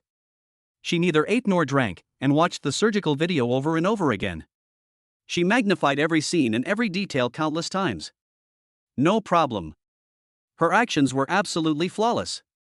But why is this happening? Why? Pride is something ingrained in her bones. From the day she began studying medicine, she was determined to become a top-notch doctor. She dedicated her entire youth and sweat to this. But now, her 28 years of life and the career she cherishes as her life are about to be destroyed because of an accident that she herself cannot explain. If the conclusion of medical malpractice is established, she will not only have her medical license revoked and her reputation ruined, but she may even face criminal charges. Despair, like icy seawater, surged in from all directions, completely engulfing her. In the darkness, Su Qingyue curled up on the sofa, her body trembling uncontrollably. She was strong-willed throughout her life and never showed weakness in front of anyone. But at this moment, the iceberg built with hardness and expertise finally collapsed completely. Just as she was being swallowed by endless darkness, a man's face appeared in her mind without warning. And what he said in the tea room that day. I hope to be the one who allows you to freely climb the peaks of medicine without any worries. Leave the rest to me. This voice was like the only ray of light that pierced through layers of darkness and shone into the depths of her despairing heart. She didn't know why she thought of him. But at this moment, she was like a drowning person, desperately trying to grasp at the last straw. With trembling hands, she groped around and found the phone that had been tossed aside in the corner. The screen lit up, stinging her eyes that hadn't seen the light in so long. Based on her memory, she found the number saved as Gu Che. This was the first time in her life that she had taken the initiative to ask a man for help, revealing all her vulnerability and helplessness to him. My finger hovered over the dial key for a long time, as if I had used all my strength, before I finally pressed it. The phone rang 3 times before being answered. That familiar and steady voice came through the receiver. Hello? Su Qingyue's heart skipped a beat. The grievances, fears, and despair that had accumulated over the past few days broke down all her defenses in that instant. She opened her mouth, her voice trembling with suppressed sobs. Gu Che, I may never be able to be a doctor again. Chapter 34. I want all the truth within 3 hours. The call ended. Hearing the busy tone from the other end, Su Qingyue, curled up on the sofa, trembled even more violently. Meanwhile, in the study of the cloud-top heavenly palace, Gu Che held his phone, his aura suddenly becoming more subdued. That face, which always carried a hint of cynicism, was expressionless at this moment. Only his deep eyes, like sharp blades tempered with ice, revealed their piercing sharpness. I may never be able to be a doctor again. Su Qingyue's words, choked with sobs and filled with despair, struck his heart like a heavy hammer. He didn't waste a second in anger, he acted immediately. The first call was made to Zhao Li. Mr. Gu. Now, immediately, right now. Gu Che's voice was unreadable, but it made Zhao Li on the other end of the phone tense up instantly. Use all the public relations resources we have available to suppress all the negative public opinion about Su Qingyue of Runhua Hospital on the internet. Not a single one is allowed to remain. If you can't suppress it, then cover it up with other, even more sensational celebrity gossip. No matter how much it costs. Yes. Zhao Li dared not be negligent in the slightest. In addition, Gu Che added, go check the Department of Cardiac Surgery at Runhua Hospital. Find an associate chief physician named Lu Yong and dig out all his records from childhood to adulthood. Clear. After hanging up the phone, Gu Che swiped his finger across the screen and dialed Chen Tianchen of Tianchen Capital as his second caller. The call was answered almost instantly. Mr. Gu, it's so late. Mr. Chen, do me a favor. Gu Che interrupted him directly. Chen Tianchen was taken aback for a moment, then laughed. Since President Gu has spoken, how could I dare not help? Runhua Hospital, Su Qingyue, someone is stabbing her in the back. Gu Che spoke very quickly and clearly. I need you to use your connections to find a way to stall the health department that is involved in the investigation and delay their final conclusion. I need at least 48 hours. Chen Tianchen immediately realized the seriousness of the situation and dropped his joking tone. Understood. Leave it to me. They won't reach any conclusion within 48 hours. Thanks. For his last call, Gu Che dialed the public relations director of Flash Shadow Technology. President Gu. Use my highest authority to immediately send a pop-up message to all Flash Shadow app users in Huahai City. The PR director was somewhat bewildered. Mr. Gu, what kind of content is this? Such a large number of push notifications. Will do as I say. Gu Che's tone left no room for argument. He paused, considering his words, and then said, word by word. Title: Exorbitant reward offered. Notice, we are seeking all valid leads related to cardiac surgeries performed 3 days ago at Runhua Hospital. A reward of 1 million yuan will be given to anyone whose lead is verified and adopted. A reward of 10 million will be given to anyone who provides crucial evidence that can directly identify the mastermind behind this. Signed, Gu Che. The PR director on the other end of the phone gasped. Post a private, exorbitantly priced reward using a city-wide app pop-up window. This kind of operation is simply unheard of. What are you all standing there for? Yes. Yes. I'll take care of it right away. After finishing all this, Gu Che put down his phone and took out a set of pure black sportswear from the dressing room to change into. He didn't sit and wait. Waiting is not his style. In Huahai City at night, countless people are lying in bed scrolling through their phones. Sudden buzz. Almost all the lit phone screens were simultaneously occupied by a forced pop-up window. The gold border and blood-red lettering create a strong visual impact. A staggering reward offered. We are seeking all valid leads related to cardiac surgery performed at Runhua Hospital 3 days ago. A reward of 1 million RMB will be given to anyone whose lead is verified and adopted. A reward of 10 million RMB will be given to anyone providing crucial evidence that directly identifies the mastermind behind the operation. Signature, Gu Che. In an instant, the entire network of Huahai City seemed to have been hit by a nuclear bomb. Holy crap! 10 million. Is this for real? An official pop-up from the Flash Shadow app. How could it be fake? Who is this Gu Che? So arrogant. I know. It's that female doctor, Su Qingyue, who's been making headlines online lately. Someone must be standing up for her. 1 million.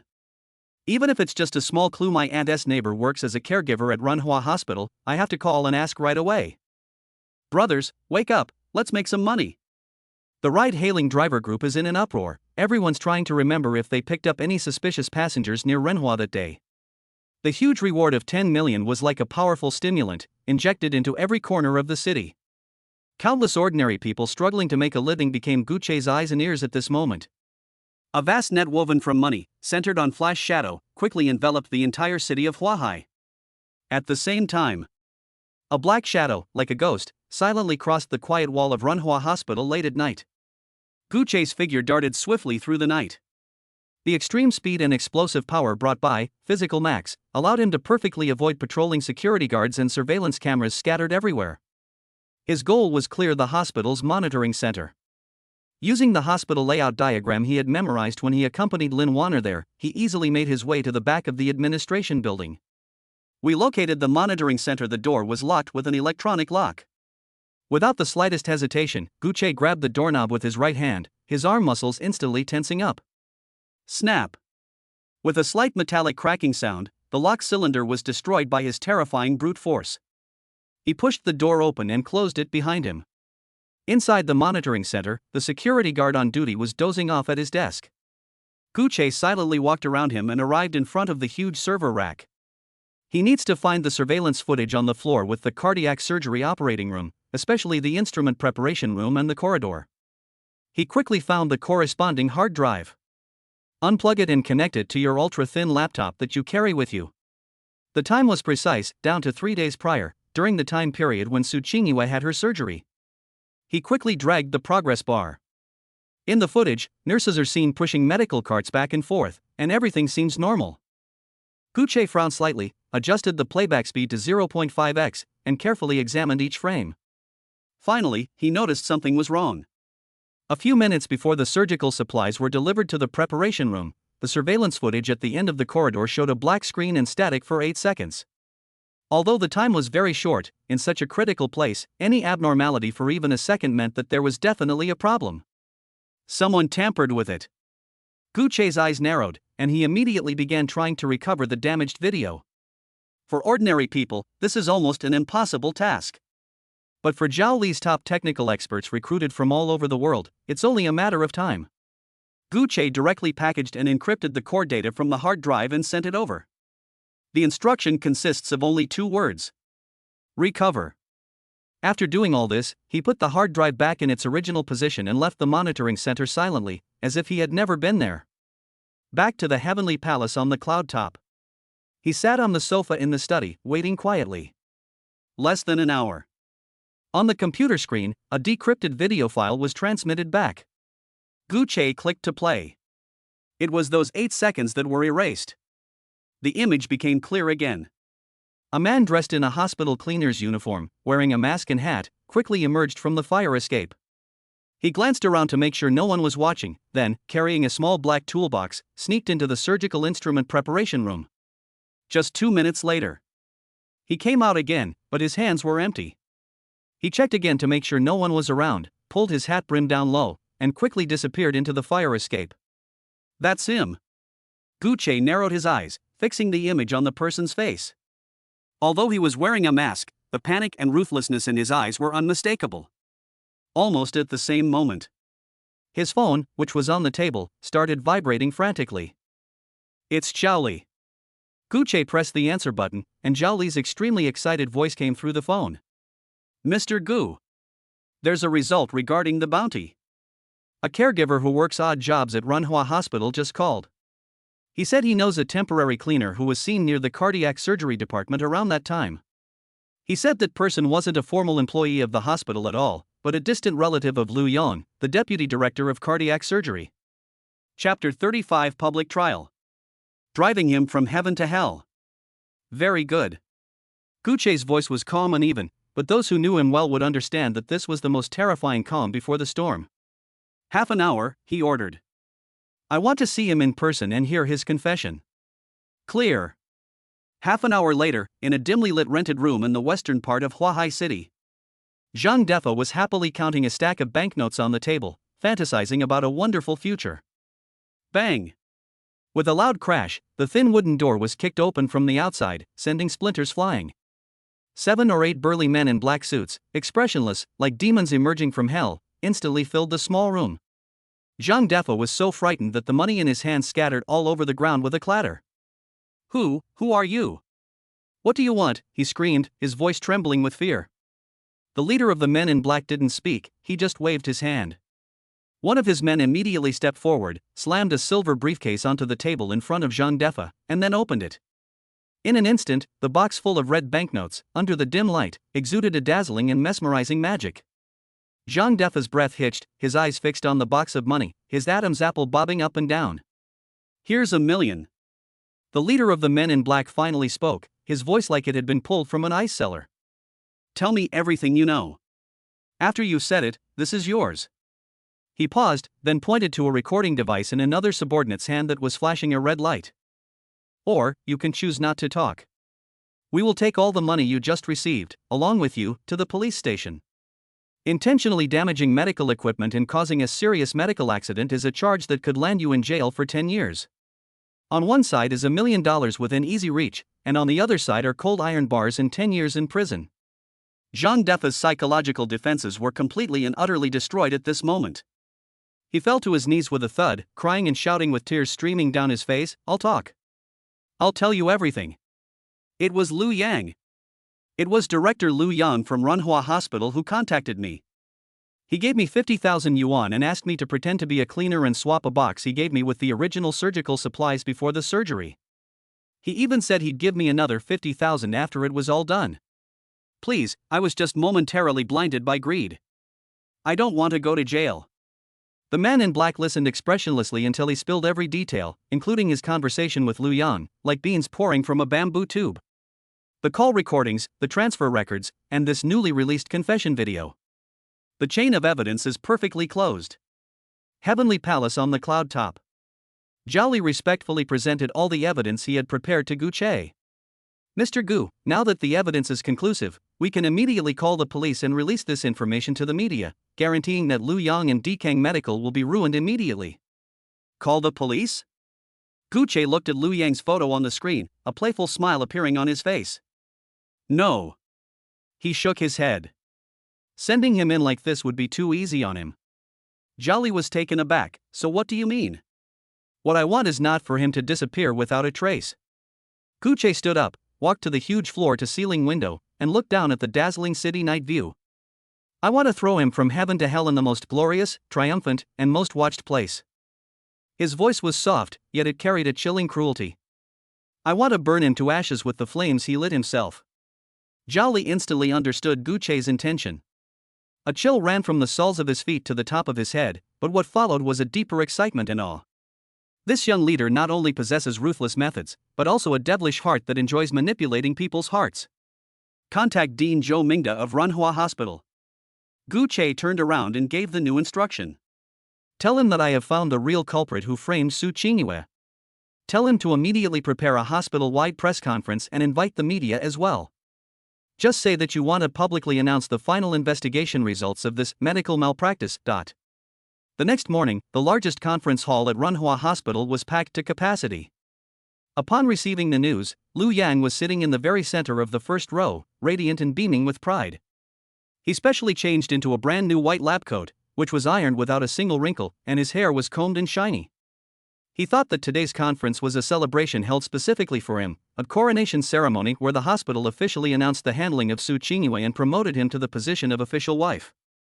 He even prepared a speech, every word of which was filled with heartache and indignation for Su Qingyue and eloquent speech in defense of medical justice. He was thrilled as he looked at the cameras and microphones set up by the media reporters around him. After today, Lu Yang will become a rising star in the medical field of Huahai City, and an embodiment of justice. Soon, Dean Zhou Mingda stepped onto the podium, his expression complex. Dear colleagues and friends from the media, thank you for being here today. Regarding the recent high-profile cardiac surgery incident, our hospital has conducted an urgent investigation and reached a final conclusion. He paused and glanced at Lu Yang below the stage. Before announcing the results, let's first invite the key whistleblower of this incident, our Deputy Director of Cardiac Surgery, Lu Yang, to come up on stage and say a few words. It's here. Lu Yang was overjoyed. He straightened his collar, put on his best smile, and walked confidently onto the stage. He took the microphone, cleared his throat, and was about to begin his long-prepared performance. However, just a second before he opened his mouth, the enormous LED screen behind him suddenly lit up. What was playing on the screen wasn't the hospital PowerPoint presentation he had imagined, but rather a dark and dilapidated rented room. In the video, a man is kneeling on the ground, weeping bitterly. It's Lu Yang. It's Director Lu Yang from Ranhua Hospital who contacted me. The familiar scenes and terrified sounds were clearly amplified and carried to every corner of the venue through the venue's top-of-the-line sound system. Boom! The entire venue fell into a deathly silence. Everyone stared wide-eyed at the scene on the screen in disbelief, then turned sharply to look at the man on stage whose smile had frozen. Lu Yang's mind went blank for a moment, as if he had been hit hard by a heavy hammer. The smugness and smile on his face shattered like a cheap plaster mask, leaving only endless terror and deathly paleness. This is Zhang Defa? How did he get found? What's going on with this video? Before he could react, the screen switched to playing his recorded call with manager Wang of Dekang Medical, along with crystal-clear screenshots of the transfer records. Director Lu, the matter has been settled, and the final payment has been transferred to you. Don't worry, that little wench surnamed Su is definitely finished this time. The evidence is irrefutable. Undeniable. After a brief silence, the entire venue exploded like a powder keg. Oh my god. So he was the one pulling the strings behind the scenes. The thief cries stop thief. This is utterly shameless. He'd gamble with a patient's life just to climb the ladder. Is he even human? Reporters' flashes went off like a storm, relentlessly targeting the swaying figure on the stage, and the sound of camera shutters filled the air. Standing under the spotlight, Lu Yang felt the thousands of contemptuous, angry, and disgusted gazes from below the stage. They were like countless poisoned steel needles, piercing his body and his soul. He's finished. Everything he had, his future, his life, was utterly destroyed in that moment. His legs gave way, and with a thud, he collapsed onto the center of the stage, like a dead dog whose spine had been removed. Just then, the back door of the venue was pushed open. Several uniformed police officers, with serious expressions, walked through the crowd and onto the stage under everyone's gaze. They walked up to Liu Yang, who was slumped on the ground. One of them showed him an arrest warrant and then lifted him off the ground. The cold handcuffs snapped shut on his wrists. With the crisis resolved, Su Qingyue was cleared of all accusations. As evening fell, the city lights came on. Su Qingyue took the initiative to invite Gu Che to the rooftop of the hospital's inpatient department. The cool night breeze stirred her long, flowing hair and dispelled the gloom that had been hanging over her heart for days. She took off her white coat and put on an elegant dress. She also took off her gold-rimmed glasses. Her eyes, which usually had a cool and aloof look, were now like a pool of gentle autumn water under the moonlight. She just stared quietly at the man in front of her. Looking at this man who barged into her world in the most domineering and unbelievable way, settled everything for her, and pulled her out of the abyss. That heart, frozen for 28 years, melted completely at this moment, leaving no trace of coldness. After a long while, she stepped forward and spoke softly, in a tone she herself had never used before. "Gu Che, thank you." She paused for a moment, seemingly a little embarrassed, but still mustered her courage, raised her head, and looked intently into his eyes. "In return, from now on, I will be responsible for checking and maintaining your health." Chapter 36: The White Moonlight versus the Ice Queen. The first battleground erupts. The wind on the rooftop was a bit chilly. Gu Che rubbed his nose, vaguely feeling that something was wrong, but didn't pay much attention to it. He looked down at the woman in front of him, who was unrealistically beautiful after taking off her glasses, and a smile appeared on his lips. "Maintenance? Dr. Su, are you planning to keep me as a private patient and keep me under your wing?" Su Qingyue's face flushed slightly, but she quickly regained her composure. "You've done so much for me, and all I can give back is my expertise." Gu Che smiled and shook his head, saying nothing more. The two stood side by side on the edge of the rooftop, looking at the lights of thousands of homes in the distance. Surprisingly, no one spoke first to break the silence. For the next 2 days, Gu Che maintained a high-intensity work pace. Flash Shadow Technology's new project has entered a critical phase, and he has held several high-level meetings in a row. Breakthrough progress has also been reported in several key laboratories of Farstar Bio, requiring his personal approval and decision-making. In addition, he had been working tirelessly, almost without sleep, because of Su Qingyue's situation. Even with the boost of physical max, the prolonged mental strain still left him feeling exhausted. On the morning of the third day, after finishing a multinational video conference, he was just about to get up to pour himself a glass of water. I suddenly felt dizzy. "Hold." He gripped the edge of the table and muttered a curse under his breath. Zhao just pushed the door open and came in. He was startled to see that the man's face was flushed and his forehead was sweating. "Mr. Gu, what's wrong?" "It's nothing, probably just a cold." Gu Che waved his hand. 2 days ago, when he was on the rooftop with Su Qingyue, it started to drizzle, and neither of them had brought an umbrella. At the time, his clothes were only a little wet, so he didn't think much of it. "It seems we've been infected. I'll call a doctor right away," Zhao Li said urgently. "No need to make a fuss." Gu Che leaned back in his chair. "Just grab some cold medicine." Zhao Li dared not delay and immediately sent someone to the pharmacy to buy medicine. But then he thought about it again and realized that wasn't right. Mr. Gu has recently developed a close relationship with Director Su of Runhua Hospital. If Director Su finds out about this... He hesitated for 2 seconds, but still sent a message to Su Qingyue. Less than half an hour. Gu Che's phone rang. Caller ID, Su Qingyue. He answered the phone, and before he could speak, he heard an undeniable voice on the other end. "Gu Che, Assistant Zhao said you have a fever?" A minor problem. Even minor ailments need to be checked." Su Qingyue's tone left no room for argument. "Now, immediately, come to the hospital." "Really, you don't need to." "These are Dr. S. orders," she interrupted him. "Or do you think my professional judgment is untrustworthy?" Gu Che rubbed his temples, completely defeated. "Okay, I'll go over there." An hour later. Runhua Hospital, Office of the Director of Cardiac Surgery. Gu Che pushed the door open and came in, and saw Su Qingyue sitting behind her desk, looking through a medical record. She looked up when she heard the door open. The eyes behind the gold-rimmed glasses swept over his slightly flushed face, and his brows immediately furrowed. Sit. She stood up, walked up to him, and reached out to touch his forehead. Don't move. Before Gu Che could react, a cold hand was placed on his forehead. The temperature contrast is too obvious. Su Qingyue's expression turned even uglier. You have a fever of 38.5 degrees Celsius, and you still say it's a minor ailment? She turned around and took out a thermometer and stethoscope from the drawer. Take off your clothes. So direct? Gu Che raised an eyebrow. Su Qingyue rolled her eyes at him. Stop talking nonsense and hurry up. Gu Che smiled helplessly and took off his coat and shirt.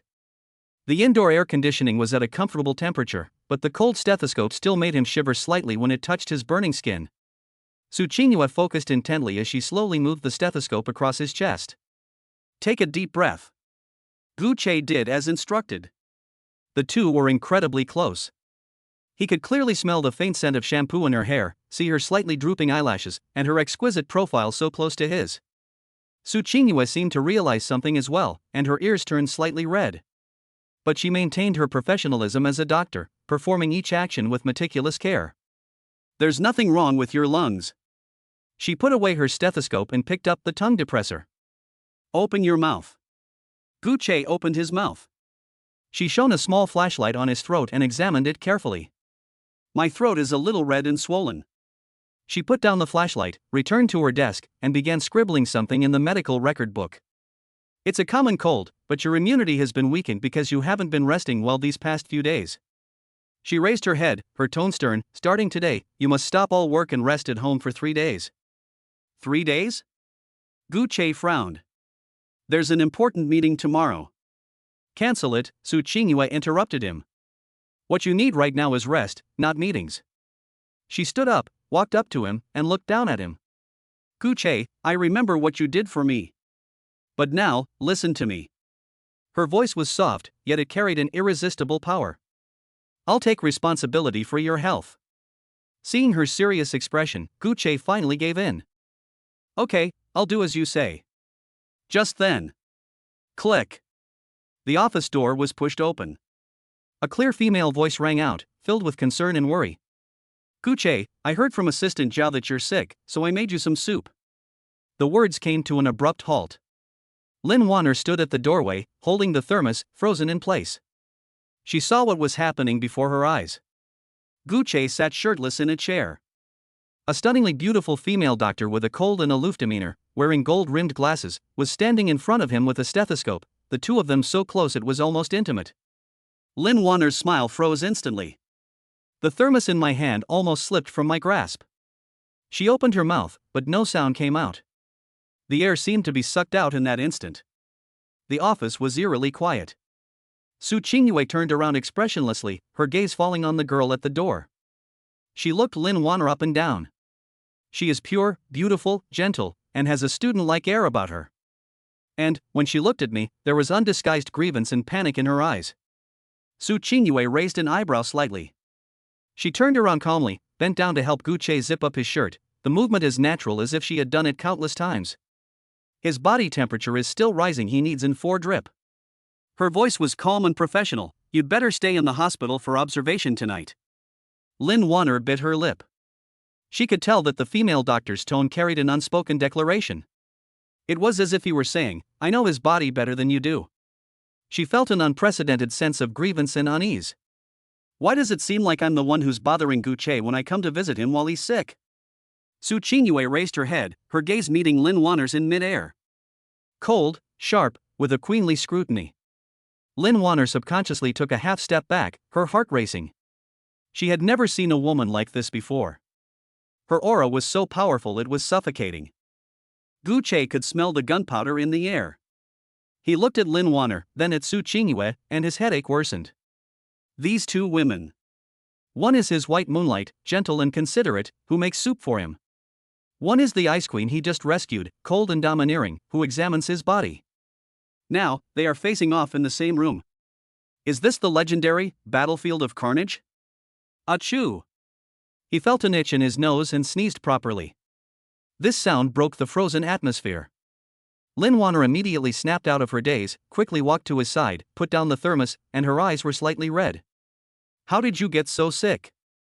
Her voice was choked with tears. I called you yesterday, and you said everything was fine. Su Qingyue stood to the side and spoke calmly. It's just a common cold, nothing serious.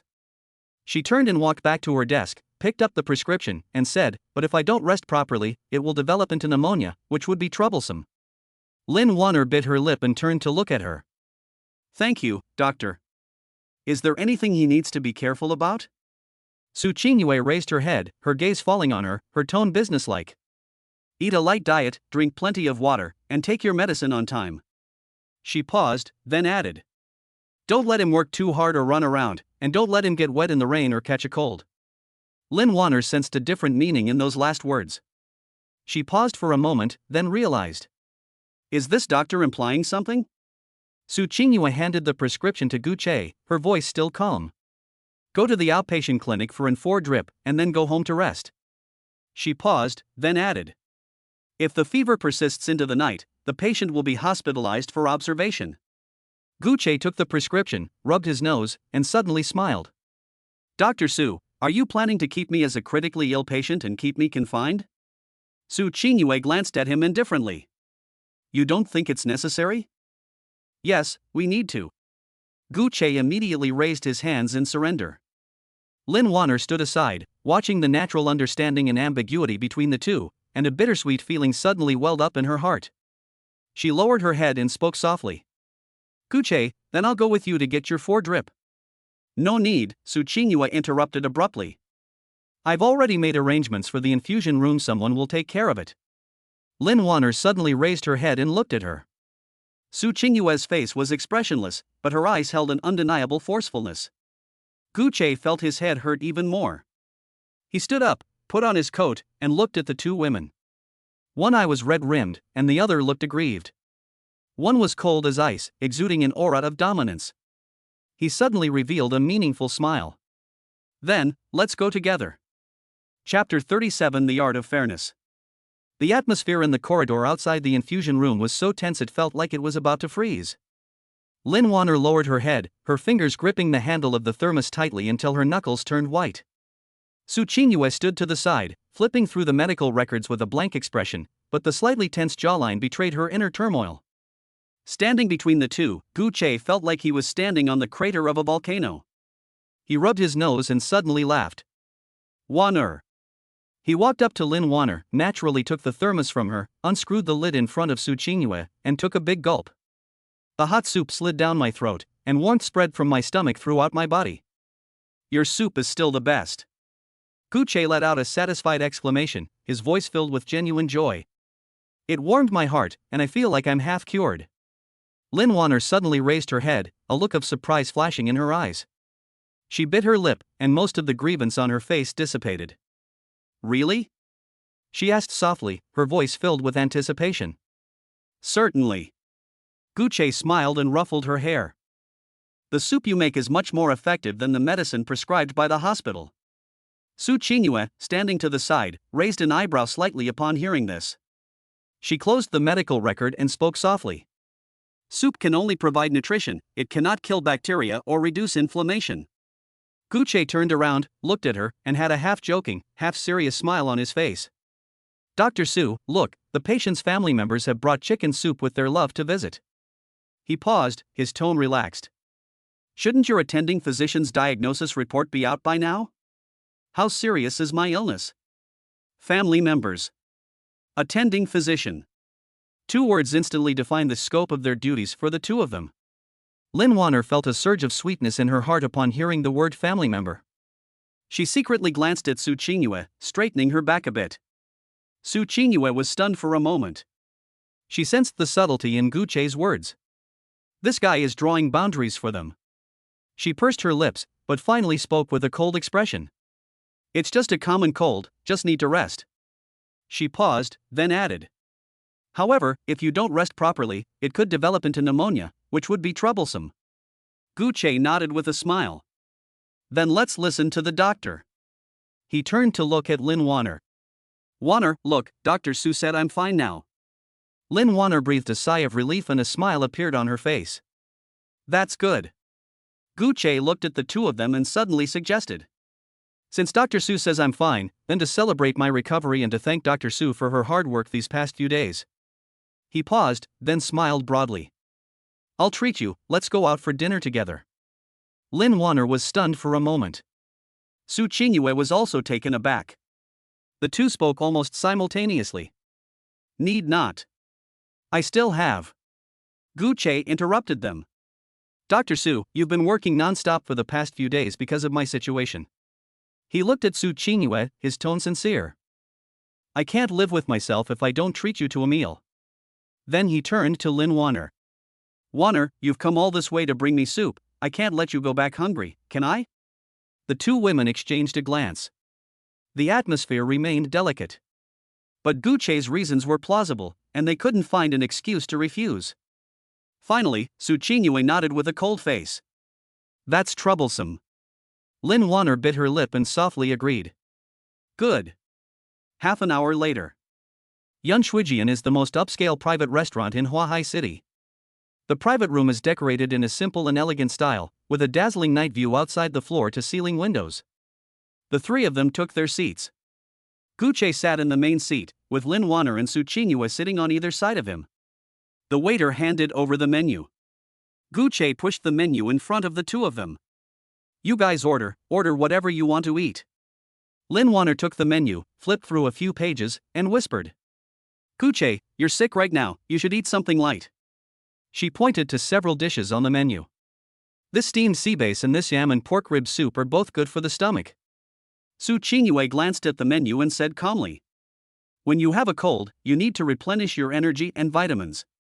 She pointed to several other dishes. This pan-fried steak and this vegetable salad make for a more balanced nutritional profile. Lin Wanner raised her head and glanced at her. But he doesn't have a good appetite right now, and he feels uncomfortable if he eats anything too greasy. Su Qingyue pushed up her glasses. The steak is not greasy and is high in protein, which helps restore energy. Their eyes met in mid-air. Sparks flew everywhere. Gucci sat in the middle, feeling as if he had returned to the crater of a volcano. He smiled and reached for the menu. Only children make choices. He looked at the waiter. I want them all. Lin Wanner and Su Qingyue were both stunned.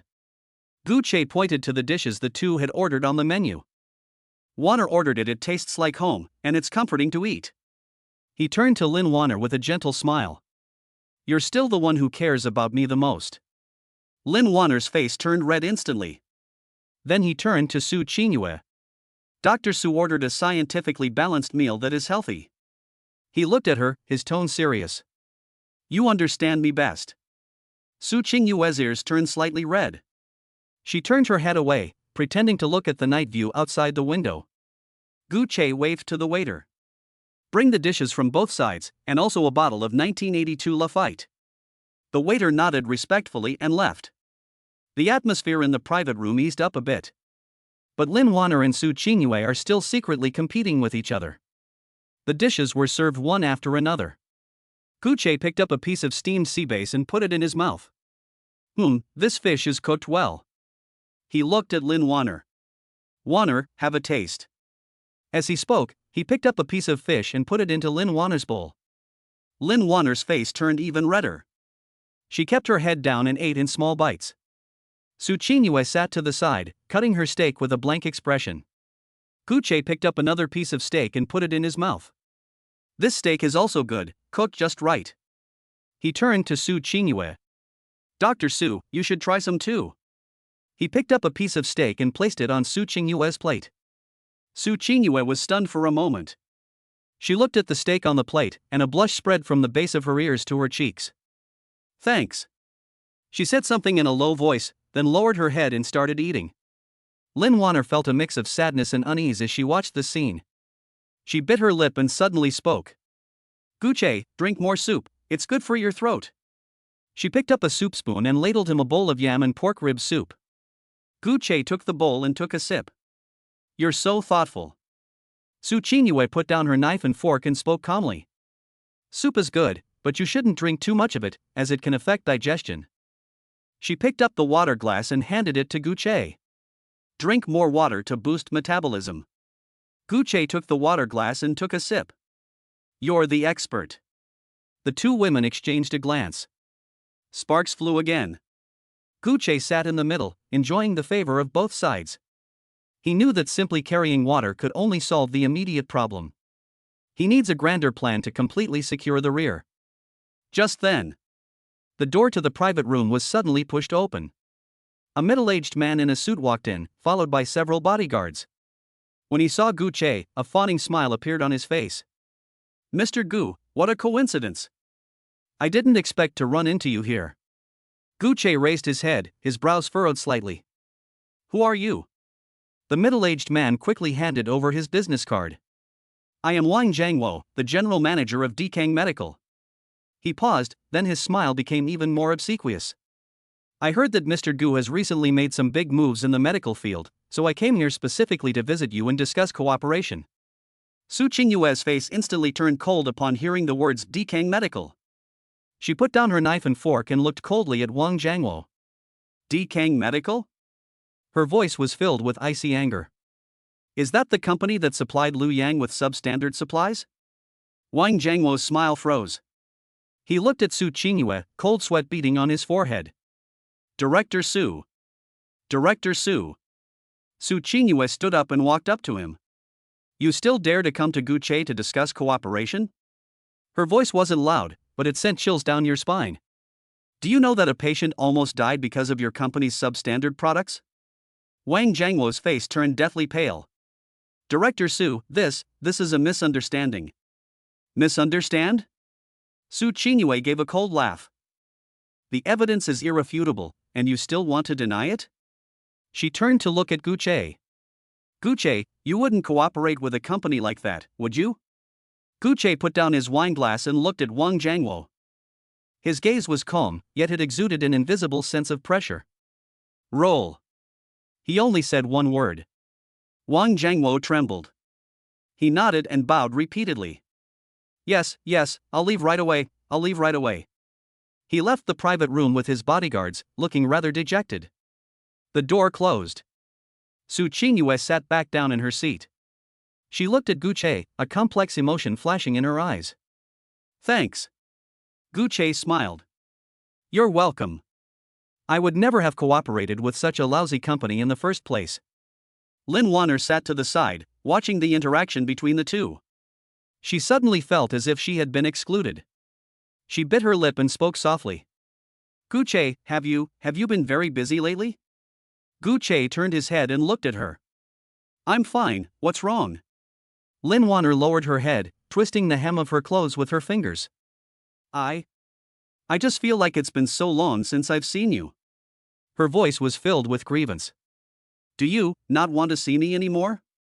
Gucci was stunned for a moment. He reached out and took Lin Wanner's hand. How could that be? His voice was gentle. I've just been too busy lately. Once I'm done with this, I'll spend every day with you. Lin Wanner raised her head, her eyes glistening with tears. Real? Real. Gucci smiled and pinched her cheek. When have I ever lied to you? Lin Wanner stopped crying and started laughing.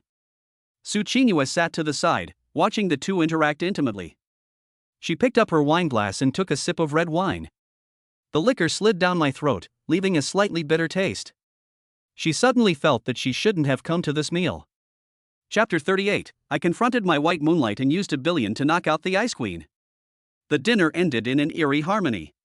Wang Jiangwo, that blind fool, was like a pebble thrown into a pond. Although it didn't create any big waves, it made the undercurrents beneath the surface even clearer. Gucci first drove Lin Wanner back to Huahai University. The black Cullinan drove smoothly through the night, with only the faint sound of the air conditioner inside the car. Lin Wanner remained silent, hugging her knees and burying her face in her arms, leaving Gucci with only a glimpse of her furry back of the head. She didn't cry or make a scene, but this silence made Gucci feel a tightness in his heart more than any argument. As they approached the school gate, Gucci slowly pulled the car over to the side of the road and turned off the engine. He turned around and gently patted the girl's shoulder. You're still angry? Lin Wanner's shoulders trembled slightly as she slowly raised her head, her large, watery eyes filled with grievance and unease. Gucci, she bit her lip, finally mustering her courage, and asked in an almost murmured voice, What is your relationship with that Dr. Su? They've arrived. Gu Che was not surprised at all. He did not choose to deceive or be vague. Dealing with a smart woman may require planning and scheming. But when faced with a pure independent heart, sincerity is the only surefire way to win. He reached out and gently took Lin Wanner's cold little hand in his, stroking the back of her hand with his fingertips, his gaze fixed intently on her eyes. Wanner, I admit it, I have feelings for Dr. Su. Lin Wanner's body stiffened abruptly, and her eyes instantly reddened, as if tears were about to fall at any moment. Gu Che gripped her hand tightly, not letting her back down, his tone becoming more serious than ever before. Any man would admire a woman as outstanding, independent, and strong as Dr. Su, that's normal. But remember, he lowered his voice, carrying a power that went straight to the heart, your place in my heart is irreplaceable by anyone or anything. She was a dazzling sight I encountered along the way, but you, Gu Che gazed at her, saying each word clearly, were the first person to enter my heart and accompany me through that darkest time. You are my white moonlight. These 5 words were like a warm current, instantly dispelling all the gloom and unease in Lin Wanner's heart. She stared blankly at Gu Che, at the undisguised affection and seriousness in his eyes. Yes, Gu Che is so outstanding and dazzling now, it's perfectly normal for other outstanding women to appear around him. I can't be so selfish, nor can I be so insecure. As long as in his heart, I am the most special one, the one and only, that's enough. Her tears finally fell, not because of grievance, but because of relief and gratitude. She threw herself into Gu Che's arms, hugged him tightly, buried her face in his chest, and said in a muffled voice, Then you're not allowed to make me worry anymore. Okay. Gu Che smiled and gently patted her back. I promise. After comforting Lin Wanner, Gu Che watched her walk into the school gate, turning back every few steps, and the gentle smile on his face gradually faded. He did not go home. The Cullinan paused for a moment, then made a sharp U-turn, its engine emitting a deep roar, and sped off again toward Ranhua Hospital. Night had fallen, and most areas of the hospital were quiet. But Gu Che arrived at the Department of Cardiac Surgery with familiarity and could see from afar that bright light was still shining through the crack in the door of the director's office. This woman is indeed a complete workaholic. He didn't knock, he just pushed the door open and came in. As expected, Su Qingyue was still behind the desk. She had changed back into her white lab coat, and her eyes behind her gold-rimmed glasses were focused intently on the data model on the computer screen. She didn't even notice him coming in. Until Gu Che gently placed a neatly bound document in front of her with a snap. Su Qingyue was startled. She looked up and saw that it was Gu Che. Her delicate eyebrows furrowed slightly. Why are you back again? Didn't I tell you to go back and rest? Her tone carried the sternness typical of a doctor addressing a disobedient patient. Gu Che didn't answer, but simply pointed to the document with his chin. Take a look at this. Su Qingyu picked up the document with a look of suspicion. On the cover, a few striking bold characters instantly captured her attention. Qingyue Medical Charity Foundation Business Plan. Qingyue? Her heart skipped a beat as she turned the first page. Foundation mission: this foundation is dedicated to promoting cutting-edge scientific research in the field of heart disease treatment in China, and to providing full medical assistance to all heart disease patients across the country who are from impoverished families and cannot afford the high costs of surgery. Initial capital injection for the foundation, 1 billion renminbi 10 billion.00. When Su Qingyue saw that long string of zeros, she felt her breath catch in her throat. 1 billion. This is no longer just a simple number, but a massive amount of capital that is enough to change the entire industry ecosystem. She suppressed the shock in her heart and, with trembling fingers, turned to the next page, the most crucial one: organizational structure and responsible persons. Honorary Chairman of the Foundation, Gu Che.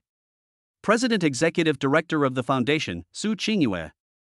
Below is a smaller note: the use of all funds, approval of projects, formation of teams, and daily operation of this foundation are all under the full responsibility of the President, Dr. Su Qingyue, who makes independent decisions without any interference from the funders. Boom!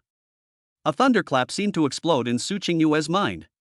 She froze, and her hand holding the document began to tremble uncontrollably. She looked at the line of text over and over again. She recognized each word, but when they were put together, they formed a logic that she could not understand or believe at all. Full responsibility. Independent decision-making. No interference. What does that mean? This means that Gucci is not giving her money, nor is he discussing a collaborative project with her. He was personally building a medical kingdom exclusively for her. A kingdom that allows her to cast aside all worldly constraints, all hospital rules and regulations, and all worries about funding and profit, to freely and without any restrictions climb the medical peak she has pursued all her life. Saving lives and healing the wounded, and promoting medical progress. This is an ideal that has been etched into her bones since the first day she put on her white coat. But the reality is that she is overwhelmed every day by worrying about the department's funding, the scarcity of hospital beds, and the cost of expensive imported equipment. She has seen too many families give up treatment because of the hundreds of thousands of yuan in surgery fees, waiting for death in despair. She has top-notch skills, but she can't save everyone who needs saving. This is her greatest helplessness and her greatest pain. And now, this man in front of her, in a way she never dared to dream of, has easily placed the key to solving all of this in her hands. What he gave her was not 1 billion at all. What he gave her was the sublimation of her entire career, the ultimate form of her lifelong dream. At this moment, the iceberg in Su Qingyue's heart, built up with professionalism and pride, was no longer melting, but was completely and utterly shattered by this earth-shattering force. Gratitude? Appreciation? No. It was a more turbulent, more intense, and more uncontrollable emotion. It was admiration, it was worship, it was a kind of love that grew wildly, enough to make her abandon all pride and restraint. The office was eerily quiet. Su Qingyue held the proposal, which was heavier than life itself to her, and remained silent for a long time, so long that Gucci thought she was going to refuse. Finally, she slowly, very slowly, raised her head. Those eyes, which had always been behind glasses, conveying a sense of coldness and aloofness, now looked directly into Gucci's eyes without the glasses on, with an unprecedented gaze that seemed to see right through his soul. Her voice trembled slightly, yet remained remarkably clear. Gucci, what exactly do you want from me? Chapter 39. What I want is you. This is a question that gets to the heart of the matter. Without any preamble or testing, it was laid bare before Gucci. Gucci stood in front of her, looking into her eyes that seemed to see through everything. He knew that all excuses and pretenses were ineffective at this moment. What business strategy, what promotion of the medical field? All these high-sounding reasons seemed pale and powerless in the face of this woman. She's so smart. So smart that they can see through all appearances and get straight to the core. Gucci remained silent for a few seconds. Then, he stepped forward and stood in front of her. The two were incredibly close. He didn't flinch at all, looking at her with the most sincere, direct, and aggressive gaze. From the very beginning. His voice was deep and magnetic. What I want is neither commercial reward nor gratitude. He reached out and gently stroked her cheek, feeling the slight tremor of her skin. What I want is you. 3 words. Simple, direct, and domineering. But it was like a thunderbolt, completely shattering Su Qingyue's last defenses. She spent her whole life pursuing her career, and her emotional world was like a blank sheet of paper.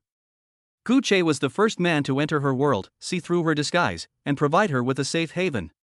His confession was domineering, yet it contained boundless affection, making it irresistible to her. Su Qingyue felt her heart pounding so fast it was almost about to burst out of her chest.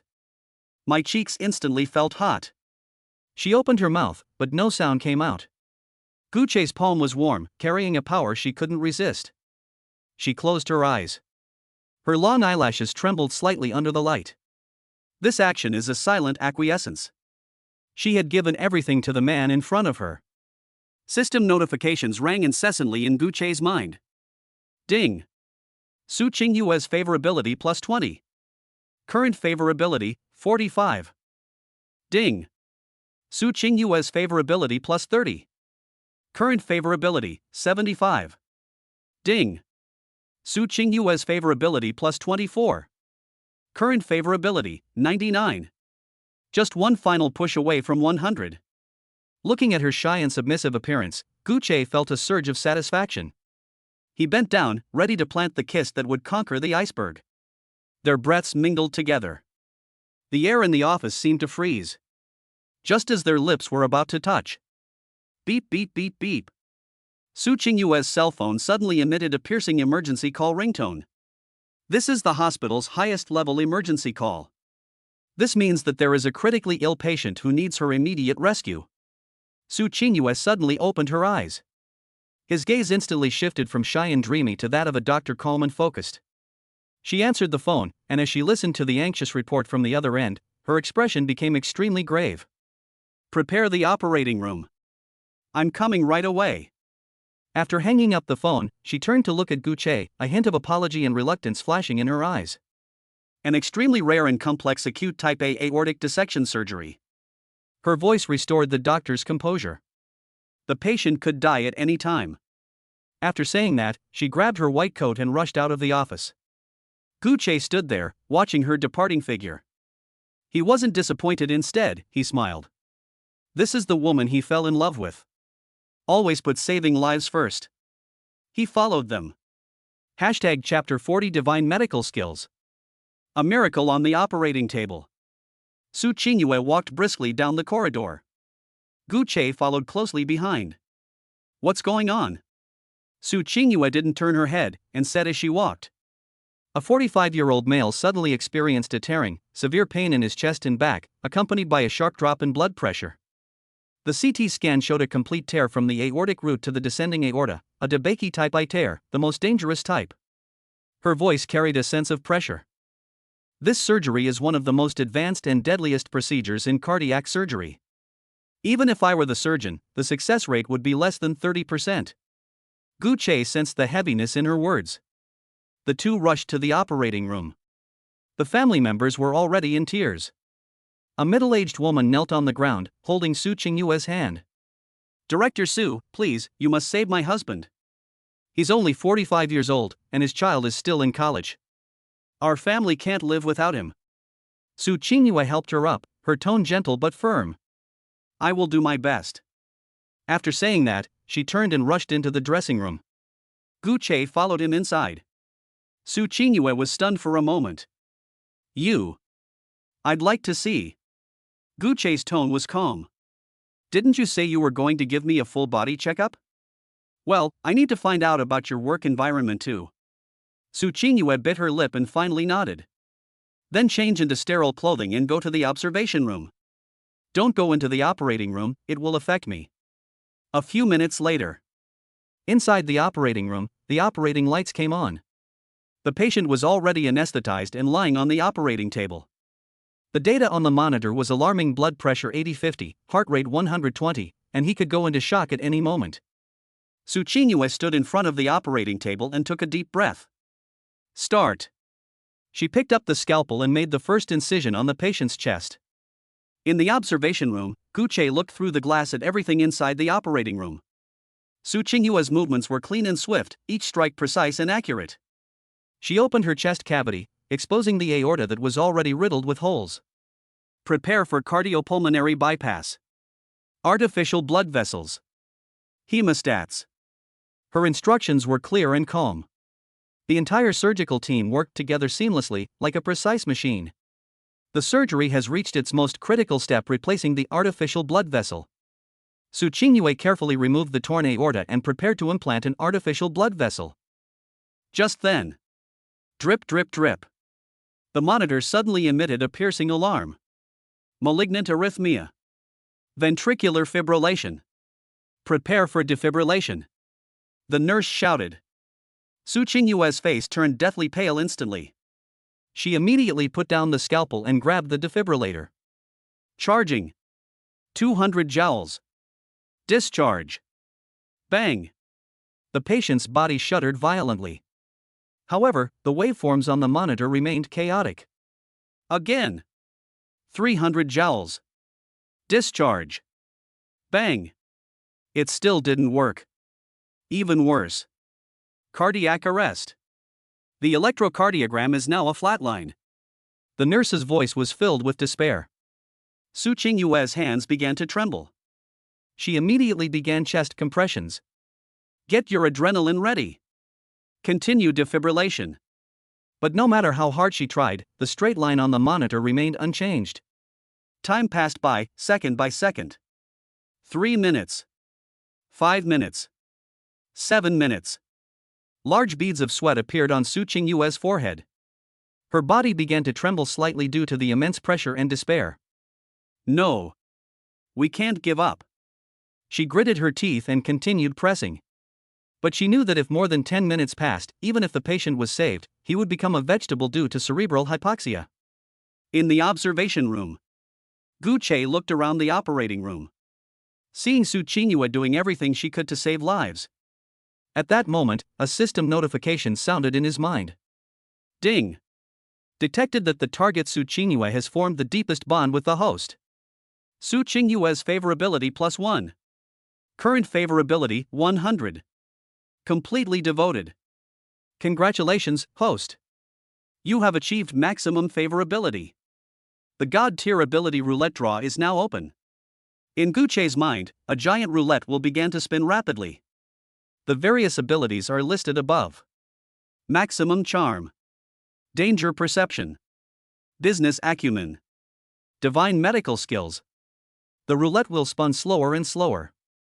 Finally, the pointer came to a steady stop. Divine medical skills. Congratulations, host. You have obtained divine medical skill. Knowledge empowerment in progress? Moment. A vast amount of advanced knowledge of both traditional Chinese and Western medicine flooded into Gu Che's mind like a torrent of data. Countless successful cardiac surgeries. Various incredible ancient acupuncture and qi and blood regulation methods. All the secrets of the human body's meridians, acupoints, and the circulation of qi and blood. In an instant, he seemed to transform into a peerless physician with a 1,000-year history of healing. Gu Che opened his eyes. He looked at the still flat electrocardiogram in the operating room. Looking at Su Qingyue's desperate and trembling figure. He moved. Everyone stay still. Gu Che roared and stormed into the operating room. You can't come in. The nurse tried to stop it. But Gu Che ignored him completely and walked straight to the operating table. Amidst everyone's shocked gazes, he took the scalpel from the despairing Su Qingyue. I'll do it. Su Qingyue was stunned. Gu Che, you. Believe me. Gu Che looked at her, his eyes carrying an irresistible power. Su Qingyue bit her lip and finally stepped aside. Gu Che stood in front of the operating table. He did not use a scalpel. Instead, he picked up several suture needles of varying lengths from the instrument tray. What are you trying to do? A deputy chief physician exclaimed in surprise. Gu Che did not answer. He pierced several key acupoints on the patient's chest at a speed almost imperceptible to the naked eye. Tanzhong, Juk, Jiwei, Zhongwan. Every stitch was incredibly precise, with the depth just right. A miracle has happened. The electrocardiogram, which had previously flattened out, began to show slight fluctuations again. How is this possible? Everyone was petrified. Gu Che did not stop. He picked up the scalpel and, with a precision and elegance they had never seen before, moved it along the patient's aorta. His movements were astonishingly fast, yet terrifyingly steady. Every cut is just right, every stitch is flawless. In just a few minutes, he completed the most critical vascular anastomosis and heart repair. Heart rate recovery. Blood pressure rises. Vital signs are stable. The nurse shouted excitedly. On the monitor, the line that was originally straight started jumping again. Moreover, the waveform is more stable than before. Gu Che put down the scalpel, looked at the data on the monitor, and nodded in satisfaction. Let's sew it up. He turned around, took off his surgical gown, and walked out of the operating room. A group of stunned medical staff were left behind. Su Qingyue stood there, watching the man who had put down his scalpel and was now calm and composed. His eyes were filled with awe, adoration, infatuation, and unwavering love. She knew that she could never leave this man for the rest of her life. The surgery is over. The patient was moved to the ICU for observation. All medical staff involved in the surgery signed confidentiality agreements.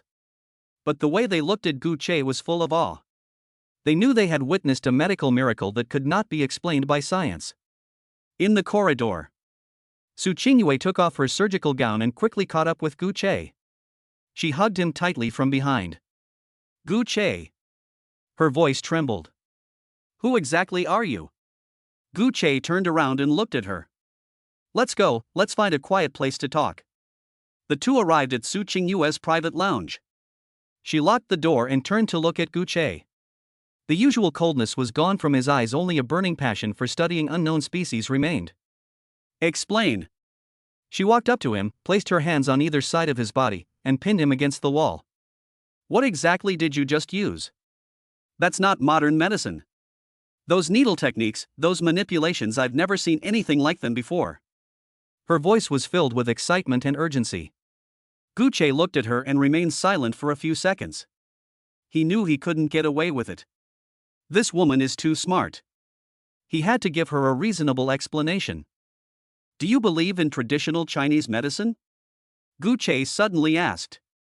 Su Qingyue was stunned for a moment. Traditional Chinese medicine? I have a background in Western medicine, but I do not deny the value of traditional Chinese medicine. She frowned. But what you just used? From a young age, I was taken in as the last disciple by a reclusive master of traditional Chinese medicine. Gucci's tone was calm, as if he were telling an ordinary story. He taught me an ancient medical technique that was little known to most people.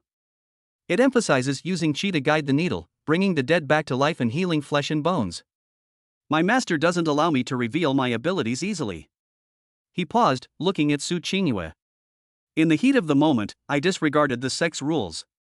As Su Qingyue listened, a complex emotion flashed in her eyes. She was a top-notch Western doctor and was skeptical of this explanation. But Gucci's miraculous medical skills are an undeniable fact. She couldn't deny it. Then your master. He has passed away. Gucci interrupted her. All he left me was his medical skills. One requirement: do not expose yourself unless absolutely necessary. Su Qingyue bit her lip. She walked up to Gucci and reached out to touch his cheek. In order to save people, you violated the sex rules. Her voice was very soft. Is it worth it? Gucci took her hand. It's worth it for you. These words completely shattered Su Qingyue's last line of defense. She didn't ask any more questions. She understood that Gucci had his own huge secret. And this secret is precisely the source of his endless charm. She chose to believe. Or rather, she was willing to believe it. Gucci. She tiptoed and kissed his lips. This time, there was no disturbance. Their breaths mingled together. Su Qingyue's kiss was filled with an unprecedented passion and initiative. She gave everything to the man in front of her. Gucci picked her up and carried her to the small bed in the lounge. Etc. Su Qingyue suddenly pushed him away, her cheeks flushed. I have no experience. She bit her lip, her eyes filled with shyness and unease. Gucci smiled. I know. He leaned down and whispered in her ear. I will be very gentle. An hour later. Su Qingyue rested her head on Gucci's arm, her face showing unprecedented satisfaction and peace. Her white coat lay scattered on the floor. The gold-rimmed glasses hung crookedly on the headboard. She closed her eyes, feeling Gucci's body temperature. Gucci. She spoke softly. My whole life belongs to you. Gucci lowered his head and planted a kiss on her forehead. I know. Just then, a system notification sounded in Gucci's mind. Ding. Detected that the host has engaged in their first academic discussion with Su Qingyue. The emotional money printing machine has started running. Production efficiency calculation in progress. Depth of this academic discussion, S+ level. Discussion duration, 62 minutes. Win a cash prize of 2 billion. Su Qing's monthly production efficiency is permanently increased by 10%. Warning: engaging in in-depth discussions with multiple targets will severely deplete your physical strength. Please proceed with caution. Do what you can. It does not exist. He looked down at Su Qingyue in his arms. This woman, who was once as cold as a mountain, now curled up in his arms like a lazy cat. Tired? He asked softly. Su Qingyue shook her head, opened her eyes, and looked at him. Not tired. Her eyes held a captivating charm. I want more. Gucci was stunned for a moment, then smiled. Dr. Su, are you trying to drain me dry? Su Qingyue blushed, but still nodded. Didn't you say you had great stamina? Then, prove it to me. Gucci laughed and rolled over to pin her down. As you wish. Another hour later. Su Qingyue collapsed onto the bed, not even wanting to move a finger. She looked at the ceiling with a satisfied smile on her face. Gucci. I've discovered that I think I've fallen in love with doing this. Her voice was tinged with shyness. Guche smiled. We'll do it a few more times in the future. Su Qingyue blushed even more, but still nodded. Chapter 40: The True Nature of a Medical Miracle. The Queen's scientific exploration drive is bursting. The morning sunlight streamed in through the gaps in the curtains. Guche opened his eyes, feeling refreshed and full of energy, like a fully charged super battery. For him, last night's academic discussion that lasted for several hours was like a relaxing warm-up exercise. He turned to look at his side. Su Qingyue was still asleep. This usually decisive and energetic queen of cardiac surgery was now like a drained kitten, curled up in the blankets, too lazy to even lift her eyelids. Her long hair was scattered messily on the pillow, her cheeks still flushed from the night before, and her breathing was long and even. Guche smiled and didn't disturb her. He picked up his phone and opened the system panel. Current balance, 2,450,000,000 yuan. 2.45 billion. Last night's first discussion with Su Qingyue resulted in a direct profit of 2 billion. Including the previous earnings from Lin Wanner, the account balance has exceeded 2.4 billion. Even more terrifying is Lin Wanner's route, the emotional money printing machine is in operation, current output efficiency, 100%. Su Qingyue's chart, the emotional money printing machine is in operation, current output efficiency, 110% permanently increased by 10%. Two money printing machines roared to life simultaneously. This means that he can make his wealth grow exponentially at any time, if he wants. Guche leaned against the headboard, his mind racing with calculations. Lin Wanner, gentle and considerate, was his ideal woman, his emotional haven. Su Qingyue, on the other hand, is cold and powerful, his ice queen, and his right-hand woman in his career. Two women, two styles, two money printing machines. Perfect. Just as he was pondering how to balance the relationship between the two sides. A lazy murmur came from beside me. Su Qingyue woke up. She slowly opened her eyes, and the first thing she saw was Guche's handsome face. She froze for a few seconds, then her cheeks quickly flushed red. The scenes from last night flooded my mind like a tidal wave. She bit her lip, trying to sit up. Hiss. A wave of soreness spread throughout her body, causing her to gasp. She slumped back onto the bed, feeling weak all over. Don't move. Guche reached out to support her, his tone tinged with amusement. Last night was too intense, you need to rest now. Su Qingyue glared at him. It's all your fault. Her voice was hoarse, tinged with a hint of embarrassment and annoyance. But soon, her expression turned serious. She propped herself up and sat up, ignoring the soreness in her body, and looked Guche up and down with an extremely professional gaze. That look in his eyes didn't seem like he was looking at a lover. It's more like looking at an extremely rare research specimen. Your physical fitness. She frowned, her tone filled with disbelief.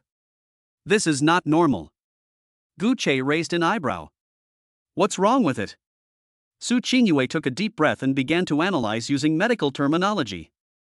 A normal male needs at least 24 hours to recover after experiencing the intensity of activity last night. But you now. She stared at Guche, her eyes gleaming with a probing light. Not only did I not show any signs of fatigue, but I was full of energy and even more energetic than yesterday. This violates basic common sense in human physiology. Guche smiled. Perhaps I have a special talent? Su Qingyue shook her head. Even extraordinary talent has its limits. She got out of bed, her legs still weak, but she forced herself to walk to the wardrobe, took out a clean white coat and put it on. Then he turned around and spoke in an unyielding tone. Guche, I'm going to conduct a comprehensive physical fitness test on you. Guche was stunned for a moment. Physical fitness test? Right. Su Qingyue pushed up glasses that weren't actually there. Her gold-rimmed glasses were still hanging on the headboard. As a doctor, I must understand your body's structure. Your physical fitness, recovery ability, and endurance are all beyond the normal range. I need to use the most sophisticated instruments to conduct a comprehensive examination of you. She paused, then added. This is for your health. Guche couldn't help but laugh when he saw her serious expression. Dr. Su, are you using scientific research as a pretext to conduct human experiments on me? Su Qingyue's face flushed slightly. This is normal medical research. And she walked up to Guche and looked down at him. Didn't you say last night that I would be responsible for your health? Now, listen to me. Gu Che shrugged. Okay, I'll do as you say. 2 hours later. Ranhua Hospital, VIP Health Checkup Center. This is the hospital's highest standard physical examination area, equipped with the world's most advanced medical testing equipment. It is usually only open to the wealthiest individuals and political figures. But today, Su Qingyue used her authority to book the entire medical examination center. All irrelevant personnel must be cleared from the area. She was left with only a few core researchers who had signed confidentiality agreements. Gu Che stood in the center of the examination room, his body covered with various sensors and monitoring devices. Electrocardiogram, pulse oximeter, electromyography, lactate monitor. A dense network of cables connected him to a ring of sophisticated instruments around him. Su Qingyue, wearing a white lab coat and holding a tablet computer, was adjusting the equipment. Are you ready? She looked up at Gu Che. Gu Che stretched his arms and legs. We can start any time. Very good. Su Qingyue nodded. The first test, cardiopulmonary function. You need to do incremental load tests on the treadmill until you reach your limit. Gu Che stepped onto the treadmill. Test begins. The treadmill speed starts at 5 km per hour and increases by 1 km per minute. At the same time, the slope is gradually increasing. 10 kilometers. 15 kilometers. 20 kilometers. Gu Che's breathing remained steady, and his heart rate only rose slightly. The researcher next to him stared at the monitoring data, his eyes widening. Director Su, his heart rate is only 85. A normal person's heart rate should be at least 140 at this intensity. Su Qingyue didn't speak, she just stared intently at the screen. 25 kilometers. 30 kilometers. The treadmill speed has reached the training intensity of professional athletes. But Gu Che remained unfazed. He even had the energy to joke with Su Qingyue. Dr. Su, is this the extreme test you were talking about? I feel like we can go even faster. Su Qingyue bit her lip. Continue to accelerate. 35 kilometers. 40 kilometers. The treadmill was making a loud roaring sound, and the whole machine was vibrating. The researchers were completely dumbfounded. This is impossible. His heart rate is only 120. Blood oxygen saturation 99%. Lactic acid buildup is almost zero. This completely violates exercise physiology. Su Qingyue's hands trembled slightly. She stared at the constantly fluctuating data on the screen, with only one thought in her mind. Monster. This man is a complete monster. The test lasted a full hour. Ultimately, it wasn't Gu Che who reached his limit. It was the treadmill that reached its limit. The machine started emitting smoke due to prolonged overload operation, necessitating an emergency shutdown. Gu Che got off the treadmill without breaking a sweat. He picked up the towel next to him and casually wiped his face. Are there any other tests? Su Qingyue took a deep breath and forced herself to calm down. Besides. Second item, muscle strength and explosive power test. For the next 2 hours, Gu Che underwent a series of bizarre tests. Bench press, squat, deadlift. He easily broke the world record in every single event. In reaction speed tests, his neural reaction time was only 1/3 that of an average person. Recovery tests showed that his muscles could fully recover in just 5 minutes after high-intensity exercise. Even blood tests showed that his red blood cells carry twice the oxygen of a normal person. After all the data was compiled, the printer produced a thick stack of reports. Su Qingyue sat in a chair, holding the report, and flipped through it page by page. Her hands were trembling. It's not because of fear. It was because of excitement. As a top doctor, she has seen countless cases and countless so-called geniuses. But I have never seen anyone like Gu Che. His body is a living medical miracle. It is God's most perfect creation. She looked up at Gu Che, who was drinking water. In his eyes, besides love, there was also an almost obsessive desire to explore. Gu Che. She stood up and walked up to him. Your body has surpassed the limits of human beings. I need to conduct long-term follow-up studies on you. Gu Che put down his water glass. Long-term tracking? Right. Su Qingyue took out a document and handed it to him. This is the research agreement I drafted. Depending on the needs of the research, you must cooperate with me regularly for clinical observation and data collection. She paused, her cheeks flushing slightly. Especially the changes in various physiological indicators after high-intensity academic discussions. This is of paramount importance to medical research. Gu Che couldn't help but laugh when he saw her serious expression. Dr. Su, you're using the guise of scientific research to try and legally. Shut up. Su Qingyue interrupted him, her ears turning red. This is legitimate academic research. Sign or not. Gu Che took the document and glanced at it. The page was covered with various technical terms and research clauses. But there is only one core message. He must regularly cooperate with Su Qingyue for in-depth academic discussions and undergo comprehensive physiological monitoring. This is hardly a research agreement. This is clearly a legal exploitation agreement. Gu Che smiled and picked up the pen. Sign. He signed his name on the document. Su Qingyue took the document, a satisfied smile on her face. Very good. So, the first formal research observation. She walked up to Gu Che, stood on tiptoe, and whispered in his ear. Starting tonight. Chapter 41. $1 billion stuns the entire audience. I'll personally elevate you to godhood. A few days later, at the Huahai City International Conference Center. This is the most prestigious venue in Huahai City, and it usually hosts international summits or global press conferences of multinational giants. Today, the entire venue was booked by a newly established named Qingyue Medical Charity Foundation. The venue was packed. Media reporters with their long lenses and microphones crowded the designated area, their flashes like a never-ending sea of stars. Those sitting in the front row were even more important figures. The delegation included leaders from the Huahai City Health System, leading figures in the field of cardiac surgery in China, presidents of major tertiary hospitals, and several business luminaries listed on the Forbes list. Everyone was filled with a sense of curiosity and inquiry. How could an obscure charitable foundation pull off such a grand spectacle? The press conference started on time. After a brief introduction by the host, the main topic was introduced. When the foundation's mission statement appeared on the big screen dedicated to promoting cutting-edge scientific research in the field of heart disease treatment in China and providing full medical assistance to impoverished heart disease patients nationwide, polite applause rang out from the audience.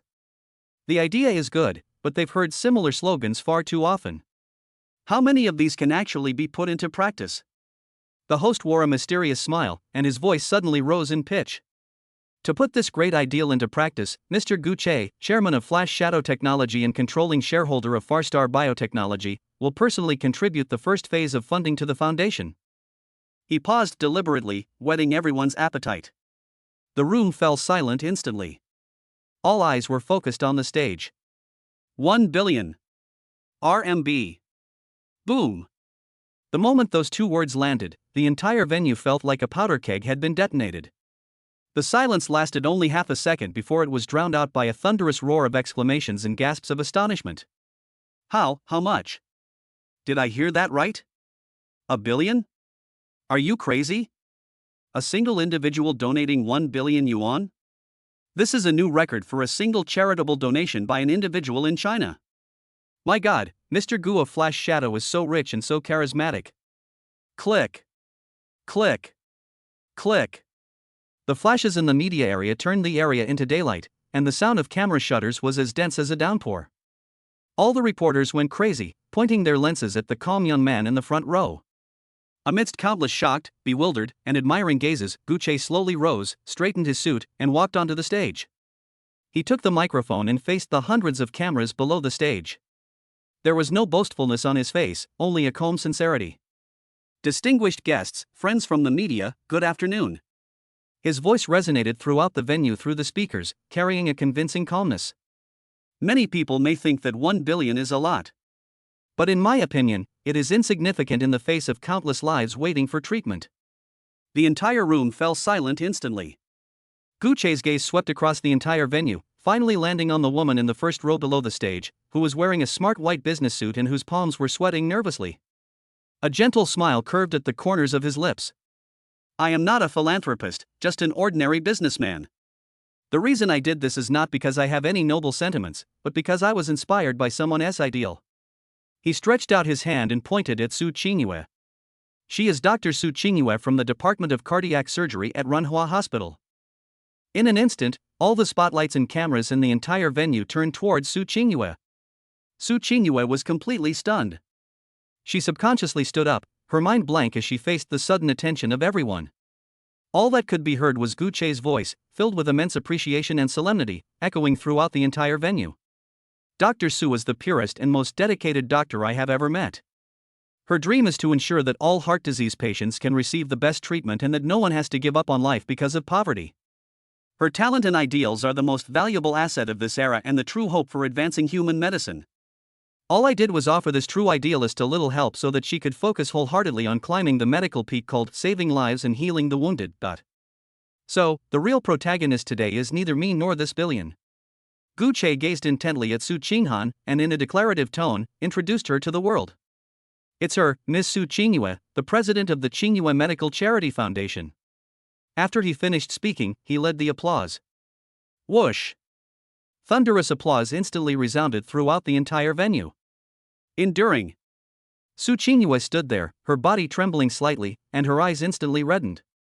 She looked at the man on the stage who showered her with all the glory, and at his eyes filled with encouragement and trust. All the tension, anxiety, and fear vanished at that moment. An unprecedented surge of courage and strength welled up from the bottom of my heart. She took a deep breath, straightened her back, and amidst thunderous applause, walked steadily step by step onto the stage that belonged to her. At this moment, she was no longer just the icy female doctor at Runhua Hospital. On this magnificent stage that Gu Chei personally built for her, she will be crowned queen. Under the spotlight, Su Qingyue took the microphone. At first, her voice trembled slightly, but when she spoke, it was incredibly clear and firm.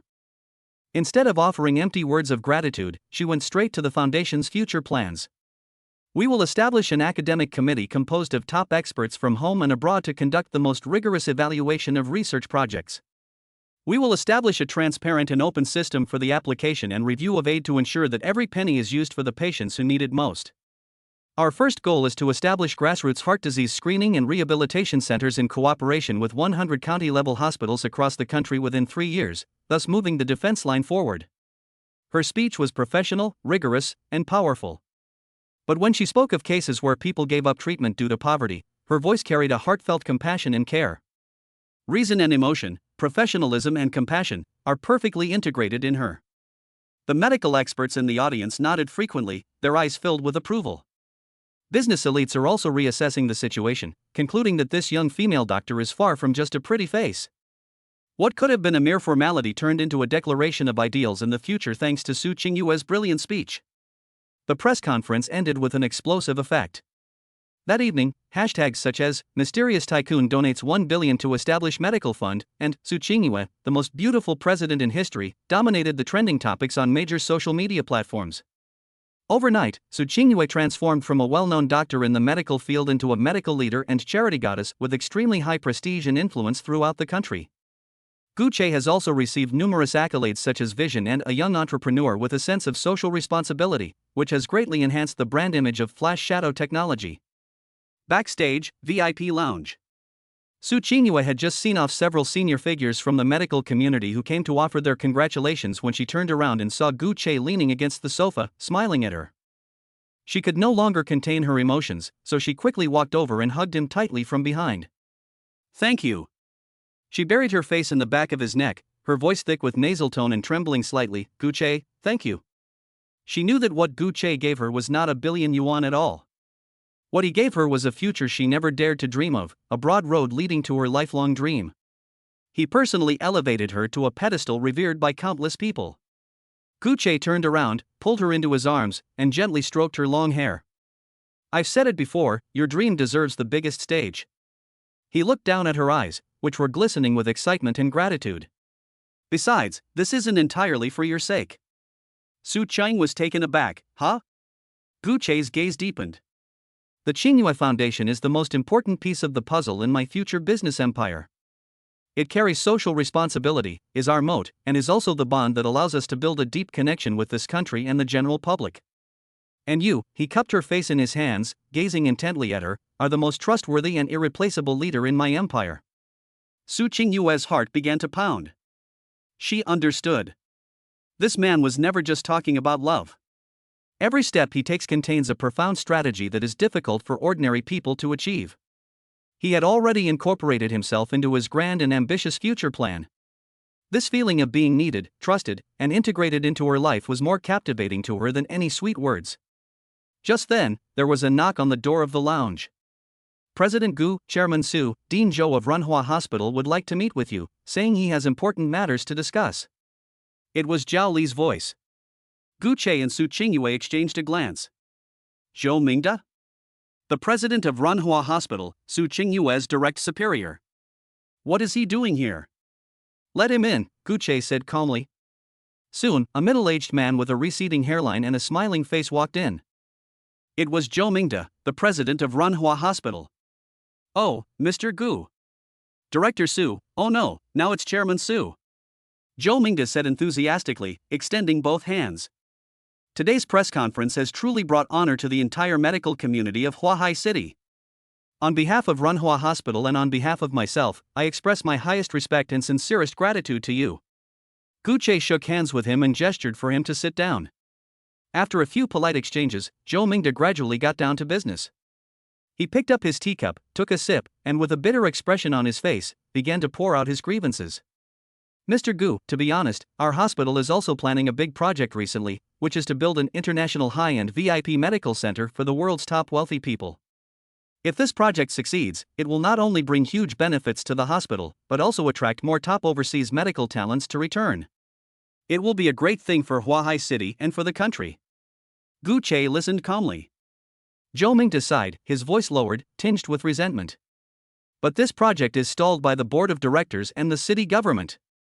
He glanced at Gu Che furtively, and seeing that his expression remained normal, he continued, this lucrative opportunity has caught the eye of the Zhao family in Huahai City. They also want to get into the medical field and monopolize this project. They're constantly sabotaging us behind our backs, reporting us and putting pressure on us, leaving us overwhelmed. The Zhao family? Gu Che raised an eyebrow slightly. Is it Zhao Ziheo's family? Zhou Mingda nodded heavily with a bitter face, it's that Zhao family.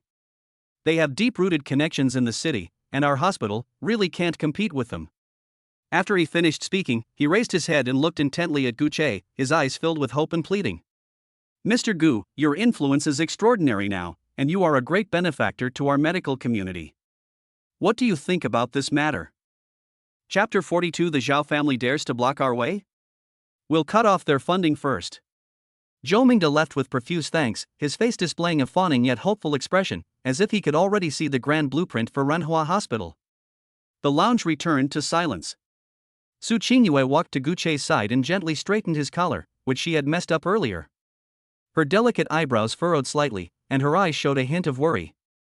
The Zhao family has deep roots in Huahai City, especially in the real estate and urban construction sectors. Their network of relationships has been cultivated for decades and is extremely complex. Although she devoted herself to medicine, as a senior member of Runhua Hospital, she had heard about these deeply entrenched forces. Dean Zhou wants to drag you down with him, to make you go head-to-head with the Zhao family. He's playing a very clever game. Gu Che held her soft hand and gently squeezed it. There was no seriousness on his face, instead, a playful smile appeared on his face. He's doing his own thing, I'm doing my business. Gu Che pulled her to sit down beside him and let her lean on his shoulder. Zhou Mingda wants to use my influence, but don't I also want to use his boat? Su Qingyue raised her head and looked at his deep profile. Gu Che continued to explain, the Qingyue Foundation is currently very powerful, but it is ultimately a castle in the air and needs a solid foothold. Runhua Hospital is the best place for that. By securing this international high-end VIP medical center project, we can not only formally extend our influence from the charitable field into the core medical system of Huahai City, but also conveniently do Runhua Hospital a huge favor. From now on, the entire Runhua Hospital will be our support. Su Qingyue's heart pounded. She found herself increasingly captivated by the man's strategic and commanding presence. His vision always seemed to extend further and deepen than anyone else's. But the Zhao family? She was still a little worried. The Zhao family? Gu Che chuckled, a sharp glint in his eyes. It's time for an old family that has been entrenched in Huahai City for decades to move up the ranks. He took out his phone and dialed Zhao Li's number directly. Zhao Li, I'll give you 1 hour. I need detailed information about the Zhao family of Huahai and all the conflicts between them and Renhua Hospital's high-end VIP ward project. The more detailed, the better. On the other end of the phone, Zhao Li readily agreed, yes, President Gu. After hanging up the phone, Gu Che looked at Su Qingyue and reached out to gently pinch her nose. Don't worry, it's just a small Zhao family. He paused, his tone becoming ambiguous. Let's talk about what positions would be most valuable for comparison in tonight's clinical observation. Su Qingyue's face flushed bright red instantly. She punched Gu Che and said in embarrassment and annoyance, "You're so indecent." Less than an hour later, Zhao Li's encrypted email was sent to Gu Che's inbox. The report was extremely detailed, exposing the Zhao family's secrets completely. The Zhao family is a long-established real estate family in Huahai City. They made their fortune during the real estate boom of the 1990s. The head of the family, Zhao Jianming, is a notorious old fox. In recent years, with declining profits in the traditional real estate industry, the Zhao family has actively sought transformation, turning their attention to the highly profitable medical and health industry. The International High-End VIP Medical Center project at Renhua Hospital was practically a cake tailor-made for them, and the Zhao family naturally wanted to swallow it whole. However, Renhua Hospital is a leading public hospital, and Zhou Mingde did not want outsiders like the Zhao family to interfere, so the two sides completely broke off relations. Using the connections they had built up over decades, the Zhao family created obstacles at every level of the hospital's board of directors and relevant municipal departments, effectively stalling the project. Their goal was to wear Zhou Mingde down and force him to comply. The report also included information on key figures in the Zhao family. The head of the family, Zhao Jianming, is cunning and scheming. His son is none other than Zhao Zihao, the new villain who appeared in the second volume's character design. Zhao Zihao is insidious and ruthless, and he will stop at nothing to achieve his goals. He is the Zhao family's black glove outside the home. Upon seeing this, Gu Che's lips curled into a cold smile. Another rich kid who doesn't know what's good for him. Su Qingyue finished reading the report, her expression growing increasingly grave. The Zhao family is different from the opponents we've faced before. People like Wang Hao only know how to use violence and threats, they're barbarians. The Zhao family, however, is more adept at using rules and connections to play a game of interests. Their methods are more sophisticated and harder to deal with. That's right. Gu Che closed the email, leaned back on the sofa, and closed his eyes slightly. His business acumen was rapidly processing information. Countless business cases, financial models, and game strategies flashed through his mind like streams of data. The Zhao family's strengths, weaknesses, financial chains, and networks, everything was disassembled, analyzed, and reconstructed. A few minutes later, Gu Che opened his eyes, his gaze clear. He looked at Su Qingyue, then glanced at Zhao Li standing beside him awaiting instructions, and spoke calmly. To deal with an idiot like Wang Hao, fists and money are enough, simple and brutal. He changed the subject, his tone carrying a sense of confidence that he was in control of the situation. But to deal with those cunning old foxes like the Zhao family, we need to use our brains. We need to make them lose miserably in their most proficient game, leaving them with nothing but their underwear. Zhao Li was thrilled. He knew that his boss was about to start planning another earth-shattering show.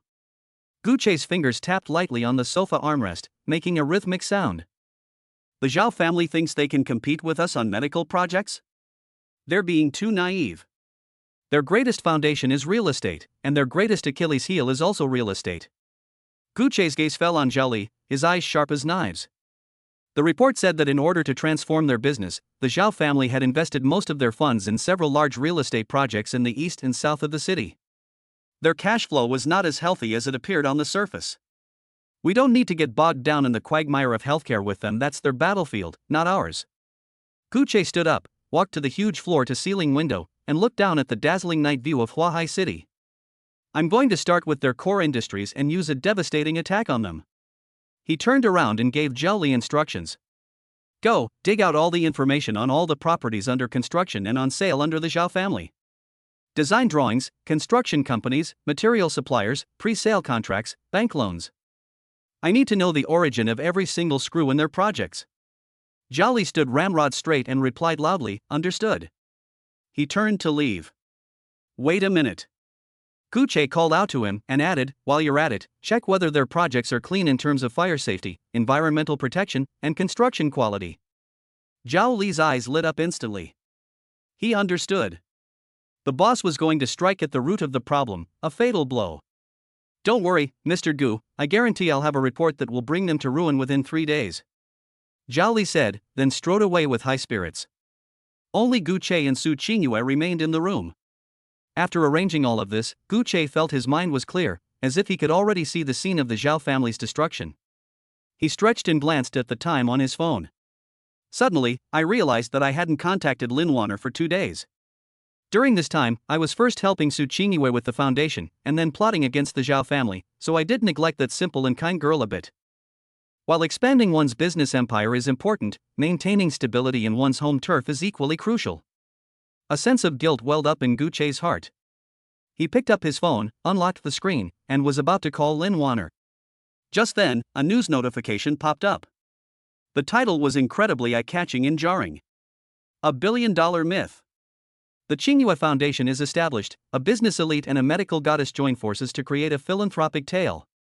The accompanying photo in the news article was captured exceptionally well. It was at the press conference, when he and Su Qingyue stood side by side under the spotlight, he gazing at her with a smile, and she looked at him with tears in her eyes and full of adoration. From any angle, they looked like a divine couple, declaring their love to the whole world. Gu Che's brows furrowed instantly. He immediately realized that big trouble was about to begin. Chapter 43 The White Moonlight is Jealous. The beach fireworks are so sweet. Gu Che stared at the news on his phone screen, and the possible reactions of Lin Wanner flashed through his mind. Will she see this news? Meeting. What will she think? She will be sad. Damn it. He was about to make a call when his phone screen suddenly lit up. Caller ID, Wanner.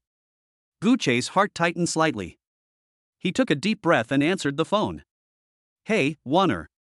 Instead of the expected questioning or crying, I heard something on the other end of the phone. Instead, they remained silent.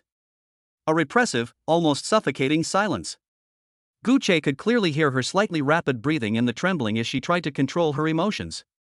This silent grievance is more heartbreaking than any noise. Wanner? Gu Che lowered his voice, trying to sound gentle.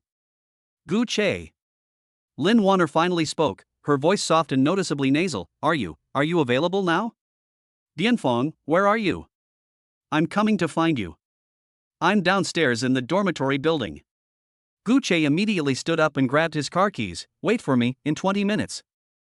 After hanging up the phone, he turned to look at Su Qingyue. Su Qingyue had already finished reading the news. She bit her lip, a hint of guilt flashing in her eyes. It was my fault.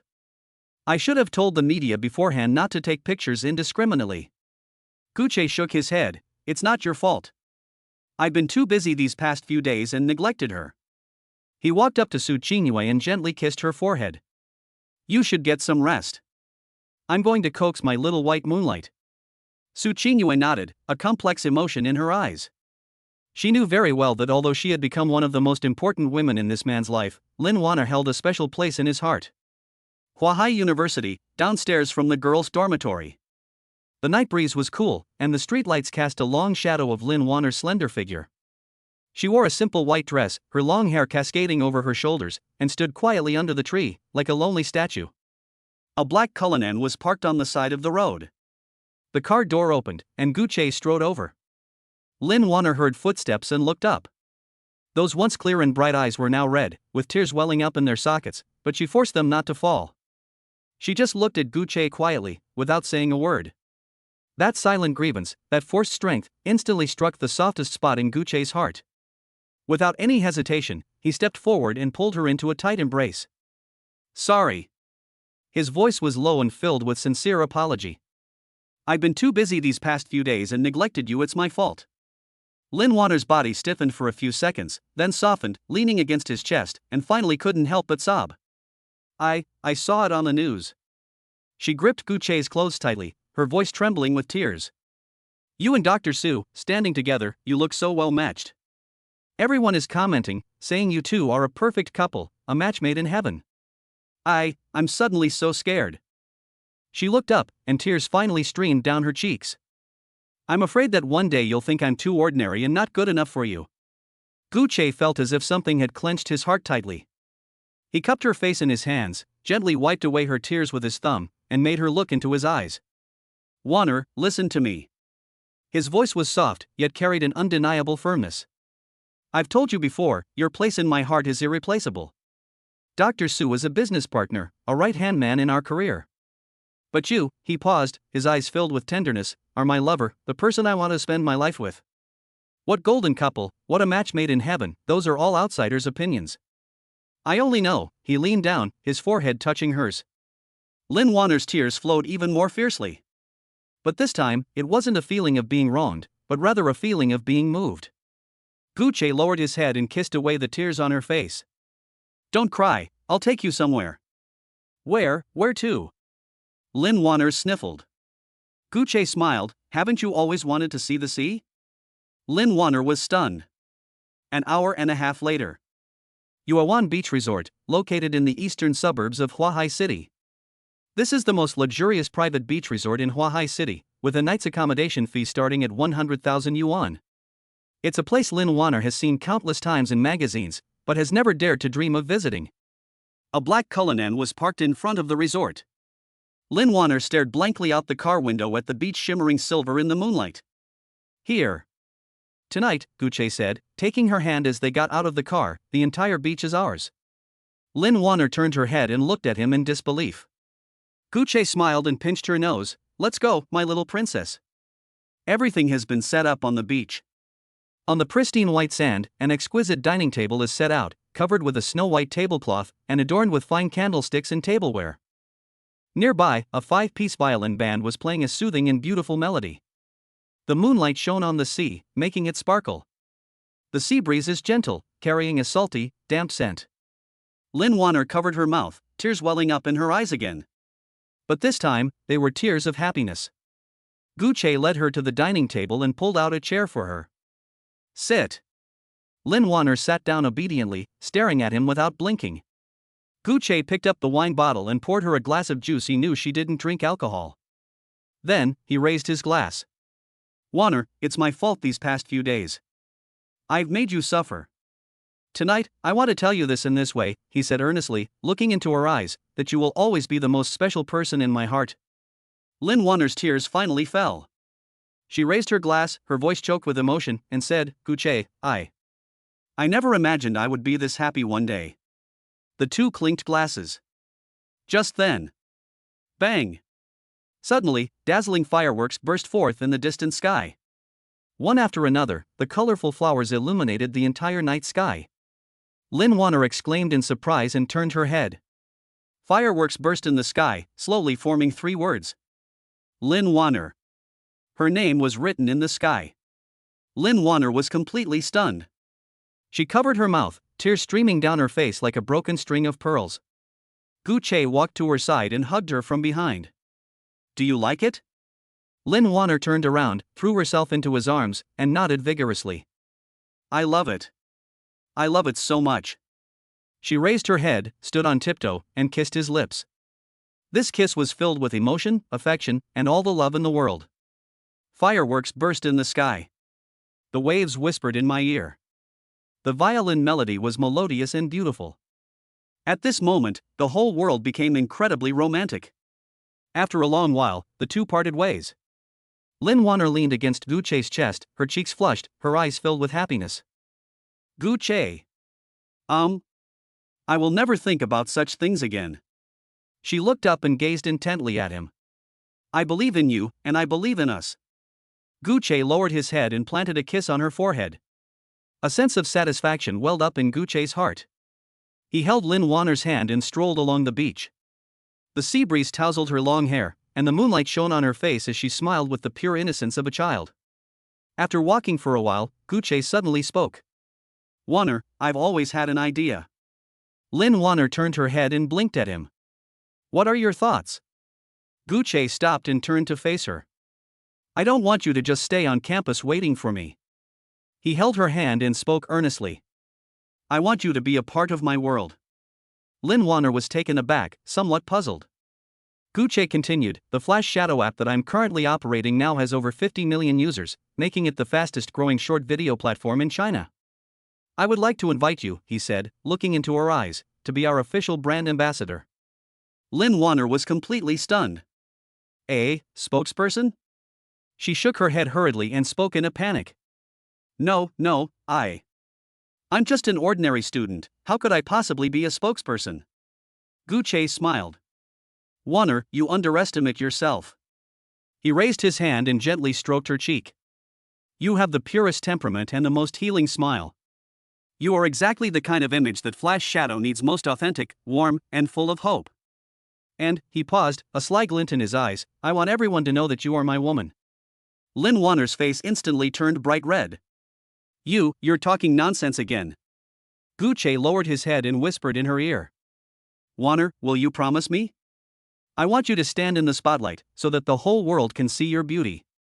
I want you to know that you deserve the very best of everything. Lin Warner bit her lip, her heart pounding so hard it felt like it was going to jump out of her chest. Looking into Gu Che's expectant and encouraging eyes, she finally nodded gently. Okay, I promise you. Chapter 44, Nation's First Love, is online. The Flash app exploded. Lin Warner sat in Gu Che's car, her head still spinning. The words Gu Che said on the beach were etched into her heart like a brand. Spokesperson. She never imagined that one day she would be associated with such glamorous words. Gu Che, She bit her lip, her voice filled with unease. Can I really do it? What if I don't do well and embarrass you? Gu Che reached out and ruffled her hair. Warner, you must have confidence in yourself. He turned his head and looked at her intently. Do you know why I chose you? Lin Warner shook her head. Because you have something that those internet celebrities and stars don't have. Gu Che paused. Reality. Your sweetness isn't something you're deliberately putting on, nor is it perfection created through filters. You are simply you, an ordinary female college student, hardworking, kind, and warm. He took her hand. This sense of realism is what's most touching. Lin Warner's eyes reddened again. She nodded vigorously. Well, I'll give it a try. Gu Che smiled. That's right. He took out his phone and dialed Zhao Li's number. Zhao Li, contact the head of the operations department of Flash Shadow and have them come to the company tomorrow. I need to personally review Lin Warner's endorsement plan. In addition, Gu Che's tone turned serious. I want to find the top domestic photography team, copywriters, and image designers to tailor a complete publicity plan for Warner. I have no budget limit, I only want the best. On the other end of the phone, Zhao Li readily agreed. Understood, Mr. Gu. After hanging up the phone, Lin Warner spoke softly. Isn't this a bit too much? Gu Che turned to look at her. Warner, you deserve the best. There was no hint of joking in his tone. Lin Warner's face turned red again. She leaned on Gu Che's shoulder, a surge of unprecedented courage welling up inside her. Since he trusts her so much, she must do her best. The next day, at the headquarters of Flash Shadow Technology. The conference room was full of people. The operations director, the marketing director, and top photographers, copywriters, and image designers from all over the country were present. Each of them is a top performer in their field. Gu Che sat in the main seat, and Lin Warner sat nervously beside him. Everyone. Gu Che got straight to the point. The reason I've called everyone here today is to create a complete endorsement plan for Miss Lin Warner. He paused, then looked around the room. My requirements are very simple. I will not follow the internet celebrity route, and I will not engage in gimmicks or hype. What I want is authenticity, warmth, and healing. Capture her nation's first love charm, so that everyone who sees her can recall their best college days. The meeting room was silent for a few seconds. Then, a middle-aged man wearing black-rimmed glasses stood up. He is a well-known advertising director in China, having directed countless viral commercials. Mr. Gu, I have an idea. He picked up the tablet and projected it onto the big screen. We can make a short film called My University. To record Ms. Lin's real life on campus. Library, playground, canteen, dormitory. No need for posed shots, just capture her in her most natural state. Paired with refreshing music and a simple tagline, meet a better version of yourself here. After he finished speaking, he looked up at Gu Che. Gu Che's eyes lit up. This is it. He patted the table. However, I'd like to add a little something. He looked at Lin Warner. Warner, besides studying, what other hobbies do you have? Lin Warner paused for a moment, then answered softly. I I like to keep succulents in my dorm room, and I also like to go to a coffee shop to read on weekends. Gu Che nodded.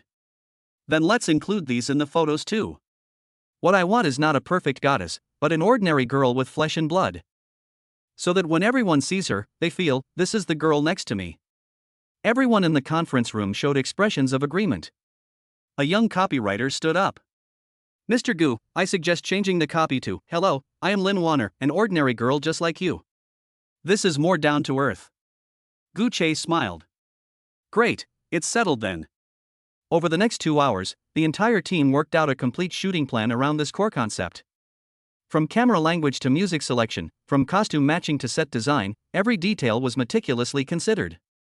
Lin Wanner sat to the side, listening to these professionals tailor-make plans for her, feeling somewhat dazed. She never imagined that one day so many people would be busy for her. 1 week later, filming officially began.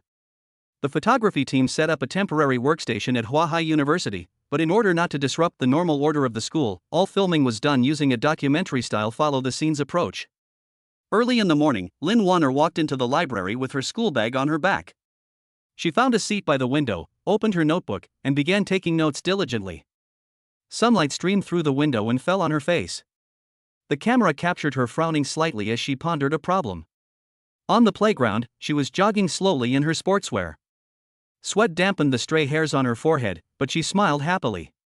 In the dormitory, she and her roommates sat together eating snacks and chatting. She held a pot of succulents, carefully trimming the leaves, her face full of focus.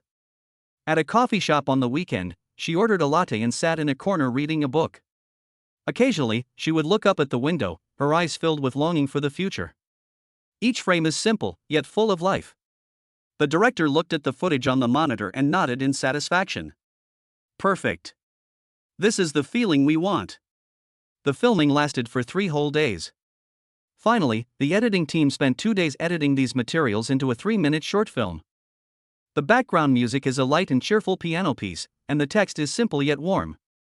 At the end of the film, Lin Wanner smiles at the camera. Hello, I'm Lin Wanner, an ordinary girl just like you. I'm documenting my college life on Flash Shadow. Throughout the entire short film, there were no exaggerated special effects or deliberate staged shots. But it's precisely this sense of realism that makes you want to watch it again and again. Gu Che watched the finished film and smiled with satisfaction. This is it. He turned to look at the operations director. Let's get ready to launch. Give me all the traffic resources. I want this short film to get over 100 million views within 24 hours. The operations director took a deep breath.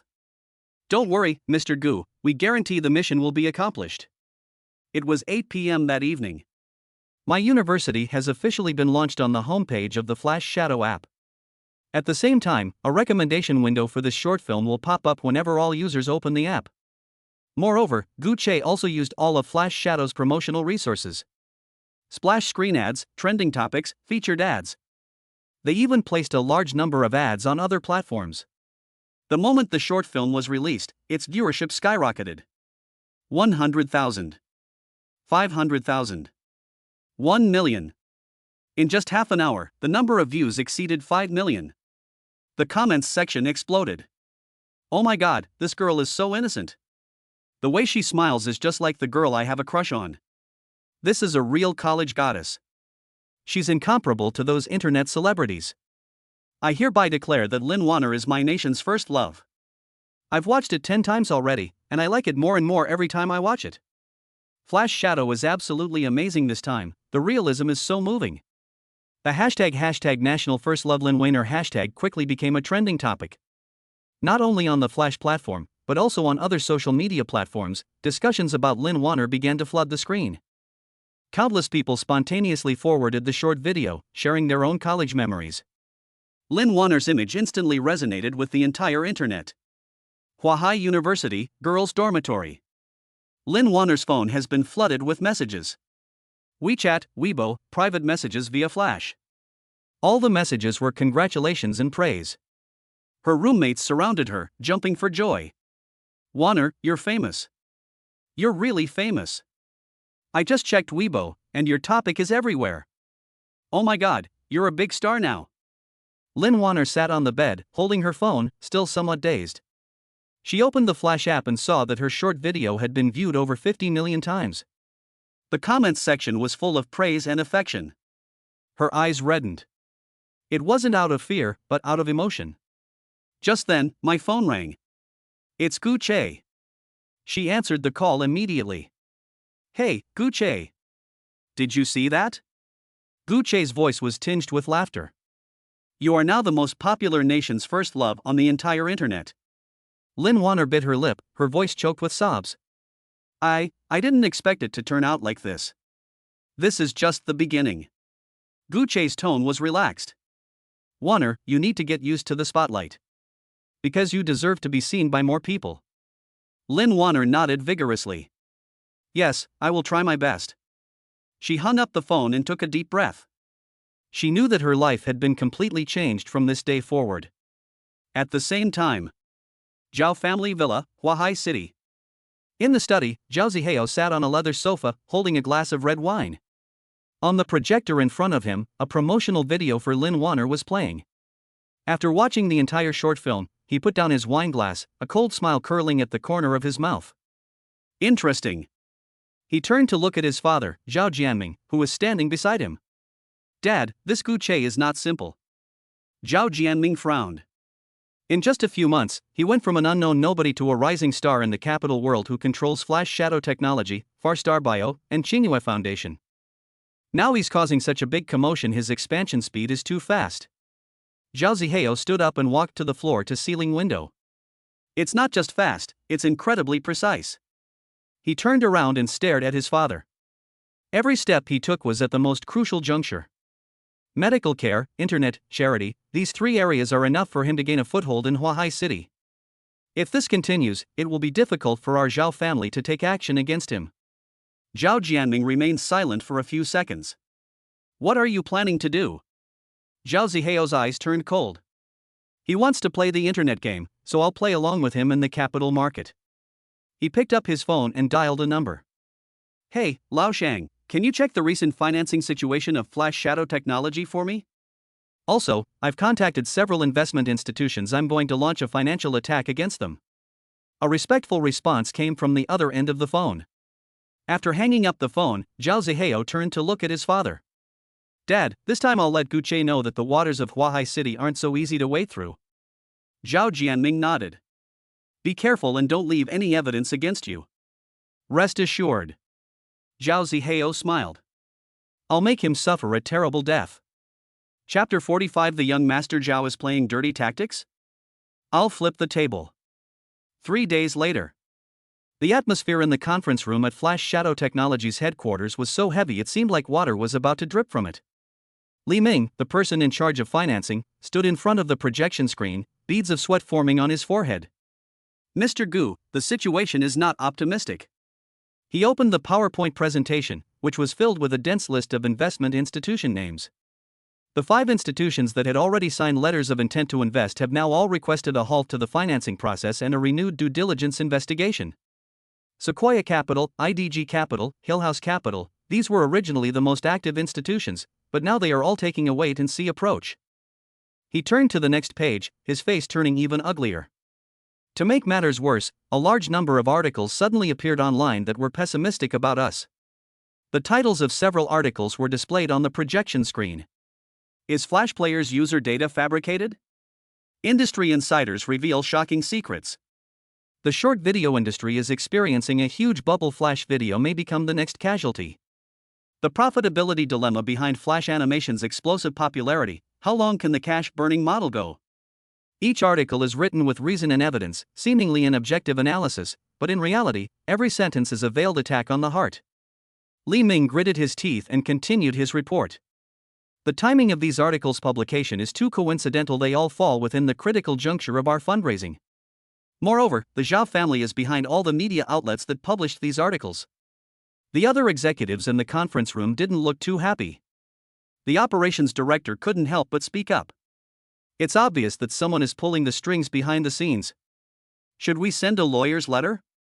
Or should we contact the media to deny the rumors? The head of the marketing department echoed this sentiment. Yes, we can't let them smear us like this. Our user data is all real and can withstand scrutiny. Li Ming shook his head with a wry smile. It's useless. These articles are cleverly written, they all skirt the line, never directly accusing us of fabrication, but rather questioning, analyzing, and expressing concerns. Even if we sue, it will be very difficult to win. Moreover, the more we deny the rumors, the more investors will think we're guilty. Silence fell over the meeting room. Everyone turned their attention to Gu Che, who was sitting in the main seat. Gu Che has remained silent since the start of the meeting. He leaned back in his chair, tapping his fingers lightly on the table, his face devoid of any emotion. Li Ming swallowed hard and forced himself to continue his report. Mr. Gu, if the financing continues to be delayed, we will have cash flow problems. At the current rate of cash burn, it can only last for a maximum of 3 months. Moreover, team morale has been affected, with many employees privately discussing whether the company is going to go under. His voice grew softer and softer. Just then, Gu Che suddenly laughed. The smile was faint, yet it stunned everyone present. Zhao Zihao? Gu Che stood up, walked to the floor-to-ceiling window, and looked at the skyscrapers of Huahai City outside. That's interesting. Finally, a worthy opponent has arrived. He turned around and scanned the entire room. Do you know what Zhao Zihao is planning to do? Li Ming was stunned for a moment. He wants to ruin us? Gu Che shook his head. You underestimate him. To bring us down? What good would that do him? He walked back to his seat, sat down, and placed his hands on the table, crossed them. His goal was to gain control of Flash Shadow at the lowest possible cost. First, they used public opinion to suppress us, causing our valuation to plummet and our fundraising to fail. Then, he reappeared as a white knight, exchanging a small amount of money for a large number of shares. Finally, they gain a voice on the board of directors and even direct control over the entire company. Gu Che paused, a cold smile curling at the corner of his lips. This tactic is called an open strategy. He's clearly telling you what he's going to do, but you still can't figure it out. Everyone in the conference room gasped. If that's the case, then Zhao Zihao is far too cunning. Li Ming's face turned even paler. So, what do we do? If we fail to secure funding and our cash flow dries up, we'll really be at his mercy. Gu Che stood up, walked to the whiteboard, and picked up a marker. Since he wants to lower the price. He wrote a number on the whiteboard. Then we'll raise the price to a level he can't even imagine. Everyone looked at the whiteboard. It says on it, 50 billion. Li Ming's eyes widened like copper bells. 500 billion? Mr. Gu, our current valuation is only 5 billion, what are you going to do? Gu Che put down his pen.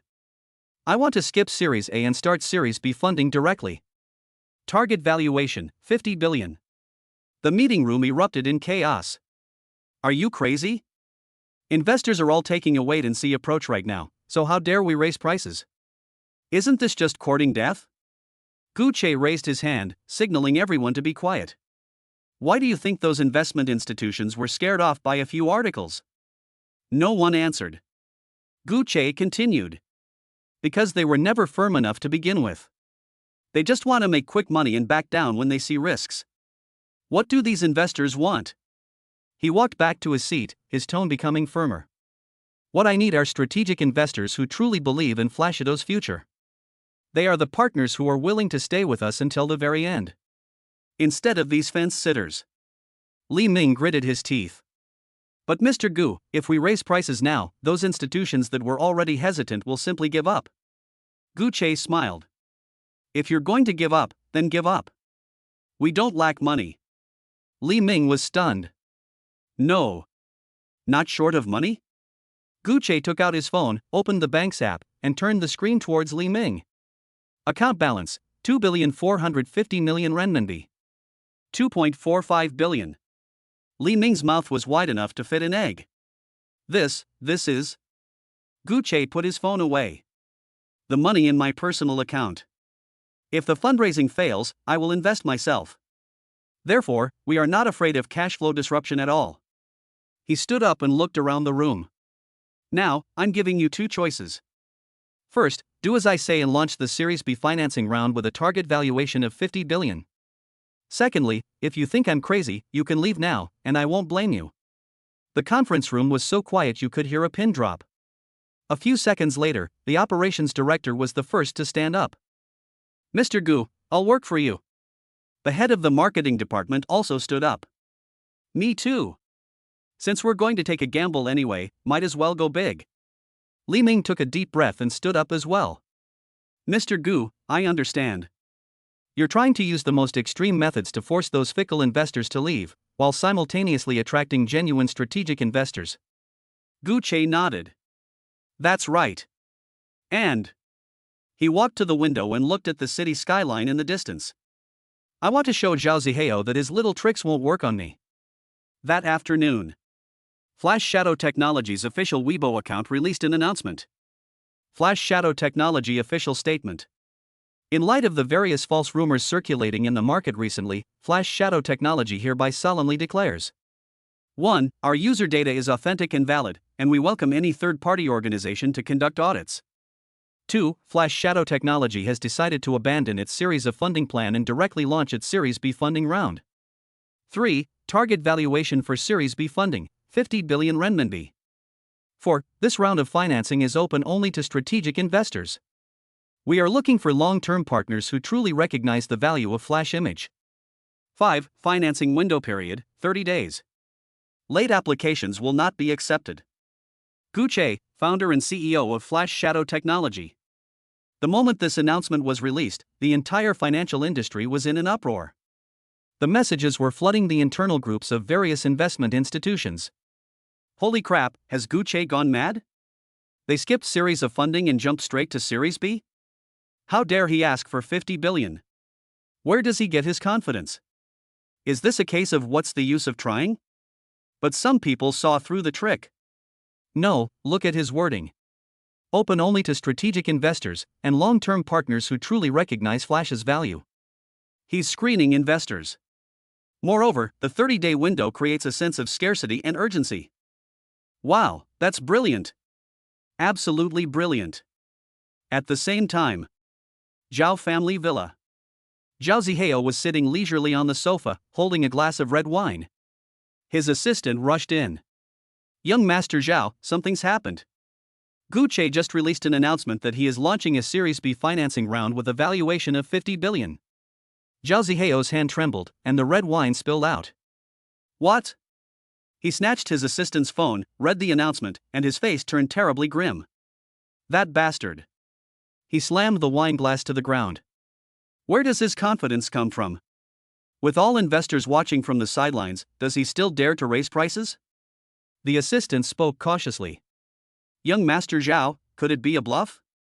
He was probably trying to stabilize morale in this way. Zhao Zihao sneered. To stabilize morale? Who does he think he is? No investor dares to take over. He's a joke. Despite this, he felt a vague unease in his heart.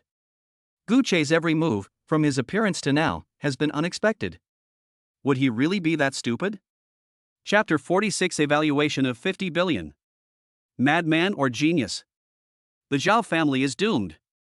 Flash Shadow Technology's announcement was like a depth charge, exploding in Huahai City's financial circles. For a time, all investment institutions, all financial media, and everyone who was paying attention to this capital game wondered if they had misjudged the situation. He's gone mad. Gu Che is absolutely insane. After failing to secure a series of funding and being bombarded with negative press, instead of lowering prices to survive, he dares to launch a Series B round with a valuation tenfold increase? 50 billion. Does he think he's Tencent or Alibaba? What makes a short video app think he can do that? This is the funniest joke I've heard all year. It's practically a suicide announcement. In the internal groups of various investment institutions, mockery and incomprehension flooded the screen. Those investors who were still hesitant and observing now shook their heads as if they had watched a farce. No need to watch anymore, Flash Shadow is over. This Gu Che is too young and too arrogant. He lost his head after being pressured by the Zhao family. Let's get ready to watch the show and see how he ends up in 30 days. Almost no one believed this would be a rational business decision. In everyone's eyes, it was a desperate last-ditch struggle by a young man driven to the brink. Zhao family villa. In the study, Zhao Zihao stared at the announcement on his phone for 3 seconds, then burst into unrestrained laughter. Ha ha ha. That's hilarious. 50 billion. How dare he do that? He handed his phone to his father, Zhao Jianming, who was enjoying tea nearby, his face full of contempt and smugness.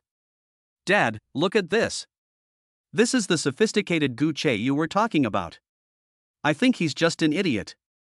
He got scared by a few of my articles and started talking nonsense." Zhao Jianming took the phone, read the announcement, and frowned slightly. Unlike his son, he wasn't impulsive. His years of experience in the business world made him sense something unusual. Something's definitely fishy. Zhao Jianming put down his teacup, his voice low. He couldn't possibly be unaware that doing this would scare away all the investors. What is he really up to? What kind of medicine can they sell? I think it's just a bluff to keep the employees in line and create a smokescreen for the market. Zhao Zihao waved his hand dismissively. He thinks that by raising the price, he can appear more confident? How naive. The financial market only cares about money, not who shouts the loudest. Zhao Zihao walked to the liquor cabinet, poured himself a glass of whiskey, and his eyes gleamed with greed. "Dad, this is a golden opportunity. He's driven himself to ruin. Once he fails to secure funding in 30 days and his cash flow dries up, Flash Shadow will be nothing but meat on the chopping block. I'll make him sell the company to me on his knees."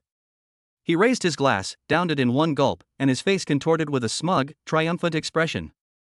"To those who notified us, and to our allies, intensify your efforts. Short all concepts related to Flash Shadow to the point of utter destruction. I want to make the market completely lose confidence, so that he can't raise a single penny." "Yes, young Master Zhao." The assistant beside him immediately bowed and stepped back to carry out the order. An unprecedented financial strangulation targeting Flash Shadow technology has officially begun. Standing in front of the floor-to-ceiling window, Zhao Zihao looked down at the city night view and seemed to see Gu Che's pathetic state of being bankrupt and begging for mercy on his knees.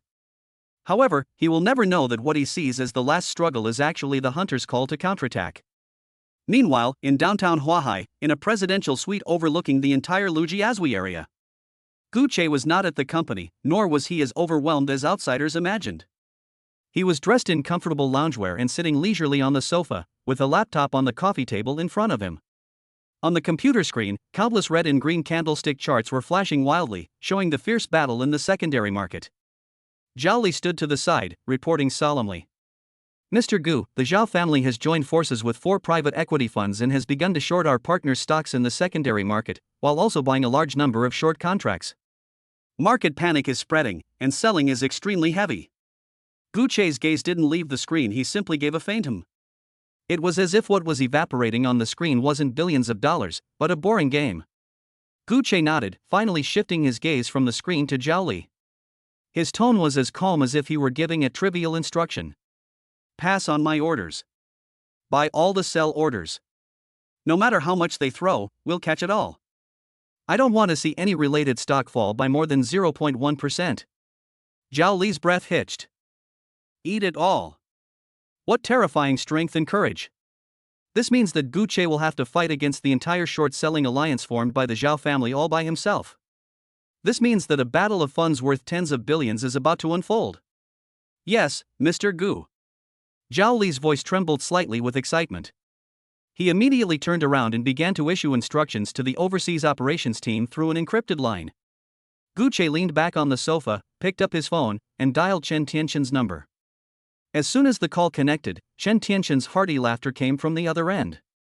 "Brother Gu, you played that 50 billion valuation brilliantly. The whole industry thinks you've gone mad, but only I know you're trying to trap and beat them.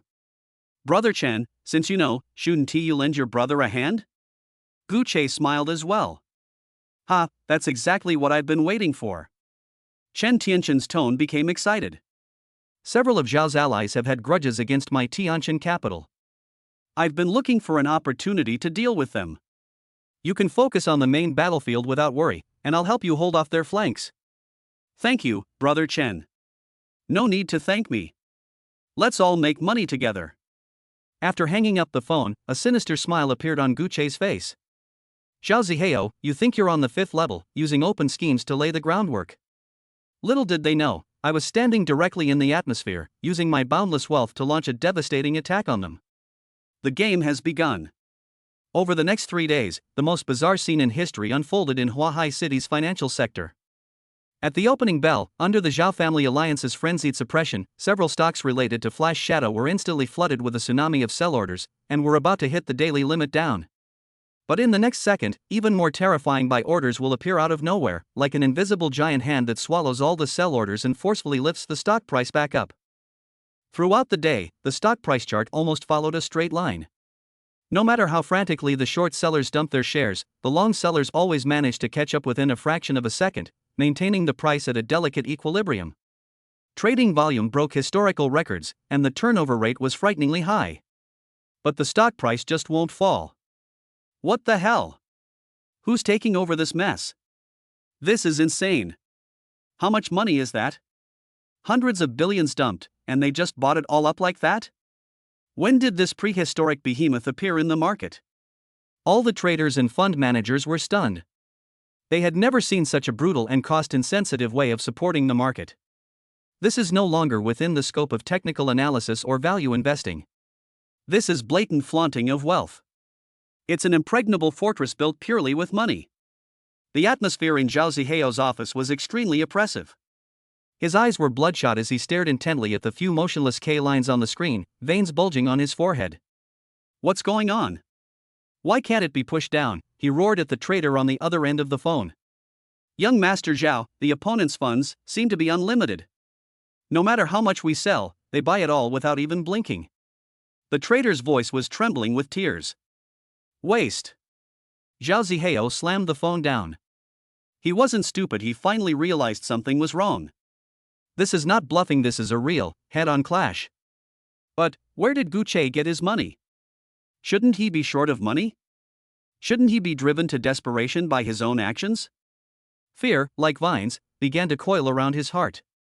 The funds he has invested, plus the money from his allies, have exceeded 20 billion, and the leverage has been pushed to the limit. If the stock price doesn't fall soon, they could face margin calls at any time. Just when Zhao Ziheo was in a state of unease and on the verge of collapse, Gucci's counterattack truly began. The fourth day, before the market opened, Flash Shadow Technology suddenly held an emergency online press conference. At the press conference, Gucci authorized the operations director to release a data report that made everyone's jaws drop. As of yesterday, the Flash Shadow app has surpassed 100 million registered users and has over 30 million daily active users. The total amount of advertising contracts signed last quarter exceeded 500 million yuan, far exceeding market expectations. Meanwhile, more than a dozen listed companies that cooperated with Flash Shadow also released various major positive announcements. XX Technology and Flash Phantom have reached a deep strategic cooperation to jointly develop next-generation video streaming algorithms. XX Media and Flash Film have signed an exclusive content agreement, and hundreds of their artists will be joining the platform. Boom! One bombshell after another exploded in the market like a series of explosions. All the previous rumors that were pessimistic about Flash Shadow have been shattered in the face of these irrefutable facts.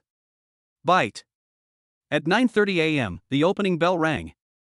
The next second, all the shorted stocks shot up like rockets, instantly soaring into the sky. The stock hit its daily limit up immediately upon opening. On the screen, the sea of green plummeting prices was instantly covered by a violent surge in red. It's blown up. All the short positions have been blown up. My God. A squeeze of the century. This is a squeeze of the century. The entire market was in an uproar. In Zhao Ziheo's office, he stared blankly at the glaring red on the screen, watching the losses in his account instantly turn into astronomical figures, feeling as if his soul had been ripped out. No. It's impossible.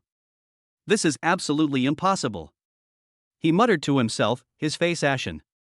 In order to close out short positions, the system automatically bought at the limit up price, and the losses continued to snowball at an alarming rate. 10 billion. 20 billion. 30 billion. He lost. They suffered a crushing defeat, losing everything, including their underwear. Puff. A mouthful of blood suddenly spurted from Zhao Ziheo's mouth, splattering across the entire computer screen. His vision went black, and he fell straight backward. He couldn't understand it, and he couldn't understand it until his death. How could Gucci have so much money, like he's running a money printing press? News of the disastrous financial defeat spread throughout the entire Zhao family in an instant. Zhao Ziheo, who had been rescued from the hospital, lay in bed with a vacant and resentful look in his eyes. He knew that, on a purely capitalist level, he had completely lost. He struggled to sit up and, in a hoarse and ruthless voice, squeezed out a few words to his trusted aide beside him. Check. Investigate. Investigate that Gucci. Investigate everyone around him. The confidant quickly handed over a document. Zhao Zihao snatched it away and flipped through the pages one by one. Lin Wanner. Su Qingyue. His gaze finally settled on Su Qingyue's stunningly beautiful and aloof photograph, below which was the title of president of the Qingyue Medical Charity Foundation. A sinister and ruthless glint appeared in his eyes. Since I can't beat you at money. Chapter 47, trying to manipulate Su Qingyue? Zhao Zihao is courting death this time. Runhua Hospital. Zhao Zihao sat in the main seat of the leather sofa, legs crossed. His face, which had been as pale as paper just a few days ago, was now flushed with some kind of morbid excitement. Although he lost everything in the financial world, in the medical field where the Zhao family had cultivated their influence for many years, he still considered himself the crown prince who could turn the tide with a flick of his wrist. Sitting opposite him was Su Qingyue. She was wearing a white lab coat, her long hair was tied up, and although her expression was calm, the slightly clenched fingers on her knees betrayed her inner disgust. Dr. Su, what's your decision? Zhao Zihao flicked his cigarette ash, his gaze roaming unabashedly over Su Qingyue, as if he were appraising a commodity waiting to be sold. Barui Medical is willing to donate top-of-the-line imaging equipment worth 50 million yuan to the Qingyue Foundation free of charge. This is a generous gesture, even the city leaders would give it a thumbs up. Su Qingyue didn't reply, but simply pushed the thick contract in front of her back. Young Master Zhao, I welcome your donation. But these additional terms are probably inappropriate, aren't they? Her voice was cold and direct, hitting the nail on the head. On page 12 of the contract, it is noted in very small print that, as a condition of the replacement, all consumables and equipment purchases by Qingyue Foundation and Renhua Hospital for the next 10 years must designate Barui Medical as the exclusive supplier, and the purchase price shall be based on the industry guidance price. The so-called industry guidance price was calculated by the purchasing department just now, and it was 30% higher than the market average price. This is not a donation, it's clearly treating the foundation as a money laundering machine and a long-term meal ticket for the Zhao family. Zhao Zihao laughed, a hint of contempt in his laughter. Dr. Su, you can't be too rigid. This 30% premium doesn't come out of your own pocket, it's all the foundation's money, which is basically the money donated by those rich fools. It's just money flowing from one hand to the other, and everyone makes a profit, so why not? He leaned forward, lowered his voice, and spoke in a seductive tone. Furthermore, once you sign this document, you can use Barui Medical's overseas laboratory resources at will. I know you're tackling a difficult challenge in neurosurgery, and I can help you contact experts at the Mayo Clinic. No need. Su Qingyue suddenly stood up, interrupting him. Every penny of the Qingyue Foundation is used to save lives. I will never allow anyone to use it as a tool for making money. Young Master Zhao, please leave. Zhao Zihao's smile froze instantly. He never expected that this woman would be so ungrateful. Su Qingyue, do you think you can do whatever you want in Huahai City just because you've hooked up with Gucci? Zhao Zihao slowly stood up, tearing off his disguise, his eyes as sinister as a venomous snake. Gucci is rich, but does he understand the rules of the medical industry? It's a very complex place. He walked up to Su Qingyue and looked down at her. You can refuse me. But you need to think carefully about the consequences. Next month, the health system will conduct an annual audit of the city's medical foundations. The Zhao family has been operating in this circle for decades. Even if an invoice is pasted slightly crooked, I have ways to make your audit indefinitely rescheduled, but... Su Qingyue's expression changed slightly. Zhao Zihao noticed the change in her expression and became even more smug. Also, I heard that you have 2 groundbreaking papers on brainstem tumors to publish in The Lancet? Unfortunately, the domestic editors who are in charge of the initial review are all uncles who have watched me grow up. Dr. Su, you wouldn't want your hard work of the past few years to be rejected outright, or even ruined, because of reasons like academic misconduct or questionable data, would you? This is a blatant threat. It's an even more precise form of dimensional reduction attack. Zhao Zihao knew very well that for a proud and technically skilled person like Su Qingyue, academic reputation and the qualification to treat and save lives were more important than life itself. Su Qingyue was so angry that she trembled all over, her chest heaving violently. She stared intently at Zhao Zihao, gritting her teeth, and forced out a single word. Roll. Zhao Zihao straightened his suit collar and let out a cold laugh. Fine, you've got guts. I'd like to see if you, Su Qingyue, are tougher, or if our Zhao family's network of connections is stronger. After saying that, he strode out, slamming the door behind him. A deathly silence returned to the office. Su Qingyue slumped back into her chair, feeling as if all her strength had been drained away. Looking out at the gloomy sky, an unprecedented sense of powerlessness welled up inside her. Over the next 3 days, Zhao Zihao's revenge came swiftly and ruthlessly. First, the Foundation's accounts were temporarily frozen by the bank on the grounds of risk verification. Immediately afterwards, several pharmaceutical suppliers who had agreed to the terms suddenly broke their contracts, preferring to pay penalties rather than continue supplying goods, which forced the suspension of several aid programs for impoverished children with illnesses. What devastated Su Qingyue the most was that the 2 papers she had poured her heart and soul into actually received rejection notices. The reason given was extremely perfunctory: the research direction does not align with the journal's current focus. The desk was piled high with various payment reminders and rectification notices. Su Qingyue rubbed her throbbing temples, her eyes stinging. She picked up her phone, her finger hovering over Guche's name for a long time. With just a phone call, that man would appear like a god descending to earth, clearing away all obstacles for her. But she didn't want to. She didn't want to be the kind of pretty face who only cried behind a man's back. Guche had already shielded her from too many storms in the financial arena. If she even had to rely on him to handle her most proficient area of expertise, what right did she have to stand by his side and be the woman who stood shoulder to shoulder with him? I can do it. Su Qingyue took a deep breath, put down her phone, picked up her pen again, and began signing one appeal document after another. Binjiang No. 1 Courtyard, Penthouse Luxury Residences. Guche had just finished a multinational video conference and was relaxing in front of the huge floor-to-ceiling window, holding a glass of red wine. The aftershocks of the financial war have subsided, but the Zhao family has been severely weakened and is now hiding in its shell, afraid to show its face. In a good mood, he casually opened the system panel in his mind. The Godly Rich Man's Favorability System Pro Max Edition. Host, Guche.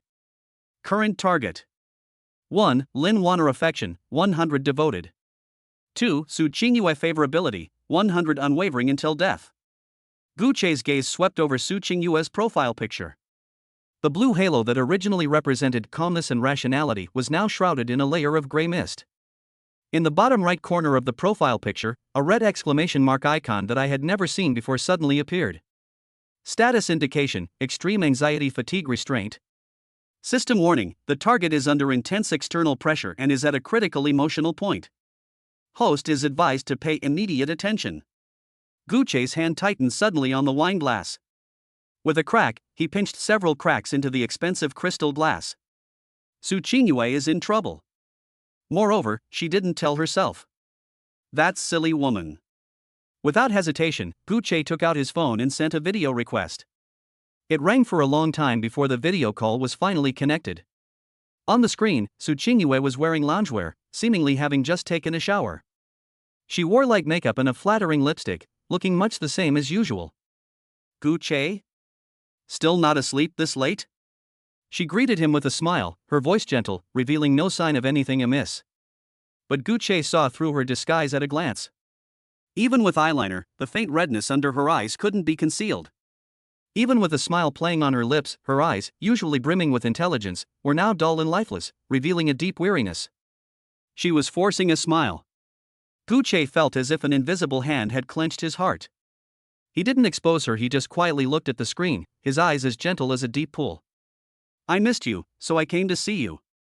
Guche asked softly, how's things going with the Foundation lately? Is everything going smoothly? Su Qingyue's hand, which was under the table, suddenly clenched the hem of her clothes, but she maintained that perfect smile on her face. It's going well. Everything is proceeding smoothly, it's just, there are a lot of trivial matters, and it's a little tiring. She paused, and as if afraid Guche wouldn't believe her, she added another sentence. You know, everything is difficult at the beginning. Guche looked at her evasive eyes, his anger was about to burst, but his tone became even gentler. Qingyue. Remember what I told you before. Guche leaned closer to the screen, as if trying to see into the depths of her soul through the internet cable. No matter what happens, even if the sky falls, I'll hold it up.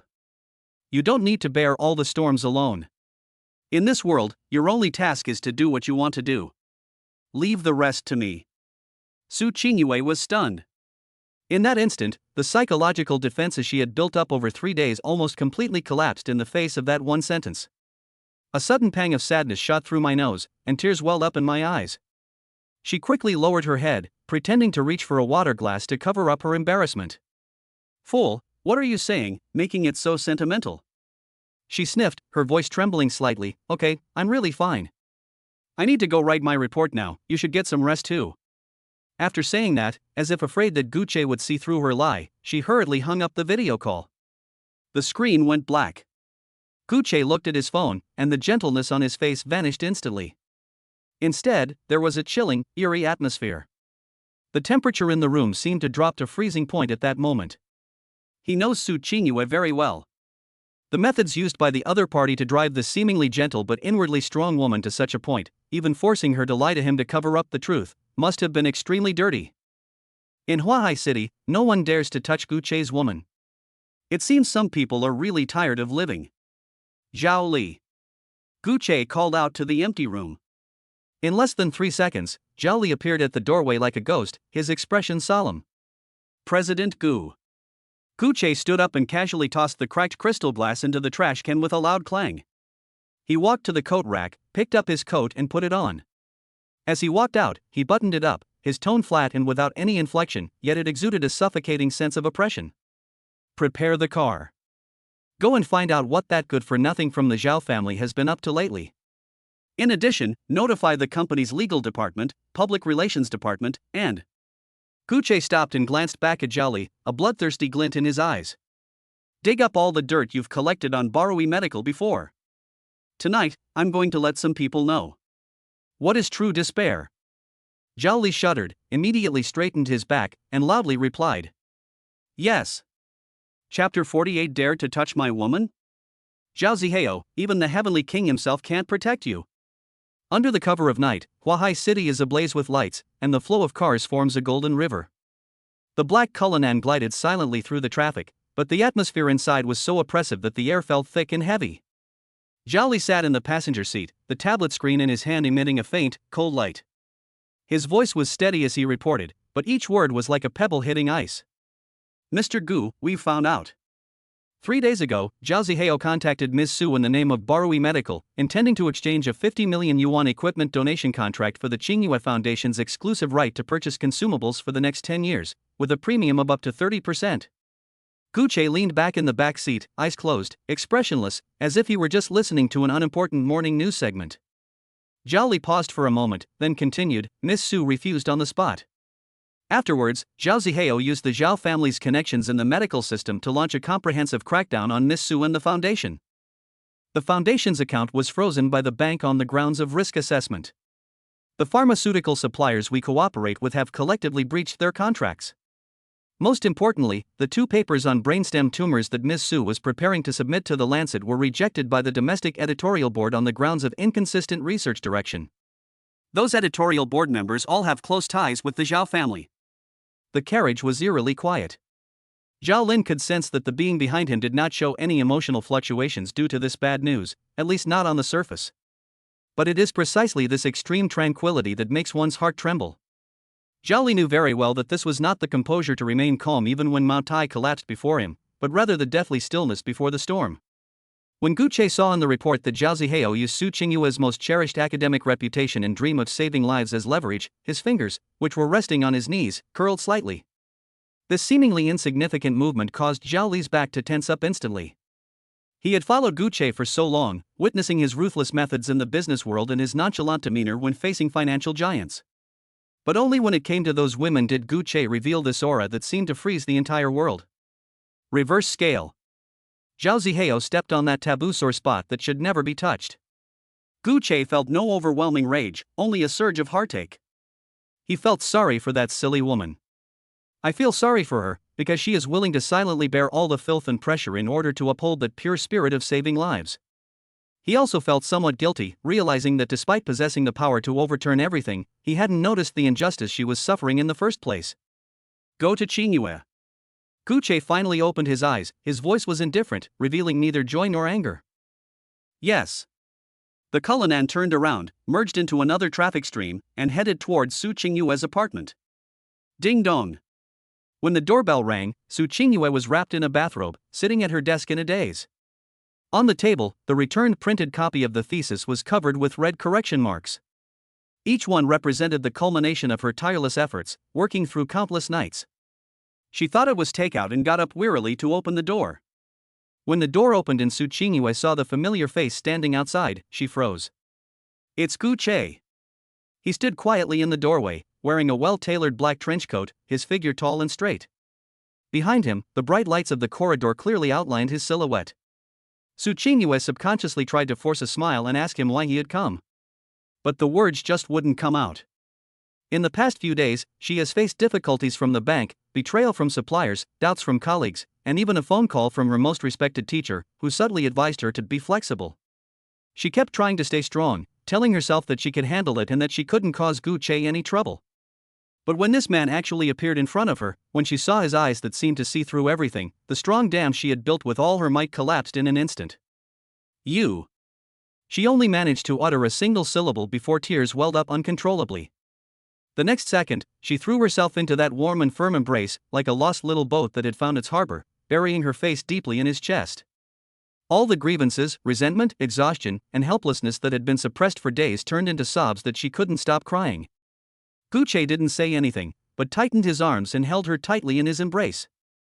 He could feel her body trembling and hear her suppressed sobs, which were like tiny needles piercing his heart. He gently stroked her wet, long hair, lowered his head, and whispered in her ear with an extremely tender tone. Fool, why didn't you tell me?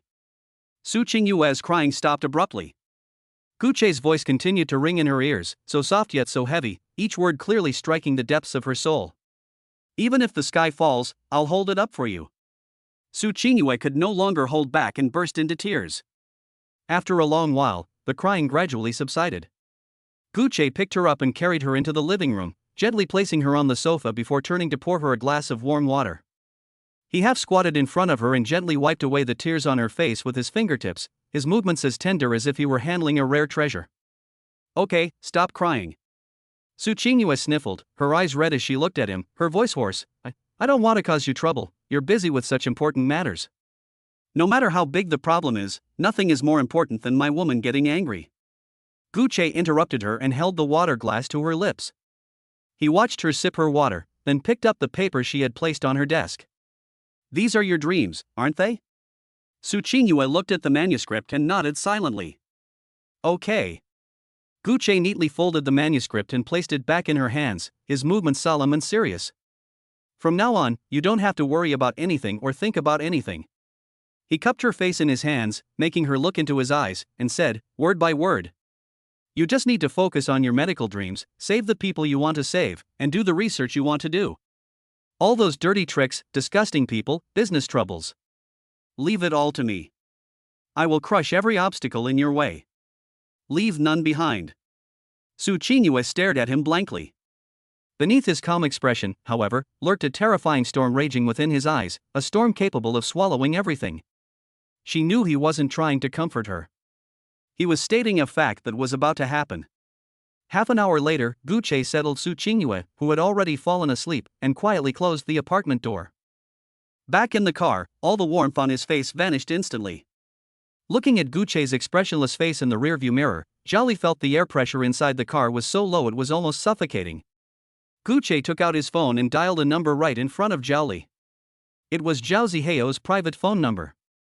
The phone rang a few times before being answered. Zhao Ziheo's voice, tinged with drunkenness and mockery, came through. Oh, isn't this President Gu? What, you've come to your senses? Planning to sell Flash Shadow for a good price? Gu Che ignored his trash talk, his tone calm and undisturbed. Zhao Ziheo, I am Gu Che. Zhao Ziheo wanted to continue his taunts, but Gu Che shut him down with his next words. I'm calling you not to negotiate, but just to inform you of something. Zhao Ziheo on the other end of the phone paused for a moment, seemingly not quite understanding. Gu Che's voice suddenly turned cold, like a Siberian chill that penetrated the other person's bones through the radio waves. I welcome business competition. I'll play along however you want. But you touched my woman and crossed my bottom line. You've seen what happened to the Wang family. I guarantee you'll be 10 times worse off than them. It was a verdict devoid of any emotion. Beneath the calm tone lay an absolute will that chilled the soul. Zhao Zihao was stunned by this aura and for a moment forgot the sarcastic remarks he had prepared, unable to utter a single word.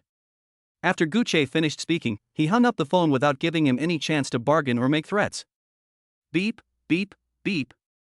Hearing the busy tone on his phone, it took Zhao Zihao several seconds to come to his senses. A surge of anger and humiliation rushed to the top of his head. Damn it! A peasant like you dares to threaten me? He slammed his phone to the ground. But for some reason, an uncontrollable chill rose from the depths of his heart. Meanwhile, in Cullinan, Gucci, having hung up the phone, casually tossed it aside. He looked out the window, and the night view of Huahai City was reflected in his pupils, but it did not stir up the slightest ripple.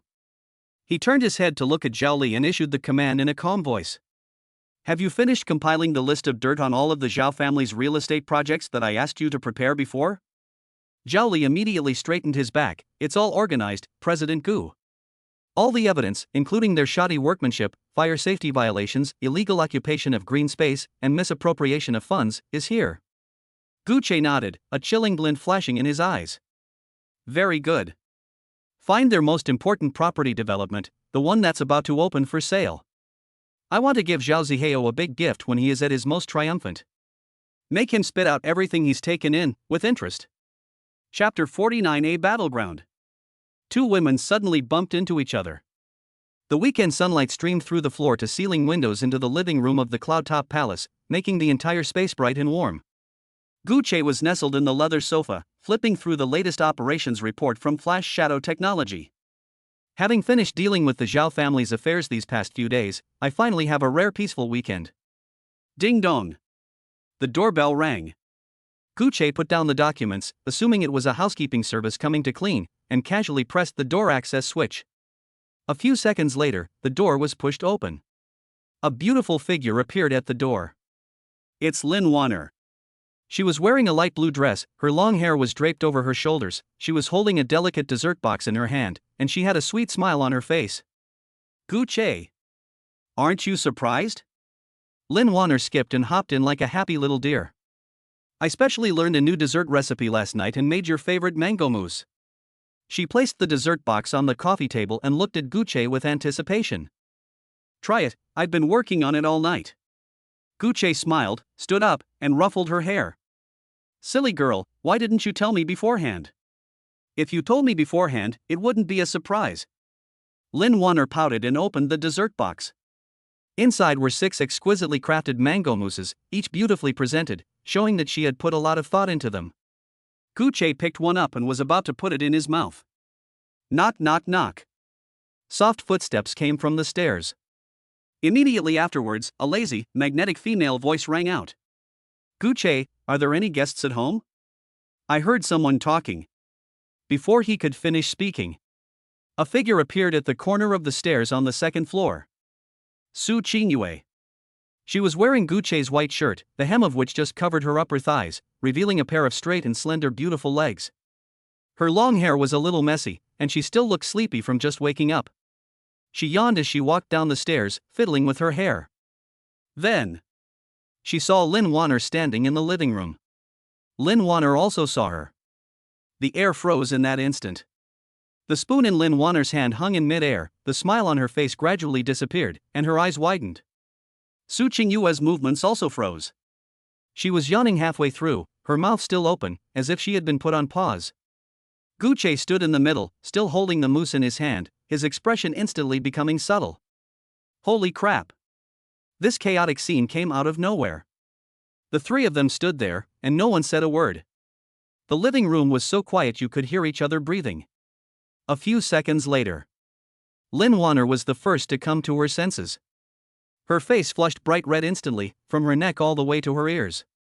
She looked at Su Qingyue, then at Gucci, her lips moved, but she couldn't utter a single word. After a brief moment of stunned silence, Su Qingyue quickly regained her composure as an ice queen. She straightened her shirt collar, walked down the last few steps without changing her expression, and headed straight for Lin Warner. Miss Lin, it's been a long time. Su Qingyue's voice was calm, even carrying a slight smile. But that smile, no matter how you look at it, seems to convey a sense of asserting sovereignty. Lin Wanner bit her lip and responded softly. Sister Sue. Sister Sue, you're here too. Her voice was so soft it was like a mosquito's buzz. Su Qingyue walked to the coffee table, picked up a mousse, and elegantly took a bite. It tastes good. She turned to look at Guche, her tone carrying a hint of ambiguity. Guche, you are so lucky. Someone came to deliver a love-filled dessert to you early in the morning. Guche coughed lightly. Qingyue, would you like to go upstairs and change your clothes first? Su Qingyue raised an eyebrow. Why? Can I wear your shirt? She spoke with such conviction that Lin Wanner's face turned even redder. Guche rubbed his forehead. He could sense that the tension between the two women was escalating at a visible rate. Just when the atmosphere was about to explode, Su Qingyue suddenly put down the mousse in her hand and turned to face Lin Wanner.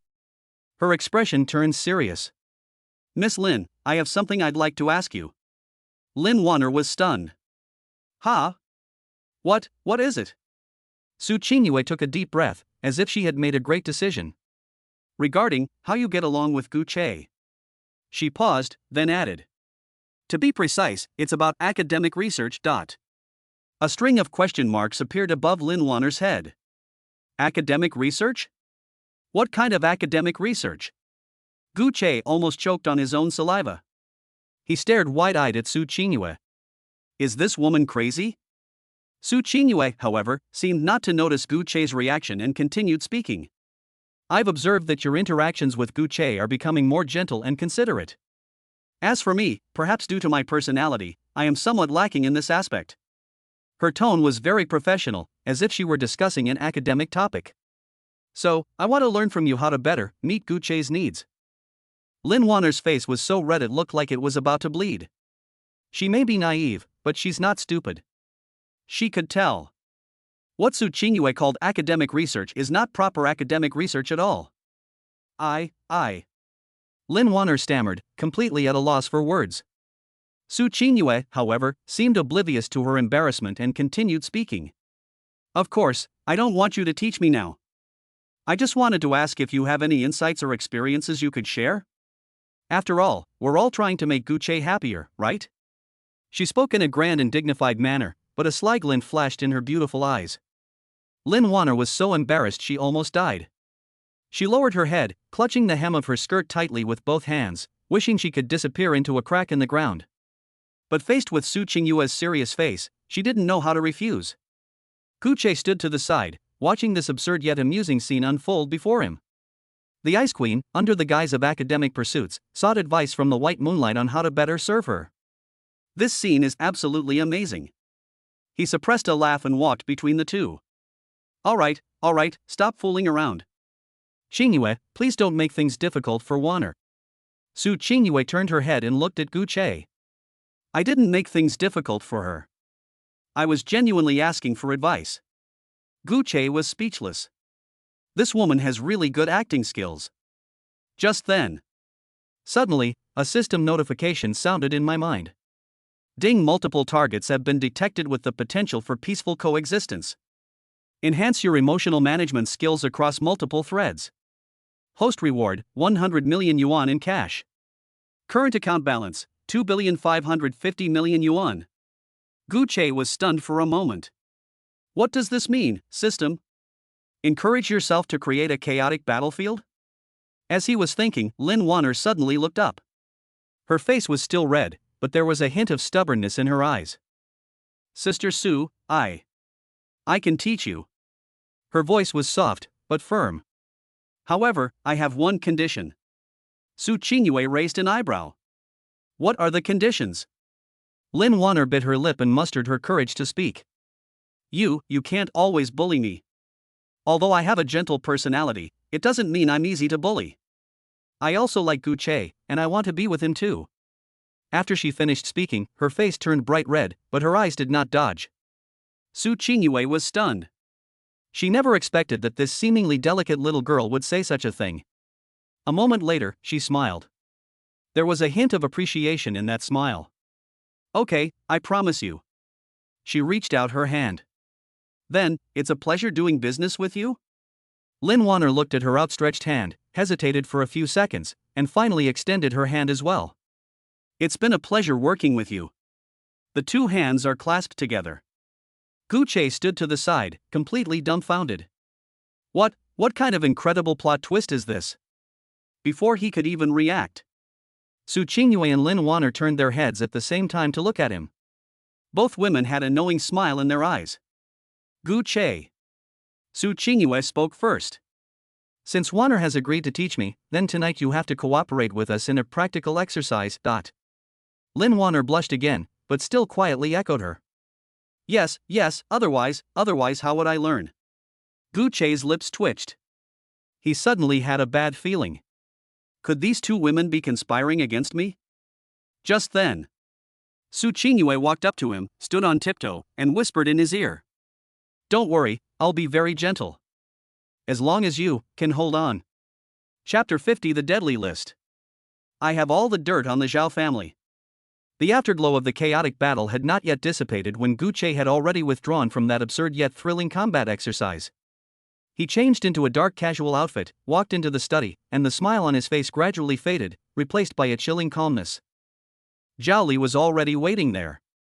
He held a black, encrypted document bag in his hands, his expression solemn as if he were performing some kind of sacred ritual. Mr. Gu, everything you requested is here. Zhao Li handed over the document bag with both hands. Gu Che took the file bag. It was heavy. Inside were not just papers, but a bomb that could send the Zhao family to hell. He tore open the seal, took out the thick stack of documents inside, and flipped through them page by page. The study was so quiet that you could hear the rustling of papers turning. As Gu Che read on, his brows furrowed more and more deeply. Not out of anger, but out of shock. He originally thought that no matter how shady the Zhao family was, it was just some small business tricks, such as cutting corners and using back channels. But he never expected that the contents of this list had crossed the line of business ethics and even touched the red line of the law. The Zhao family owns a total of 7 real estate projects that are under construction or about to be launched. All 7 projects, without exception, had serious problems. The first document was about the Zhao's Jinxiu Huading project. This project has been completed for 2 years, but according to photos and inspection reports provided by an inside whistleblower, the building's fire safety facilities are almost entirely for show. The emergency lighting was fake, there was no water in the fire hydrants, and the smoke detectors were never connected to the system. Even more frightening is that the fire escape route has been illegally converted into a warehouse by the property management company. If a fire were to occur, the consequences would be unimaginable. The second document is about the Zhao family mansion in Guanlun.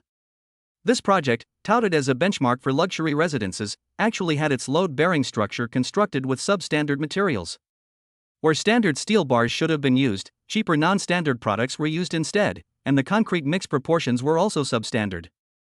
The assessment by professionals was alarming. The building's earthquake resistance level did not meet the design requirements at all, and it could collapse at any time in the event of an earthquake of magnitude 6 or higher.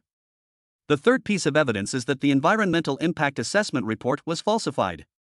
The Zhao family has a project located right next to a wetland reserve, which is not allowed to start construction according to regulations. However, they bribed key figures in the Environmental Protection Department, forged environmental impact assessment reports, and forcibly started construction. During construction, large amounts of sewage and construction waste were directly discharged into the wetland, causing serious damage to the ecosystem. The fourth document concerns the cash flow and tax issues. The Zhao family evaded huge amounts of taxes by setting up multiple offshore companies to transfer the profits from real estate projects overseas. The Zhao family mansion project alone evaded more than 300 million yuan in taxes. After reading the last page, Gu Che slammed the document heavily on the table. These people are simply playing with the lives of ordinary people. His voice was soft, but Zhao Li could hear the suppressed anger in it. Gu Che is no saint, he has done many shady things. But he has his bottom line. He can crush his opponents in the business world with all sorts of means, and he can turn the tide in the capital market with a flick of his wrist. But he would never gamble with the lives of innocent people. The houses in these Zhao family-owned residential complexes are inhabited by ordinary people. They emptied the savings of several generations to buy a house, just so they could have a stable home. And the result? They lived in a dilapidated building that could turn into a grave at any moment. Zhao Li. Guche stood up, walked to the French windows, and looked out at the myriad lights of Huahai City. What do you think would happen to the Zhao family if all these scandals were exposed? Zhao Li remained silent for a few seconds. The Zhao family will be completely finished. It's not just a simple matter of corporate bankruptcy. Zhao Jianming and Zhao Zihao will have to spend at least 10 years in prison. Moreover, because it involves public safety, once this case is filed, the higher authorities will definitely investigate it thoroughly, and the Zhao family's protective umbrellas in officialdom will be uprooted. Guche nodded. Very good. He turned around, sat back down in his chair, picked up the list, and looked at it carefully. Detonating so much dirt all at once would actually diminish the effect. We must choose the most lethal and easiest to verify, and strike decisively. His finger finally stopped on a project. The Zhao family mansion. This is the Zhao family's flagship project this year, on which they have invested the most and on which they have placed high hopes. Located in the heart of Huahai City, the project represents a total investment of over 5 billion yuan and focuses on the concept of top-tier luxury residences. The pre-sale was incredibly popular, with pre-sales reaching over 1 billion yuan in deposits. According to the plan, the project will hold a grand opening ceremony tomorrow. Zhao Zihao has already spread the word that this opening will create a sales miracle in the history of real estate in Huahai City. The document in Guche's possession revealed two fatal problems with the Zhao family mansion. First, the fire safety facilities were falsified. The entire building's fire protection system, from the design drawings to the actual construction, was fake. During the inspection, the Zhao family bribed the fire department's inspectors to obtain the certificate of conformity. However, in reality, the fire safety level of this building does not even meet the most basic standards. Second, tax evasion. Through a complex shareholding structure, the Zhao family transferred the profits of the Zhao mansion overseas, evading more than 300 million yuan in taxes. Moreover, the entire operation involved multiple officials and intermediary agencies, with a complete chain of evidence and irrefutable proof. Guche closed the file, a cold smile playing on his lips. This is it. Zhao Zihao wants to celebrate? Then I'll make him fall the hardest when he's at his most triumphant. He raised his head and looked at Zhao Li. All of this evidence was compiled into a complete report and divided into two parts. The first copy was sent to the fire department and the tax inspection team. The second document was sent to those media outlets known for their in-depth investigative reporting. Remember, you must send it through anonymous channels overseas, leaving no trace. Zhao Li immediately straightened his back. Understood, Mr. Gu. I will assign the most reliable person to handle it. Guche nodded and added a sentence. In addition, notify our personnel in the relevant departments to cooperate with the investigation, but not to proactively reveal their identities. I want this storm to look like a normal law enforcement operation, rather than a targeted crackdown. A hint of admiration flashed in Zhao Li's eyes. President Gu's move was truly brilliant. This would allow them to achieve their goal while escaping unscathed, leaving the Zhao family with no excuse to retaliate. Yes, I'll take care of it right away. Zhao Li turned and left. In the study, only Guche remained. He leaned back in his chair, closed his eyes, and the image of Su Qingyue's tired yet still stubborn face appeared in his mind. These past few days, that foolish woman has endured so much pressure and grievances in order to uphold her principles. And that beast Zhao Zihao is intensifying his pressure. Thinking of this, Guche unconsciously clenched his fists. Don't worry, Qingyue. I promised you that I would crush every obstacle in your way. Huahai City, a high-end club. Zhao Zihao was drinking heavily with a few cronies, their faces flushed. He held his wine glass, his face full of smugness. Brothers, the grand opening of the Zhao family mansion is just around the corner. I bet it will break sales records. When the time comes, I'll treat everyone to a proper celebration on the yacht. Several people nearby quickly raised their glasses. Young Master Zhao is awesome. Young Master Zhao is sure to make a fortune this time. Zhao Zihao laughed heartily and drank it all in one gulp. He was in an extremely good mood. Although he lost to Guche in the financial war, he remains a king in the real estate field, which he excels at most. Moreover, he has already arranged the grand show for tomorrow. Early in the morning, a group of professional medical malpractice protesters will come to Runhua Hospital to cause trouble. At that time, that bitch Su Qingyue will definitely be in a terrible mess and her reputation will be ruined. Thinking of this, Zhao Zihao's smile became even more sinister. By the way, is everything arranged over there for tomorrow? A henchman next to him nodded quickly. Don't worry, Mr. Zhao, the people have all been found. I guarantee they'll handle it perfectly for you. Zhao Zihao patted him on the shoulder with satisfaction. Good job, you'll get your share of the rewards once it's done.